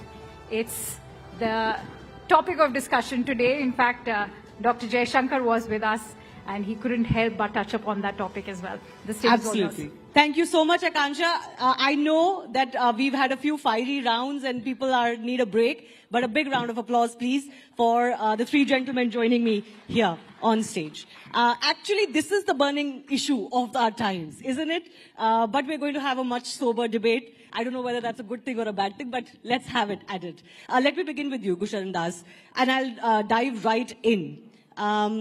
India is in a precarious situation because we're kind of doing okay. We're kind of okay as far as the heat from US tariffs, reciprocal tariffs is concerned. But, you know, we are not the major player in the market. So we have to be very wary of the headwinds that come our way because of others that are getting affected, namely US and China. So US increased its tariff in a fit to 104% on China. Just yesterday, China has increased its tariffs on US goods to 84% now. Are we all going to burn in this fire, which is primarily between US and China? That's the big question. Well, first, I would say that India is in a relatively better position because we are not an exporting country. Now, that's not something to be proud of, but in this circumstance, it means that the impact will be relatively modest. And secondly, in the products that we sell to America, the tariffs on our competitors are higher than they are to us, so we have that particular advantage. Where we are going to get hurt is because the global economy is weakening as we speak, moving to a recession, and it will and that recession in the world will hurt us. But so, actually, Gusharan Das, interesting you talked about a global economy. Many believe the global economy is dead. There is nothing called globalism going forward. Well, I wouldn't say quite that. But I would say that this is also an opportunity for India. If we play our cards well, this may be the opportunity to really become an exporting country, which is to say that the reality today is partly why we are not an exporting country is because our tariffs are too high. And therefore, we have not been able to join the global supply chains. And as a result of that, we have, frankly, the main issue for India, there's only one big issue for India, and that is jobs. Right. Half of India's population is still on the farm. Mm-hmm. And the farms only need those, and that's a lot of people. Mm-hmm. And they have no future of rising. We're talking about India rising. Mm. They have no future. So the only way that this can be done will be through creating a larger manufacturing base.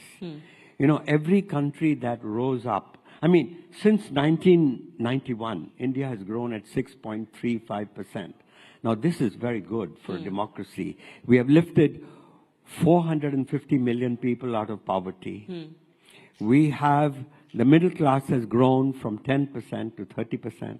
Now, this is all very good. But we have to do so much more. We have not created an industrial revolution. Yes, and that has been a pain point for quite some time. We've been hearing about it for the last 15, 20 years at least. But Dipanshu, sticking to the tariffs, I want to press on this question with you. Is the global economy, the way it used to function, dead? Is that order dead? What is going to come after this if this is what is going to happen? Okay, thank you for having me here. Much more civic in terms of what I was listening in the last two sessions. So it's a very critical point in economic history and political history for nations. There are turning points in history for every century. This is precisely one of them. So a lot of things would look clearer 6 months, a year down the line. Where I think India is in a relatively better position is that it started aligning with other regional groups much earlier in the conversation. I think thanks to a little bit of foresighted thinking by the current administration, at least on projection purposes. So one good example is what India's been doing in BIMSTEC, within conversations as part of BRICS. It's trying as much as possible to be part of regional groupings where they have strategic interests. Is that the way to go, regional more than global? Absolutely, because in the rise of multipolarity, there are multiple poles of strategic alignment. And you have regional competitive advantages. Where I think India has been affected economically is that it's been very vulnerable on a few sectors, which I am sort of worried, which is agriculture, sectors like dairy, poultry, which will be big contesting points in its FTA conversations with the US. That's under a sort of discussion point. It's been a larger trade issue for many developing countries. Yes. And I think because we have lesser leverage given what the US is doing, you would find these sectors to be very critical in the way how India positions itself. Okay. As of right now, if you really look at the information out, we don't really have a very clear, cohesive trade policy vision. And I'm using the word trade policy because it's different from broader foreign policy. There are strategic, military interests, where you have a clear understanding who your principal trade partners are, not by the data, but by the vision of your alignment. And India has right now an FTA negotiation even with the EU. I think the diversion of the trade conflict from what you're going to see between the US and China will have ramifications on India as well. And I think it is there where there is a case for a better alignment of India's partnership within the Asian continent and in Southeast Asia. Yeah, of course, a lot of people are also suggesting why don't India and China get together better and kind of ride this out. But we all know the problems we have the geosecurity issues, the national strategic issues that we have. So if I have time, I'll try and touch on that. But PK Basu, I want to ask you this. Donald Trump is saying countries are coming to him and begging him. Should India also join that queue, or should we stand our ground? What is the best way to negotiate with Donald Trump? Well, let's get away from some of the rhetoric and the sort of abuse of Trump that is now sort of the global consensus. Donald Trump has been very clear, since 1988 at least, that America is being taken for a ride. I think in 1988 he was perhaps a little bit ahead of his time. But the simple fact is that what America faces and the world faces is one economy, China, that is not a market-based economy. And I have been saying this for 25 years, and I'm glad that Donald Trump now also says something similar in roundabout ways. But the simple fact is this. So if you look at China, in the year 2000, I'll just start with steel. Steel is a very basic thing that is produced all over the world. In the year 2000, world steel production was 840 million tons, of which China produced 128 million. And it was already the largest amount of steel produced by any country in history. By 2007, that went to 400 million tons for China. And at that year, in March 2007, 18 years ago, Wen Jiabao, the premier of China, used the 4 uns, that the economy is unstable, uncoordinated, and unsustainable, etc. So he was referring to overcapacity in China then. Guess what? Steel production in China in the year 2020 reached 1,065 million tons. Way more, 200 million tons more than the whole world was producing in the year 2000.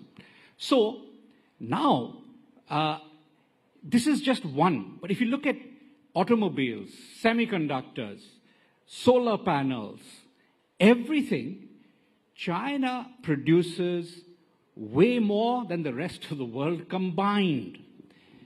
Is this because China is very competitive? No. It is because China does not respond to market signals. It just keeps... No, this is the same thing as the Soviet Union. When the Soviet Union had too much steel capacity, it built up massive inventories. When China has too much steel capacity, it exports it to the world at below the cost of production, which is called dumping. Yes.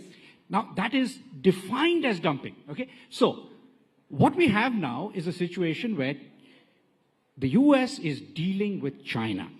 Now, thank goodness. Trump is dealing with China on our behalf. We should all have been doing this. We should be thanking him. We should have been doing this 20 years ago. So now, don't curse Trump. Okay, now let me just complete this. Yeah, the complete point is that most of the rest of the world is negotiating. We have already started negotiating with the US long before April 2nd. We've been negotiating, and we are going to negotiate a mutual reduction in tariff. Once there's a mutual reduction in tariff, there will be no question of a global recession. But global trade will be very disrupted, because at the moment, a lot of what is called these global supply chains, they're all centered around China. They used to be centered around ASEAN before the 98 Asian crisis. So they are now centered around China. If I get you correctly, you're saying this is an opportunity for the rest of the Asian bloc. So the simple fact is, for India, the opportunity is this. The opportunity is that most of our competitors are now paying more. So let's just look at Vietnam and Bangladesh. They were paying 0 tariffs in the US for textiles and garments. They will now pay 37% for Bangladesh and 46% for Vietnam. We lost our GSP benefits in the US market in June 2017. Trump took them away. But he didn't take them away from Bangladesh and Vietnam. So now we have a huge advantage. Now, Gurchan correctly pointed out that labor-intensive manufacturing is the one area where we've completely missed the boat. We've missed the boat. We find every opportunity once a decade to miss the boat there. This time we have a real opportunity to do that well. I'll give I also saw. Yeah. minute each to both of our guests. They've raised their fingers. Yes. Yeah. So I would just say, let's think of this moment as another 1991 moment for India. Trump could be our best friend because ultimately, and PK has shown the way, that really it is only through labor-intensive manufacturing via the global brands, because we forget Indian market is actually relatively small, and we need the best story for India today is Apple, the iPhone. If we just duplicate the iPhone model to all the labor-intensive sectors, and it can be done, but it means work. Forget the work of reforms but you know, when the Prime Minister of Vietnam heard that India had got the iPhone, he flew to Cupertino, California to talk to the head of Apple, and he said, now we have lost the iPhone, give us the tablet, give us the iPad. And he got it. Now, every chief minister in India has to behave in that way. And it can be done. So opportunity, but it needs to be grabbed. And as you were saying, gentlemen, that we have missed those opportunities in the past. Dipanshu, very quickly, I have a final round of questions for you. But one thing we have to be clear. We have 10 years of data of the current government and what it has done. My problem is a lot of this has been said year after year. They've had a number of opportunities. What you would find it difficult to understand is the issue around precursor to labor-intensive manufacturing is human capital development.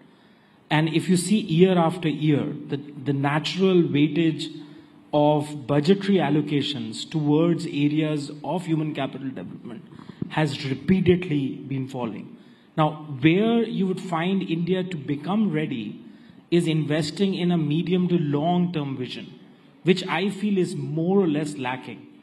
And I think unless and until, because you're talking about Rising Bharat, if you don't have a long-term vision to become another Vietnam, or to become another Bangladesh, or to become another, South Korea, the evidence right now is we're falling more in a Latin American trap of high debt, government putting a lot of money, private sector not investing enough, consumption demand weakening, and you have a situation where you're sort of battling for yourself.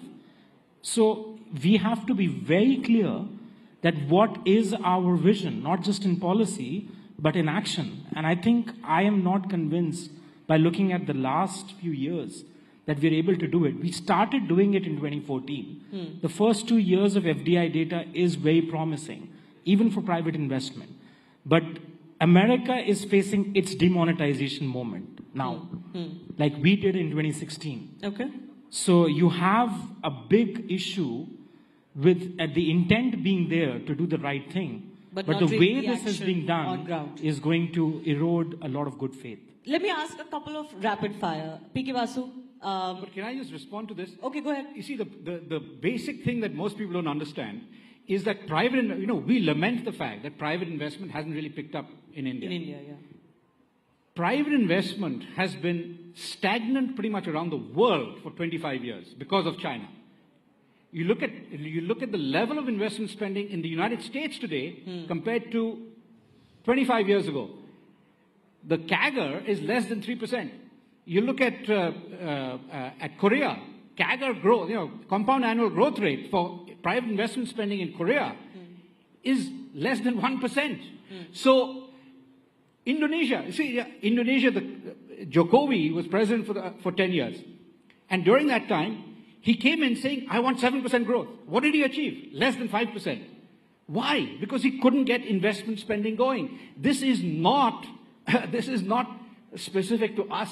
In fact, we are the second fastest growing in terms of investment. He doesn't agree with you. Second point is, it's completely, this is data. Now, the final point I'll make, one more, is that, we often say that we haven't industrialized. We missed the industrial revolution. Not true. India is the second biggest producer of steel, aluminum, cement in the world. We're the fourth biggest producer of cars in the world.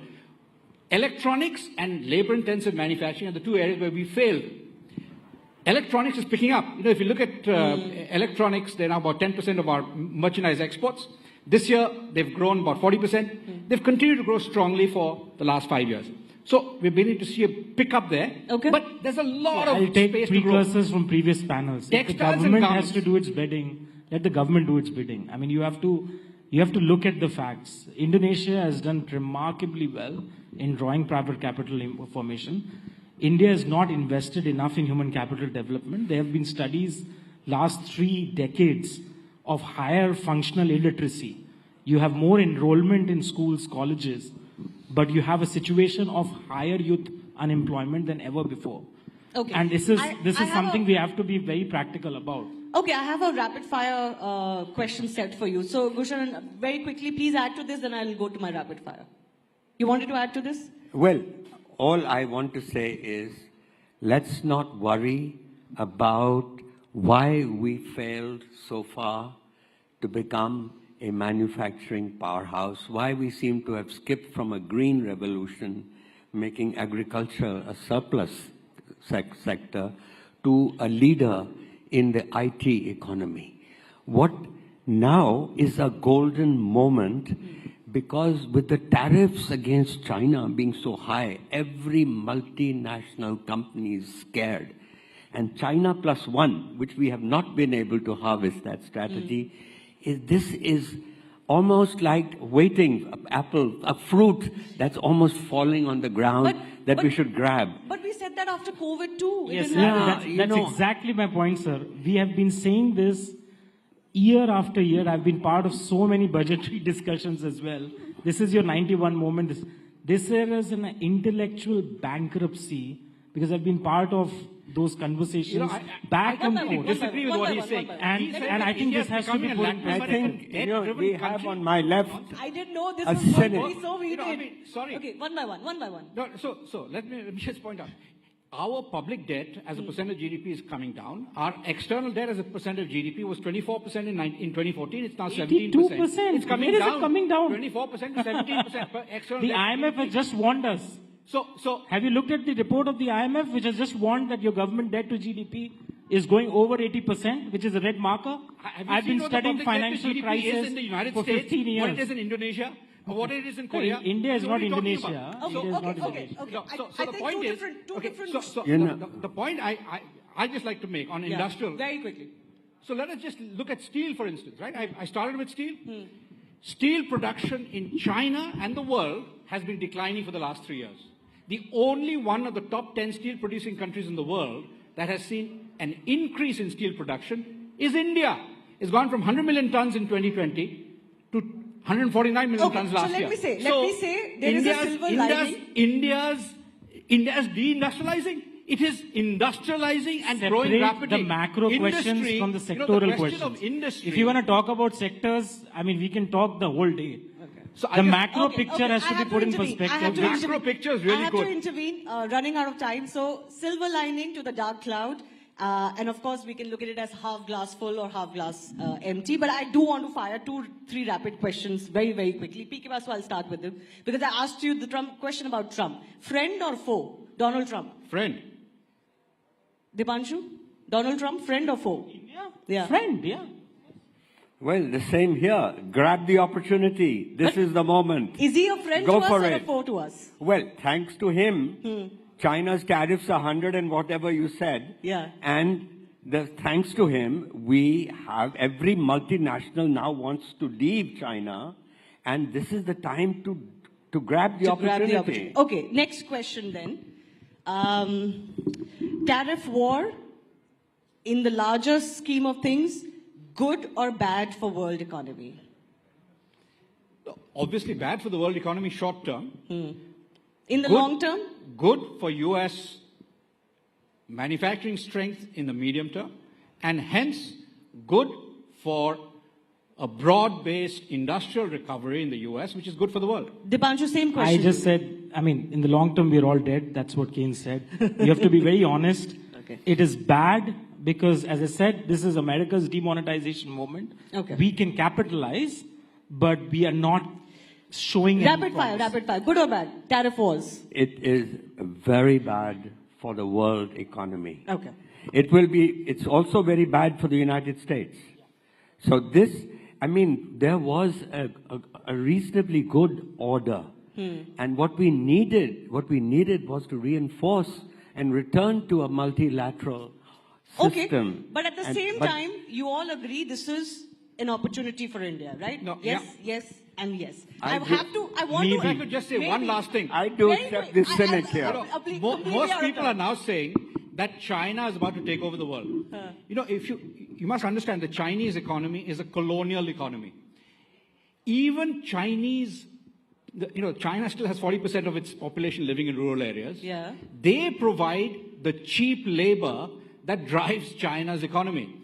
So 10% of China, which is the Communist Party membership, benefits, and the rest are slaves. Okay, so we can discuss Chinese we system don't want to be versus part of our separate discussion on till the cows China. come home. That's a separate discussion. But I did want to end on a nice, slightly better note. The RBI has cut rates today, so consumers are a little happy. We don't know what the markets will do, how they'll behave, but generally speaking, India not But as you bad have to as see the whether rest. it is passed on by the banks to the consumers. Sure enough. Just because RBI has cut rates doesn't mean Sure banks. enough, the government does need some sentiment boost. And let's hope that at least as far as India is concerned, it's going to be in a better stead than the rest of the world. I do have to thank our guests for joining us. Pleasure talking to all of you. And thanks a lot for making this heated. Thank you. A big round of applause, please. Thank you, everyone, for our esteemed guests. 3 economists never agreeing on anything, that's a good sign. Thank you, Shivani. Thank you, esteemed panelists. As Malcolm X rightly said, the future belongs to those who prepare for it today. And so, as Sir said, let's seize the moment. I'm sure you all enjoyed that very insightful conversation. As I was saying, that External Affairs Minister Dr. S. Jaishankar was also here with us at Rising Bharat.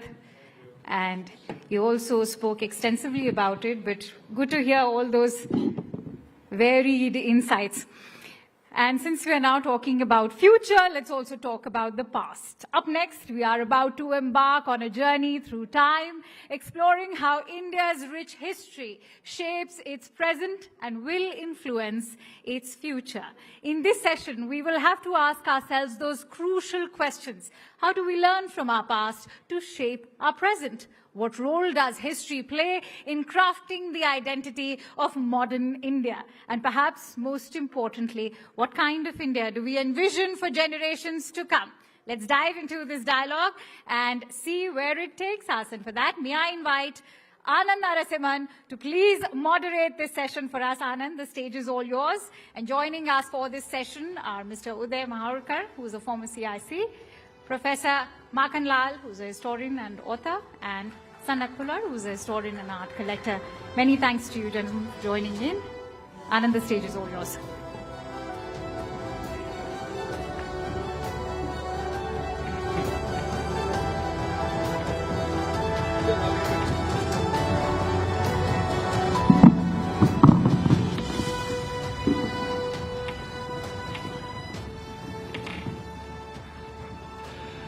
Namaste. This is a conversation I've always loved to speak about, our history. The past, present and the future, let's have a historical dialogue. That's the thought process. Uday Maharkarji and Makhalalji and also Sanat. Thank you very, very much. My first question is, to understand our past, कहते हैं कि अतीत को समझना आवश्यक है, यानी भूत को, we have to understand.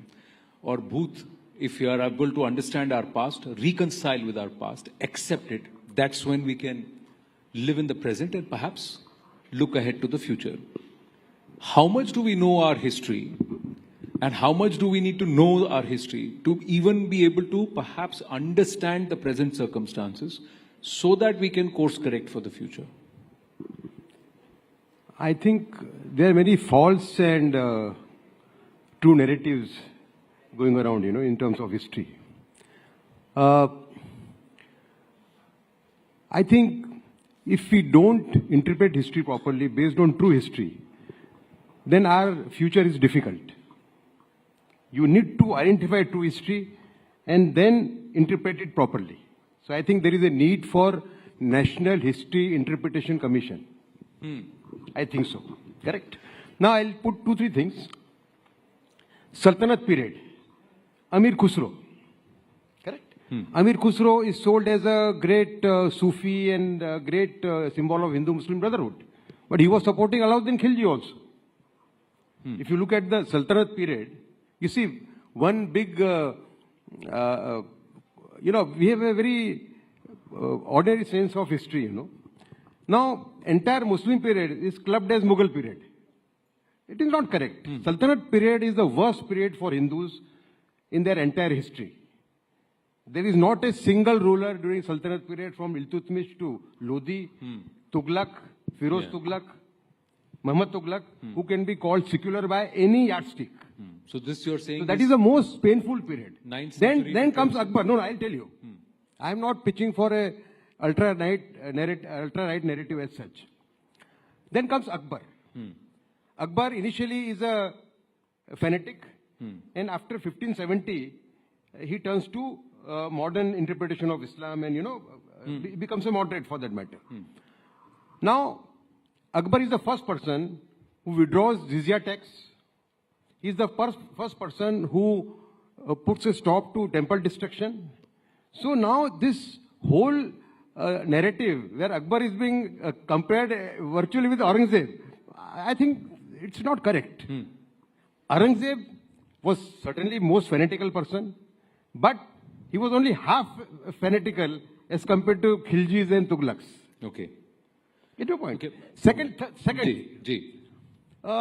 you see, the period between 8th and 12th centuries, when these Khajuraho-like temples were made, where even orgies were, depicted on the walls, correct? That is being sold as a golden period. My sense of history, my understanding of history, based on very good books, says that that was a decadent period of Indian history. Because Vamachari Tantric cult had taken over the society. There were Kapaliks who were doing sex in the open in the 8th and 9th century and 10th century. Correct? And that was the reason why Islam got a foothold in India. So what is being sold, by people who want to serve perverted content, sexually perverted content, that we are a land of those temples. Liberal values, open values. I don't think so, because that is the decadent period, because it was the period where Vamachari Tantric cult took hold of the society. Correct.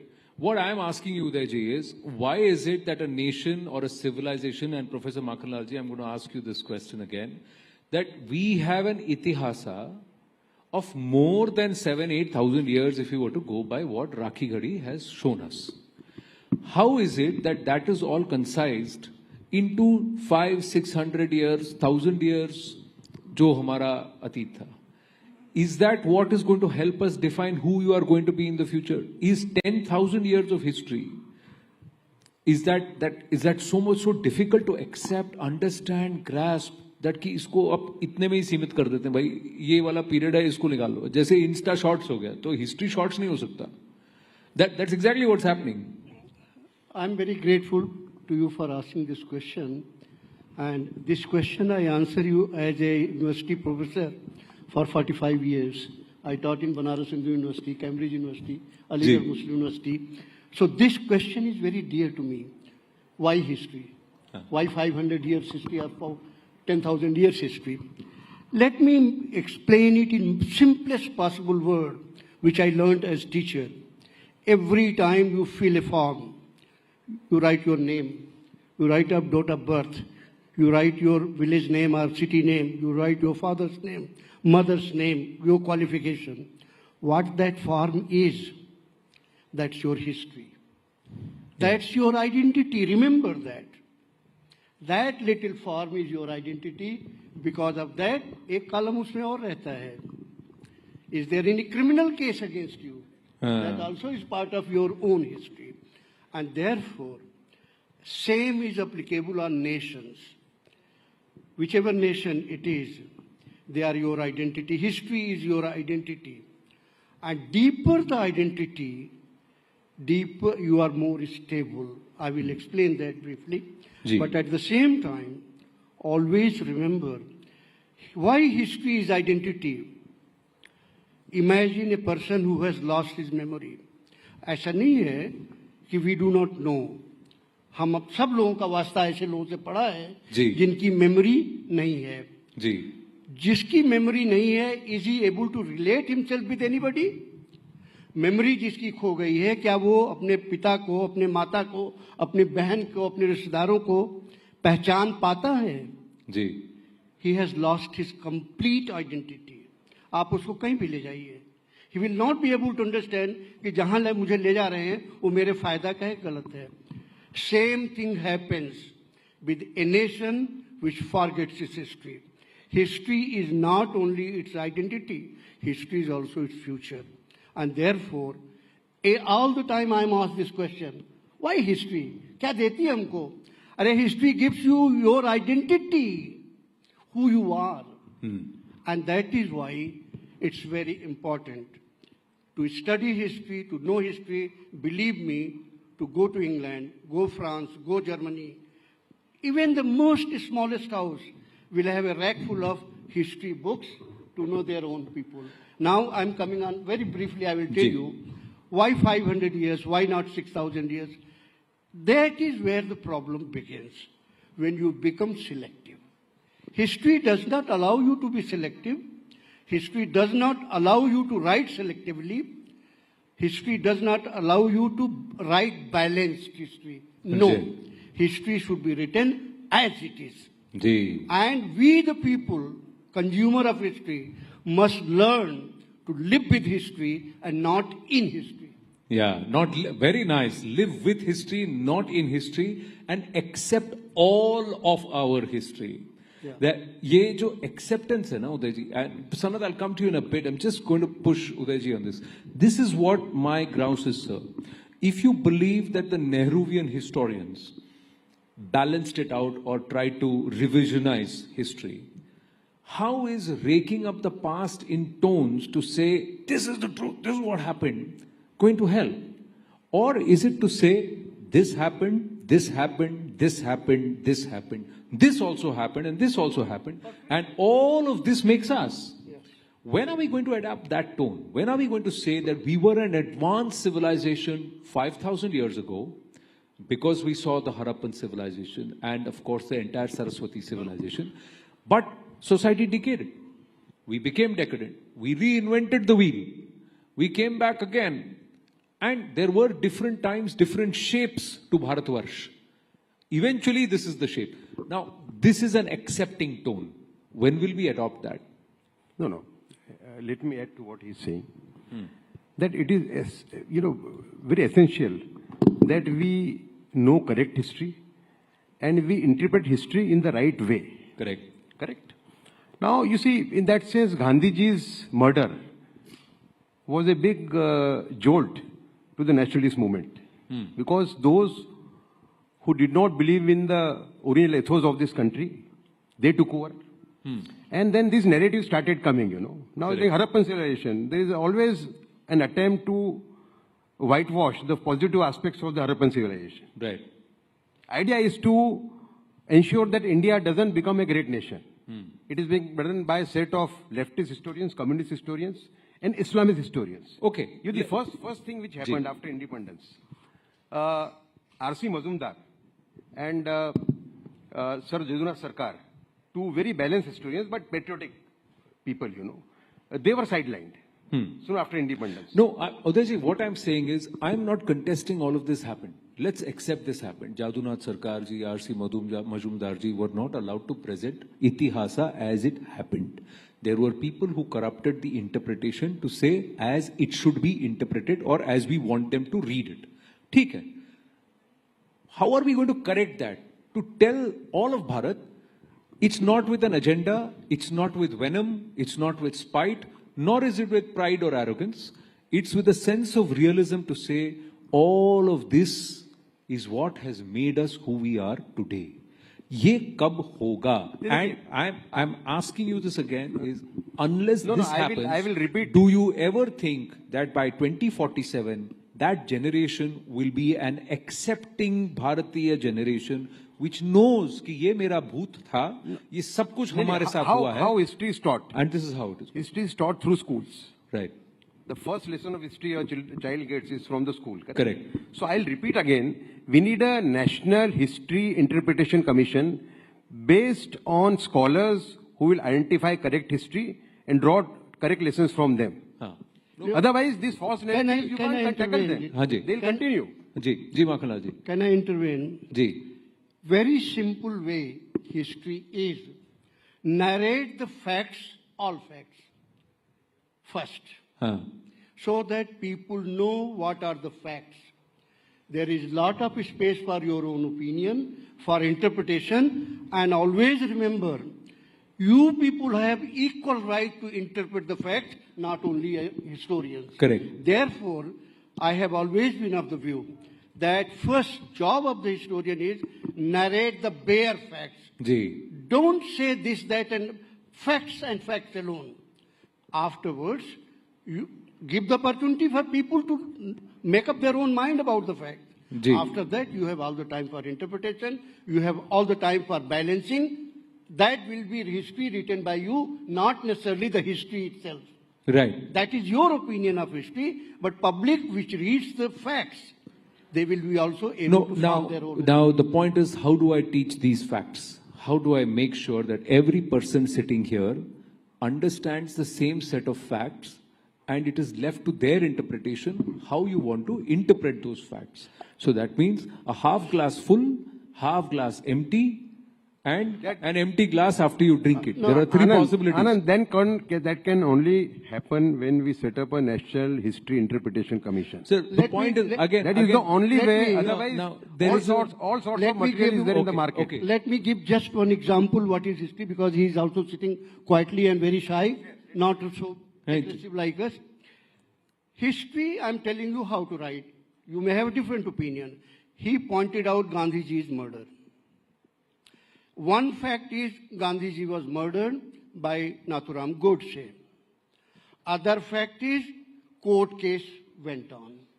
Those files are there. And third fact is Godse's own testimony, which was blacked out for almost 70 years. Correct. Now it is out. Now, these are three bare facts. You cannot amend any of this. You cannot hide away. Exactly. You cannot hide away Godse's statement. You cannot hide away. G.D. Khosla was the judge. He said, if there was a jury and all the people sitting in the hall were made part of jury, Godse would have been acquitted.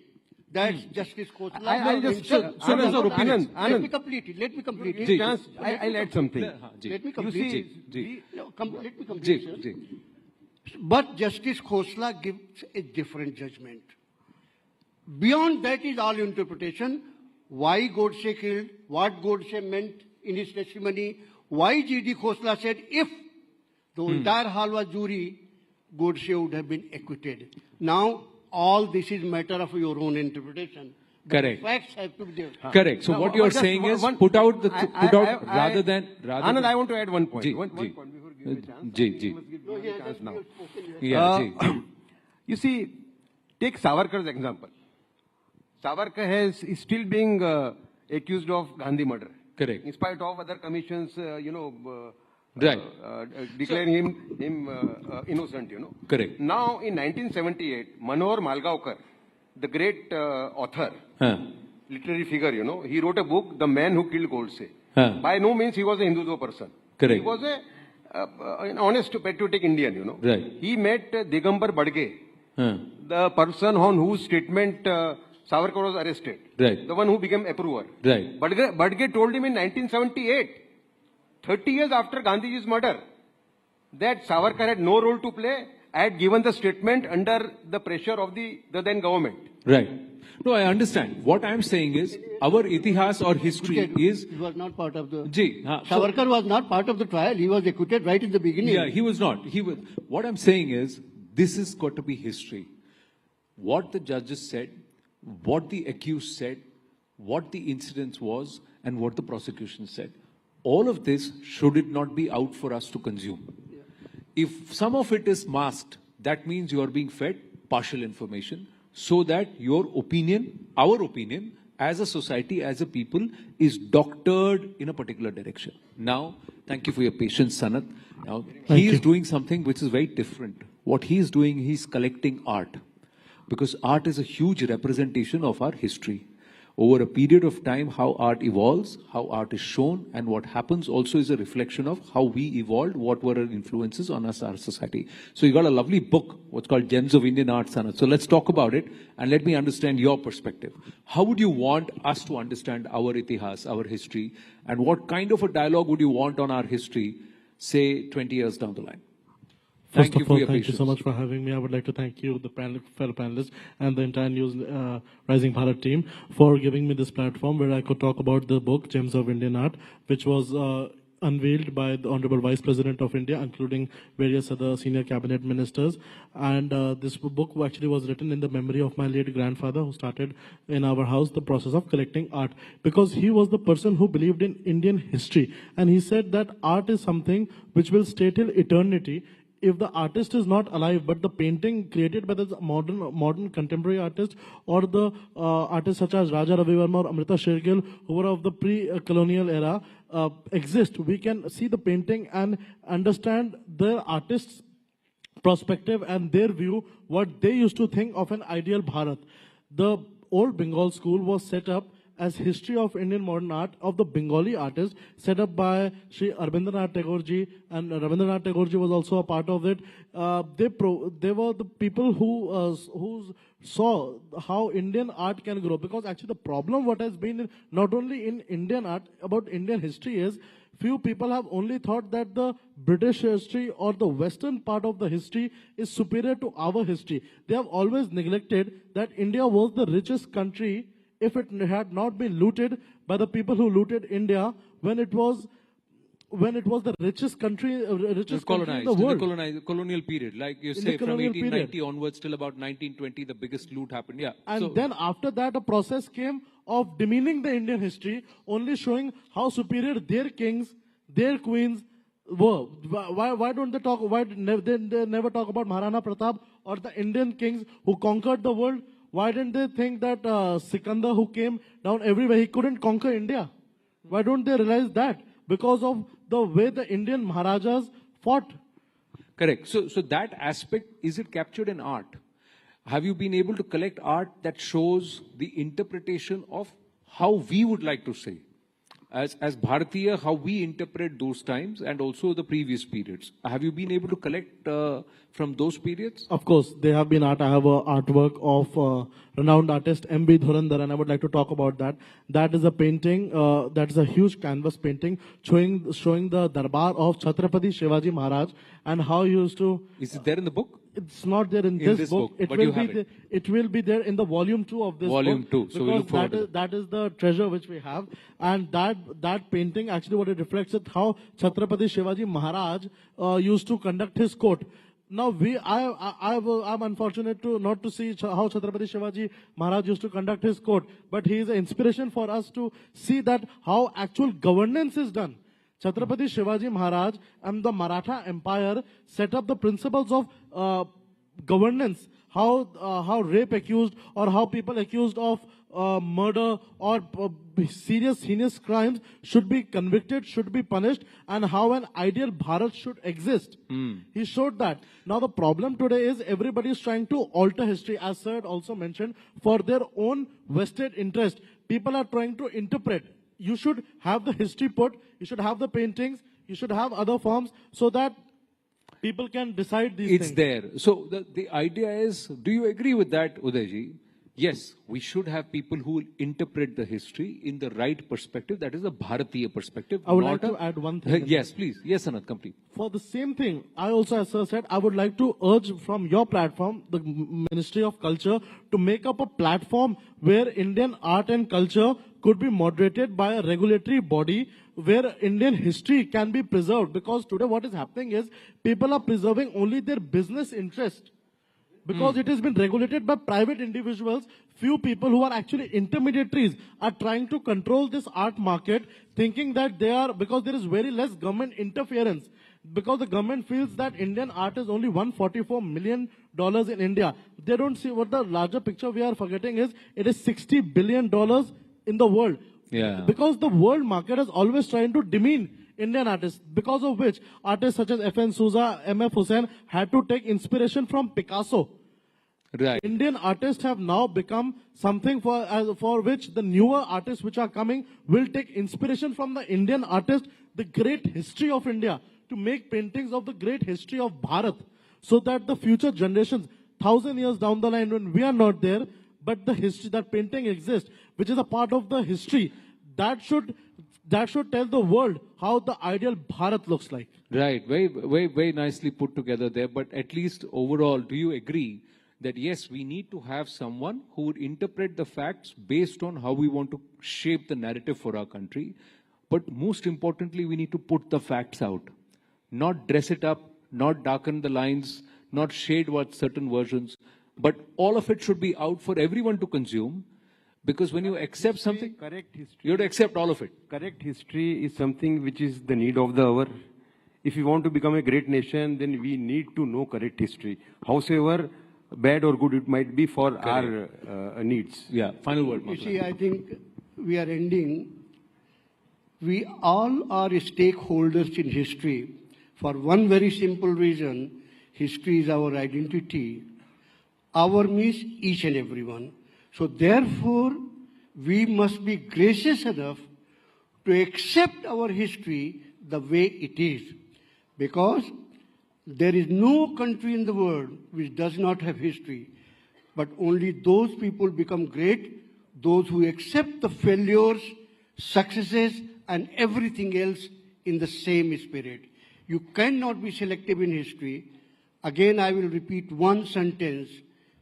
Please learn to live with history, not in history, and own everything.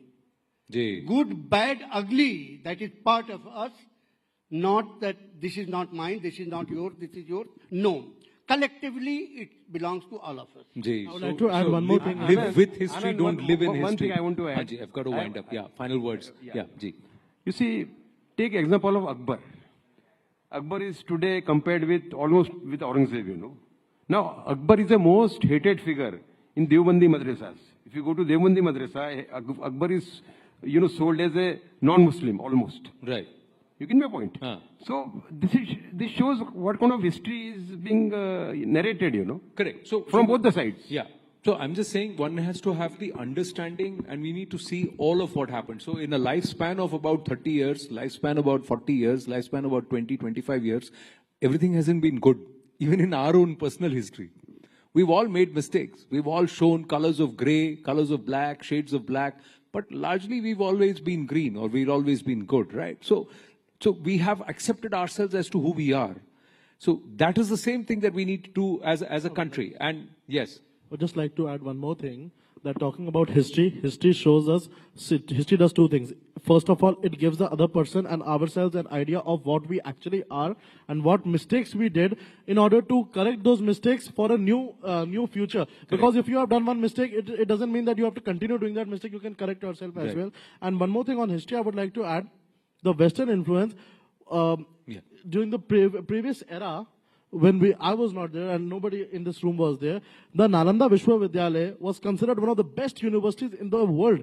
People from abroad used to come in to the Nalanda Vishwavidyalaya. They used to see that how can we get admissions. They were not admitted in our great university, Nalanda Vishwavidyalaya, or universities such as Banaras Hindu universities or other. They were not admitted over there. But today what the trend has started is that you have to go to Harvard, you have to go to Oxford to study, and then only you are considered of that level. I'm not saying that those universities are bad, but what I want to make that the is point again here where is, we are. It's a fact that there were great universities like Takshashila and Nalanda in Bharat. It's a fact that today we lack some of those kind of universities. It's also a fact that there are still potential to build such universities in our country. Now, all these three are facts which we need to put forward. How you look at it and how you interpret it, that we should leave it to the people. We need to correct our immediate history, you know. So correction, the role of revolutionaries. Sir, correction is very simple. Correction is you saying this is right, I saying this is right.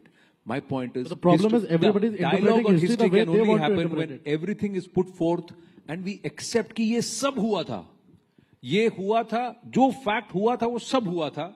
सिर्फ इसको देखो फिर उसको मत देखो, इसको देखो उसको मत देखो. That we shouldn't do. That's where I'm trying to.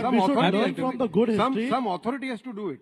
You see, it can't be done by people themselves. Yeah. So, therefore, the National History Interpretation Commission. Sir, I think there will be people who will question the word interpretation. The National History Factual Commission or Revelation Commission, that is perhaps a better word than saying interpretation, because there again it is colored. That's where finally we are having a conversation about our history, and it's an engaging one. It's not a boring lecture. So I think that's why I need to thank all of you that putting perspectives here. And itihas mein bahut kuch hai seekhne ke liye. And all these facts, I think as a generation, we need to have the curiosity to learn, to know, so that हम कौन हैं, कहाँ से आए हैं, कहाँ पर हैं और कहाँ तक जाना है, इसमें absolute clarity है. Thank you very much. Thank you.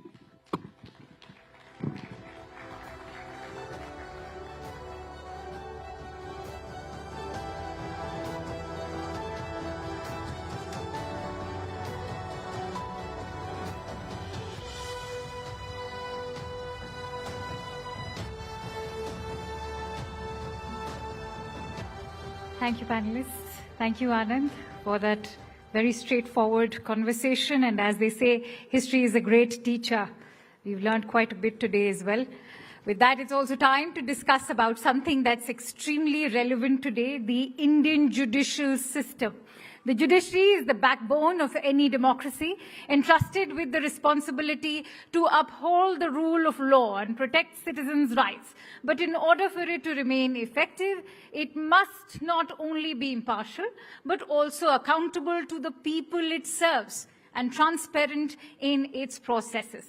And in this next upcoming session, we have top legal minds of our nation who will offer their views on judiciary's role in shaping the future of our courts.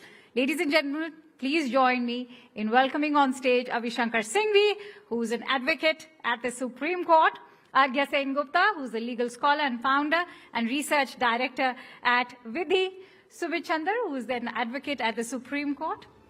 This one is going to be my seat.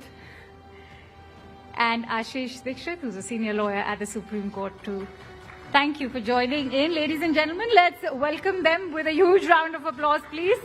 I have the pleasure of also moderating this session.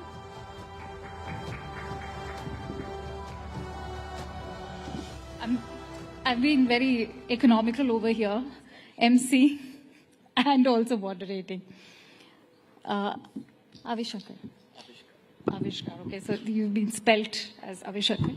But Avishkar, if I may begin with you, I just want to keep the tonality very informal, because I happen to be a mother to a 13-year-old who always tells me, I want to learn more, but the legal jargon sort of gets boring. But I want to actually bring to the point why we are having this discussion is, of course, the month of March, which saw some international headlines, and that was also the case of Yashwant Verma. And that's why I want to ask you, when the Allahabad High Court says that you can't make us the dumping ground, where is the onus? Who takes accountability? Well, I'd start by saying that the Supreme Court is currently cognizant of the matter, and a 3-member committee has been formulated. So I would exercise restraint in saying anything about the impending investigation. But the about the larger accountability issue, bit. Yes, precisely. On the larger issue of judicial independence and accountability and transparency, these are two constructs that go hand in hand. You cannot have one or the other. The independence of the judiciary lies at the heart of our constitution, and it is part of the basic structure. And it is an uncompromising value that and a virtue that we must all live by. Because the judiciary is the foremost institution when it comes to protecting the liberties and freedoms of our citizens. When it comes to accountability of judges, the Indian system is unique insofar as it has the collegium as opposed to the other jurisdictions in the country. The Indian courts, function by judges appointing judges, and there's a long evolution of the law. I don't want to take you through the judgments, but the upshot of this whole thing is that today we have a system where the collegium, the top 5 judges of the Supreme Court, appoint all the judges. And it happens in a rather opaque manner. So the collegium is not the best system that is there. However, the alternate that is there, which is the appointments by an executive interference, would also not, in my view, be a system that would be desirable. Because the collegium, for whatever follies it is, it is still the best option in safeguarding the independence of the judiciary. But when you're talking about the follies, I want to bring you in on that note. In the year 2022, the law minister shared a figure of 1,600 cases where there were complaints against High Court and Supreme Court judges, but there could be no action taken. What do you do about it then? I'd like to bring Yes. So I think the Indian judiciary has a serious accountability problem. And I think we must all be open in admitting that. The fact is that the provisions for accountability of the judges that were made in the Constitution were limited to impeachment. Because we felt that these are persons of such high stature that it's unlikely that there will be too many allegations against them. And by and large, this is largely correct. But over the course of time, as society has gone in the way in which it has, it's foolish to think that judges will become islands of excellence and will remain immune from the rest of what we see in society. Judges are part of the society, and so if the society is going to become more and more corrupt, then the judiciary is also going to go the same way. So if we were to come to the immediate instance of the Yashwant Verma case that you're talking about, my 3 co-panelists argue in court every day, so they may be a little bit more restrained. I don't have that restraint. But the point is, while not commenting on the case itself, because as he rightly said, there are 3 judges who are inquiring into the matter, I think there are 2 points that need to be made. The first is that we can't transfer judges about whom there is some suspicion. Transfer of judges cannot be done on the basis of the fact that there is something problematic about a judge. Because an Allahabad High Court or earlier a Sikkim High Court or Guwahati High Court has a right to have judges who are entirely above board. So just because there is a cloud transfer, the gentleman somewhere is not a solution. So my sympathies with the Allahabad. So where is the solution? Perhaps pause a bit and think what should have been done. Maybe demand the resignation, maybe just pause the transfer, go for an inquiry. Wait for the inquiry? So the inquiry is happening, and I think the answer lies in 2 things. The first is that I think there needs to be a quick time-bound inquiry that needs to take place with a quick resolution as to whether the gentleman is, in this case, is that cash, which is allegedly been found burning in his house, did that cash in any way belong to him? Because it's really unfair on the gentleman. We all know Justice Yashwant Verma is one of the finest judges in the Delhi High Court. If by any chance he is innocent, then this has damaged his reputation irreparably. So we need, not only from the point of view of judicial accountability, but also fairness of the person. And the previous gentleman was talking about fairness during Chhatrapati Shivaji's time. I think fairness in constitutional democracy in India requires the fact that there be a quick and speedy resolution. If the person is guilty, then make sure that impeachment proceedings happen quickly. And if the person is not, then please make sure that he can continue doing his work in the Delhi High Court. You used a very interesting word, impeachment proceedings. I want to bring Sumit on that note. Impeachment. So far, we've not seen any impeachment of a Supreme Court or a High Court or a lower court judge. Why so? Should they be enjoying such impunity? See, there is a provision in the Constitution which provides for impeachment in certain cases. Now, just because in the impeachment process, you need majority of both the houses of the parliament, and they feel that yes, a certain judge needs to be impeached, by all means that process should go on. Now, just because that is not happening or not happening at a greater speed doesn't mean that you start getting involved into the collegium system. You start blaming the entire judicial system. There's an investigation process that is happening. Impeachment is an act of the parliament. The parliament needs to do it. If the parliament is taking time to do it or not doing it in certain matters, you can't again go back to the judiciary and say that, listen, it's because of the judiciary that the parliament is not acting upon. Impeachment is a process in law. It can happen. It should happen in cases where it is deserving.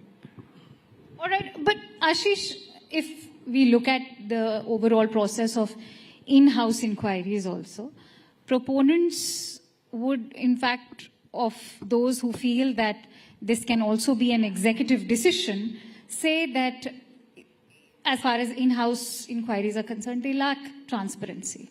And that, is this going to be reliable enough a procedure? Questions are being raised about the authenticity of an in-house inquiry as well. We've had multiple cases where judges have been exonerated. The Karnataka High Court judges who were exonerated from sex scandals some years ago. I think it was 2014. So now they're saying that it's high time that the NJAC should be brought in. Your take. See, we have to see the background in which all these provisions were included in our constitution. We have to understand that initially, before this first judge's case came, the appointments were being done by the executive. But it is only when in the 1970s, the judges were superseded and executive and the parliament and the government of that day exercised much greater influence. I think this concept of appointment by collegium was introduced, and it's not in the constitution. It's an interpretation of the word that when the consent of the CGI is taken, that is interpreted to be binding. Now, this is a system which is going on for last 30 odd years, and we have seen that yes, collegium system will have its issues. The government tried to bring in an NJAC, but the difficulty with the NJAC was the composition of NJAC.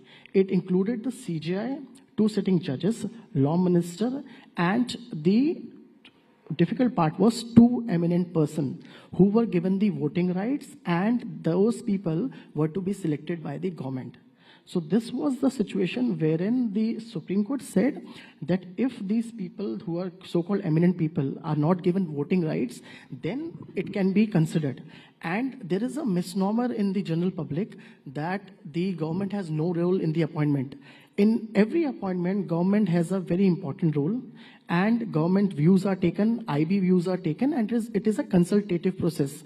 Yes, there has to be a little bit more transparency, but that also has its negative side. Because if suppose a person is a candidature for a judge, if he is rejected and that is declared in public before, then his entire practice gets affected. So that part has also to be balanced. Now, coming to the specific case of Justice Verma, as my friends have said, he's one of the finest judges we have seen in Delhi High Court. We all are surprised, and the inquiry is on. Perhaps the judges who were conducting the inquiry have now gone back and started holding their courts. Maybe we are going to see something very soon. But the difficulty is the protection which has been given to the judges in the constitution, and the purpose for which the judiciary is there, that it is the watchdog of the constitution. Eventually, it is the judiciary where everyone will go when their rights are violated. So we need to create a mechanism where those people are also protected. If you see Election Commission of CIC and all those people. I think that's a very valid point. Because these people have to be protected. How do you weigh in on that? And when we look at the collegium being challenged, many are saying that, it is going to be anti-constitutional also because it is diluting the division of powers. See, ultimately, we have to follow the dicta of the Supreme Court. The Supreme Court has said authoritatively with 9 judges. The NJAC was merely following the earlier judgment of the second judge's case in the 9 judges. So there was no doubt in my mind that the NJAC would have been struck down and the 99th constitutional amendment would be declared unconstitutional on account of it being violative of the earlier judgment. Now, the issue today is more fundamental. It is at the stage of selection of the judges.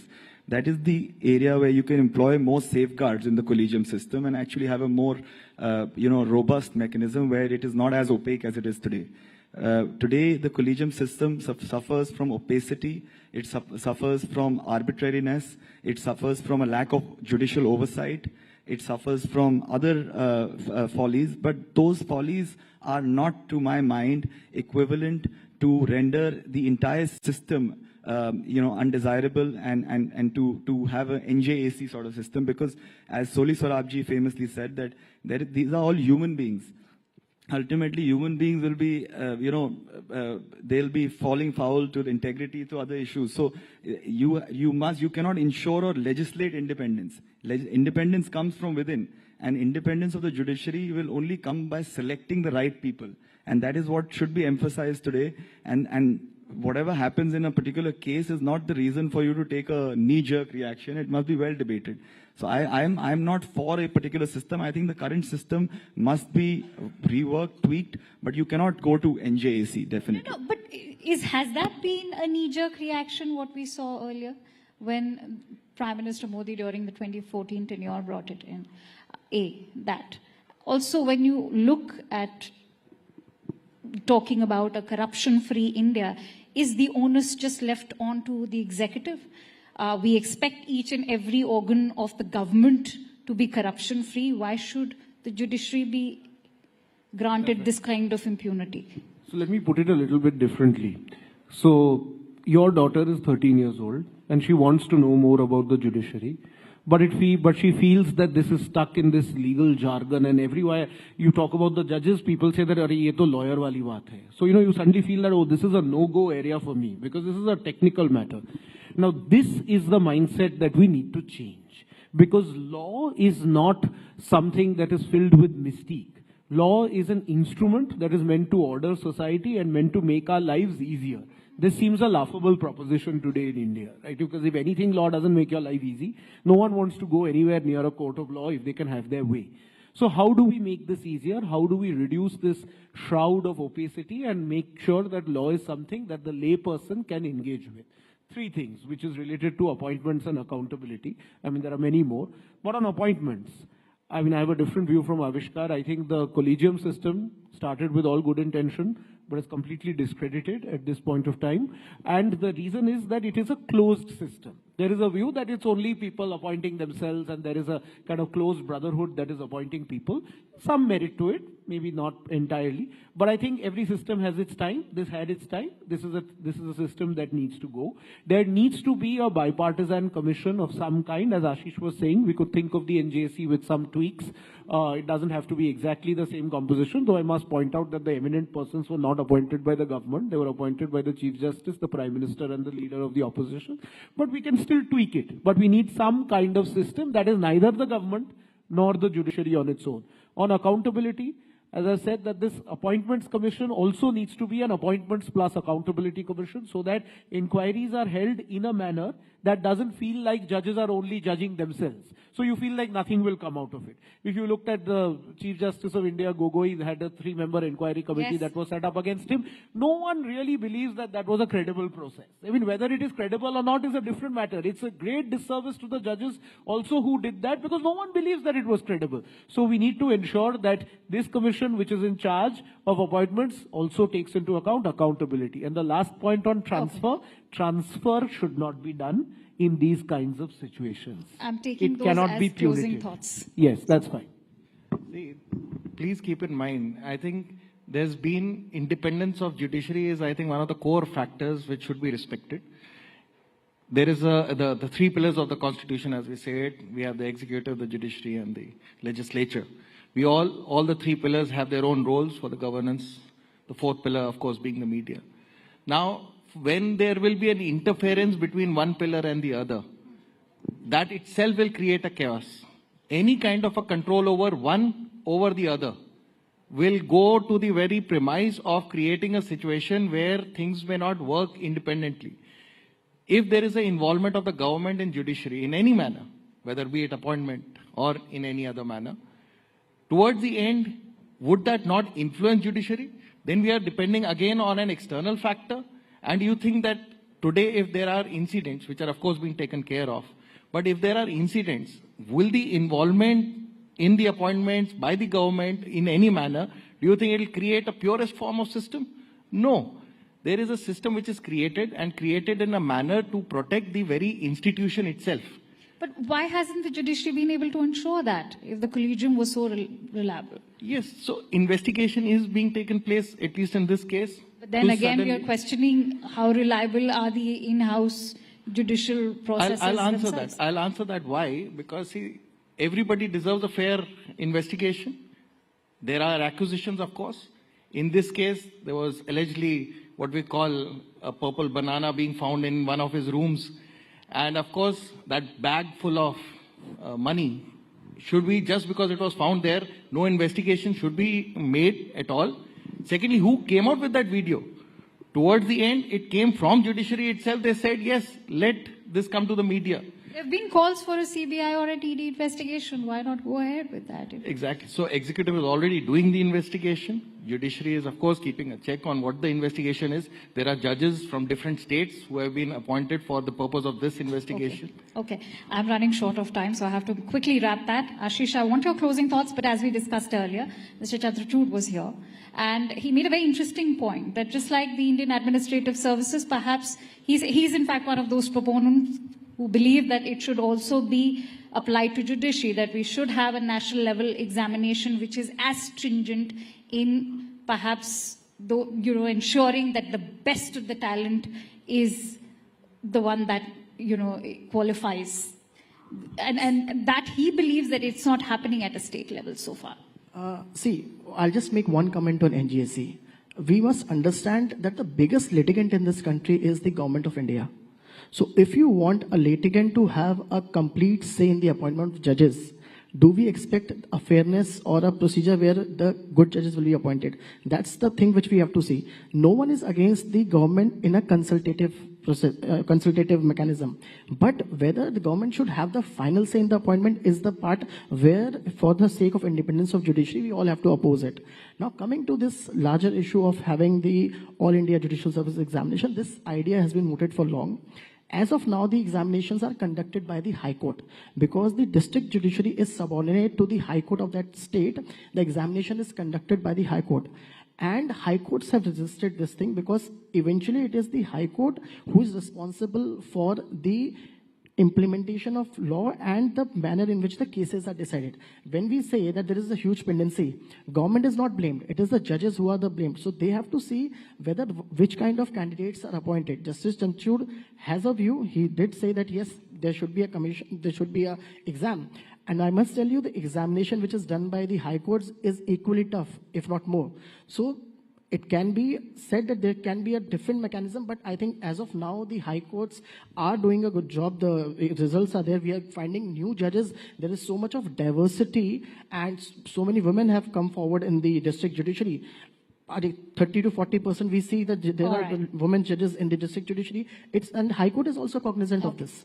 I'd like to give you 15 I'll just seconds. say that if independence of the judiciary is part of the basic structure of the Constitution, then no matter what law Parliament brings, the Supreme Court will always have the right to strike it down if that law falls foul or impinges on the independence of the judiciary. And that was the precise reason for striking down NJAC. Today, they are free to bring any law in Parliament under 368, but that law must be within the structure of the Constitution, and it should not impede in any manner the independence of the judiciary. All right. I'm sure, ladies and gentlemen, all of you will agree that institutions are just not known by the strength of their decisions, but also by the integrity of their designs. Thank you so much for a very insightful conversation. As we all know, as far as Bharat is concerned, Dharma is historic for us. It's in our civilization. Many thanks to you all for being part of Rising Bharat. It was a pleasure having you all over here.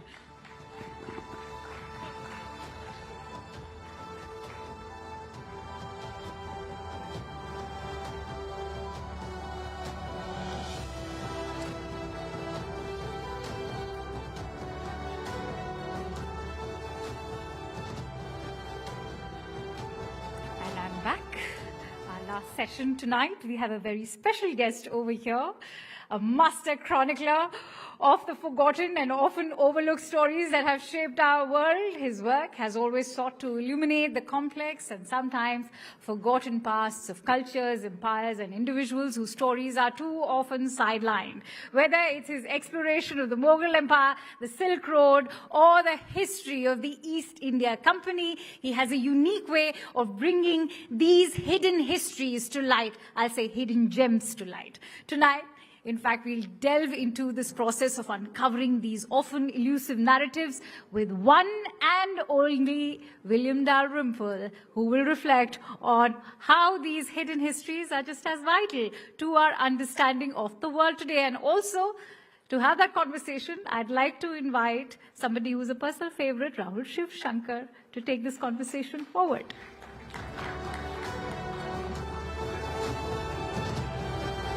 They're enough.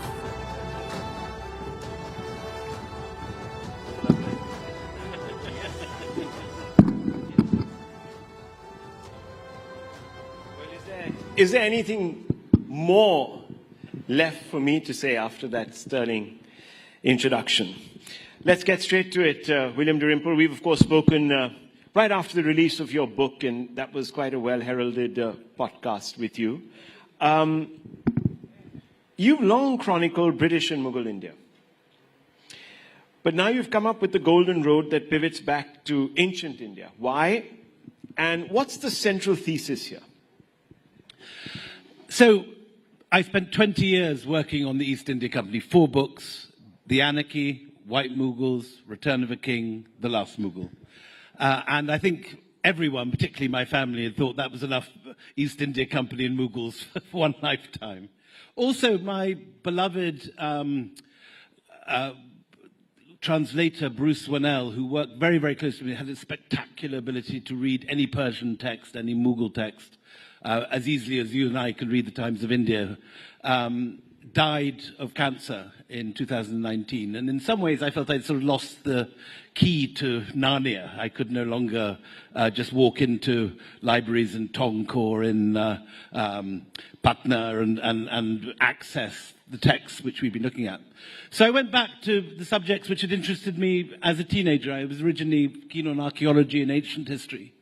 And it was very exciting after 20 years, really, working the same world, to completely discover a new world, the world of early India, of this extraordinary period when India was completely the center of Asia. It was the center initially of the trade and the economy.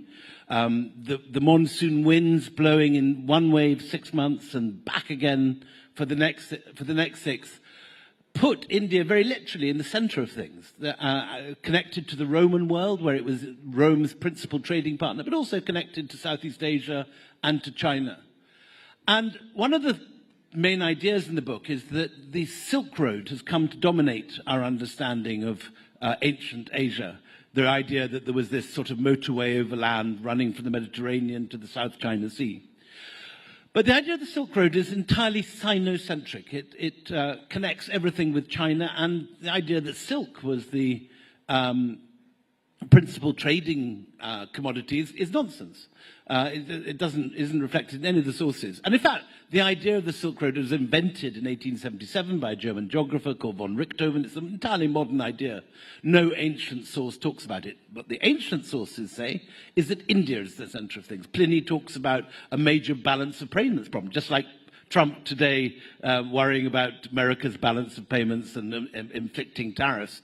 In the Roman period, Pliny is worried because he says India is the drain of all the world. Great Indian exports like pepper, cotton, ivory, nard, and silk, because actually Chinese silk came to Rome via India, were major exports, and they suffered a 30% tariff at the border, not so different from what Trump is proposing for this country now.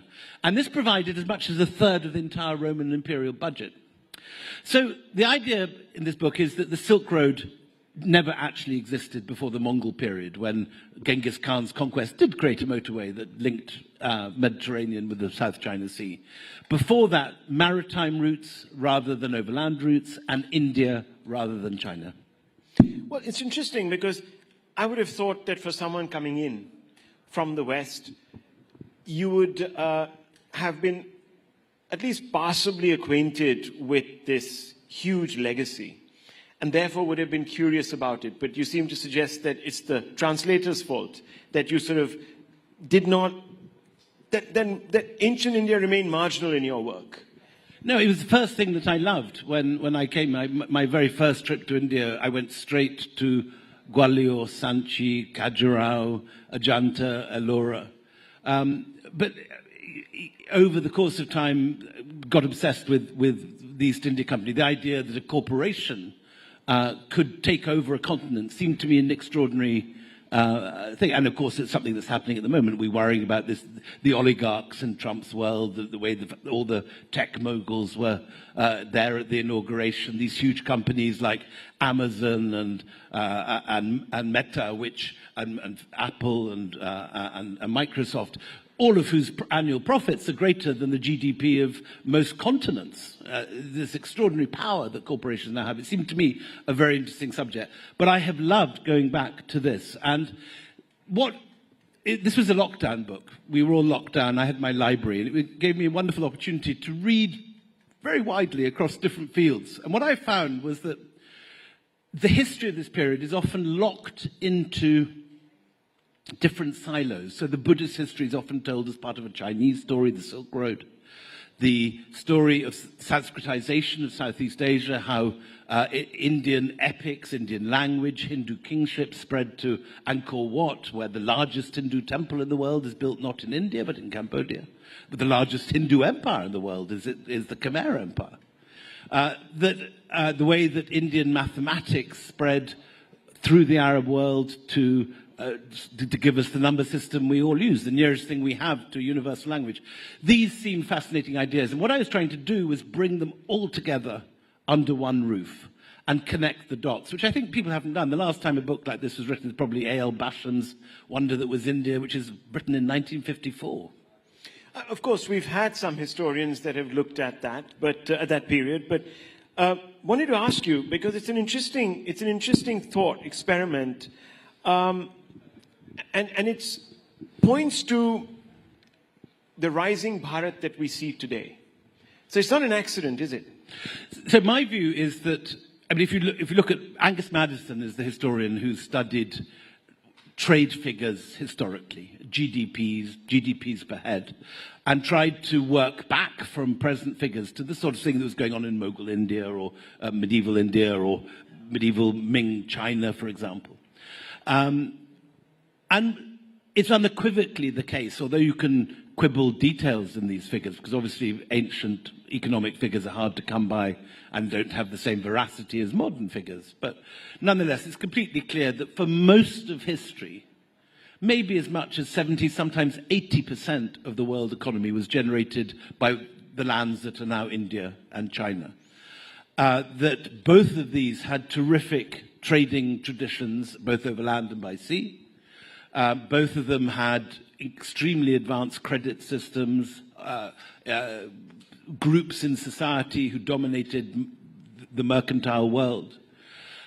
And this was the case not just in ancient India, but as recently as the Mughal period. When people discuss the Mughals, they often think of, Aishwarya Rai and Hrithik Roshan lying back in the palace, dropping mangoes into each other while white pigeons flutter around. What people forget is that those sort of riches, that incredible wealth, was generated, as anywhere else, largely by trade and industry.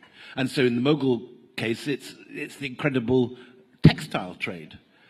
Something like 1 million handlooms in Bengal alone, which is why the Portuguese and the Dutch and the British and the French and the Danish all turned up in the 17th century, because India was a major manufacturing center and was making the greatest, for example, cotton in the world.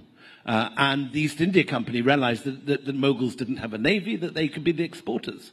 So for most of history, India has been the richest region of the globe. Sometimes China pips it to the post, as in the Ming period. Sometimes India is ahead. But the dip comes, the freak comes, if you like, when the Europeans turn up. And with gunboats, from the moment that Vasco da Gama starts bombarding Calicut, India and China and Southeast Asia, all of them end up seeing gold for the first time in history pour into European pockets and disappear into distant parts of Europe. Then in 1947, the British disappear, the whole colonial system begins to self-destruct. It takes 20 or 30 years, it spreads through Africa, but by the late 70s, decolonization has largely happened. And what we see now, 75 years later, is not some freak of either of the brilliance of the administration in this part of the world, nor some strange quirk of economic history. It is things reverting to their natural place. India has always been a rich country. It has 2 harvests a year. It has rich minerals. It has gemstones. It has spectacularly fertile soils. It has innovative people. And so, seen from the long view of history, the rising Bharat that this summit is celebrating is not anything at all surprising. It's just the natural equilibrium of the world reasserting itself after 400 strange years of European colonialism. I want to ask you a little bit more about, you sort of talked a little bit about, a lot about the trade aspects of things, the economy. But this was also a knowledge system of vast study. Correct. So build on that a little bit. You've really delved into that in your book. There's Nalanda, and before that also you sort of talked about other stuff. Yeah, no, so Nalanda is the subject that the last panel but one was talking about. And they were quite correct to say that Nalanda was the main center of learning in Asia. Our main source for Nalanda is the Chinese monk Xuanzang, who comes overland by foot in the 7th century. And he leaves a very detailed account of this place, which he regards as the NASA, the Harvard, the Ivy League, the Oxbridge of his day. And we know that not just Xuanzang, but hundreds of other monks from China, from Korea, from Japan, come to this place because it has the best library in Asia, 9 stories tall, 3 sections, all the books in the world. You can borrow any of them as long as you put them back in your pigeonhole in the central courtyard in the evening. And Xuanzang is like some sort of bright-eyed undergraduate that's just turned up at Harvard for the first time. Everything is wonderful. Everything is extraordinary. The monks are men of genius. They all work hard. They all study. And it's something which I think has been forgotten. And when people go from this country to Southeast Asia, to Vietnam, to Cambodia, they see the effects of this period. From the 7th century right through to about the 12th century, Sanskrit is the common language of both culture and diplomacy, all the way from Kandahar to Java to Bali. And the renown of Indian literature, like the Mahabharata, the Ramayana, the Puranas, are being read in all these countries. Men are renaming themselves, the small kings at the edge of an estuary in Malaysia. A chieftain in Java suddenly becomes not Kadunga like his father, but is Mahendra Varman, Surya Varman. They take these Sanskritic names, and the landscape is renamed and reimagined. So you have a new Ayodhya outside Thailand, outside Bangkok, a new Kurukshetra in Laos. The Mekong, some etymologies say, is just the Khmer pronunciation of Ma Ganga. So, and most of the main Shaivite shrines in India find their names cropping up again with the new Khmer pyramid temples that are being built in the jungle in Cambodia. So India has terrific prestige during this time. It starts with the economy and with trade, but it grows into a whole civilizational diffusion. And the most remarkable conquest, if you can call it that, of the imagination, important to say this is a conquest of ideas, not a conquest of swords. It was not done with jackboots and spears and shields and swords. This was an empire of ideas, an empire of the spirit. The most remarkable conquest is China.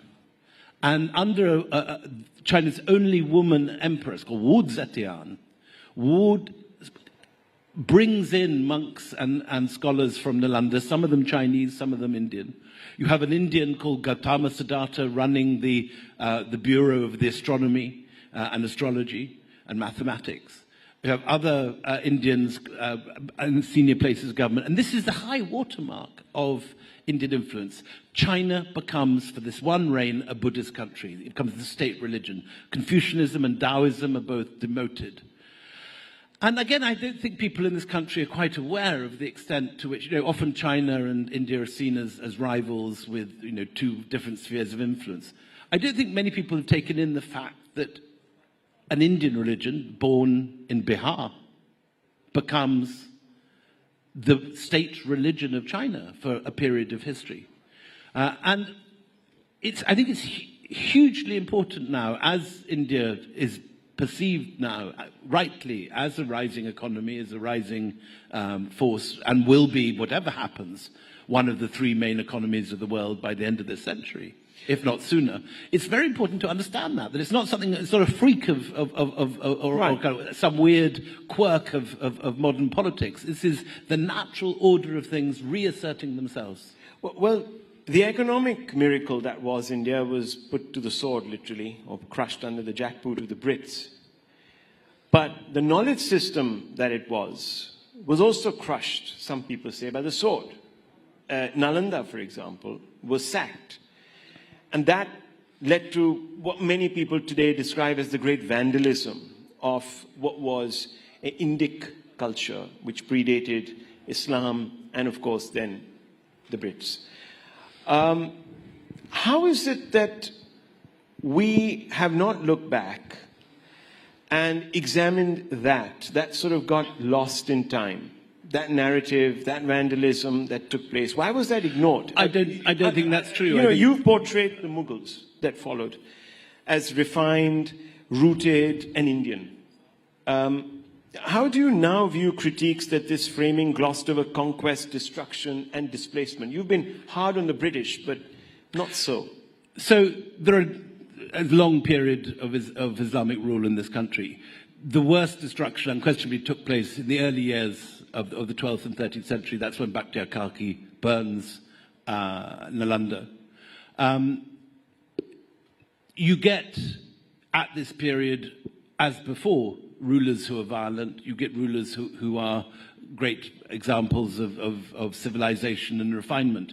It isn't as if violence was introduced to Eden in the 12th century. If you read about Chola conquests, for example, completely destroying the Chalukya capital of Vatapati, ploughing it under so thoroughly that we don't even know where it is today with satellite imagery or anything. We can't find this capital because the Cholas destroyed it, or burning the temples of Sri Lanka as the Pallavas and Cholas did. Violence has always existed. The Cholas also raided Buddhist monasteries at Sompo Mahavihara, which was the equivalent of Nalanda in what is now Bangladesh. So violence is there throughout history, but you're quite right that there's a terrible things that happen, and the burning of a great library, whether it's Alexandria in the 8th century or whether it's Nalanda in the 12th, is one of the great horrible tragedies of world history. Not everything is lost. It should be said that a lot of the manuscripts from Nalanda make their way both before the destruction and as the destruction is happening to Tibet. There are monasteries in Tibet that contain great works of Nalanda monks. The tradition lives on in Tibet and abroad, and much of the learning of Nalanda continues because it has been an international center of Buddhism. You have monks coming from Korea, from Indonesia, from Tibet, and so on. So while what happened is one of the great tragedies of world history, and I would entirely agree with you, it isn't that it's totally extinguished. There is a great deal which survives, and we actually know a great deal of Indian history from Chinese manuscripts translated out of Sanskrit into Chinese, and we have to translate back, like with Xuanzang, in order to understand our own history here. Would you agree with some of those who say that while the Hindu kings that you describe, who went about invading other kingdoms, other Hindu kingdoms, they weren't necessarily supplanting a way of life? The Muslim invasions led to a break in the continuity of a particular tradition, of a Hindu tradition, of an Indic tradition, of a Buddhist tradition, call it what you want. So there's a distinction. Would you agree with that? I say it's more complicated than that. It isn't as if Sanskrit is wiped out. You get the great epics surviving. They are translated into Persian and into other languages. A lot is lost. I'm not for a minute denying that, and I think a great disservice has been done to history by anyone that has ever denied that destruction. But India remains a great center of learning. People come to study in the centers of learning in India. And when, for example, Genghis Khan destroys the great universities of Central Asia, it is here in Delhi that new universities get built. When you go to House Khas village, That is the great University of Ferozshah Tughluq, which was full of scholars, refugees from Central Asia. So there is a long tradition of scholarship continuing in this country under all sorts of different religious and linguistic banners. There are spectacular examples of places where Indic learning continues even under Muslim rule. For example, in Bijapur, where the Sanskrit classics are translated and a lot of the learning. So history is full of violence. There are destructions through all periods of history. But I would say that the tradition has continued. There is a long thread that runs through Indian history, which is not one of continual destruction, but is this remarkable survival. Where did Indians lose thread of this ancient India? Say again? Where did Indians lose the thread?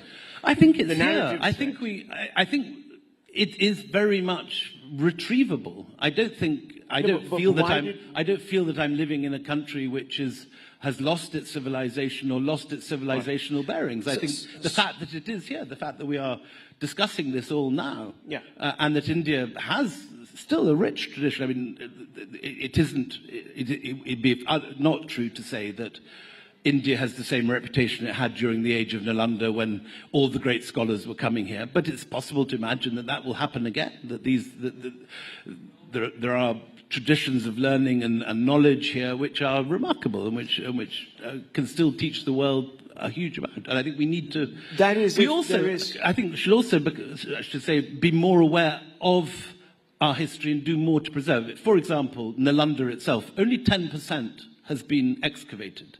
90% remains unexcavated.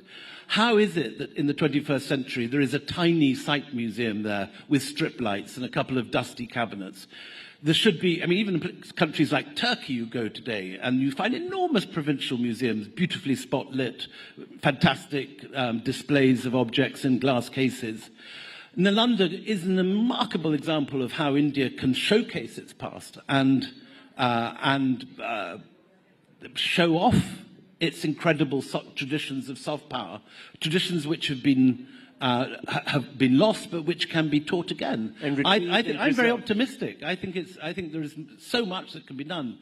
There are so few really first-class, world-class museums in this country, but there is great material here. A decision by government to invest more in museums and archaeology could see this become a major centre of tourism and of cultural display. So let me lead you on to the two final questions because we're running out of time.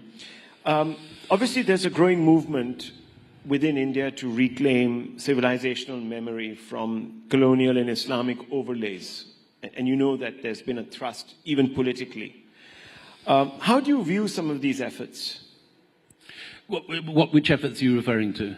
This reclamation of the ancient history. And there are now obviously some amount of tensions that are building up in certain sites across the country where people are hoping that one community would abet in this great reclamation project by giving up their own control, so to speak, or their own rights. India is not unique in that it's a country with many different layers and civilizations, many different periods of different dominance. If you go to, for example, an island like Sicily in the middle of the Mediterranean, there are successive Arab, Byzantine, Spanish, Neapolitan. That island has been ruled from many different places. The answer, it seems, when you have a complex and nuanced history is to write complex and nuanced books about it and to teach it in a complex and nuanced way. That if you go to Sicily, the Spanish rulers who were very unpopular, who were toppled by Garibaldi and the Risorgimento, their statues are not toppled, they're still standing there, they're still in the museums, their objects are on display. History is complicated. There are many parts of the world where civilizations lie in different layers like sediment, like geology. And the attempt has to be made to teach it with nuance. History is not a matter of heroes and villains, of angels and demons. There are grey areas. People, human beings everywhere have both good and bad qualities. And I think that it's very important to try and teach and present history with nuance and with... So what would you say to those people who are accused of poking the majority community in the eye by going out there and celebrating the Aurangzebs of the world or other controversial figures in history. Maybe making even a case for preserving roads that have been named after British colonialists and so on and so forth. How do you react to those? I think history is rich, and that to politicize the presentation of history and just to pretend that only one people have ever lived and ever ruled is a mistake. You would apply that same principle? I don't believe in knocking down statues or changing rules, changing roads. I think, or cancelling out authors and so on and so forth from your textbooks, even if they've said vile things. Like in the West, there is this. I think you've got to struggle to have accurate history and nuanced history, and to try and understand history. You don't learn about history by coming with a set political view and trying to find the facts that prove that view. So you would say that find the facts. Rudyard Kipling, for example, who is now sort of held up as somebody who was a person of his times but no longer relevant because his, frankly, racist views, etc., are offensive to one section of the world, and therefore needs to be expunged or not read. What would you say to that lobby? I mean, I think all of these things are interesting matters to be treated with proper scholarship. I'm not a believer in removing characters like that from the curriculum. I think they are of their time. They should be read. Ditto with Aurangzeb. He's not someone that I admire or hero worship, but he's someone who is part of history, who did certain things, and we should try and understand what he did. History is all about understanding. It's not about lecturing and sort of turning people into whiter than white saints and darker than black villains. It's the science of trying to understand the complexity of our past. And so to cancel people, to knock down statues, to remove things from a complex history which is full of complexity and variety and many grey areas seems to be completely the wrong way to approach these matters. Well, William Dalrymple, thank you for resurrecting the Golden Road, and a road that takes us back to the glories of ancient India and hopefully runs right through and connects us to the present. As a foreigner coming to this country, I am in awe of the variety of the different periods of history. In the sense, I don't have a dog in this race. I don't support one team or the other. And I can get as much pleasure from visiting the Taj Mahal or watching a Mughal manuscript as I can from visiting Vijayanagar or going to the Tanjore Great Temple and being amazed by the Buddhist frescoes of Ajanta. It's all a very rich history, and it should all be celebrated. We leave it at that. Thank you very much. Thank you very much.